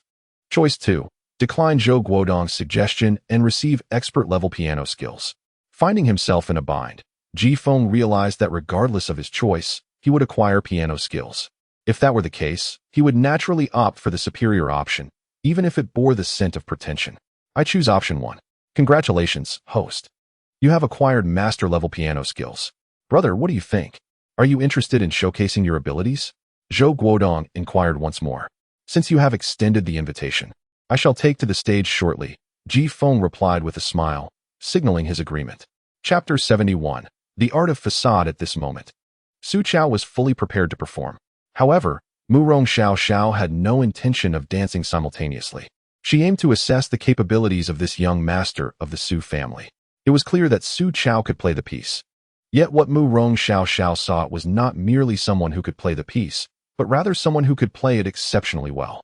Being a dance major, she understood the resonance between dance and music, possessing a notable talent for music herself. Although she had chosen to focus on dance, she had not entirely abandoned her musical inclinations. She was not only a highly skilled dancer, but also a discerning listener with a unique comprehension of music. She could easily discern the quality of a piano performance upon hearing it. As the notes began to fill the air, Su Chao's diligent practice over the past weeks became evident in his fluid and skillful rendition of the Love Concerto. The elegant piano melody resonated throughout the hall, captivating the audience. It must be said that pure instrumental piano music possesses a certain enchanting power that cleanses the soul. For those who appreciate the art of piano, listening to a virtuoso's performance is indeed a delight. Just a few more measures. "This kid is impressive, completely unexpected," thought Su Kong, proud of his son's commendable performance. Su Chao played the love concerto with remarkable proficiency, and although whispers circulated among the crowd, their voices remained hushed, as no one would dare disturb the ambience in the presence of Mu Rong Xiao Xiao. The attendees were predominantly members of the upper class, yet few truly appreciated piano music or possessed expert insight into it, so few that they could almost be disregarded. However, Mu Rongfu was not among them. Observing from the second floor, he initially held some expectation for Su Chao's performance. Yet, the moment Su Chao struck the first key, he quietly shook his head. The performance fell short. It lacked the necessary nuance, and one might argue it was entirely devoid of it. Perhaps it was a case of love for the art, as his daughter cherished both dance and music. He himself enjoyed attending performances by piano masters to cultivate his own sensibilities. After years of dedication, he had developed an acute ability to discern the quality of a piano piece. While Su Chao's execution might seem adequate to an untrained ear, to a connoisseur, it was evident that he had barely scratched the surface. The essence of a piano piece lies in its soul. To convey this soul is, without doubt, the mark of a master. In Su Chao's case, he could only claim to play the piece, falling leagues away from playing it well. Moreover, Mu Rong Xiao Zhao's standards for evaluating piano performances were even more stringent than his own. Another young man whose efforts are in vain. With this level of skill, I would not pass, let alone my precious daughter, Mu Rongfu mused with a hidden smile. Zhou Guodong, although unfamiliar with piano music, was nonetheless taken aback by Su Chao's complete and fluent performance. Brother, did you feel anything? Ji Feng inquired with a grin. Feel anything? I felt nothing. I don't understand music, Zhou Guodong replied bluntly. If you felt nothing without understanding music, then those who do understand surely felt even less, Ji Feng remarked. Zhou Guodong's expression shifted to one of understanding. Ji Feng's implication was clear. Su Chao's performance was subpar. If even they, lacking musical knowledge, felt nothing from the piece, what could be expected from Mu Rong Xiao Xiao, a professional? The answer was undoubtedly negative. The love concerto, lasting a mere 3 minutes, was soon completed in its entirety. As Su Chao exhaled in relief, a smile graced his face as he confidently stood and bowed to the audience, exhibiting politeness. Applause erupted from the crowd, acknowledging his effort despite their lack of emotional response. After all, he had played the piece without referring to the sheet music, which was commendable in itself. Just when Su Chao awaited Mu Rong Xiao Xiao's recognition, or perhaps an invitation to formally accompany her, a voice filled with profound disappointment pierced his ears, leaving him momentarily stunned. Is this truly how you express your admiration for this piano piece? Mu Rong Xiao Zhao's expression conveyed her disillusionment, to the point of not even wanting to look at Su Chao. Miss Mu Rong, what do you mean? Su Chao questioned, bewildered, without delving into details. Your technique was riddled with flaws that I scarcely know where to begin. Where you should have been forceful, you were as soft as a woman. Where you should have been gentle, you were as rigid as a butcher. You failed to express even 1% of the soul of this love concerto. Mu Rong Xiao Xiao critiqued directly. After her words, Su Chao's countenance darkened. He understood that mastering the piano was not an overnight endeavor. Yet accomplishing a complete and smooth performance of a piece in just a few days was no small feat. As for the concept of soul, he could hardly grasp its significance. I am truly disappointed. I had considered interrupting your performance, but seeing the effort you put in, I refrained. Thank you for your hard work, Mu Rong Xiao Xiao said coldly. With her statement, Su Chao's face turned an array of colors. He had believed victory was within his grasp, yet he had not anticipated such harsh criticism. Those who had initially thought Su Chao had gained an advantage could not help but smirk at Mu Rong Xiao Zhao's assessment, especially Li Hang, whose smile was unabashed. Did you think it was so easy to show off? Li Hang, a perceptive individual, recognized that when Mu Rong Xiao Xiao specifically chose a piano piece and intentionally withheld the sheet music, she was not to be trifled with. At that moment, Su Onkong's expression was equally grim. Su Chao was publicly humiliated by Mu Rong Xiao Xiao in front of a gathering of influential individuals, and as his father, he felt the loss of face on behalf of the Su family. Miss Mu Rong, forgive my candor. I acknowledge my limited piano skills. But if you seek a young person among us capable of playing a piece that meets your satisfaction, I fear you may be disappointed, Su Chao replied solemnly. Chapter 72. This fool is forcing me to act. What nonsense is this foolish boy spouting? Upon hearing Su Chao's words, Su Onkong could not help but silently curse. Su Chao's statement seemed to declare himself the most formidable presence in the room, suggesting there was no one better than him. If such words had escaped the lips of Murong Xiao, it might have been more acceptable. However, for Su Chao to utter such remarks in front of so many people was tantamount to creating enemies for both himself and the Su family. Unsurprisingly, after Su Chao's proclamation, many present cast him icy glares, as if marking him for their resentment. In response, Murong Xiao merely smiled and remarked, "Since young Master Su has made such a statement, it seems I shall have no opportunity to showcase my dance today, which is truly regrettable." Realizing his gaffe, Su Chao hastily retorted, "Miss Murong, you have misunderstood my intention. I merely wish to suggest that perhaps you could grant us a moment, for we have long admired your graceful movements. Forgive me, but I have my principles. I shall not perform without satisfactory accompaniment. It is rather disappointing that in such a grand city as Jinhai, there seems to be not a single person who can play the piano," Murong Xiao replied bluntly, offending all the young gentlemen present from Jinhai. On the second floor, Murong Fu covered his face, feeling heartbroken. He was acutely aware that his precious daughter was performing for his sake, clearly indicating that none of these young men were worthy of her attention. However, there seemed to be no need to offend so many at once, even if he himself did not care. Likewise, Murong Xiao was indifferent to the sentiments of those around her. The Murong Group, being a premier establishment in Jinhai, possessed its own pride and strength. Although her words were harsh, none dared to openly retaliate. Such a reaction would be unbecoming of their status. Su Chao's countenance darkened. He had not anticipated that Murong's daughter would be so exacting, offering no regard for the status of the young master of the Su family. Miss Murong's dedication to music is indeed admirable. I wish to humbly present my skills. Might Miss Murong grant me the opportunity? A voice emerged from the corner, and gradually, a figure stepped forward. It was, of course, Ji Feng, who had chosen to act upon the system's directive. Upon Ji Feng's entrance, Zhou Guodong could not suppress the urge to slap himself for having foolishly suggested that he wanted to see Ji Feng display his talent. Now, Ji Feng had taken him seriously, stepping forward at such an inopportune moment.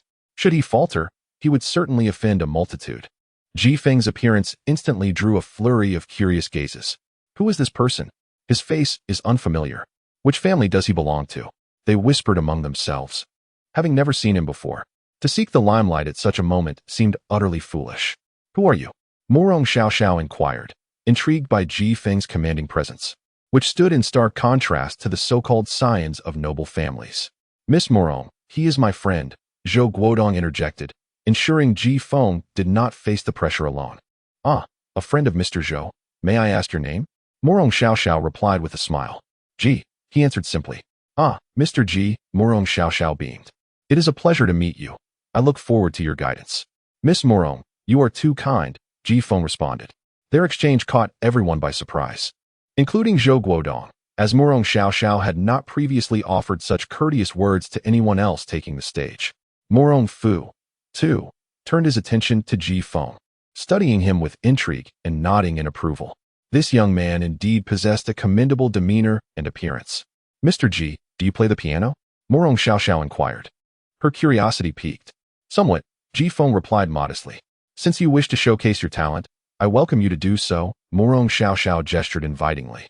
Thank you, Ji Feng said with a smile as he passed by Su Chao without a glance and seated himself at the piano. All attention shifted to Su Chao, who felt a wave of indignation wash over him as he was both mocked and ignored. You arrogant fool, I shall see just how impressive you truly are. Su Chao seethed inwardly. As Ji Feng settled at the piano, he turned to Su Chao, who had been disregarded by the crowd, and said, Young Master Su, in the future, please refrain from dragging everyone into your statements. Each person has their own preferences, and it is unjust to belittle others based on your own limitations. His words sparked a ripple of agreement among the onlookers. This chap is stating that while he may not play the piano, he excels in singing. Young Master Su should be mindful of his words and not measure others with his own inadequacies. Su Chao's expression turned pale. Ji Feng's remark had undoubtedly ensnared him in the very trap he had set for himself. Su Kong, too, wore a grim countenance, visibly agitated. Meanwhile, Ji Feng's words garnered him some favor among the crowd. Although he too was seeking attention, it was far less irksome than Su Chao's arrogance. This person is rather interesting. Murong Xiao mused, a smile gracing her lips. Esteemed guests, I shall now present my humble performance, Ji Feng announced, gently placing his hands on the piano keys. Closing his eyes, and entering a transcendent state. Today, it is I, Ji Feng, who shall take center stage. Chapter 73. A flawless interpretation before performing. A master pianist must first discover their own state of mind. Once immersed in that state, their execution becomes nothing short of perfect, and their expression utterly genuine. Ji Feng is no exception.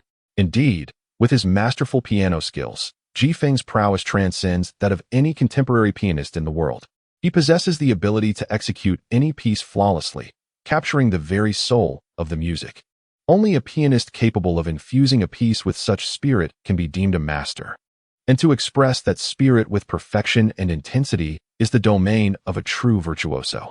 Though Ji Feng is still young, his system bestows upon him an extraordinary advantage. Initially, he had no intention of showcasing his abilities, but since the system grants him the opportunity and power to do so, he embraces it without hesitation. As Ji Feng strikes the first key, the melodious sound resonates, illuminating the senses of Mu Rong Xiao Xiao. Yes, that is the sound. Similarly, on the second floor, Mu Rong Fu is captivated. The audience, though novices, can still grasp the essence of the piece performed by a master, allowing them to find their own enjoyment within it. There exists a melody that must be felt with the heart, a piece that evokes the warmth and tenderness akin to that of a beloved. It can disperse the gloom of winter, ushering in boundless sunshine. This is precisely what the concerto of love offers its listeners. At this moment, Ji Feng has entered a state of flawless performance. His fingers dance across the keys like lively sprites, each note echoing beautifully through the hall. Everyone is enveloped by this enchanting melody. Mu Rong Xiao Xiao is undoubtedly the most profoundly affected. She is unable to restrain herself. Moving gracefully in tandem with Ji Feng's melodies, her poise reminiscent of a proud swan revealing its beauty before the crowd. The audience watches in awe, appreciating her exquisite dance, while simultaneously absorbing the captivating sounds produced by Ji Feng. The entire composition is infused with an abundance of sunlight and a sense of ease. Merging joy and delight seamlessly, a natural crystallization of love and beauty, uplifting the spirits of all present. The perfect union of dance and piano showcases Mu Rong Xiao Xiao and Ji Feng as an extraordinary pair. Yet their synergy feels as though it has been honed over years of collaboration. Their harmony is impeccable, a testament to Mu Rong Xiao Xiao's exceptional dance foundation combined with Ji Feng's flawless execution. This transcends mere cooperation. It is a divine fusion of two perfections. The entire concerto of love flows like a gentle stream, its soft and tender notes intertwined with a silvery resonance, free from any sluggishness or muddiness. The music cascades effortlessly from Ji Feng's fingertips, capable of soothing the pain of the suffering and comforting the wounded soul. This piece serves as a balm for the heart after despair, a warm embrace for the weary during sleepless nights, a gentle breeze of warmth in the cold, and a blend of romance, happiness, and bittersweet emotions that may bring tears to one's eyes, especially during a particularly rich and somber octave. Ji Feng evokes a stirring sensation, a haunting beauty that caresses the soul like a light snowfall, sending shivers down the spine. In a mere 3 minutes, Ji Feng's performance feels as though it has spanned 3 hours, as each listener is profoundly touched, lost in the experience. As the final notes fade and the dance concludes, Mu Rong Xiao Xiao finishes with grace. A brief moment of silence follows, before the audience erupts in enthusiastic applause. Even Mu Rong Fu on the second floor joins in, clapping fervently. This is an experience of pure delight. At this moment, Mu Rong Xiao Xiao gazes at Ji Feng with incredulity. This is the first time she has felt compelled to dance spontaneously after hearing music. Even during performances by the world's top pianists, she has never experienced such a state. Yet, this young man possesses a remarkable talent that astonishes her. Mu Rong Xiao Xiao harbors a belief that Ji Feng's piano skills rival those of the finest pianists in the world, possibly even surpassing them. However, such a judgment remains unspoken, for Ji Feng's youth suggests that he is a prodigy among prodigies. The music was beautiful, the dance enchanting. Even someone like me, who knows little of music, felt the chill of goosebumps. It was truly delightful, and Mu Rong Xiao Xiao's dance was stunning. The performance was nothing short of breathtaking. In comparison, Su Chao's earlier performance pales in significance. Though the surrounding individuals may possess inflated egos, they cannot help but concede to Ji Feng's prowess. Particularly in contrast to the two performers before him, Li Heng openly admitted his inadequacy. However, Su Chao had performed fully and had boasted that no one could surpass his playing. Now he is left utterly humiliated. If Ji Feng's performance were deemed inadequate, then Su Chao's would be fit only for swine. Admiration fills the air. The young hero has emerged. This concerto of love is undoubtedly the most exquisite piece I have had the pleasure of hearing in years. At this moment, Mu Rongfu slowly descends from the second floor, offering generous praise. Mr. Ji, you call that a mere understanding? If that is your level of understanding, then those who truly excel must surely dig their own graves. Mu Rong Xiao Zhao's words provoke laughter from the audience, as they recognize her jest is directed at Su Chao. Your performance was indeed astonishing, Miss Mu, Ji Feng remarks with a smile. You are deceiving me.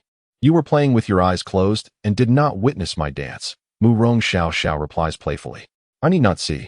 Their reactions tell me all I need to know, Ji Feng responds, amused by her playful tone, which elicits feelings of envy and admiration from the young gentleman present. Indeed, the effect of his display is palpable. Chapter 74.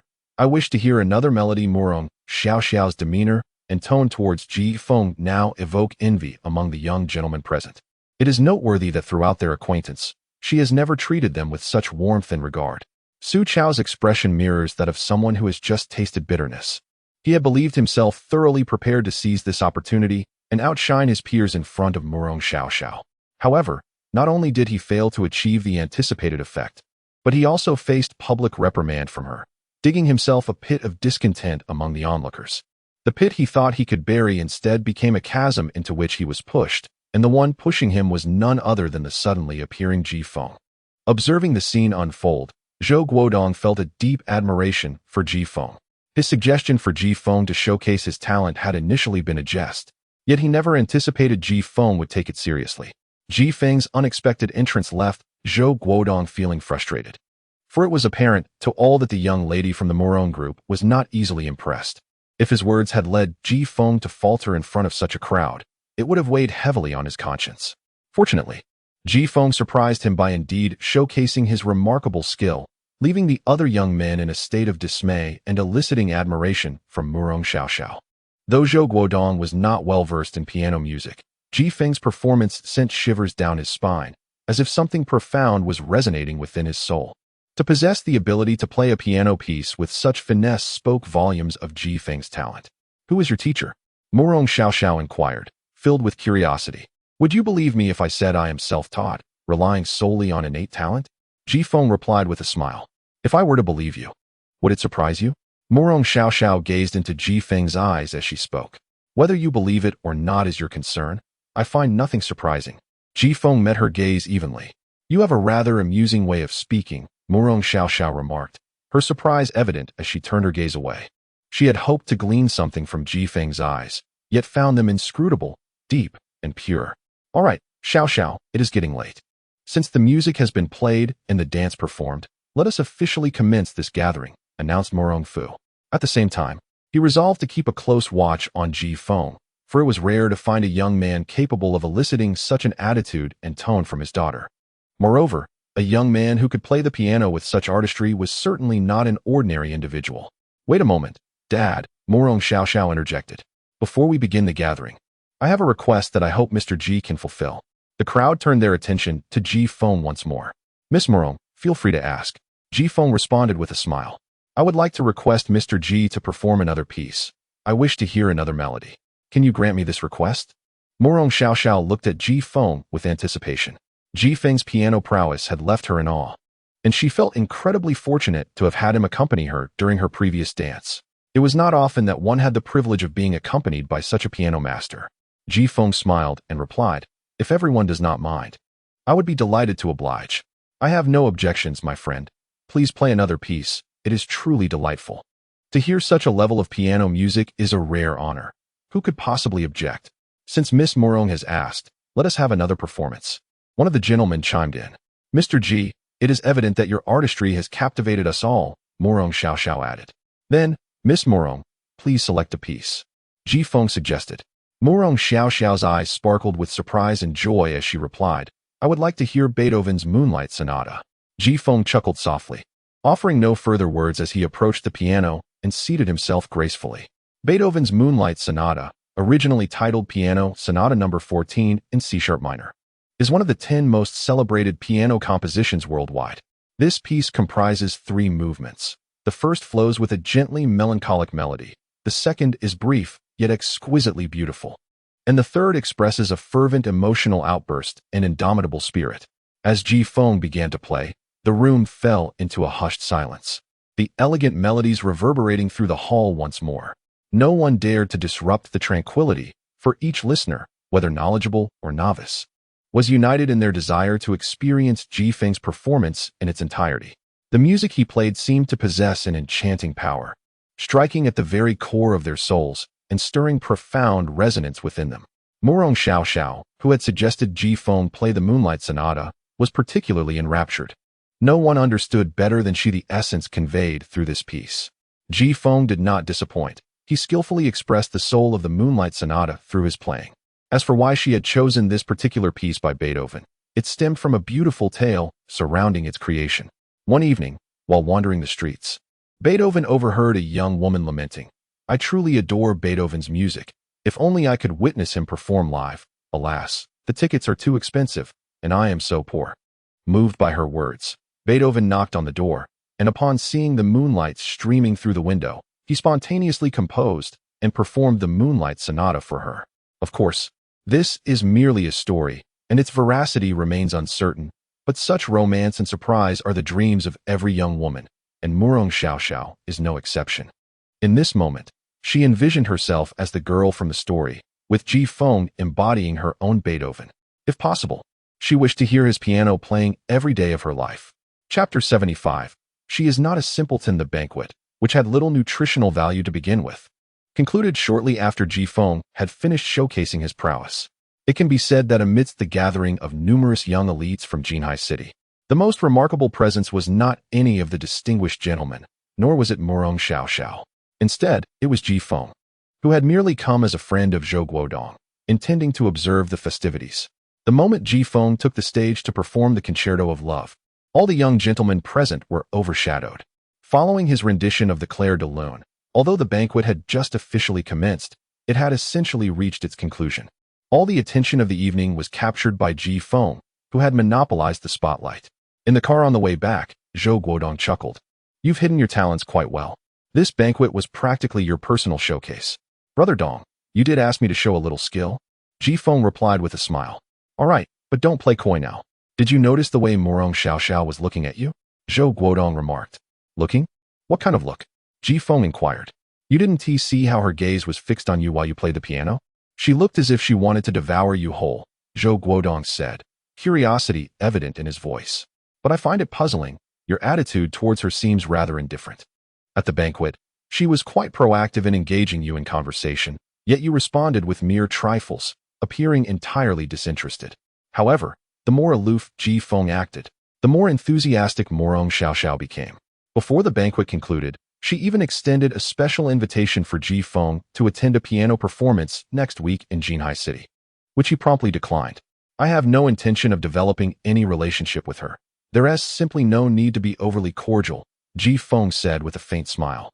To the outside world, the daughter of the Murong group was undoubtedly a coveted catch, yet to Ji-Feng, she was merely an ordinary girl.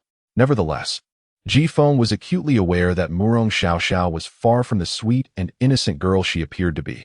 Getting close to her would undoubtedly lead to numerous complications. During the banquet, Ji-Feng had scrutinized her talents with a discerning eye and discovered that her true gifts lay in deception and strategy.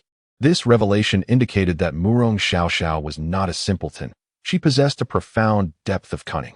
Upon hearing Ji-Feng's words, Zhou Guodong nodded in agreement. After all, Ji-Feng was already married, and his wife was none other than the renowned beauty and CEO of Jinhai City, Suyu, making proximity to Murong Xiaoxiao quite inappropriate.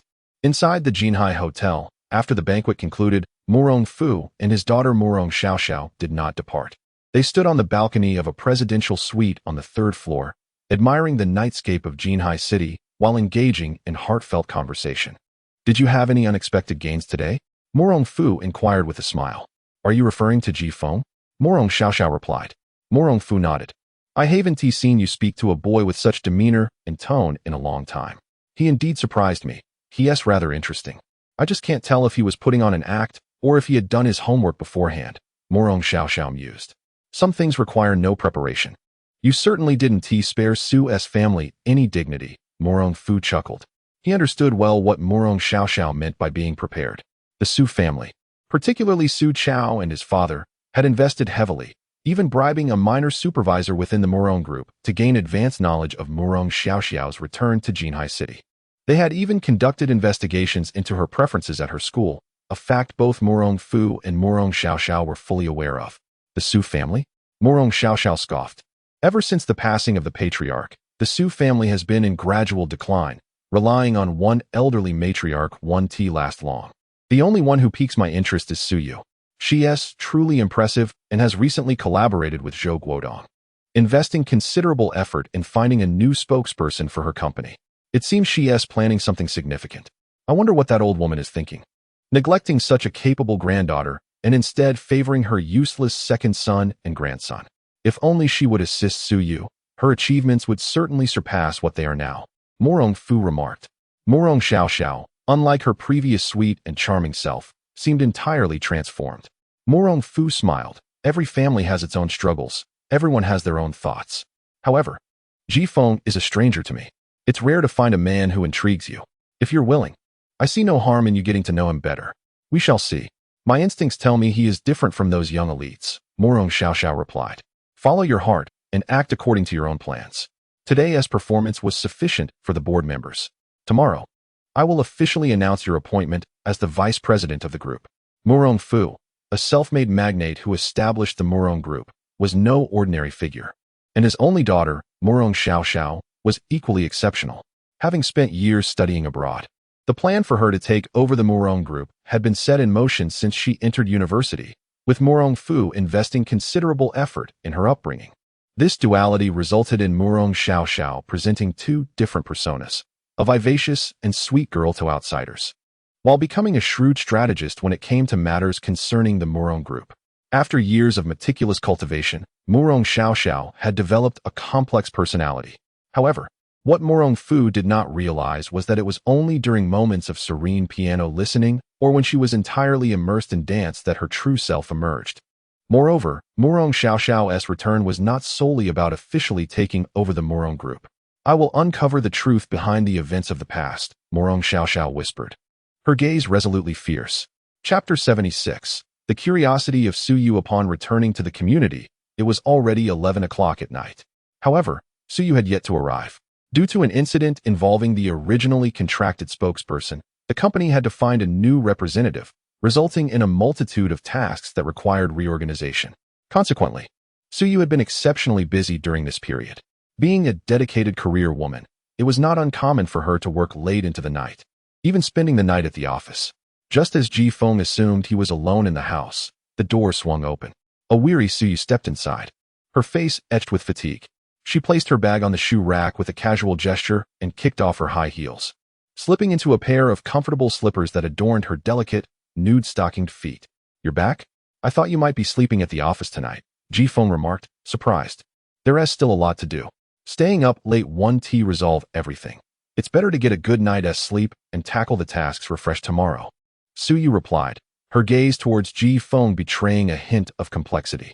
The wager between them had resulted in Ji Feng's victory. Initially, Su Yu believed Ji Feng was merely speaking for effect or seeking to assert himself in her presence. However, she had not anticipated that within just one night of their bet, Lin Wanru would show up at the office the next day, voluntarily seeking the spokesperson role. To Su Yu's astonishment, Lin Wanru's demeanor was markedly different from their previous phone conversations. Rather than presenting demands, she exhibited an almost servile willingness, devoid of any complaints. This left Su Yu both astonished and perplexed. Even though she was aware of Lin Wanru's wealthy benefactor, she couldn't fathom how Ji Feng could possibly know such a person. Have you eaten? Su Yu asked hesitantly. It's quite late. I've already had my meal. What about you? Ji Feng replied with a smile. I have eaten as well, Su Yu said, her cheeks flushing slightly, feeling a touch embarrassed. Was she really so dazed from a day's work that she would utter such trivialities? Has the spokesperson matter been resolved? Ji Feng inquired. Yes, it has. We've already signed a contract with Lin Wanru, Su Yu confirmed. Did she propose any unreasonable terms? Ji Feng asked further. No, she was exceptionally cooperative, only asking for a nominal fee as compensation. Suyu responded. Then does that mean I have won our wager? Ji Feng said with a playful glint in his eyes. Gazing at her. Yes, you won. Suyu nodded, confident that she was not one to renege on her agreements. Ji Feng had fulfilled his part of the bet, and thus, his victory was indisputable. Since I have won, you should act a bit more gently around me from now on, Ji Feng suggested. I'll do my best. Suyu replied, unable to suppress her curiosity. Do you know about Lin Wanru's benefactor? I do, Ji Feng nodded, acknowledging her inquiry. How do you know him? Suyu pressed. Yes, I know him, Ji Feng confirmed. Her curiosity piqued. Suyu was eager to understand how Ji Feng could possibly be acquainted with someone of such influence, someone capable of supporting Lin Wanru. It was uncommon to meet such powerful individuals, especially those who were not from Jinhai City, as Lin Wanru had never visited before. Do you truly wish to know? Ji Feng asked with a teasing tone. Yes, Suyu replied eagerly. Then come over and give me a shoulder massage, and I shall tell you, Ji Feng laughed. Suyu was nearly exasperated. This man truly lacked any sense of romance. She had just returned from a grueling day at work, utterly exhausted. Yet he wanted her to massage his shoulders. Yet, her curiosity compelled her, and she found herself torn. What? You can't even agree to such a small favor? That seems rather insincere, Ji Feng teased, observing her indecision. After a moment of contemplation, Suyu let out a sigh. Fine, I'll give you a massage. She walked over to Ji Feng, preparing to oblige. Seeing her approach, Ji Feng smiled, realizing her genuine curiosity about his connection to Lin Wanru's benefactor. Suyu's delicate hands rested on Ji Feng's shoulders, the faint scent of her perfume wafting pleasantly in the air. As she began to massage his shoulders, Ji Feng closed his eyes, savoring the moment. Can you tell me now? Suyu asked, continuing her task. Actually, you already know how I met Lin Wanru's benefactor. Ji Feng said. I know. How is that possible? Suyu questioned, skeptical. Do you remember the night before I accompanied you to meet Zhou Guodong for the collaboration? Ji Feng prompted. That night. Weren't you out with Miao Miao looking for me? Suyu responded, trying to recall. After I found you and returned home. Do you remember what I did that night? Ji Feng teased again. Let me think. You spent the whole night playing video games in your room. Suyu recollected, recalling the sounds of the game that had echoed from his room throughout the night, which had annoyed her the following day. Yes. I met him through gaming, Ji Feng chuckled. Met him through gaming? You can't be serious. That's quite a coincidence, Suyu said, still doubtful. Let me tell you something even more coincidental, Ji Feng continued. What is it? On the night we placed our bet, that very person was in Jinhai City. I told you I was going out that evening. I went to meet him, Ji Feng revealed, leaving Suyu in a state of profound shock. To be honest, she found it hard to believe Ji Feng's words, yet the logical connections he presented were too tight-knit to be mere fabrications. Moreover, Ji Feng had no reason to deceive her. If he wished to keep it a secret, he could have simply remained silent, leaving her with no recourse. Chapter 77. Did you ever imagine this? Ji Feng inquired with a smile. Suyu nodded, unable to fathom how Ji Feng was acquainted with Lin Wanru's godfather. Yet she dared not speculate that their connection originated from gaming. The questions swirling in her mind found resolution in Ji Feng's presence, prompting her to halt her actions. Exhaustion weighed heavily upon her. It was late, and she needed to retire to her room for rest. As Suyu prepared to leave, she suddenly felt a firm hand grasp her wrist. What are you doing? She exclaimed, instinctively attempting to pull away from Ji Feng's grip. His strength was formidable, and she found herself unable to escape. Observing her instinctive self-defense, Ji Feng chuckled, remaining silent as he maneuvered her closer, pulling her onto his lap. It was Suyu's first experience sitting on a man's lap, and the intimacy of the moment startled her, prompting her to struggle against him. What are you doing? Let me go? She protested. Stay still. If you keep squirming, I might actually do something, Ji Feng's voice whispered in her ear. Upon hearing this, Suyu ceased her resistance. Although she felt a tinge of panic, uncertain of Ji Feng's intentions, she maintained her composure. After all, he had proven not to be reckless during their time together. Then, the familiar sensation of relief coursed through her shoulders, and she realized Ji Feng was giving her a shoulder massage. Suyu was taken aback. He had forcibly seated her on his lap merely to provide her with this comfort? I'm not one to take advantage of others. You've massaged my shoulders, so I shall return the favor, Ji Feng stated nonchalantly, his hands expertly kneading her shoulder acupoints with just the right amount of pressure. Hearing his words, Suyu, though enjoying the massage, felt a rush of embarrassment and retorted, "You asked me to massage your shoulders." Ji Feng smiled, unperturbed, and replied, "Then I'll take a little loss and massage you, allowing you to benefit." "Let me go. I refuse to take advantage of you," Suyu protested, her long-standing protective instincts making her uncomfortable with such closeness to a man. Even though this man had been intimate with her once before, it had occurred while she was completely unaware. Suyu made one last attempt to break free, but Ji Feng held firm, teasing, "Don't forget our wager. Be gentle. And don't move around." Her face flushed a deep crimson as she realized Ji Feng's boldness caught her completely off guard. Yet the soothing sensation in her shoulders was undeniably pleasant, and her exhaustion overwhelmed her. Unable to resist, Suyu closed her eyes and surrendered to the fleeting comfort. After a while, Ji Feng noticed her breathing had grown heavy and discovered that she had fallen asleep on his lap. With a resigned shake of his head, he ceased his ministrations and gently lifted her, carrying her towards her bedroom. At 5 a.m, Suyu awoke.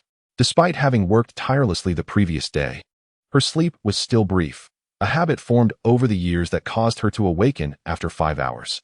When she opened her eyes, she found herself in her own room. She had been so fatigued that she could not recall when she had fallen asleep, only remembering Ji Feng's shoulder massage. A sudden realization struck her. Had Ji Feng carried her back to her room? Looking around, she noticed that only her outer garment had been removed, her other clothing intact, indicating Ji Feng had indeed placed her in bed and departed. "Do I possess no allure at all?" Suyu mused aloud, a hint of curiosity in her tone. Women are peculiar creatures. For instance, if Ji Feng had taken advantage of her while she was asleep, she would have been furious, seeking to confront him. Yet, his restraint made her question her own desirability. Unbeknownst to her, Ji Feng's significance in her heart was gradually evolving. At 9:30 in the morning, the sun hung high in the sky. Ji Feng stretched lazily as he emerged from the bedroom, having just awakened. On the dining table, he discovered a plate containing 3 slices of bread, 2 fried eggs, and a glass of milk. This breakfast had been prepared by Suyu before she left for work. Although Suyu usually departed early, today was an exception. She had made breakfast at home specifically for Ji Feng. As he savored the meal prepared by his bargain wife, a smile graced Ji Feng's lips. Could this be considered progress? At the very least, it indicated Suyu was beginning to think of him when undertaking certain tasks. Meanwhile, Su Chao was in a foul mood after being reprimanded by his grandmother for his behavior at last night's banquet. He felt a surge of indignation. He had intended to impress Murong Xiao, but had only managed to dig his own grave. Furthermore, he was hesitant to mention the failed collaboration between his company and Guamao. Fearing his grandmother's wrath, he contemplated shifting the blame to Suyu. Though his grandmother had a bias against Suyu, he needed evidence to support his claims. Thus, Su Chao was eager to uncover whether Suyu was indeed married. Chapter 78. After departing from the Su family, Su Chao made his way directly to the underground parking lot of Huayu Entertainment Company. Upon arrival, he sent a message, and shortly thereafter, a young woman appeared in the parking garage. Upon seeing Su Chao's BMW 5 Series, she promptly opened the door and slid into the passenger seat. "Young Master Su, I've missed you. A kiss, please," he Rongrong cooed playfully. "Wooden horse." Su Chao chuckled as he planted a kiss on he Rongrong's cheek, inquiring, "How goes the investigation I tasked you with?" "I've made some connections with Su Miao Miao and those who are close to her, but she hasn't revealed anything," he Rongrong replied. "Not a single lead?" Su Chao frowned.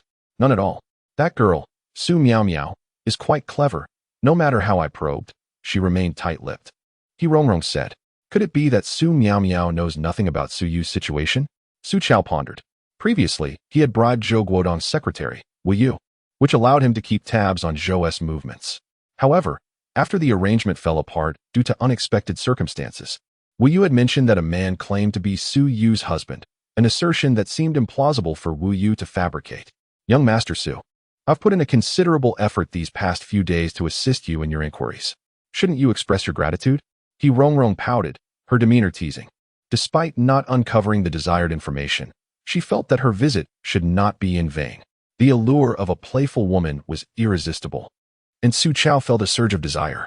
Gazing at the enticing he Rongrong, he smirked, "Rest assured, I will cherish you well." With that, he signaled her to commence the main event before their serious discussion. "Here? Right now?" he Rongrong exclaimed, startled, for they were in the company's underground parking lot, a place where others could arrive at any moment. Why worry? Let us embrace the thrill, Su Chao insisted, craving the excitement of the moment. Reluctantly, He Rongrong complied, unable to refuse his request.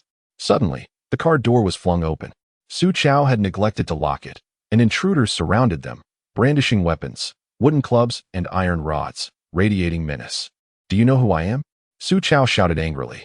Who cares who you are? Get out, are you deaf? Barked the leader, a tattooed brute, who seized Su Chao by the hair and yanked him from the vehicle. He Rongrong was also forcibly removed. Su Chao, accustomed to a life of indulgence, found himself swiftly toppled to the ground. Ignoring the fact that his pants were unzipped, he scrambled up, ready to speak. Young Master Su, I didn't realize you were so fond of playing with other men's women, the newcomer said, causing Su Chao to freeze in shock. Wei, boss Wei, what brings you here? Su Chao's face paled, his heart racing. The man before him, in his 50s and named Wei Xian, was a formidable figure in the underworld, who had gradually transitioned his business into legitimate avenues. He owned 2 nightclubs, 10 bars, and over 30 arcades, wielding significant influence. He Rongrong was well known as Wei Xian's mistress, a fact Su Chao was painfully aware of, yet he had pursued her regardless. If I weren't here, how could I witness such a spectacle? Wei Xian sneered. He was well aware of He Rongrong's status as his mistress. The audacity of Su Chao to pursue her was an affront that could not be overlooked. Today's events had been orchestrated by someone who had discreetly alerted him. A message from an unknown number had piqued his curiosity, but attempts to uncover the sender's identity proved fruitless. It's a misunderstanding, boss Wei. I had no idea He Rongrong was your woman. Had I known, I would have never, Su Chao stammered, desperate to explain. For those from esteemed families, entanglements with the underworld were taboo, while common thugs could be dealt with easily. Wei Xian was a man of considerable stature, rumored to have powerful connections. A misunderstanding, you say? Do you take me for a fool? Do you think I'm a child easily deceived? Wei Xian retorted, delivering a swift kick that sent Su Chao sprawling. Boss Wei, I was wrong. I was wrong. Please. Just this once, forgive me. Su Chao pleaded, realizing he was at a disadvantage. Forgive you? You've put a horn on me. How can I let this slide? Wei Xian demanded, his tone unyielding. What will it take? Name your price, Su Chao implored. 1 million, not a penny less, Wei Xian declared, his demand shocking Su Chao into silence. 1 million is too much. Where am I supposed to find that kind of money? Su Chao protested. Can't manage it? Should I pay a visit to your grandmother and show her what kind of grandson she has raised? Wei Xian threatened. Please, don't let my grandmother find out about this. I beg you, can we settle for a lesser amount? Su Chao knew that if his grandmother learned of this scandal, it would spell disaster for him and the Su family's reputation. Fine, I'll give you a discount, 800,000, and not a cent less. You have 3 days to pay. If not, I'll pay your grandmother a visit, Wei Xian concluded, uninterested in further conversation, and ordered his men to take He Rongrong away. He Rongrong had dared to betray him, and he would not let her get away easily. Damn it. How can I be this unlucky? Su Chao seethed, gnashing his teeth. 800,000 was beyond his means. His personal savings barely reached 200,000. To make up the difference, he would have to secretly divert funds from the company. Chapter 79. Everything is under control in the underground parking lot. Su Chao left in a dejected manner not long after. His attempt to seek He Rongrong proved fruitless, as he not only failed to acquire the desired information, but was also caught in a compromising situation by Wei Xian, resulting in a loss of 8 million. For Su Chao, this sum was significant, requiring considerable effort to amass. He dared not confront someone like Wei Xian directly, who showed no fear of the Su family. Engaging in a confrontation would only lead to his downfall against a foe seasoned in the underworld like Wei Xian. Su Chao had no choice but to accept defeat, swallowing his pride and resentment. Unbeknownst to him, today's events were not merely coincidental. He had been deliberately set up. After Su Chao's departure, a figure slowly emerged from the shadows. She had recorded the entire scene on her phone. This individual was Wu Yu, the secretary who had been coerced by Zhou Guodong. However, after the plan fell through, Su Chao reneged on his promise of payment to Wu Yu. Women are notoriously vengeful beings, and those who take matters seriously can be particularly fearsome. Wu Yu dialed a number. Boss, the plan was successful. I captured the video. You see? The 1 million should have been credited to your account. Check for yourself. Wu Yu glanced at her phone, and indeed, a message indicating the deposit had appeared. along with an extra 100,000. That extra is a bonus for your efforts. I will not shortchange you for your service. Thank you, boss. I will send the video to you right away. Elated, Wu Yu felt she had learned from her previous mistakes, though she had not anticipated such generosity. So different from Su Chao, the shameless scoundrel. I've received it. Let's leave it at that for now. Goodbye, boss. Feel free to contact me for anything else. With the call ended, Wu Yu was in high spirits. After Su Chao refused to pay her as promised, she harbored a grudge against him. In the ensuing days, she had been discreetly tailing him, sabotaging his plans at every turn. She was aware of Su Chao's attempts to approach people from Huayu Entertainment to get close to Su Miao Miao and, in retaliation, had preemptively leaked information to Su Miao Miao. Of course, without Wu Yu's prior disclosure, she would not have secured the task reward of 110,000.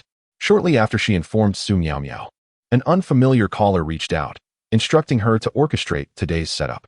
In this scheme, she was merely a messenger responsible for filming and discreetly notifying Wei Xian.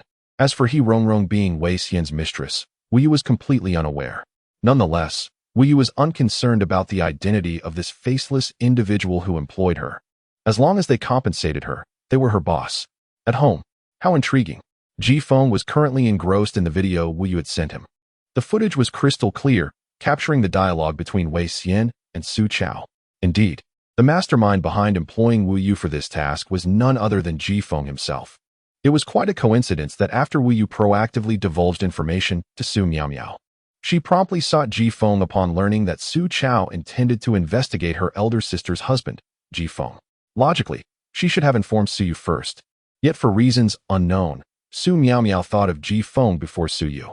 Su Miao Miao was not naive. She understood that if Su Chao discovered her sister was now married and her husband was not Ma Qiming from the Ma family, he would undoubtedly make a fuss about it in front of their grandmother, causing trouble for her sister. The news of her sister's marriage could not remain hidden for long. It was only a matter of time before it surfaced. However, Su Miao Miao believed that it was preferable for Su Yu to acknowledge it herself rather than risk Su Chao uncovering it.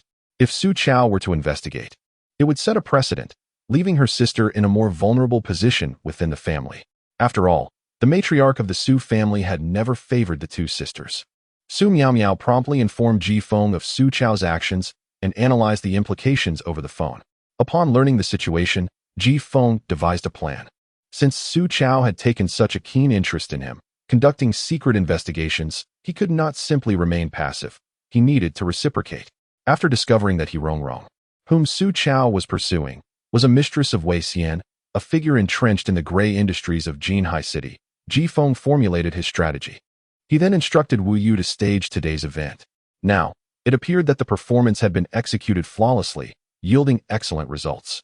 Although Ji Feng had expended 110,000 for the video, this sum was trivial for him. At this juncture, what Ji Feng sought most was not money but the establishment of an unassailable foundation in Jinhai City. Jinhai City is neither insignificant nor overly vast. If he could cultivate a network of relationships with key figures within the city, his plans would be expedited. To forge such a network, what was essential? Ji Feng required dedicated individuals to serve him. If he could acquire valuable assets, spending a little money was of no consequence. As for the matter of his marriage to Su Yu, he was unconcerned about when their identities would be publicly acknowledged. Su Yu had her own considerations, and Ji Feng knew that once their relationship was officially revealed, it would undoubtedly create quite a stir in Jinhai City. After all, Su Yu was renowned as the most beautiful woman in the city. Moreover, given Su Yu's stature, the Su family would surely face complications, not to mention the Ma family, of which Ma Qiming, who had a betrothal with Su Yu, was a part. Alliances between prominent families are primarily for mutual benefit. Su Yu's breach of her engagement to marry Ji Feng would undoubtedly provoke discontent from both the Su and Ma families, who would not relent easily. However, Ji Feng harbored no fear of the Ma or Su families. He merely preferred to avoid preemptively addressing potential troubles. Until Ji Feng had established a solid foundation for himself, the identity of a son-in-law would serve as the perfect cover. Presently, everything was firmly within Ji Feng's grasp. Chapter 80. Sun Tai's sister in recent days. The commercial sphere of Jinhai City has experienced considerable upheaval. Murong Group, with a market valuation nearing 10 billion, has officially announced the promotion of Murong Fu's daughter, Murong Xiaoxiao, who has recently returned from abroad, to the position of vice president. Despite nearly half of the board members vehemently opposing this decision, Murong Fu remained resolute, dismissing their concerns. The news sparked significant commotion within Jinhai City. It is evident that Murong Fu is determined to have Murong Xiaoxiao take the reins of the Murong Group. This conglomerate, valued at nearly 10 billion, has drawn interest, particularly as many have noted that Murong Xiaoxiao is still single. Whoever could become Murong Fu's son-in-law would essentially find themselves set for life. Additionally, another piece of news, though less sensational than the personnel changes at Murong Group, has nonetheless created considerable ripples in Jinhai's cosmetics and beauty industries. The Weimei chain of beauty salons has officially entered the beauty market in Jinhai City, with plans to establish no fewer than 40 branches throughout the city.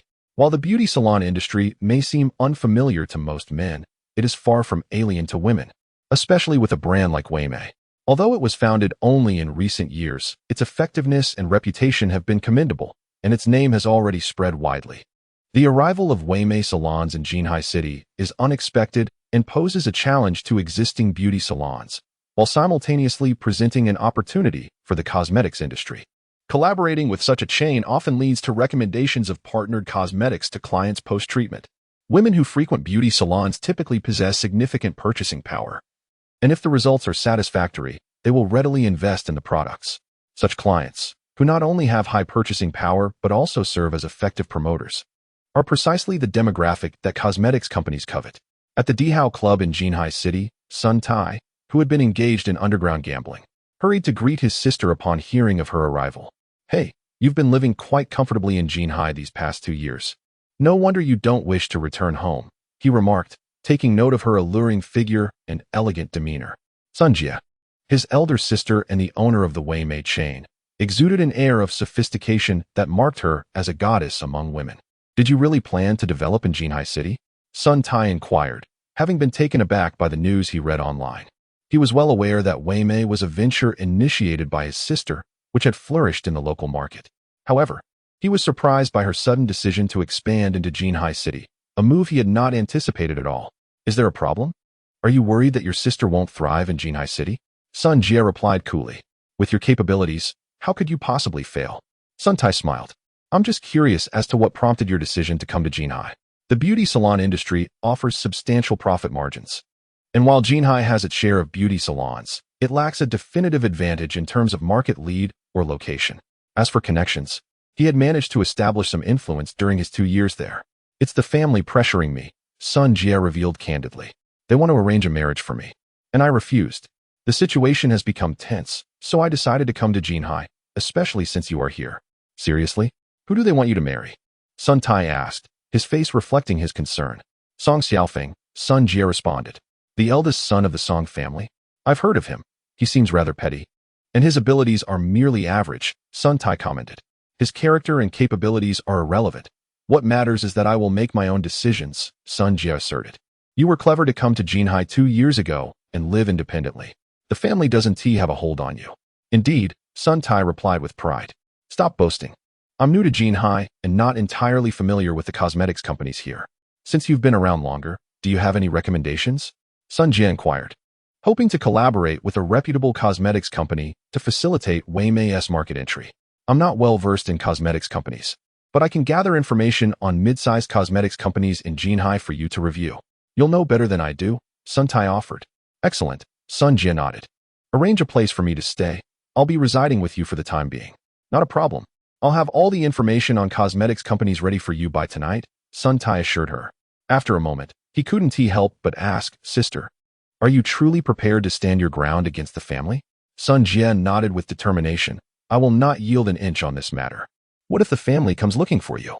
Sun Tai asked, his expression growing serious.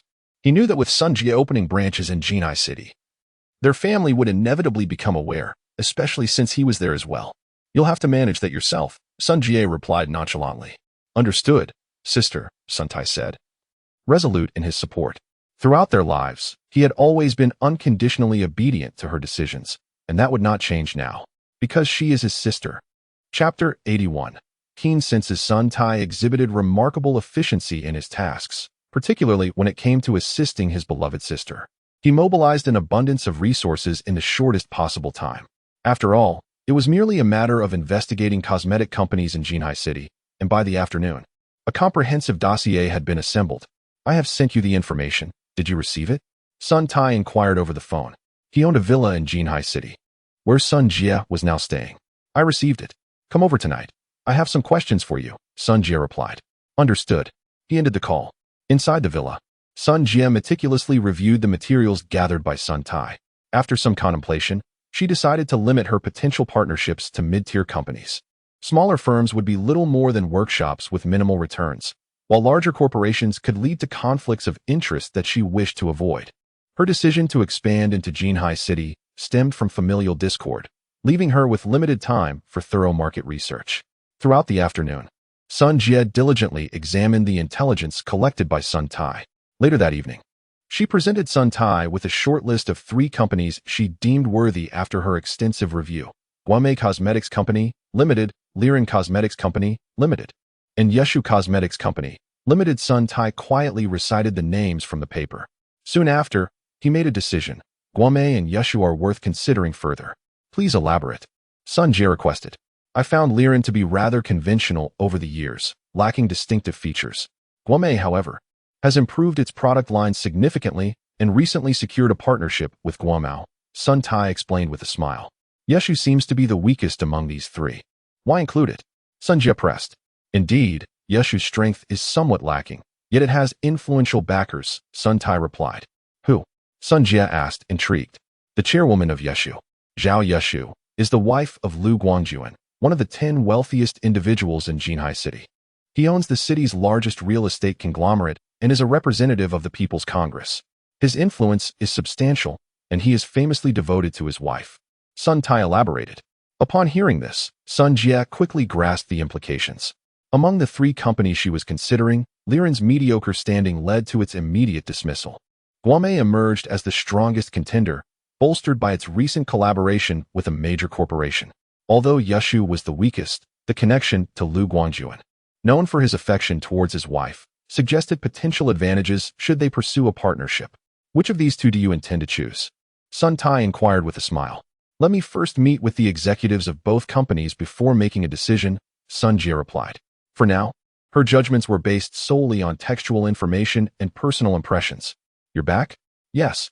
Suyu returned from work, her face betraying her joy.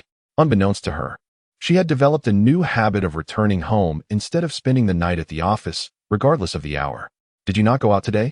She asked, noticing Ji Feng on the sofa. No, I stayed in, Ji Feng responded, smiling.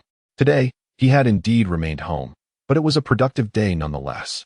He had orchestrated a scheme through Wu Yu to investigate Su Chao, and the detectives he hired provided the information he sought about several senior executives in his company.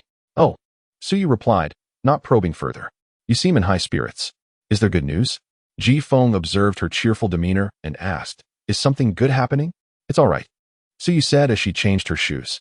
Are you familiar with Weimei Beauty Salon? Weimei? The chain beauty salon making headlines for its expansion into Jinhai City? Ji Feng inquired, keeping abreast of local news.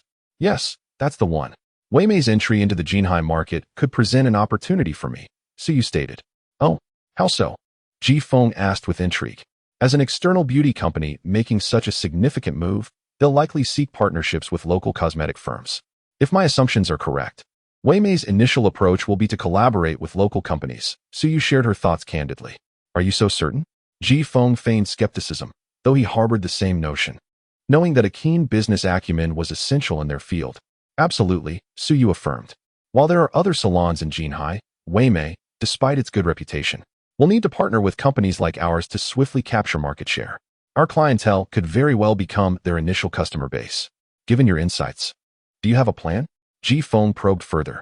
Yes, tonight I need to evaluate Weimei's specifics and prepare a partnership proposal, Suyu responded. Ji Feng knew she would be burning the midnight oil again and chuckled. Don't stay up too late. Take care of yourself. I'll warm up some milk for you. Thank you, Suyu replied gratefully. There's no need to thank me. I just feel for my son, having a mother who works so tirelessly, Ji Feng remarked, causing Suyu to blush slightly. As the days passed and her pregnancy progressed, Suyu could sense the changes in her body more acutely. Chapter 82. Leah's plea for help. After preparing a warm cup of milk for Suyu, Ji Feng returned to his own room. Suyu was currently pregnant. Though in the early stages, her vitality remained commendable, which reassured Ji-Feng. After all, the child within her was his own. Should anything amiss arise with Suyu, Ji-Feng would undoubtedly intervene to prevent this strong-willed woman from proceeding recklessly. Shortly after he settled into his room, Ji-Feng's phone rang. It was a call from Peng Dahai. "Old Peng, what is the matter?" Ji-Feng inquired directly. "Brother, do you know Zhao Yeshu?" Peng Dahai asked. "Zhao Yeshu? I don't know her. Why?" Ji-Feng responded, puzzled. "Damn it, I don't know her either, but I've had someone investigate. Last time I was set up, and Zhao Yeshu was behind it. I found out she is the owner of a cosmetics company in Jinhai City. I have no idea why she would target me." Peng Dahai fumed. Previously, he had been lured into a trap at a casino owned by Sun Tai in Jinhai City, nearly losing everything he had built over the years. While his businesses were trivial, merely a pastime, the real concern was his inheritance rights within his father's empire. Naturally, he would not let this matter rest easily. He suspected that his half-brother, Pang Shan, was involved and had someone investigate the person who received him in Jinhai City. It turned out that this individual was sent by Zhao Yeshu. The issue was, he didn't know her at all. "Are you sure?" Ji-Feng asked. "I'm certain. Without local assistance in Jinhai City, my brother wouldn't have been able to reach so far," Pang Dahai affirmed. The situation was straightforward. Pang Shan had set a trap for Pang Dahai, luring him to a location outside their home territory.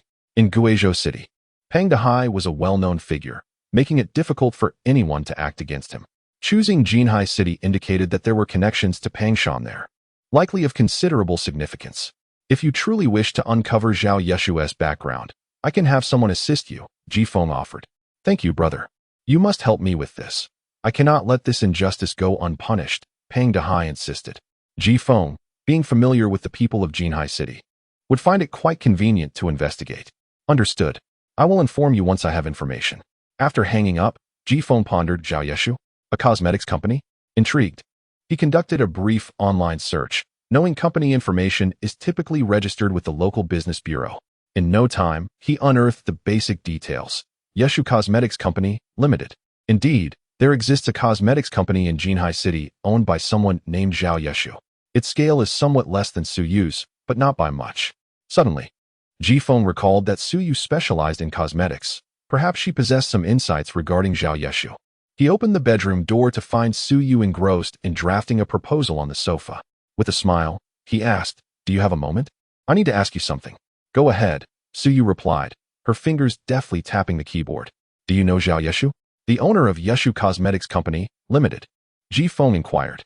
At the mention of the name, Suyu paused her typing, and Ji-Feng immediately sensed that she was familiar with this individual. "I know her. Why do you suddenly ask about her?" Suyu asked, her curiosity piqued. "I am inquiring on behalf of a friend," Ji-Feng chuckled. Suyu appeared unconcerned and continued. "It's not because we're in the same industry. I've heard some negative remarks about her. Her character is rather mediocre, though her husband is quite respectable." "Her husband? Who is he?" Ji-Feng probed. "Lu Guangjuan, a renowned real estate magnate in Jinhai City and also a representative in the People's Congress. He is well regarded in business circles and known for his affection towards his wife," Suyu explained. "Zhao Yeshu's company has thrived largely due to her husband's financial backing, though it's merely a pastime for him." "Thank you for the information," Ji-Feng said with a smile. "No need for thanks. Such details are common knowledge among those in the industry," Suyu replied before returning to her work. While Suyu remained unaware of certain intricacies, Ji-Feng had a clearer understanding. He found himself intrigued, as Suyu had described. Zhao Yeshu was married to a real estate tycoon in Jinhai City and had no connection with Pang Dahai. It made little sense for her to set a trap for him. What benefit would that yield her?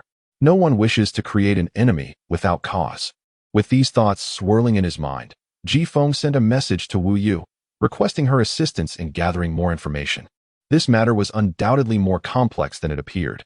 Focusing on Zhao Yeshu would likely lead to uncovering valuable insights.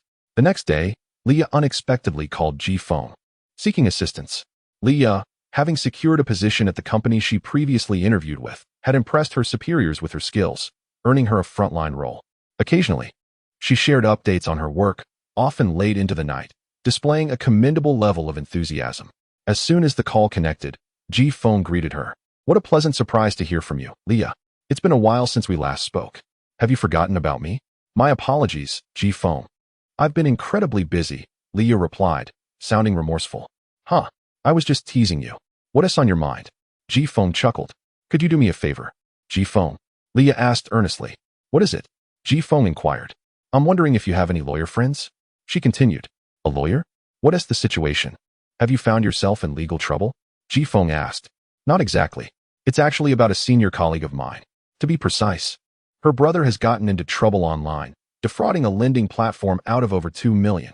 Now the company has discovered it and is pursuing them, Leah explained. They're demanding compensation, or they'll take legal action. My colleague is worried about her brother going to jail and is seeking help. What do they want in terms of compensation? Ji Feng asked. It's a loan sharking operation. My colleague suggested they return the full $2 million and restore their website. But the company refused, demanding an additional $2 million or they would sue. The loan company has been harassing them daily, Leah detailed. Chapter 83. This is not a trouble, but rather a situation involving my senior sister's friend. It feels somewhat inappropriate to reach out to Ji Feng for assistance. However, Leah, being kind-hearted and mindful of the support her senior sister has provided her, finds it difficult to turn a blind eye to the predicament at hand. She recalls Ji Feng, remembering how he had once intimidated a group of wealthy young men at a 3-star hotel, leading her to believe that he might possess a vast network and the means to resolve such matters, or perhaps know someone who could. Where is your senior sister's family? Ji Feng inquired. They are locals from Yunhai City. My senior sister lost her job due to harassment from the loan company. Leah explained. Send me the address. I will go check it out immediately. I truly appreciate it, Feng Ge. Please ensure your safety, she replied. Understood. With that, the call ended. Ji Feng's eyes sparkled with excitement. This was not a burden. It was an opportunity beckoning him. Leah's notion of trouble appeared to Ji Feng as a potential acquisition of talent. With countless online lending platforms operating today, they often function as disguised forms of usury, charging exorbitant interest rates that become unbearable. If borrowers fail to repay, they face relentless harassment from the lenders and their associates. It turned out that Leah's senior sister's brother had hacked into one of these lending platforms, stealing over $2 million, a feat only a true talent could accomplish. The threats from these loan sharks were merely coercive tactics aimed at extorting money. When faced with unreasonable and unlawful behavior, sometimes violence proves more effective than legal recourse. In this case, involving the police would likely complicate matters further, as her brother had indeed committed a wrongdoing by hacking their website. Thus, private resolution through connections and influence was the most prudent course of action. From Leah, Ji Feng learned that the hacked lending platform was named Yulakian, operated by Yulakian Financial Limited, with its headquarters located in Yunhai City. This explained how the company was able to trace Leah's brother back to his residence after the breach. Following the address provided by Leah, Ji Feng drove directly to Guangming District. Upon arriving at the location, he found himself in a tense situation. Inside the room, 5 tattooed men crowded the living room. With the leader, a brash young man with bleached hair, exuding arrogance. Before them stood a pair of siblings, a bespectacled young man named Wu Hao, who appeared refined, and his stunningly poised elder sister, Wu Haiqing. We have already returned the $2 million and restored your software and website. I cannot afford the additional $2 million in compensation. Wu Haiqing asserted firmly, showing no fear despite the intimidating presence surrounding her. She could not afford to show weakness, especially with her brother by her side. What you did was expected, but your brother had the audacity to hack our company's website. If not you, then who should compensate us? Shall we involve the police? The leader taunted smugly. Please, do not involve the police. The compensation is simply too much for us. How about we settle on 100,000? Wu Haiqing proposed, aware that these men were loan sharks. Yet, she understood that her brother's actions had instigated this predicament. Reporting the incident could lead to a lesser compensation, but it would tarnish her brother's record forever. 100,000? That's an insult. 2 million, not a penny less. The leader retorted, refusing to budge. You are the ones engaging in usury. Why are you so arrogant? If you have the guts, call the police. We are not afraid, Wu Hao exclaimed, his anger boiling over. His hatred for loan sharks stemmed from personal tragedy. His father had succumbed to their pressures, and his mother had lost her sanity as a result. Let us teach this brat a lesson, the leader sneered. Bring him here, so he understands why we are untouchable. Don't you dare lay a hand on my brother. Wu Haiqing interjected, positioning herself protectively in front of Wu Hao. Well, are you trying to defend your brother? The leader mocked, eyeing Wu Haiqing with a lewd grin. If anyone dares to touch him, I will fight back. She declared defiantly. Relax, darling. We live in a civilized society governed by law. The leader continued with a sinister smile. Given your predicament, there's room for negotiation if you're willing to make some sacrifices. Just then, a sudden crash interrupted the tension as a stool struck the leader squarely on the head. Whoever dares to target my sister, I will not hold back. Wu Hao shouted, ready to charge forward. Curse it, this brat is asking for trouble. Get him. The leader fumed, anger igniting in his eyes. As the situation escalated, a knock resonated at the door. Chapter 84. Then follow me. The sudden sound of knocking at the door brought both parties, poised for conflict, to a halt. Did you call the police? Huang Mao asked anxiously. I did not, Wu Haiqing replied, shaking his head. Go see who it is. Huang Mao gestured for one of his subordinates near the door to check. The man approached the door, peering through the peephole, and upon seeing a stranger standing outside, he asked, Who is it? I am a friend of Wu Haiqing, here to deliver money, came the voice from outside. It was, of course, Ji Feng, who had arrived quite timely, having heard the commotion from the hallway. Boss, it's just one person. Let him in, Huang Mao instructed. The subordinate opened the door, and as soon as Ji Feng stepped inside, the door was swiftly closed behind him. Kid, you're a friend of Wu Haiqing? Here to deliver money? Huang Mao inquired. To his surprise, Ji Feng ignored him entirely, fixing his gaze upon Wu Haiqing and Wu Hao instead. Utilizing his skill of discerning people's attributes, he was astonished to discover that both of them exhibited exceptional talents. Wu Haiqing, area of expertise, management, qualification, top tier. Wu Hao, area of expertise, hacking, qualification, top tier. Seeing their attributes, Ji Feng felt a sense of satisfaction. Indeed, they were two outstanding individuals. Kid, are you deaf? I'm talking to you, Huang Mao shouted. Noticing Ji Feng's disregard. Are you both all right? Ji Feng asked Wu Haiqing and Wu Hao. We're fine, Wu Haiqing responded with a nod.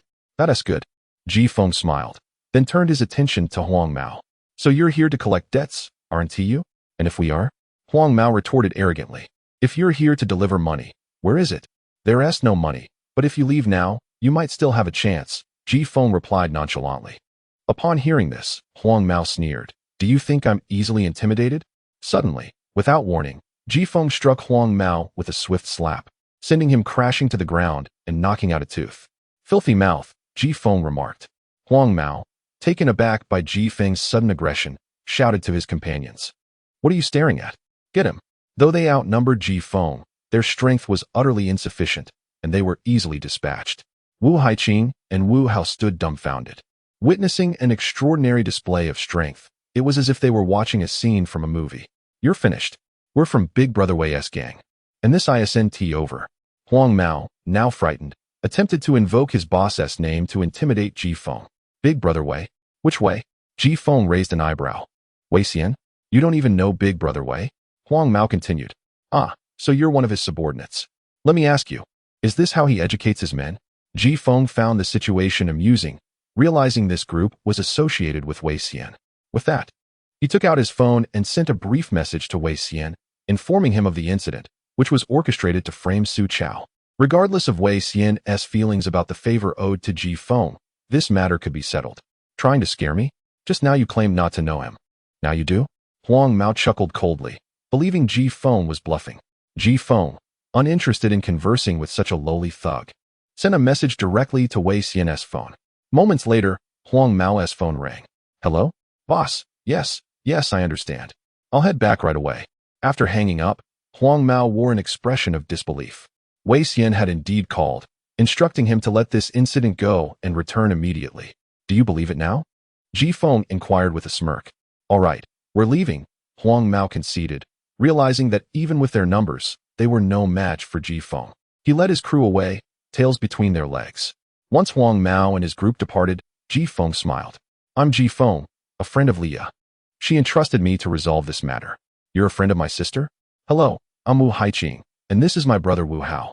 Thank you for stepping in to help us, Wu Haiqing responded, finally comprehending the situation. She had been puzzled as she did not recognize Ji Feng at first. How courteous, Ji Feng replied, then turned his attention to Wu Hao. I heard from Leah that you hacked their website and made off with 2 million. Is that correct? That was me, Wu Hao admitted directly. Well done, young man, Ji Feng remarked with a smile. Such individuals deserve to be dealt with in this manner. Do you agree with my approach? Ji Feng's validation brought joy to Wu Hao. I do, but have you considered the consequences of your actions? Ji Feng shifted the conversation. You felt satisfaction in your revenge, but now these thugs are harassing you and your sister, and you are unable to defend yourselves. Your sister has lost her job because of this, and she is worried about you. Have you thought about all this? Wu Hao was taken aback by Ji Feng's probing questions. Indeed, he had not considered the repercussions before taking action. Do you understand where you went wrong? Ji Feng pressed. I do. Wu Hao nodded, acknowledging his mistakes. Seeing her brother being schooled by Ji Feng, Wu Haiqing felt relieved. She understood that his intentions were good and not motivated by greed, but his actions had been reckless. Xiao Hao, why are you still standing there? Quickly bring Mr. Ji a chair and some tea, Wu Haiqing urged. Understood, sister, Wu Hao responded, filled with admiration and gratitude for Ji Feng, eager to comply. However, due to the earlier scuffle, the living room was in disarray. I apologize for the mess, Ji Feng said, noting the damaged items from the altercation. It's quite all right. Wu Haiqing quickly reassured him. Ji Feng continued, rest assured, this matter is no longer your concern. May I inquire what plans you two have moving forward? Due to this incident, I lost my job and will need to search for another. Wu Hao has only recently graduated from university and is still uncertain about his next steps, Wu Haiqing explained. In that case, why not join me? Ji Feng proposed, uttering words that Wu Haiqing had never anticipated. Chapter 85. Deciding on the acquisition target. May I inquire, Mr. Ji, what profession do you pursue? Wu Haiqing couldn't help but ask. The earlier display of prowess, where Ji Feng single-handedly subdued a group of ruffians, left her intrigued by his enigmatic nature. Despite Ji Feng's role as a benefactor to her and her brother, she remained cautious. If his business dealings were illicit, she and her brother would certainly not align themselves with him. In response, Ji Feng smiled and said, don't overthink it. I am merely planning to acquire a company and am in search of talent. If you two are willing, I would be delighted to have you on board. In truth, Ji Feng had contemplated establishing a company under his own name for quite some time. With resources and connections at his disposal, merely assisting the Ji family's already flourishing Rue Feng company felt rather unworthy. Furthermore, he remembered his mother's advice that one must always have a backup plan. Mr. Ji, please do not misunderstand.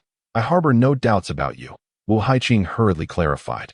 Brother Feng, regardless of your profession, you shall be my idol from this moment onward, Wu Hao declared with admiration. Ji Feng's effortless defeat of the thugs had truly impressed Wu Hao. Mr. Ji, please excuse my brother's straightforwardness. He has always been this way, Wu Haiqing remarked, casting a disapproving glance at her brother. It's quite all right, Ji Feng chuckled. If you have further inquiries, feel free to ask. No more questions. We are truly grateful for your consideration, Mr. Ji. I am willing to work for you, Wu Haiqing replied with a smile. I too am eager to join, Wu Hao quickly affirmed. Then it is settled. I warmly welcome both of you to join me, Ji Feng said with a grin. Of course, until the acquisition is finalized, you both have ample time to attend to your own affairs. I will notify you when the time comes. Wu Haiqing and Wu Hao nodded vigorously. To an outsider, it might appear rather abrupt for them to agree to work for Ji Feng without even discussing compensation. However, Wu Haiqing perceived this as a significant opportunity. Some chances, once missed, may never return, and seizing this moment could very well alter the trajectory of their lives. Unbeknownst to Wu Haiqing, her decisive action today would lead to the emergence of a globally renowned working woman in the years to come. After exchanging contact information with Wu Hao and Wu Haiqing, Ji Feng declined their invitation to dinner and drove away. On his way back, Ji Feng contemplated his plans. He had spent the past few days mostly at home, primarily focusing on his acquisition strategy. Currently, he was particularly interested in a struggling entertainment company on the brink of bankruptcy. It had been some time since Ji Feng had traversed into this world. Upon his arrival, he discovered that this parallel universe bore a striking resemblance to his previous life, albeit with some differences. While some of the classic cultural elements he was familiar with existed here, others did not. For instance, Beethoven remained a piano master in this world, with his compositions still celebrated. Had he not awakened his unique abilities and confronted the truths of his lineage, Ji Feng would have resigned himself to a mundane existence as a mere scribe. However, with the unexpected fortune of his abilities and the privilege of being a scion of a prominent family, he relinquished the idea of living as a scribe. Given his limited recollection of the past, relying solely on that knowledge would eventually lead to a creative drought. Why not embrace the more gratifying life of a capitalist instead? Now, with ample funds and connections, he realized that entering these industries as a capitalist would yield far greater benefits. He resolved to pursue the acquisition of the entertainment company. With several million in his account, he had sufficient capital for an initial purchase. Although the Huayu Entertainment Company, where Su Miaomiao worked, dominated the market in Jinhai City, Ji Feng had an ace up his sleeve, Lin Wanru, the beloved star supported by the wealthy Pang Dehai. Ji Feng was confident that if he approached Lin Wanru about signing with his newly acquired company, Pang Dehai would have no objections. Of course, if the venture did not flourish, Ji Feng might reconsider his stance. However, he believed he had no need to worry about that. As his thoughts crystallized, a figure suddenly darted into the path of his vehicle. Though slightly distracted, Ji Feng reacted swiftly, slamming on the brakes, leaving behind a dark skid mark on the cement road. Damn it, a scammer!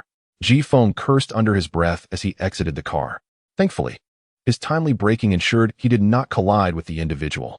If this person attempted to stage an accident, he would not hesitate to retaliate. Stepping out, Ji Feng was prepared to express his ire, but upon seeing the figure, he froze. The person was a woman, her hair disheveled, clad in a thin shirt, and her complexion pale. Barefoot, she stood barely 3 centimeters in front of his vehicle. Though her face was devoid of makeup, her features were exquisite. She was undeniably beautiful. Had Ji Feng delayed his braking by even a fraction, this fragile beauty might have met a tragic fate. As Ji Feng exited the vehicle, the woman's gaze fell upon him. The expression in her eyes startled him. It lacked fear and instead conveyed a haunting emptiness, as if her soul had departed. "Hey, are you all right? Do you need me to call for help?" Ji Feng inquired cautiously. In response, the woman remained silent, turning instead to a speeding car approaching nearby. As the vehicle neared, she suddenly attempted to throw herself into its path. Crazy, Ji Feng thought. He could not permit this stranger to harm herself in front of him. Even if he did not comprehend her motivations, he could not allow her to endanger herself. Acting swiftly, Ji Feng grasped her before she could leap forward, pulling her into his embrace. The woman struggled, but was unable to break free from his hold. "Let go of me. Let me go," she shouted, her voice rising in desperation. Soon, her cries morphed into sobs. Chapter 86. The system requires my interference in his arms. The woman wept inconsolably, her tears flowing freely as if she sought to purge every grievance from her heart. Ji Feng could feel the fabric of his shirt dampening from her tears. Was she a victim of some misfortune? Ji Feng mused silently. The woman's hair was disheveled. Though her clothing remained intact, it was scant, and her bare feet, coupled with her profound sorrow, led Ji Feng to suspect something untoward had occurred. After a considerable time, Ji Feng gently spoke. "It seems you've cried enough for now. Might you take a moment to gather yourself? This cannot continue." His vehicle was parked on the roadside, fortunately. They were in a suburban area with few cars and no surveillance cameras. Otherwise, the penalties could have been severe. "Thank you," the woman murmured softly upon hearing Ji Feng's words. Noticing her emotional state had somewhat stabilized, Ji Feng gradually released his hold. She stepped away from him, moving slowly in the opposite direction. Alas, who could be so cruel as to inflict such pain upon her? Ji Feng muttered under his breath before turning to return to his vehicle. To be frank, he had no intention of meddling in this affair. It was better to avoid complications. Despite the woman's delicate and pitiable demeanor evoking sympathy, one must not judge solely by appearances. As Ji Feng started the engine, preparing to depart, the system's mechanical voice suddenly echoed in his ears. Options are now available. Option 1. Intervene in this matter, and you shall receive a memory extraction capsule. Option 2. Decline to involve yourself, and you shall be rewarded with 1 million in cash. I choose option 1. Hearing the options presented by the system, Ji Feng shook his head in resignation. Clearly, the system desired him to intervene. While both options offered rewards, the monetary incentive felt trivial compared to the item's potential value, especially when it was merely 1 million. Since he was to intervene, it would be prudent to do so thoughtfully. Observing the woman gradually moving away, Ji Feng activated his hazard lights and followed her slowly. She walked along the roadway, and he trailed behind, both to ascertain her destination and to alert any approaching vehicles to exercise caution. Her name was Yu Bingxin, an appellation signifying purity and grace. Indeed, she embodied these traits. From her school days, she was perceived as the obedient and diligent student, excelling academically and earning the epithet of the ideal child. In high school, her passion for singing, dancing, and performing flourished, leading her to enroll in a prestigious music academy. Although she lacked the illustrious family background of others, her family's financial standing was decent, allowing her to graduate successfully. With her striking appearance and remarkable talent, she signed with an entertainment company. Initially, Yu Bingxin believed her stage had finally arrived, a culmination of years of hard work and dedication. Yet, she soon found herself beset by the covert machinations of company executives who sought to exploit her. One particular executive, intoxicated with desire, attempted to force himself upon her. Fortunately, Yu Bingxin managed to escape his clutches, but this only served to incite his wrath, leading to her being sidelined for 3 long years. Those years, filled with youthful vigor and potential, were squandered as she was buried within the company's shadows. Even her father lost his job due to the repercussions of her struggles. In her desperation, she sought help, only to be met with scorn or the unwanted advances of those who coveted her body. She felt utterly forsaken, devoid of a single ally to advocate for her. Ultimately, today she resolved to end her own life. Yu Bingxin, devoid of spirit, wandered aimlessly until she reached a bridge overlooking a vast river that connected to the Yangtze. "So be it," she murmured, preparing to leap into the abyss. Suddenly, a pair of strong arms encircled her waist, preventing her from plunging. Such beauty should not be extinguished so thoughtlessly. "What troubles you? Perhaps sharing your burdens will lighten your heart." A male voice resonated in her ear. Turning to face him, she recognized the young man who had intervened earlier to prevent her from crashing her car in a moment of despair. Did even death elude her grasp? Yu Bingxin's emotions began to unravel as despair consumed her. She perceived this as divine punishment, even in her attempt to escape life's torment. "Do you think your parents raised you only for you to abandon life?" Ji Feng spoke bluntly, knowing her emotions were volatile. Gentle persuasion would not suffice. Only a firm approach could hope to reach her. "I have betrayed them. My existence only brings them shame," Yu Bingxin lamented. "Do you believe that in death, they would be free from your burdens?" Ji Feng retorted angrily. "What obstacle weighs so heavily upon you? Speak, and I shall bear the weight of your woes." "Bear it." Yu Bingxin, driven to the brink of madness, exclaimed, "You are no different from the others, merely seeking to exploit me. I shall not allow you to claim my body or soul, even in death. I am Yu Bingxin, and I will never sell myself." Witnessing her unraveling, Ji Feng's brow furrowed in concern. What torment must she have endured to be driven to such despair? With a swift motion, Ji Feng struck her gently on the neck, controlling his strength perfectly so that she fainted. In her current state, rational discourse was impossible. She needed rest, a chance to recuperate before confronting her anguish. Naturally, such an action in broad daylight could raise suspicions of abduction. Ji Feng parked the car nearby and carefully placed Yu Bingxin in the back seat, draping his jacket over her. Lighting a cigarette, he exhaled slowly, reflecting on the plight of this unfortunate woman. "I shall remain here until she awakens," he decided, not wanting to risk misunderstandings with the authorities. Inside the vehicle, Ji Feng regarded Yu Bingxin with newfound curiosity. Yu Bingxin, fields of expertise: singing, dancing, performing, and creation. Qualifications: exceptional talent. Indeed, a well-rounded prodigy, Ji Feng mused, allowing himself a moment of reflection.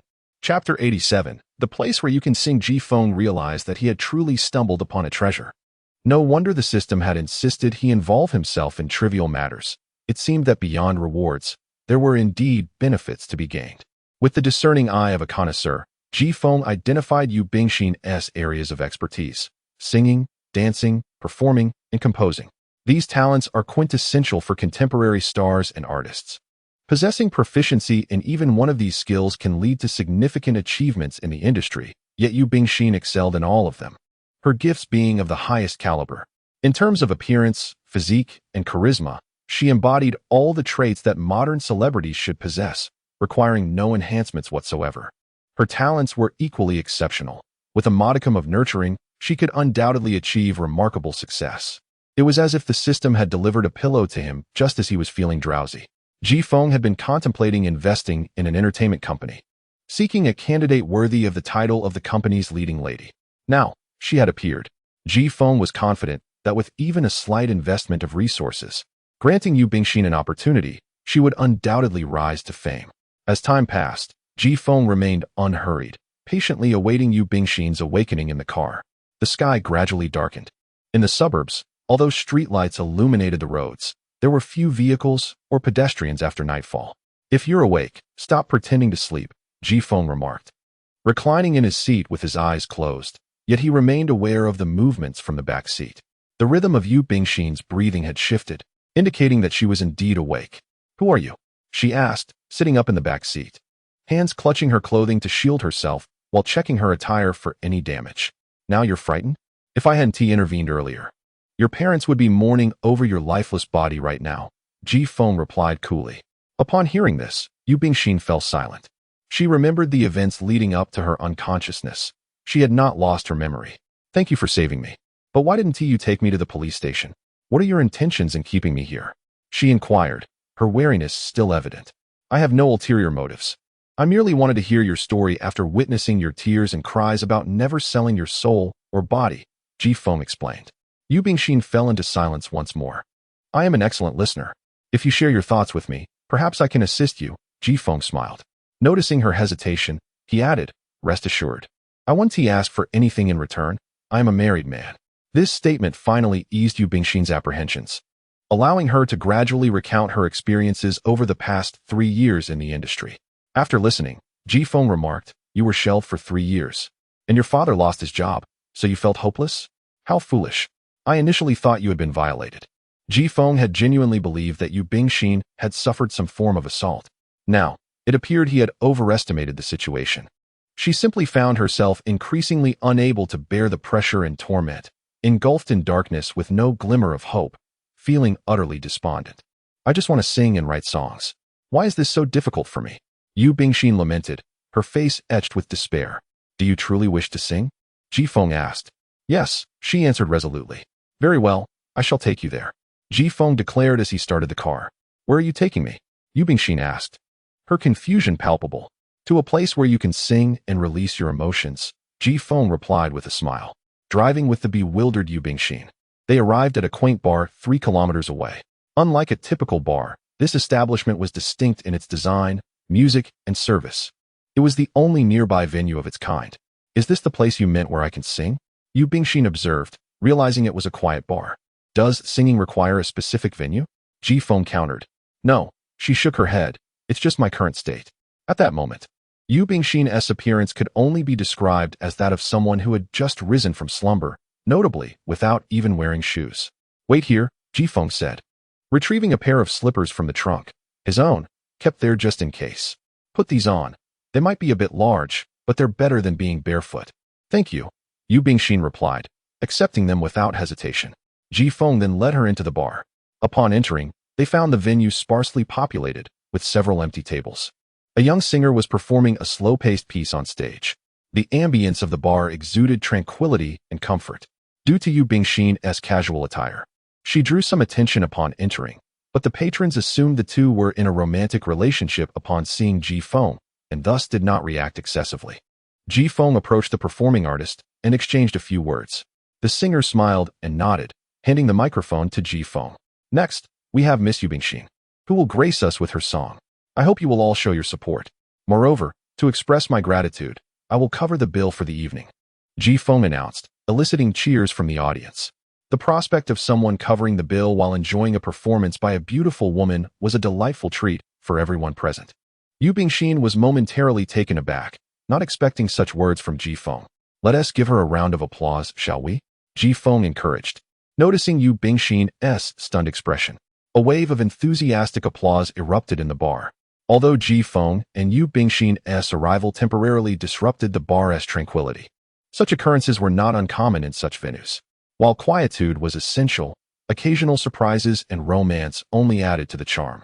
Listening to the long-awaited applause resonating in her heart, Yu Bingxin felt tears welling in her eyes. Wiping away the tears, she took a deep breath and stepped onto the stage to accept the microphone from Ji-Feng. The applause from below grew even more fervent. Chapter 88.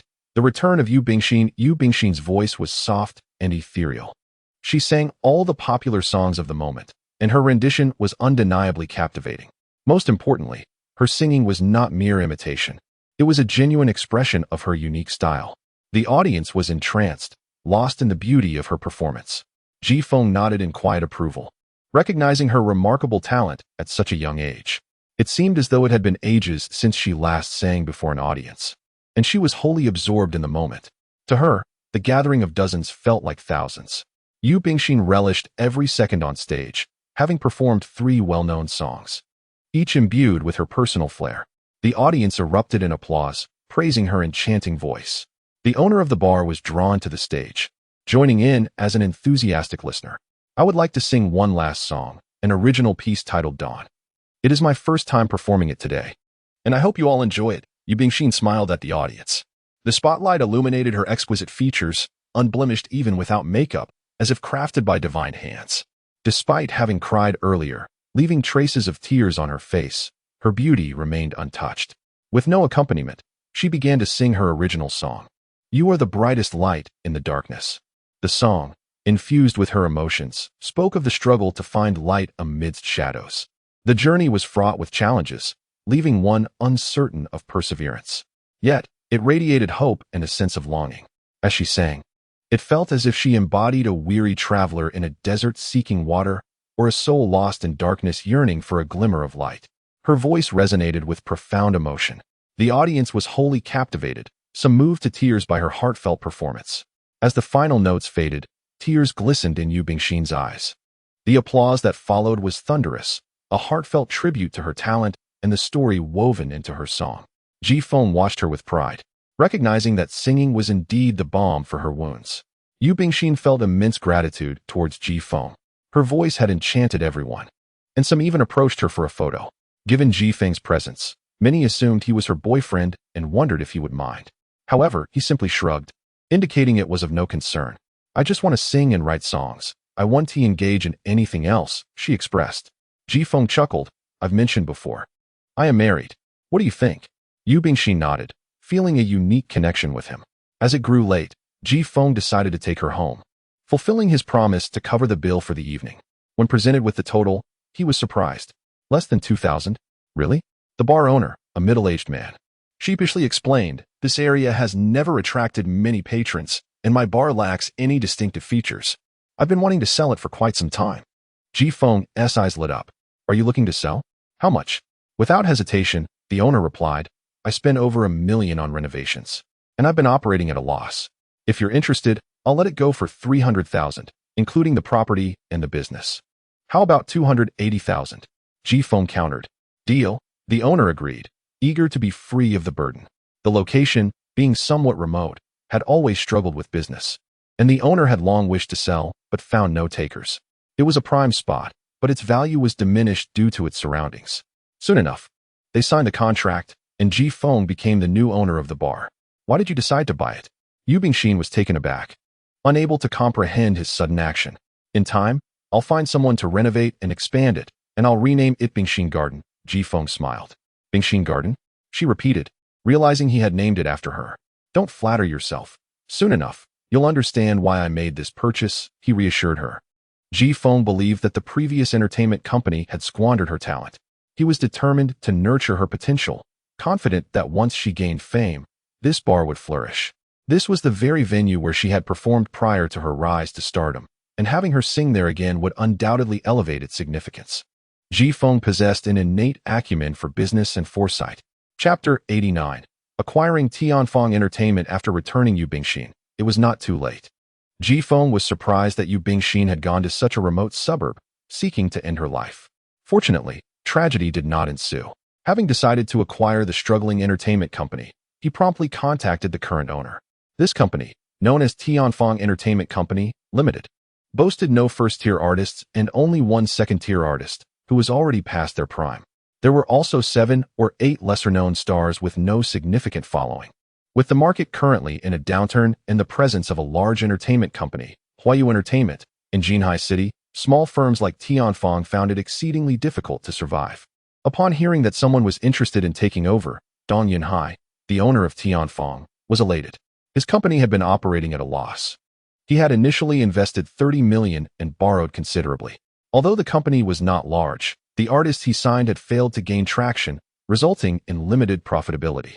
The ongoing market decline had left the company on the brink of collapse. Fortunately, he had treated his artists fairly, and as a result, they had not abandoned him, leaving behind only those who were loyal to Dong Yunhai. It was not that Dong Yunhai had mismanaged the company. Rather, its small scale and lack of prominent talent had rendered it unappealing. With the absence of any breakout stars, the company lacked recognition and profitability. In a moment of desperation, Dong Yunhai resolved to sell. However, with Huayu Entertainment dominating the local market, he had not anticipated anyone stepping forward, making his excitement palpable when Ji Feng reached out to him. Ignoring the late hour, now 11 o'clock, Dong Yunhai rushed to the agreed-upon location to meet Ji Feng. They were already acquainted with each other's names through their phone conversation. Mr. Ji, I must say, your offer seems rather harsh. 15 million is simply unacceptable, Dong Yunhai lamented. He had proposed 25 million, including all remaining signed artists, but Ji Feng had countered with a 10 million reduction. Mr. Dong, you are well aware of your company's current status. If your artists could generate profit, would you still be selling? Ji Feng replied with a smile. True, but could you possibly increase your offer? This amount is simply too low, Dong Yunhai insisted. Very well, let's settle on 19 million as a firm price. Additionally, if you are willing, you could remain as a vice president, receiving annual dividends with a guaranteed salary of 300,000, Ji Feng stated gravely. He understood that the company's predicament was not solely due to Dong Yunhai's management, but rather a series of unfortunate events compounded by market conditions. Dong Yunhai was taken aback by Ji Feng's proposal to let him stay with the company. What do you think, Mr. Dong? Ji Feng inquired with a smile. After a moment of contemplation, Dong Yunhai nodded decisively. I appreciate your consideration, Mr. Ji. I accept the 19 million offer and will continue my work at the company. Dong Yunhai had come to terms with his situation. He was now married with children and could no longer afford to be reckless. The difficult realities of being a business owner were not lost on him. With someone willing to take over and an offer that, while modest, included dividends, he deemed it a gamble worth taking. After all, at his age, what other employment opportunities awaited him if he sold the company? Starting anew was not a viable option, given his circumstances. Then it's settled. I'm ready for the transaction at your convenience. You have brought the contract, I presume? Ji Feng smiled. Dong Yunhai retrieved the prepared documents from his bag, ready to amend the price, sign, and seal the contract. After reviewing the contract and finding no issues, Ji Feng signed and initiated the transfer. At that moment, Tianfeng Entertainment officially changed hands, becoming Ji Feng's personal enterprise. Mr. Ji, I hope you will look after us well in the future, Dong Yunhai said, feeling a weight lift from his shoulders as he stood, extending his hand. Ji Feng shook his hand warmly, responding, work diligently, and you will be grateful for your wise decision today. Dong Yunhai smiled, pondering Ji Feng's youth. He surmised that Ji Feng must come from a well-to-do family, as it was improbable for someone so young to possess such financial means. He regarded Ji Feng's words as mere platitudes, yet he resolved to dedicate himself to his work, particularly since his compensation would be tied to the company's annual profits. Mr. Ji, would you like to visit the company with me now? Dong Yunhai asked, genuinely admiring the young man's decisiveness. No need. I will arrange for someone to go to the company tomorrow. You can inform them then, Ji Feng replied. Understood, Dong Yunhai acknowledged. After parting ways with Dong Yunhai, Ji Feng called Wu Haiqing to update her on the developments. Wu Haiqing had anticipated a longer wait, surprised by Ji Feng's swiftness. Yet, this suited her well, as she thrived on activity. Upon learning her new responsibilities, she promptly assured Ji Feng that she would arrive at the company on time tomorrow to familiarize herself with its operations. Additionally, Ji Feng needed to address the breach of contract penalty concerning Yu Bingxin. Since her entry into the entertainment industry, she had not yet made a public appearance. The previous owner had intended to leverage her talents, but her reluctance had led to her being sidelined. Consequently, while the penalty was substantial, Ji Feng found it manageable. This minor expense to secure Yu Bingxin was undoubtedly a worthwhile investment, one that promised significant returns. Chapter 90. Sun Jie comes to visit. Today is Saturday. For the majority of the 9-to-5 workforce, it is a day of respite. Among the week's 7 days, 2 are rarely devoted to true relaxation. However, for those who are employers, the notion of a day off is rather ambiguous. They may choose to rest any day or labor tirelessly without pause. It is encapsulated in one word: freedom. Suyu does not indulge in the habit of sleeping in, even though today she has granted herself a day of leisure, primarily due to work commitments. After having breakfast, she found herself in the living room, diligently crafting a collaboration proposal on her computer. Upon noticing Ji Feng emerge from the bedroom, Suyu took the initiative to say, Breakfast is on the table. Please wash up and join me. All right, Ji-Feng replied with a smile. The previous night, upon returning home, Su-Yu had already been asleep. She had refrained from inquiring about his day, as both preferred to maintain a respectful distance, avoiding unnecessary interference in each other's lives. Once he had finished washing up, Ji-Feng sat down at the dining table to enjoy his breakfast. I heard from Meow Meow that you can cook quite well. Is that true? Su-Yu suddenly inquired. It's not bad, I suppose. Why do you ask? Ji-Feng smiled, puzzled by Su-Yu's unexpected question. Well, I have a favor to ask. Could you prepare a few delightful dishes for lunch? I have a guest coming over. Su-Yu explained. A guest? Who is it? Do I know her? Ji-Feng asked. You don't know her. It's Sun Jie, the owner of the Weimei Beauty Salon, whom I mentioned before. She has come to discuss a potential collaboration, and I've invited her to our home for lunch to discuss the details. Su-Yu clarified. Sun Jie had reached out to her the day before, albeit only over the phone. Su-Yu recognized the opportunity and promptly extended the invitation to have Sun Jie join them for lunch. Collaborations between two female entrepreneurs tend to be simpler than those involving men, as many of the formalities associated with dining are often bypassed. By inviting Sun Jie to her home, Su-Yu aimed to cultivate a more congenial atmosphere, demonstrating sincerity by having Ji-Feng cook rather than ordering from a restaurant. As a woman in business, Su-Yu possessed her own strategies for fostering successful partnerships. Have you secured the collaboration? Ji-Feng inquired further. Not yet. We only had an initial conversation yesterday. I'm hopeful for today's meeting, and I would greatly appreciate your help, Su-Yu confessed. Consider it a small task. Ji-Feng chuckled, viewing the request as a mere trifle. What are your preferences for the dishes? Nothing too spicy or overly sweet. Just standard flavors will suffice, Su-Yu replied, having previously inquired about Sun Jie's culinary preferences. Understood. Ji-Feng wasted no time. After finishing breakfast, he promptly left to procure ingredients. Seeing Ji-Feng's efficiency brought a smile to Su-Yu's face.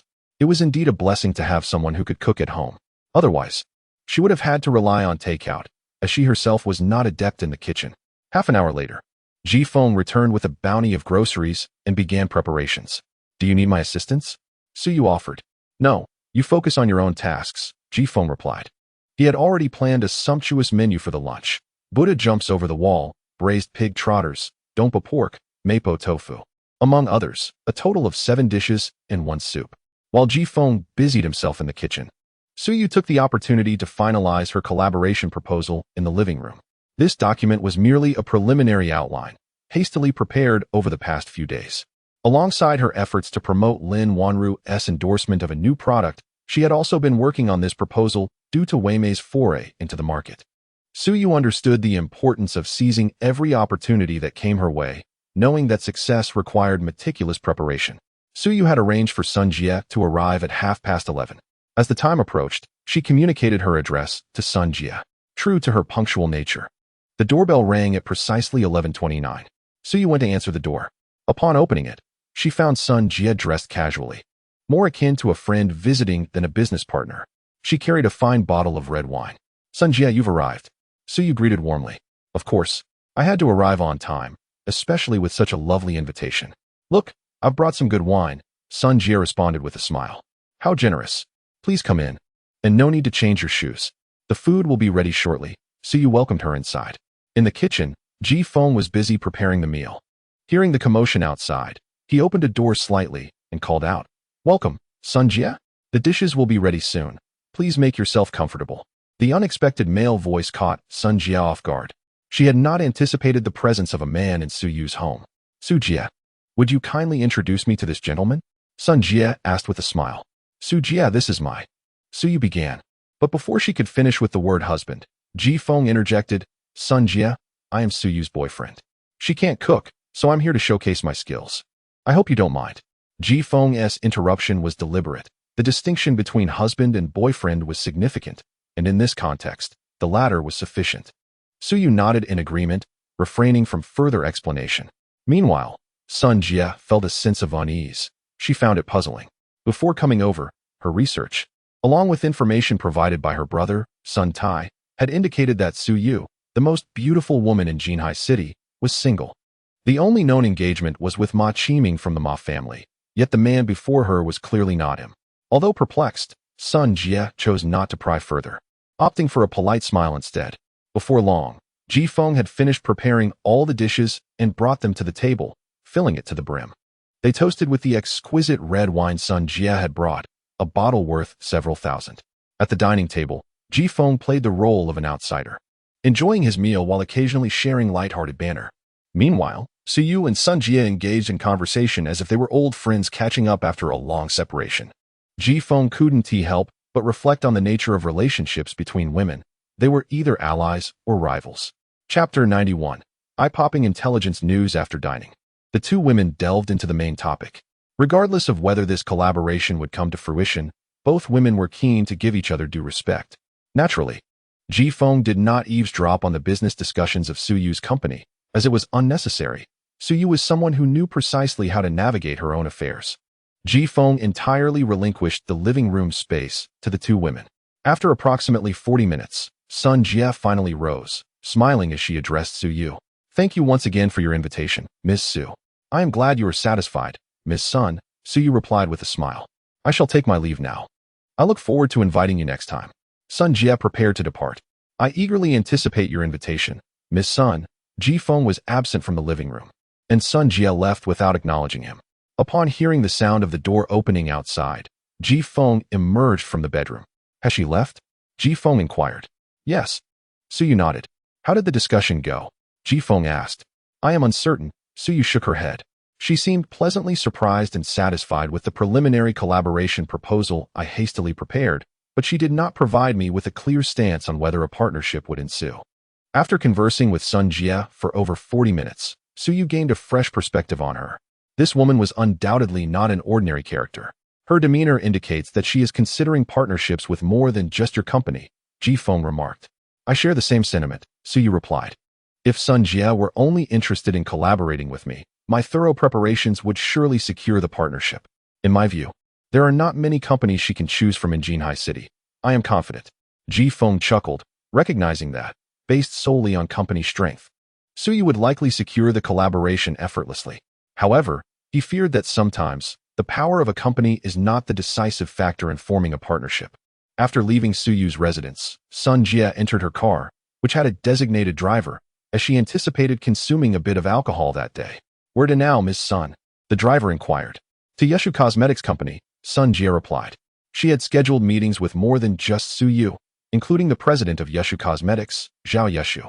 She first visited Su Yu for lunch and would then meet Zhao Yeshu for afternoon tea. The primary objective was to engage with both women face-to-face and determine which partnership would yield the greatest benefits.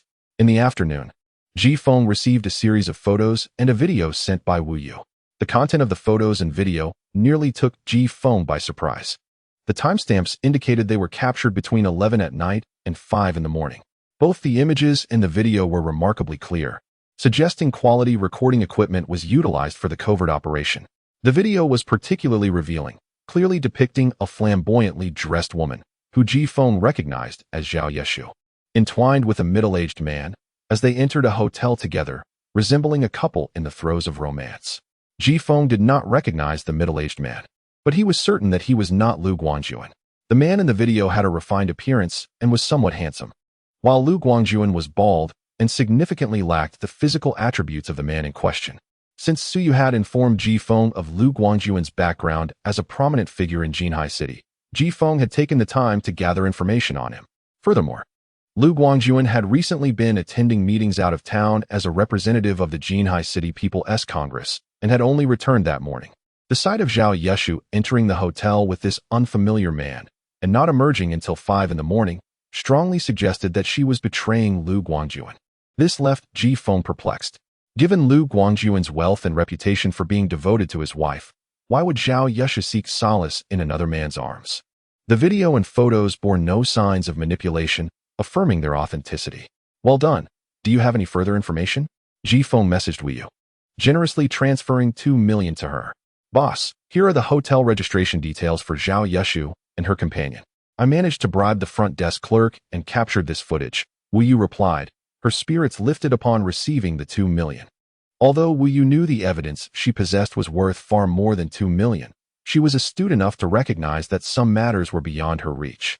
Working for this unseen employer, who paid promptly and generously, made her feel both secure and advantageous. Since embarking on her investigative journey, Wu Yu had realized her talent in this field. Excellent. I will reach out if I require further assistance. Be careful not to expose yourself, Ji Feng cautioned. Understood. Thank you, boss, Wu Yu replied. Ji Feng examined the hotel registration details Wu Yu had sent, noting the names Zhao Yeshu and Pang Shan. Pang Shan? Is that a surname? Upon repeating the name twice, Ji Feng suddenly felt a flicker of understanding. He immediately forwarded the photo of Zhao Yeshu with Pang Shan to Pang Dehai, inquiring, Fatty, do you recognize the man in this photo? Before long, Pang Dehai responded, Damn, that's my brother Pang Shan. Where did you get this photo? It's not pertinent where I obtained it. Are you sure this is your brother? Rest assured, I would recognize him even if he were reduced to ashes. Has your brother visited Jinhai City before? Ji Feng asked. I'm not sure, but I can have someone investigate. Pang Dehai offered. Useless. No wonder you fell into a trap last time. Hurry up and find out if your brother has been to Jinhai City before. How many times he visited, and the duration of each stay. Don't worry, I'll get back to you promptly. Ji Feng harbored a bold suspicion, though he could not confirm it. The closeness displayed between the two suggested that their relationship was not a recent development. Furthermore, given their ages, if they were seeking an extramarital affair, they could easily find younger partners suited to their status. In terms of infidelity, they clearly did not belong to the typical demographic for such escapades. Therefore, one possibility remained. The relationship between Pang Shan and Zhao Yeshu had likely been sustained for quite some time. Chapter 92. Sun Jie's choice. The notion that Zhao Yeshu and Pang Shan may have been entangled for an extended period incessantly burgeoned in Ji Feng's mind. Although he could not ascertain the truth at this moment, the likelihood was substantial. He merely needed to await the intelligence that Pang Dehai would uncover regarding his brother, Pang Shan. If this were indeed the case, the revelation would undoubtedly send shockwaves throughout the entirety of Jinhai City. It is quite simple. Who is Lu Guangjuan? A real estate magnate in Jinhai City, with a personal fortune nearing 10 billion, rivaling even the Murong Group. Moreover, it has long been known within circles that Lu Guangjuan harbors profound affection for his wife. Yet, the irony lies in the fact that this cherished wife has been unfaithful, wearing a metaphorical green hat for quite some time. Should Lu Guangjuan become aware of this betrayal, it is likely he would be utterly incensed. Regarding the explosive revelations gathered by Wu Yu about Zhao Yeshu, Ji Feng had no doubt about their authenticity. The videos and images were unaltered and represented unequivocal reality. One might ponder why Zhao Yeshu would dare to book a hotel room with Pang Shan using her own identification in a city as vast as Jinhai. While numerous affluent individuals exist, they are not limitless. For the vast majority of Jinhai's populace, identifying these wealthy figures proves challenging, let alone forming personal connections.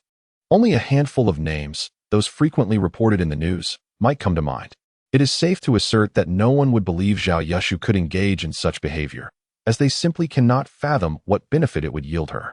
Consequently, there would be no impetus for anyone to investigate Zhao Yeshu, as her association with Lu Guangjuan would ensure she remained overlooked. Thus, when Wu Yu specifically targeted Zhao Yeshu for intelligence gathering, the task became remarkably straightforward. At this juncture, Ji Feng could do naught but wait for the information that Pang Dehai would provide.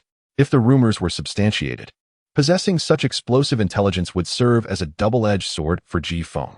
Of course, if handled with care, it could yield significant advantages. What are you pondering? At that moment, Su Yu, noticing Ji Feng lost in thought on the balcony, inquired curiously. Ji Feng snapped back to reality and responded with a smile. Oh, merely contemplating whether it is good or bad for women to seek wealthy men in this day and age. What do you mean? Su Yu asked, perplexed by Ji Feng's musings. I am simply curious. Do you think someone as wealthy as Lu Guangjuan would engage in an extramarital affair behind his wife's back? Ji Feng asked provocatively. Impossible. He is renowned in the circle for his devotion to his wife. They share a loving marriage. Su Yu replied without a moment's hesitation. Is it not possible that his wife might seek companionship elsewhere? Ji Feng countered. Do not speak such nonsense. They have children, and their eldest is already a teenager. How could they possibly engage in such behavior? Besides, Zhao Yeshu has no need for it, Su Yu asserted. True enough. I merely stumbled upon some online news articles and found myself curious. Ji Feng chuckled. You are quite the bore. How about you, sister? Have you decided which company to choose? Upon returning from an afternoon tea with Zhao Yeshu, Sun Tai immediately inquired. I feel somewhat conflicted and a bit regretful. Sun Jie replied. What do you mean? Sun Tai asked. Su Yu and Zhao Yeshu both give me distinct impressions. Su Yu is undoubtedly a strong woman, astute and well-prepared. Having anticipated the collaboration and crafted a comprehensive proposal, I would feel secure partnering with someone like her, Sun Jie elaborated. Zhao Yeshu, on the other hand, exudes a rather mercenary aura. Her approach is too brusque. Upon hearing my interest in collaboration, she immediately declared herself the best candidate and proposed leveraging Lu Guangjuan's connections to facilitate our venture, Sun Jie continued. I understand. It is indeed a dilemma, Sun Tai nodded. However, you must make a choice, and the sooner, the better. I am aware. Alas, I must apologize to Su Yu for not pursuing the partnership. Sun Jie lamented for the first time over a missed collaboration. So, sister, you intend to partner with Yeshu? Sun Tai queried. Indeed, Sun Jie confirmed with a nod. Zhao Yeshu may be a bit coarse, but her husband, Lu Guangjuan, is a significant figure. Partnering with her should allow me to establish a foothold in Jinhai City swiftly. Under normal circumstances, Sun Jie would undoubtedly choose to collaborate with Su Yu, as she felt a profound sense of trust in such a partnership. The essence of collaboration lies in mutual benefit, and a win-win outcome is the ideal result. However, she found herself in a position where she urgently needed to secure her place in Jinhai City. Otherwise, familial pressures regarding marriage would overwhelm her. By the way, did you not mention that Su Yu, the most beautiful woman in Jinhai City, is single? Sun Jie suddenly recalled with curiosity. She is indeed single. Why do you ask? Has that Ma Qiming from the Ma family returned? Sun Tai responded. Today, I visited Su Yu's home and met her boyfriend, but he is not Ma Qiming. Sun Jie disclosed. How can that be? Sun Tai expressed disbelief. Su Yu has always been single, with only a betrothal to Ma Qiming. Everyone knows this. Why would I deceive you? The meal I had at noon was prepared by her boyfriend. Do you know his name? I still cannot believe it. His name is Ji Feng. He is quite impressive in both physique and appearance, and his cooking is delectable. He likely does not belong to our circle, Sun Jie explained. Ji Feng. Upon hearing this name, Sun Tai froze, the impression lingering vividly in his mind. This was the individual who had defeated his subordinate, Shun Wenshu, in his casino, not only reclaiming the lucrative Pang Dahai, but also winning an additional 50 million from his establishment. He had sent someone to investigate Ji Feng, yet had received no updates. Could it be mere coincidence? Sun Tai murmured to himself. What are you mumbling about? Sun Jie asked, unable to discern his words. Sister, could you possibly arrange for Su Yu to join us for dinner with her boyfriend? I would like to meet them both, Sun Tai suddenly proposed. What is this about? Why the sudden desire for me to invite her and her boyfriend to dinner? Sun Jie questioned, sensing her brother's unusual behavior. I merely wish to see what the boyfriend of the most beautiful woman in Jinhai City looks like, Sun Tai replied with a smile. Be honest with me. You are my brother. Do not attempt to hide your thoughts from me, Sun Jie stated directly. All right, sister, I will confess, but do not strike me. Sun Tai, resembling a chastised child, slowly recounted the events that transpired at the casino that day. Simultaneously, Sun Jie's expression turned icy. Chapter 93. The clever ones at work. Sun Jie was not enraged that Ji Feng had won 50 million from her brother's casino. Rather, she was infuriated by her brother's actions. While it is true that a casino involves both wins and losses, it is unacceptable to treat outsiders as mere prey. Such practices, if repeated, could raise suspicions and invite considerable trouble. She felt that Sun Tai was playing with fire, risking serious consequences at any moment, especially given the deliberate setups designed to ensnare others. If this were to be uncovered, would anyone simply let it slide? Sister, what's wrong? Sun Tai inquired, noticing the change in her expression. I wonder if since you arrived in Jinhai City, you think I can no longer control you, which has emboldened you. Sun Jie replied coldly. How could that be, sister? I would never think such a thing. Sun Tai hastily protested. Ever since childhood, he had always feared his sister. While he might disregard others' opinions, he never dared to ignore Sun Jie's words. Really? You seem to be growing bolder by the day. I've said nothing about your clandestine casino, as long as you don't overstep too far. Given your status, no one would dare to touch you. But meddling in others' affairs and setting traps? What were you thinking? Sun Jie expressed candidly before her brother. Sister, I haven't interfered in anyone's affairs. I merely lent a hand. If something goes awry, Pang Shan will bear the responsibility, not me, Sun Tai replied. He had nothing to hide from his sister. Pang Shan had initially contacted him, revealing some of Pang Dahai's gambling habits. assuring Sun Tai that he could confidently exploit this opportunity without concern. Sun Tai was no fool. Without Pang Shan's guarantees and the promise of a substantial payoff, he would never have pursued such a risky venture against Pang Dehai. His sole intention had been to take down Pang Dehai, not to involve himself in other matters. Little did he know, he not only failed to achieve this, but also lost 50 million to Ji Feng.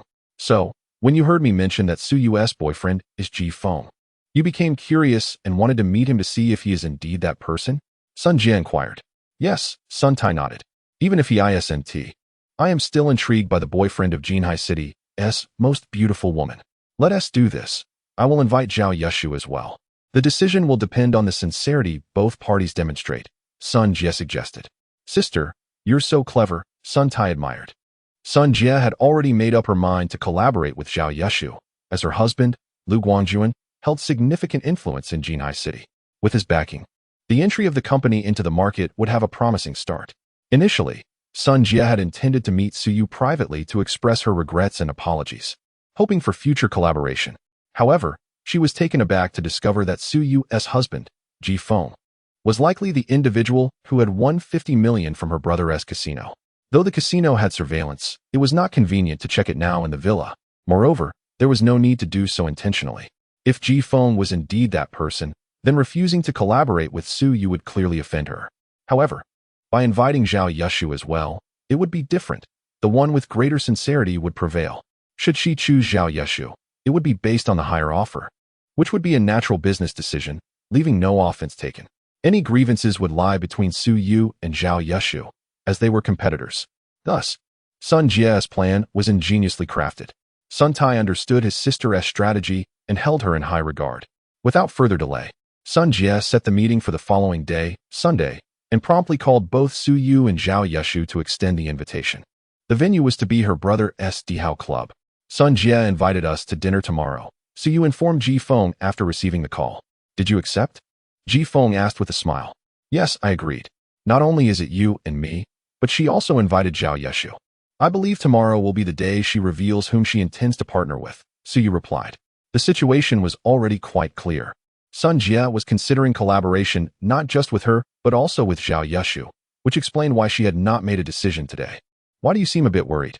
Ji Feng noted the furrow in Su Yu's brow. If Sun Jie were merely evaluating Zhao Yushu as an individual and her company, I wouldn't be concerned at all. The crux of the matter is that I know Zhao Yushu will certainly leverage Lu Guangjuan as a bargaining chip for the collaboration, Su Yu explained. Having previously dealt with Zhao Yushu in the cosmetics industry, Su Yu was aware that Zhao had entered the market before her. Unfortunately, Zhao's business acumen was limited. Had it not been for Lu Guangjuan's financial assistance on several occasions, her company would have collapsed long ago. Conversely, Su Yu's company thrived solely on her own capabilities. Feeling uncertain, Ji Feng chuckled. Su Yu remained silent. The truth was, she felt quite uncertain. Not necessarily. I sense you possess a significant advantage, Ji Feng remarked with a grin. You might be overestimating me. This woman is even more astute than I anticipated.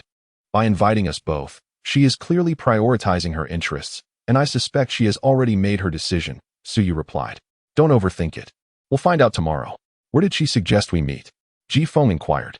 At Dihao Club, 9 o'clock tomorrow morning. Don't be late. Su Yu instructed before retreating to her room. Dihao Club?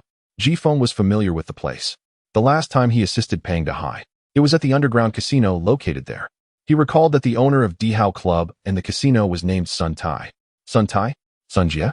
Could they possibly be related? Ji Feng pondered, realizing they both shared the surname Sun. If that were indeed the case, things could get quite interesting. In Ji Feng's view, it was evident that Sun Jie would choose to collaborate with Zhao Yushu. Although Zhao's capabilities were lacking, her husband, Lu Guangjuan, provided a significant advantage.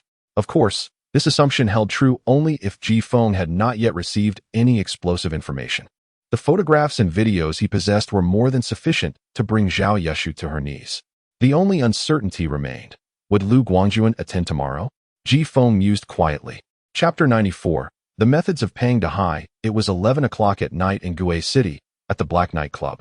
Inside a private room, a middle-aged man lay bound on the floor, clad only in his undergarments, his body marred by countless wounds. These injuries were inflicted by a whip soaked in salt water, each lash amplifying the agony. piercing deep into his very soul. "Young Master Hai, I truly do not know. Please, spare me." The man pleaded desperately. His name was Huang Bo, a supervisor at Pang Real Estate, yet he also served as a trusted confidant to Pang Shan, the son of the company's owner. Pang Bo. His capture and brutal treatment stemmed from this very connection. Seated before Huang Bo was a corpulent man, flanked by two young women, one kneading his shoulders while the other delicately fed him peeled grapes. This rotund figure was none other than Pang Dahai, with a detached demeanor. He spat out a grape seed and remarked, "Given your position as my father's employee, I am offering you a chance. Whether you seize it or not, lies solely in your hands." He signaled subtly to a menacing man adorned with a thick gold chain around his neck. The man understood immediately, gesturing to his subordinates to resume the beatings.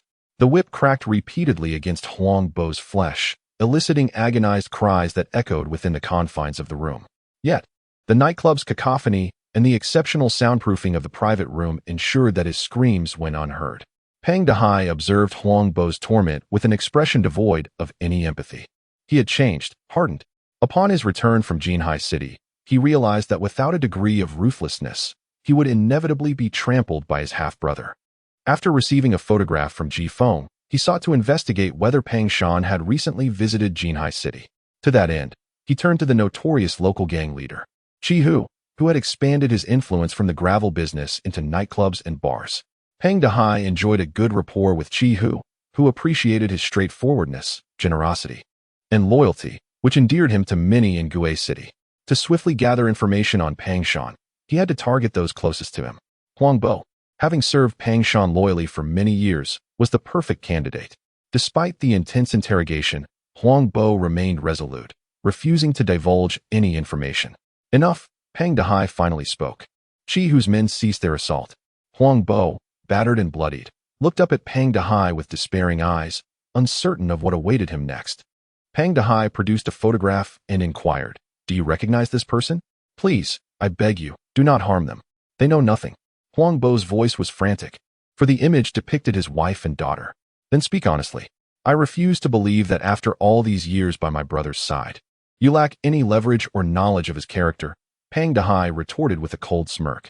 He understood that Huang Bo was intelligent. His survival in Pang Shan's inner circle required both cunning and the possession of secrets. "Young Master Hai, if I provide you with what you seek, will you spare my family?" Huang Bo's defenses crumbled at last. He was acutely aware of the ruthless nature of Chi Hu's gang and felt an overwhelming dread towards the transformed Pang Dahai before him. "Your family's tickets are ready. Bring the items tonight, and they will be sent abroad tomorrow. There are 5 million in your account, plus what you have saved over the years. You should be able to live well overseas," Pang Dahai stated matter-of-factly. "In room 301 of the Lucky Hotel on Furong Road, there is a USB drive hidden in the television cabinet," Huang Bo revealed. Being astute, Huang Bo had prepared for the worst, knowing the peril he faced from Pang Shan. He had compiled evidence over the years and stored it on a USB drive in a hotel room he had rented for an extended period. Chi Hu promptly dispatched one of his men to retrieve the USB drive from the hotel. An hour later, the subordinate returned with the item. Pang Dahai examined its contents before removing it, satisfied with the information it contained, eager to review it in detail later. "Young Master Hai, I have given you what you wanted. Will you spare my wife and child?" Huang Bo implored. "Brother, have you really let him go? Aren't you worried about future repercussions?" Chi Hu interjected with a chuckle, accustomed to eliminating threats entirely. Upon hearing this, Huang Bo's face drained of color, for this was his greatest fear. However, Pang Dahai merely cast a cool glance at Huang Bo and replied, "There is no need. Send him and his family abroad. If he dares to play tricks, you can handle it, Brother Hu." Pang Dahai was aware that Huang Bo possessed only a fraction of the secrets he held. With the information secured, there was no need for bloodshed. Moreover, Huang Bo, now armed with this knowledge, would undoubtedly seek refuge abroad, as Pang Shan would not let him escape unscathed. "Understood, brother. I appreciate your principled approach to affairs," Chi Hu remarked, pleased with Pang Dahai's methodical demeanor. Despite the threat to Huang Bo's family, it was merely a bluff. His men had not pursued Huang Bo's wife and child at all. Chapter 95. Arrival at the Empire Club at 9 o'clock in the morning. Ji Feng and Su Yu arrived punctually at the Empire Club. This marked Ji Feng's second visit to the establishment. He served as the driver. navigating the luxurious Mercedes G-Class gifted to him by Su Yu, which offered ample space and comfort. The entrance to the upscale club was always adorned with an array of luxury vehicles. Each day, prominent figures from various circles gathered at the club for social events. For these elite individuals, the venues for gatherings extended beyond mere entertainment. They sought to forge connections, understanding that an abundance of acquaintances could pave the way for opportunities, while a multitude of adversaries could erect barriers. At this stage in their lives, they were acutely aware of the significance of this wisdom. Today, Su Yu donned the attire of a formidable businesswoman, exuding a poised and assertive demeanor, while Ji Feng matched her elegance in a tailored suit. Together, they epitomized the phrase a perfect match of talent and beauty. Under the attentive guidance of the staff, the two entered the club. Ms. Su, Mr. Ji, welcome. Sun Jie had been awaiting their arrival and greeted them with a warm smile. Ms. Sun, Su Yu replied with a smile, and Ji Feng echoed the sentiment. Mr. Zhao has not yet arrived, but he should be here shortly. Allow me to introduce you to a friend, Sun Jie said, just as a young man emerged from within. Ji Feng recognized him immediately, Sun Tai. Upon seeing Ji Feng, Sun Tai's expression remained unchanged, as he had mentally prepared himself for this encounter. Having already identified Ji Feng as the individual from the casino, he offered a slight nod in acknowledgement. Ji Feng returned the gesture with a smile. Mr. Ji, Ms. Su. This is my brother, Sun Tai, Sun Jie introduced. Hello, Su Yu greeted, surprised to discover that the owner of the Empire Club was Sun Jie's brother. The Empire Club not only functioned as an elite venue but also housed a large underground casino, the premier gambling destination for influential figures in Jinhai City. While Su Yu had not visited before, she had heard of its reputation and knew that the proprietor, despite not being a local, held significant influence. Hello, Miss Su. It is indeed a privilege to meet the most beautiful woman in Jinhai City today, Sun Tai remarked. Mr. Sun, you flatter me, Su Yu replied politely. Sun Tai then shifted his gaze to Ji Feng, stating, Mr. Ji, it's good to see you again. Long time no see, Mr. Sun, Ji Feng responded, his expression unchanged. The familiar exchange between Sun Tai and Ji Feng piqued Su Yu's curiosity and astonishment. Their dialogue suggested a prior acquaintance, but she had not anticipated Ji Feng's familiarity with Sun Tai. Mr. Sun, do you two know each other? Su Yu inquired, unable to contain her curiosity. Of course. We are acquaintances, friends, in fact. Mr. Ji visited my establishment previously, Sun Tai replied with a smile. Su Yu nodded, surprised to learn that Ji Feng harbored a penchant for gambling. It seemed he had indulged quite a bit during his visit to Sun Tai's casino. Ms. Sun. Mr. Su, Mr. Sun, it's been a while. A sharp female voice interrupted. A middle-aged woman, bedecked in ostentatious jewelry and heavy makeup, approached them. Ms. Zhao, welcome. We've been expecting you. Sun Jie greeted upon seeing Zhao Yeshu. Long time no see, Ms. Zhao, Su Yu said, her tone neutral. Having previously interacted with Zhao Yeshu, she held a less than favorable impression of her, as they were competitors and thus felt little inclination to be overly cordial. Who might this be? Zhao Yeshu asked, scanning the room and noticing Ji Feng for the first time. This is Ms. Su's boyfriend, Ji Feng, Sun Jie introduced. Boyfriend? How intriguing. Our city's most beautiful woman has a penchant for younger men, it seems. Today's encounter has certainly opened my eyes, Zhao Yeshu retorted with undisguised sarcasm. She was aware that Su Yu was betrothed to Ma Qiming, making the introduction of a boyfriend all the more surprising. Ms. Zhao, I would appreciate it if you could exercise caution with your words, Su Yu replied coldly. Zhao Yeshu's unfiltered nature irked Su Yu, who found it intolerable that Zhao felt emboldened to speak without restraint, likely due to her connection with Lu Guangjuan, which had earned her a notorious reputation for her sharp tongue. Am I mistaken? Ms. Su, you are indeed engaged, are you not? You seem to be far more adventurous than your exterior suggests, Zhao Yeshu replied with a mocking tone. Ms. Zhao, may I inquire about the substantial investment you must have made in your nose and face? They appear somewhat asymmetrical. I wonder if the surgeon had impaired vision. Ji Feng interjected playfully. With Zhao Yeshu's insult directed toward him in front of so many, Ji Feng found it intolerable. To him, she now resembled a mere jester. What did you say? Zhao Yeshu snapped, visibly agitated. Her previous life as a foot masseuse before her transformation through cosmetic surgery had made her particularly sensitive to any criticisms regarding her appearance. Let us not take offense, Mr. Ji was merely jesting, Sun Jie interjected, sensing the rising tension in the air. Come, Let us ladies discuss our matters while these two gentlemen entertain themselves. Feeling a sense of satisfaction from Ji Feng's retort, Suyu followed Sun Jie as she led her away. Mr. Ji, care for a game of snooker? Sun Tai inquired with a smile. Truth be told, Sun Tai had been taken aback by the exchange between Ji Feng and Zhao Yeshu. While he held little regard for Zhao, he was aware of the powerful figure backing her, Lu Guanjuan. Sun Tai found it hard to believe Ji Feng was unaware of this connection. Since there's nothing else on the agenda, I suppose I shall indulge. Ji Feng replied with a grin. Excellent. It's been a while since I've played. I might be a bit rusty, so please be forgiving, Sun Tai said. You overestimate my skills, Mr. Sun, Ji Feng chuckled. The Empire Club offered a comprehensive array of services, including bathing, sauna, dining, accommodation, fitness, beauty treatments, karaoke, massage, card games, and a tea and coffee lounge. Today, Sun Tai had specifically chosen a spacious room featuring a large snooker table, perfectly arranged according to the rules. After selecting their cues, Sun Tai smiled and said, as our guest, Mr. Ji, please take the first shot. Chapter 96. I said I would win for the majority. Playing billiards typically follows conventional techniques. Snooker, however, is an international variation of billiards, utilizing the same cue ball to strike the target balls. There are a total of 21 target balls, 15 red balls worth 1 point each, the yellow ball worth 2 points, the green ball 3 points, the brown ball 4 points, the blue ball 5 points, the pink ball 6 points, and the black ball 7 points. The initial shot requires the white ball to strike a red ball. As a guest, Sun Tai allowed Ji Feng to break first. In the realm of billiards, for seasoned players, it is often a question of seizing the initiative. Some snooker experts can finish a frame with a single break. Conversely, a single shot can also grant the following player the upper hand. The cue ball was placed on the designated spot, and Ji Feng executed the break. The crack of the cue ball meeting the red ball resonated sharply. A red ball clinked into the pocket, signifying the commencement of the game. With the red ball pocketed, Ji Feng continued his turn, while a designated scorer documented the proceedings.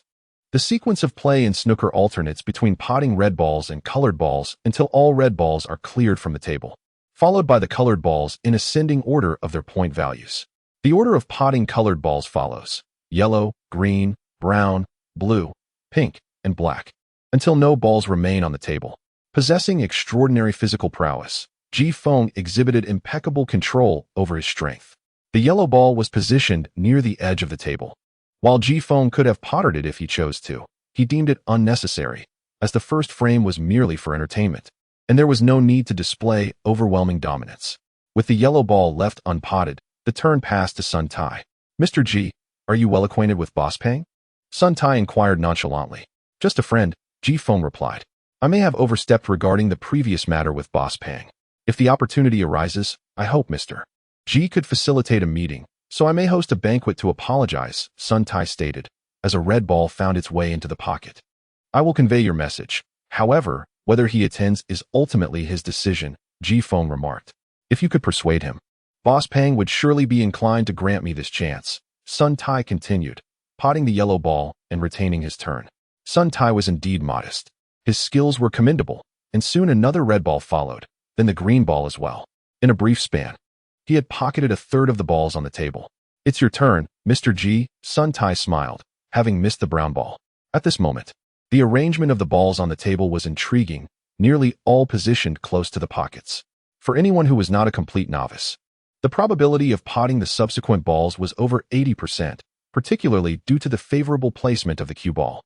For Sun Tai, this was a blatant deviation from snooker's fundamental strategy, which dictates that the cue ball should be positioned where the opponent has no viable shots, creating obstacles that compel the opponent to incur penalties and thus secure victory.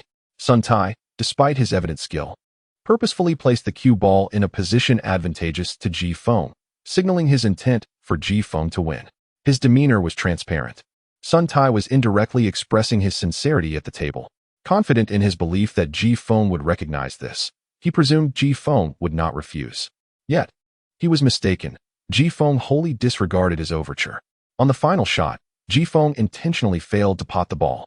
Coincidentally, it was now Sun Tai's turn to make an easy shot, as Ji Feng had arranged the cue ball's position perfectly for such a play, a feat achievable by anyone familiar with billiards. Clearly, Ji Feng had no intention of accepting Sun Tai's implied goodwill. What are you doing, Mr. G? Sun Tai's expression soured as he asked. Apologies, my hand slipped. It appears it was not meant to be my ball, Ji Feng chuckled. Sun Tai, with a grim countenance, managed to pot the final ball, securing victory for himself. What is it you desire, Mr. G? Is the previous 50 million insufficient to satisfy your appetite? Sun Tai queried, referring to the prior incident where Ji Feng had won 50 million from him and left unscathed. Your assertion is misguided.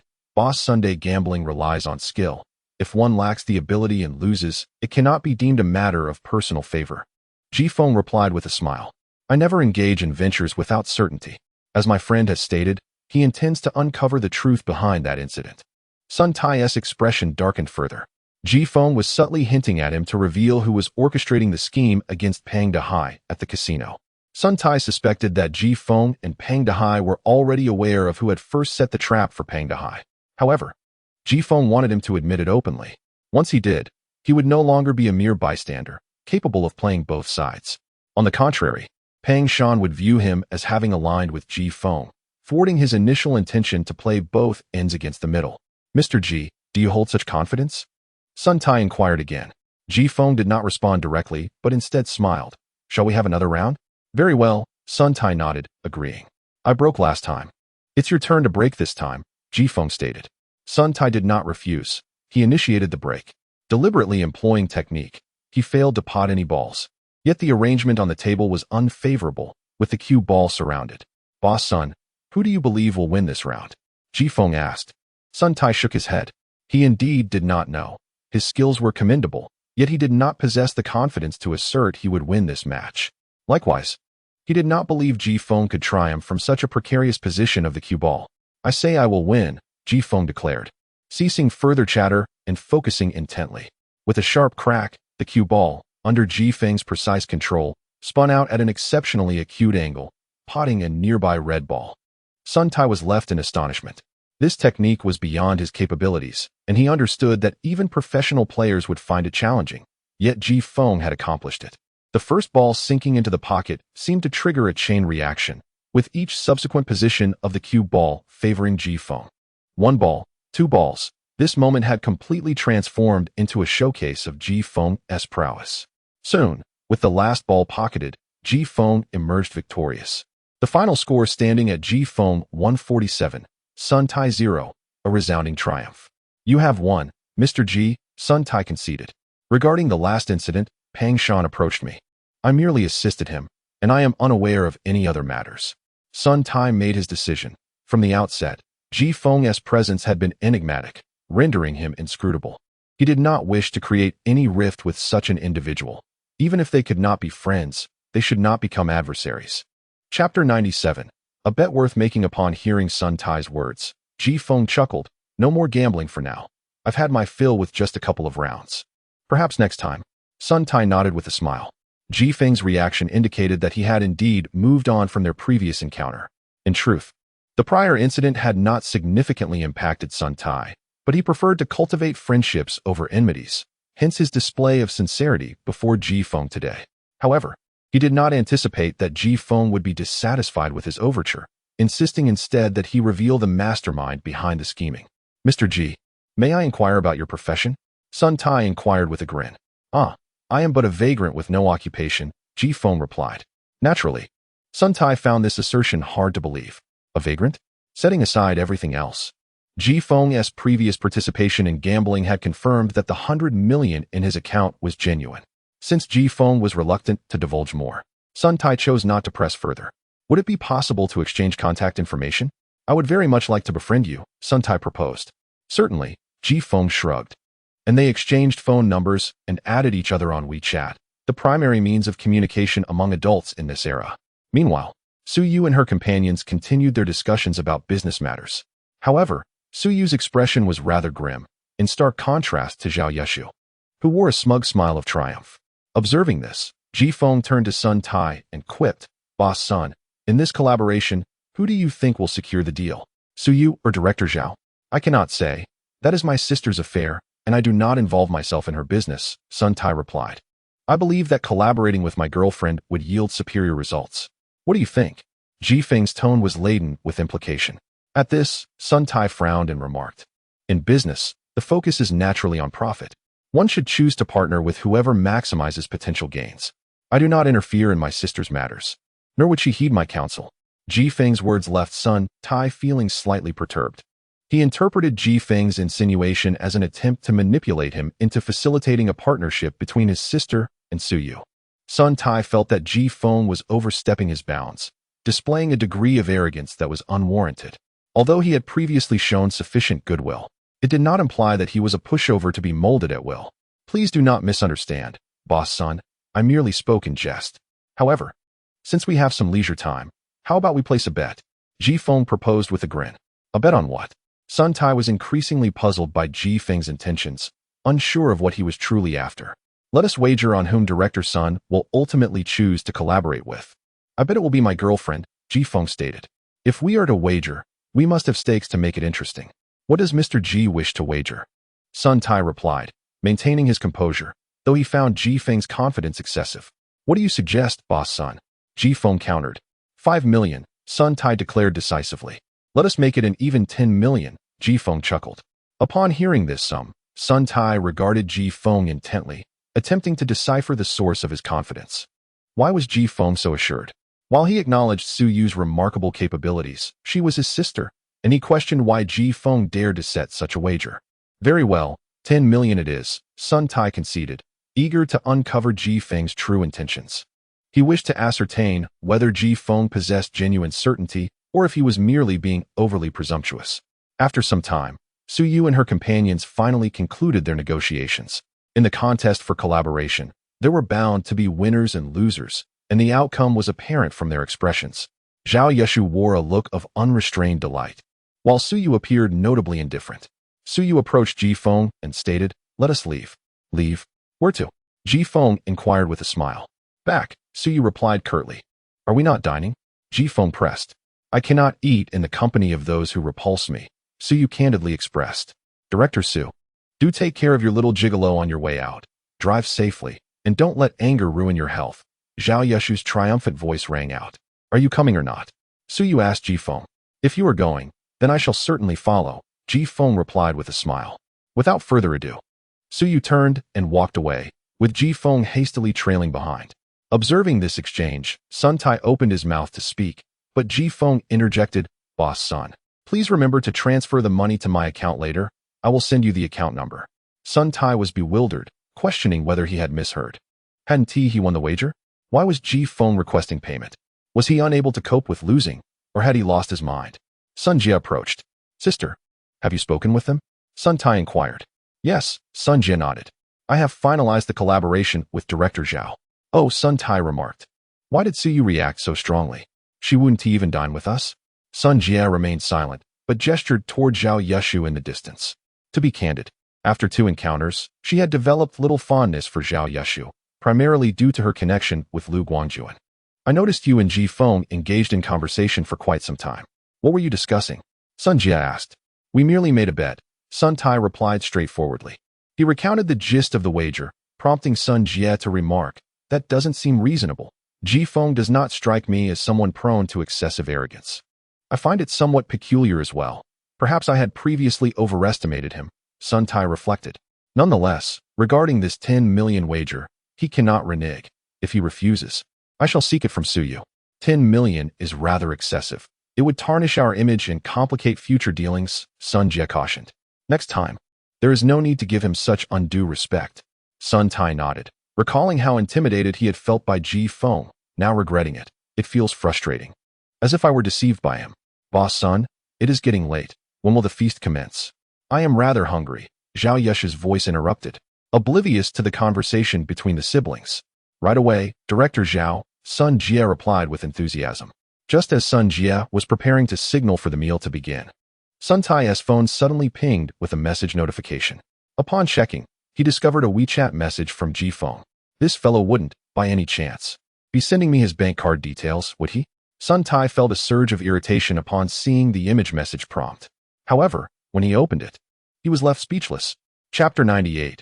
Personally inviting back. The notification on WeChat indicated that the other party had sent a picture. Sun Tai initially believed that Ji Feng had genuinely lost his mind and sent him a screenshot of his bank card number. However, upon opening it, he was taken aback. It was indeed a photograph, but rather than a screenshot of a bank card number, it depicted a middle-aged couple embracing at the entrance of a hotel. The image was clear, allowing for a distinct view of their features. Judging by the time and location of the photograph, the couple appeared to be a pair of lovebirds enjoying a late-night rendezvous. What was critical, however, was that he recognized both individuals in the photo. The woman, particularly with her surgically altered face and nose, was unmistakably Zhao Yeshu. The middle-aged man beside her was also familiar to Sun Tai. It was not Lu Guangjuan, but Pang Shan. Zhao Yeshu and Pang Shan were having an affair. A thought that Sun Tai had previously dared not entertain now took root in his mind. This was inconceivable. He could hardly fathom the ramifications should this photograph become public. It would undoubtedly create a seismic upheaval in Jinhai City. Sun Tai was acutely aware of Lu Guangjuan's stature. Who in Jinhai City did not know of him? Even the Sun family, backing Sun Tai, would not dare to challenge Lu Guangjuan's local influence. What is wrong with you? Sun Jie inquired, noticing her brother's sudden pallor. Look, Sun Tai said, showing her the photo Ji Feng had sent, while discreetly glancing at Zhao Yeshu. He noticed she was distracted, engrossed in her phone, oblivious to their exchange. Upon seeing the photo, Sun Jie's expression shifted dramatically. She recognized Zhao Yeshu, though she did not know Pang Shan. Yet she realized instantly that the man was not Lu Guangjuan. Zhao Yeshu was having an affair behind Lu Guangjuan's back. An incredulous thought blossomed in Sun Jie's mind as well. Who sent this to you? She asked urgently. Ji Feng, Sun Tai replied succinctly. And this man? Pang Shan. He answered. The one looking for you? Sun Tai nodded with a bitter smile. A sense of foreboding gripped Sun Jie as she realized the situation was far more complicated than she had initially perceived. Whether it was Pang Shan seeking her brother's help to trap Pang Dehai at the casino or her choice of collaboration, nothing was as straightforward as it seemed. If the photograph was authentic, these two matters were inextricably linked, placing her and her brother in a precarious position. Do you think the photo is real or doctored? Sun Tai asked quietly. He wouldn't use a fake photo to deceive us. The implications are too significant, Sun Jie replied. Sun Tai nodded in agreement, acknowledging that in this day and age, using a fake photograph would serve no purpose and could easily be debunked. As he gazed at the image on his phone, he fell deep into contemplation. After a moment, a long-forgotten mystery resurfaced in his thoughts. When Pang Shan had approached him directly, Sun Tai had been curious as to why a wealthy heir from Gue City would choose to operate within Jinhai City and enlist his assistance. Without some established connections in Jinhai, the plan could easily fall apart. However, if Zhao Yeshu and Pang Shan were indeed involved, everything would make sense. With Zhao Yeshu's presence, Pang Shan would not be a stranger to Jinhai City and could easily orchestrate matters through her. Sister, the more I think about it, the more convinced I am that this photo is genuine, Sun Tai remarked somberly. Quickly, have someone bring back Su Yu and Ji Feng. They left not long ago, and shouldn't be far, Sun Jie urged. Right, Sun Tai promptly instructed someone to pursue them. At the same time, he hastily sent a message to Ji Feng. At the roadside parking space. Why aren't we leaving? Su Yu asked, puzzled. After exiting the club, she and Ji Feng had entered the car and sat for a while, yet Ji Feng showed no intention of driving away. Patience. Sun Jie is about to discuss collaboration with you, Ji Feng replied. He was deliberately waiting, knowing that after sending that photo, Sun Jie and Sun Tai would swiftly deduce its authenticity and the potential repercussions it could have on them. To Ji Feng, this brother-sister duo was quite astute. At that moment, Ji Feng's phone chimed with a WeChat message. Mr. Ji, where are you now? I've sent someone to meet you. My sister has important matters to discuss with President Su, Sun Tai wrote. Ji Feng smiled and replied, we're just outside in the car, comforting my girlfriend. She was quite upset earlier, and I need to cheer her up before anything else can be addressed. He was jesting, realizing that although it was still timely, if he did not personally come out to greet them, it would not convey sincerity. Sun Tai shared Ji Feng's response with Sun Jie. Upon reading it, her intelligence shone through, and she said, you should accompany me outside to personally invite Ji Feng and Su Yu back. All right, sister, Sun Tai agreed without hesitation.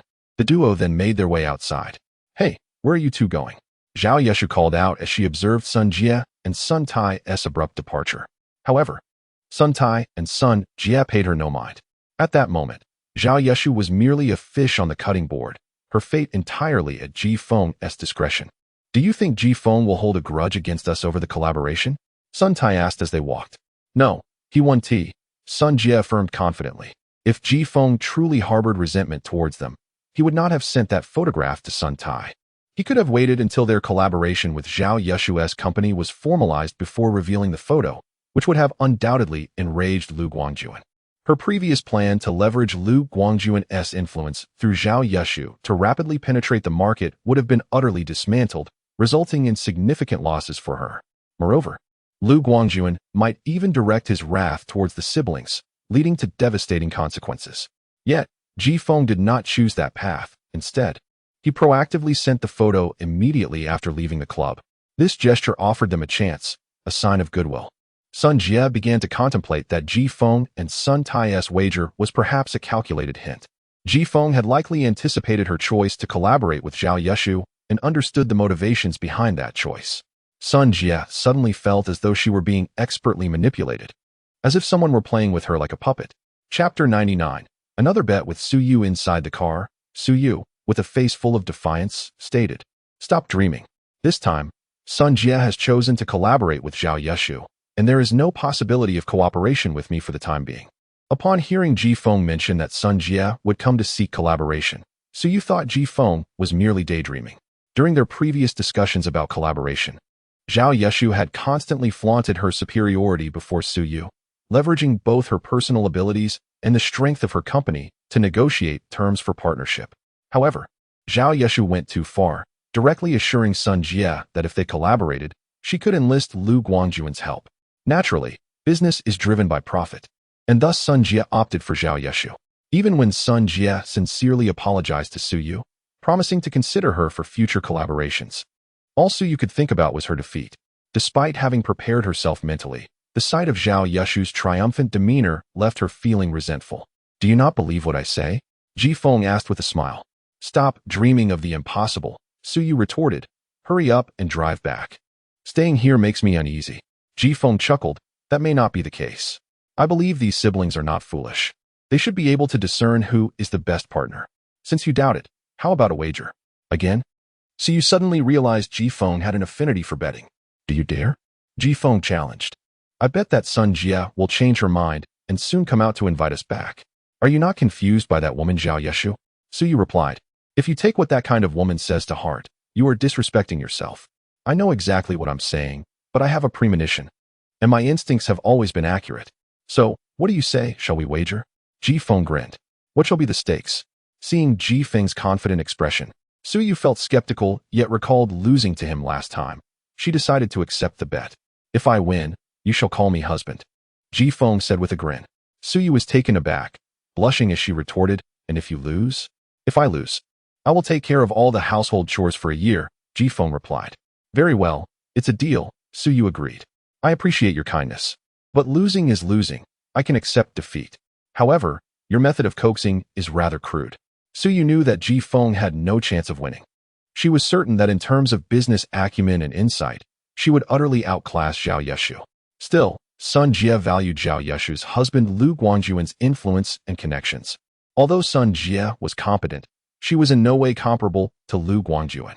Aware of the inevitable loss, Su Yu believed Ji Feng was simply trying to cheer her up through this wager, but such an obvious tactic seemed too simplistic for her. "Stop being so self-absorbed," Su Yu remarked, eliciting laughter from Ji Feng. He found it amusing that his cheap wife thought he was trying to placate her. Ji Feng had no interest in coaxing anyone, nor did he employ such clumsy methods. Just as Su Yu was about to say something, two figures emerged from the Dihao Club, leaving her momentarily stunned. A man and a woman glanced around before their eyes fell upon her. It was Sun Jie and her brother Sun Tai. They really came out. How is that possible? Su Yu was astonished as she watched them approach the car, her mind swirling with questions. She had not anticipated that Sun Jie and Sun Tai would indeed emerge. The critical question was, what were they doing here at this moment? Had they, as Ji Feng suggested, changed their minds to collaborate with her? That seemed impossible. As they approached, the window of the Mercedes-Benz G-Class was rolled down. "Miss Sun, do you have business with us?" Su Yu could not help but inquire. "Miss Su, I sincerely apologize for earlier. After reconsideration, I believe collaborating with you is the best choice. I hurried over to invite you back to discuss the specifics of our collaboration," Sun Jie stated directly. "Miss Sun, I am somewhat confused. Did you not choose Zhao Yeshu earlier? Suyu questioned, doubting her own hearing. Was Sun Jie truly seeking collaboration with her? I previously underestimated the situation. I genuinely wish to work with you, Ms. Su. I hope you can grant me this opportunity, Sun Jie smiled. This declaration left Suyu utterly speechless. She had only been waiting for less than 10 minutes. How could Sun Jie have changed her mind so drastically? Mr. G, Ms. Su, my sister and I sincerely invite you both once again and hope you will grace us with your presence, Sun Tai said to Ji Feng. During their arrival, Sun Tai's sister had provided him with a rough analysis of the pros and cons. He felt grateful that Ji Feng had sent him the photo at this moment, indicating that Ji Feng did not view him as an adversary. He also felt fortunate that he had not underestimated Ji Feng previously. Sun Jie displayed remarkable sincerity. As Suyu stood in shock, she opened the car door, pulling Suyu's hand warmly as if they were close friends, saying, "Please don't be upset with me. Ms. Su, this collaboration will surely satisfy you."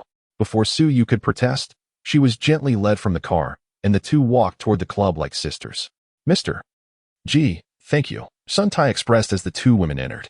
There's no need for thanks. I've sent you my card number. Remember to transfer the 10 million from our bet to my account, and we will be square, Ji Feng said as he stepped out of the car. Rest assured, Mr. G, I accept my defeat wholeheartedly. I will transfer the 10 million right away, Sun Tai replied, promptly sending the funds to Ji Feng's account. 1 million is the wager. The other is a token of gratitude from my sister and me. Please accept it, Sun Tai sincerely added. If Ji Feng intended to deceive him, the loss would far exceed 2 million. It must be said that the Sun siblings were not only intelligent, but also adept at handling matters. With a smile, Ji Feng gently patted Sun Tai's shoulder and said, "Let us go. I'm quite hungry." Upon hearing this, Sun Tai's face lit up with joy. Chapter 100. Ji Feng takes action. Oh, Mr. Su, why have you returned with this pretty boy? I thought you had left? What? Still not willing to give up? In the private club, upon seeing Ji Feng and Suyu return, Zhao Yeshu immediately mocked them. Mr. Sun, I thought you two were in such a hurry to leave for some important matter, but it seems you were merely trying to save Mr. Su's face and provide her with a way out. Zhao Yeshu continued sarcastically.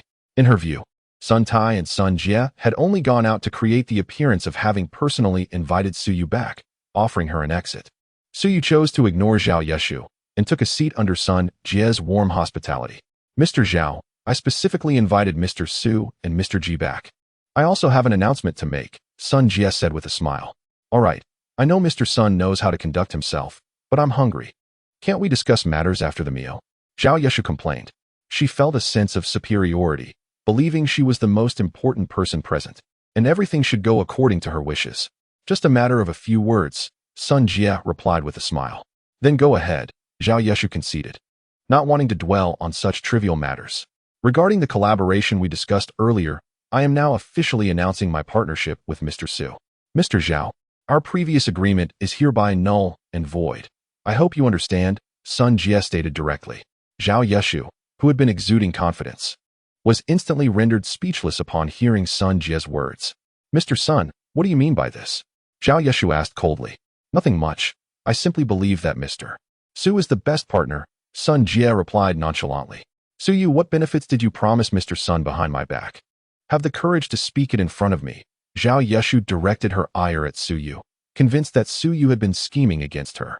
In truth, Suyu had been taken aback when Sun Jie made that announcement, but she quickly regained her composure. Having witnessed numerous scenes like this, her mental fortitude was far from fragile. Seeing Zhao Yeshu in such a flustered state suddenly brought her immense satisfaction. This collaboration was something she had negotiated. How could an incompetent person like Zhao Yeshu secure it merely by saying, "My husband will fulfill all my wishes"? Now, the tables had turned. Although she was unsure why Sun Jie had changed her mind so suddenly, witnessing Zhao Yeshu's distress felt incredibly gratifying. Mr. Zhao, do refrain from making unfounded accusations. I haven't promised anything, Suyu replied coolly. Seeing Suyu's calm demeanor, as if she were unaffected by the chaos, only fueled Zhao Yeshu's anger. In the cosmetics business, she had started before Suyu, yet Suyu's success had far surpassed her own, nearly causing her bankruptcy.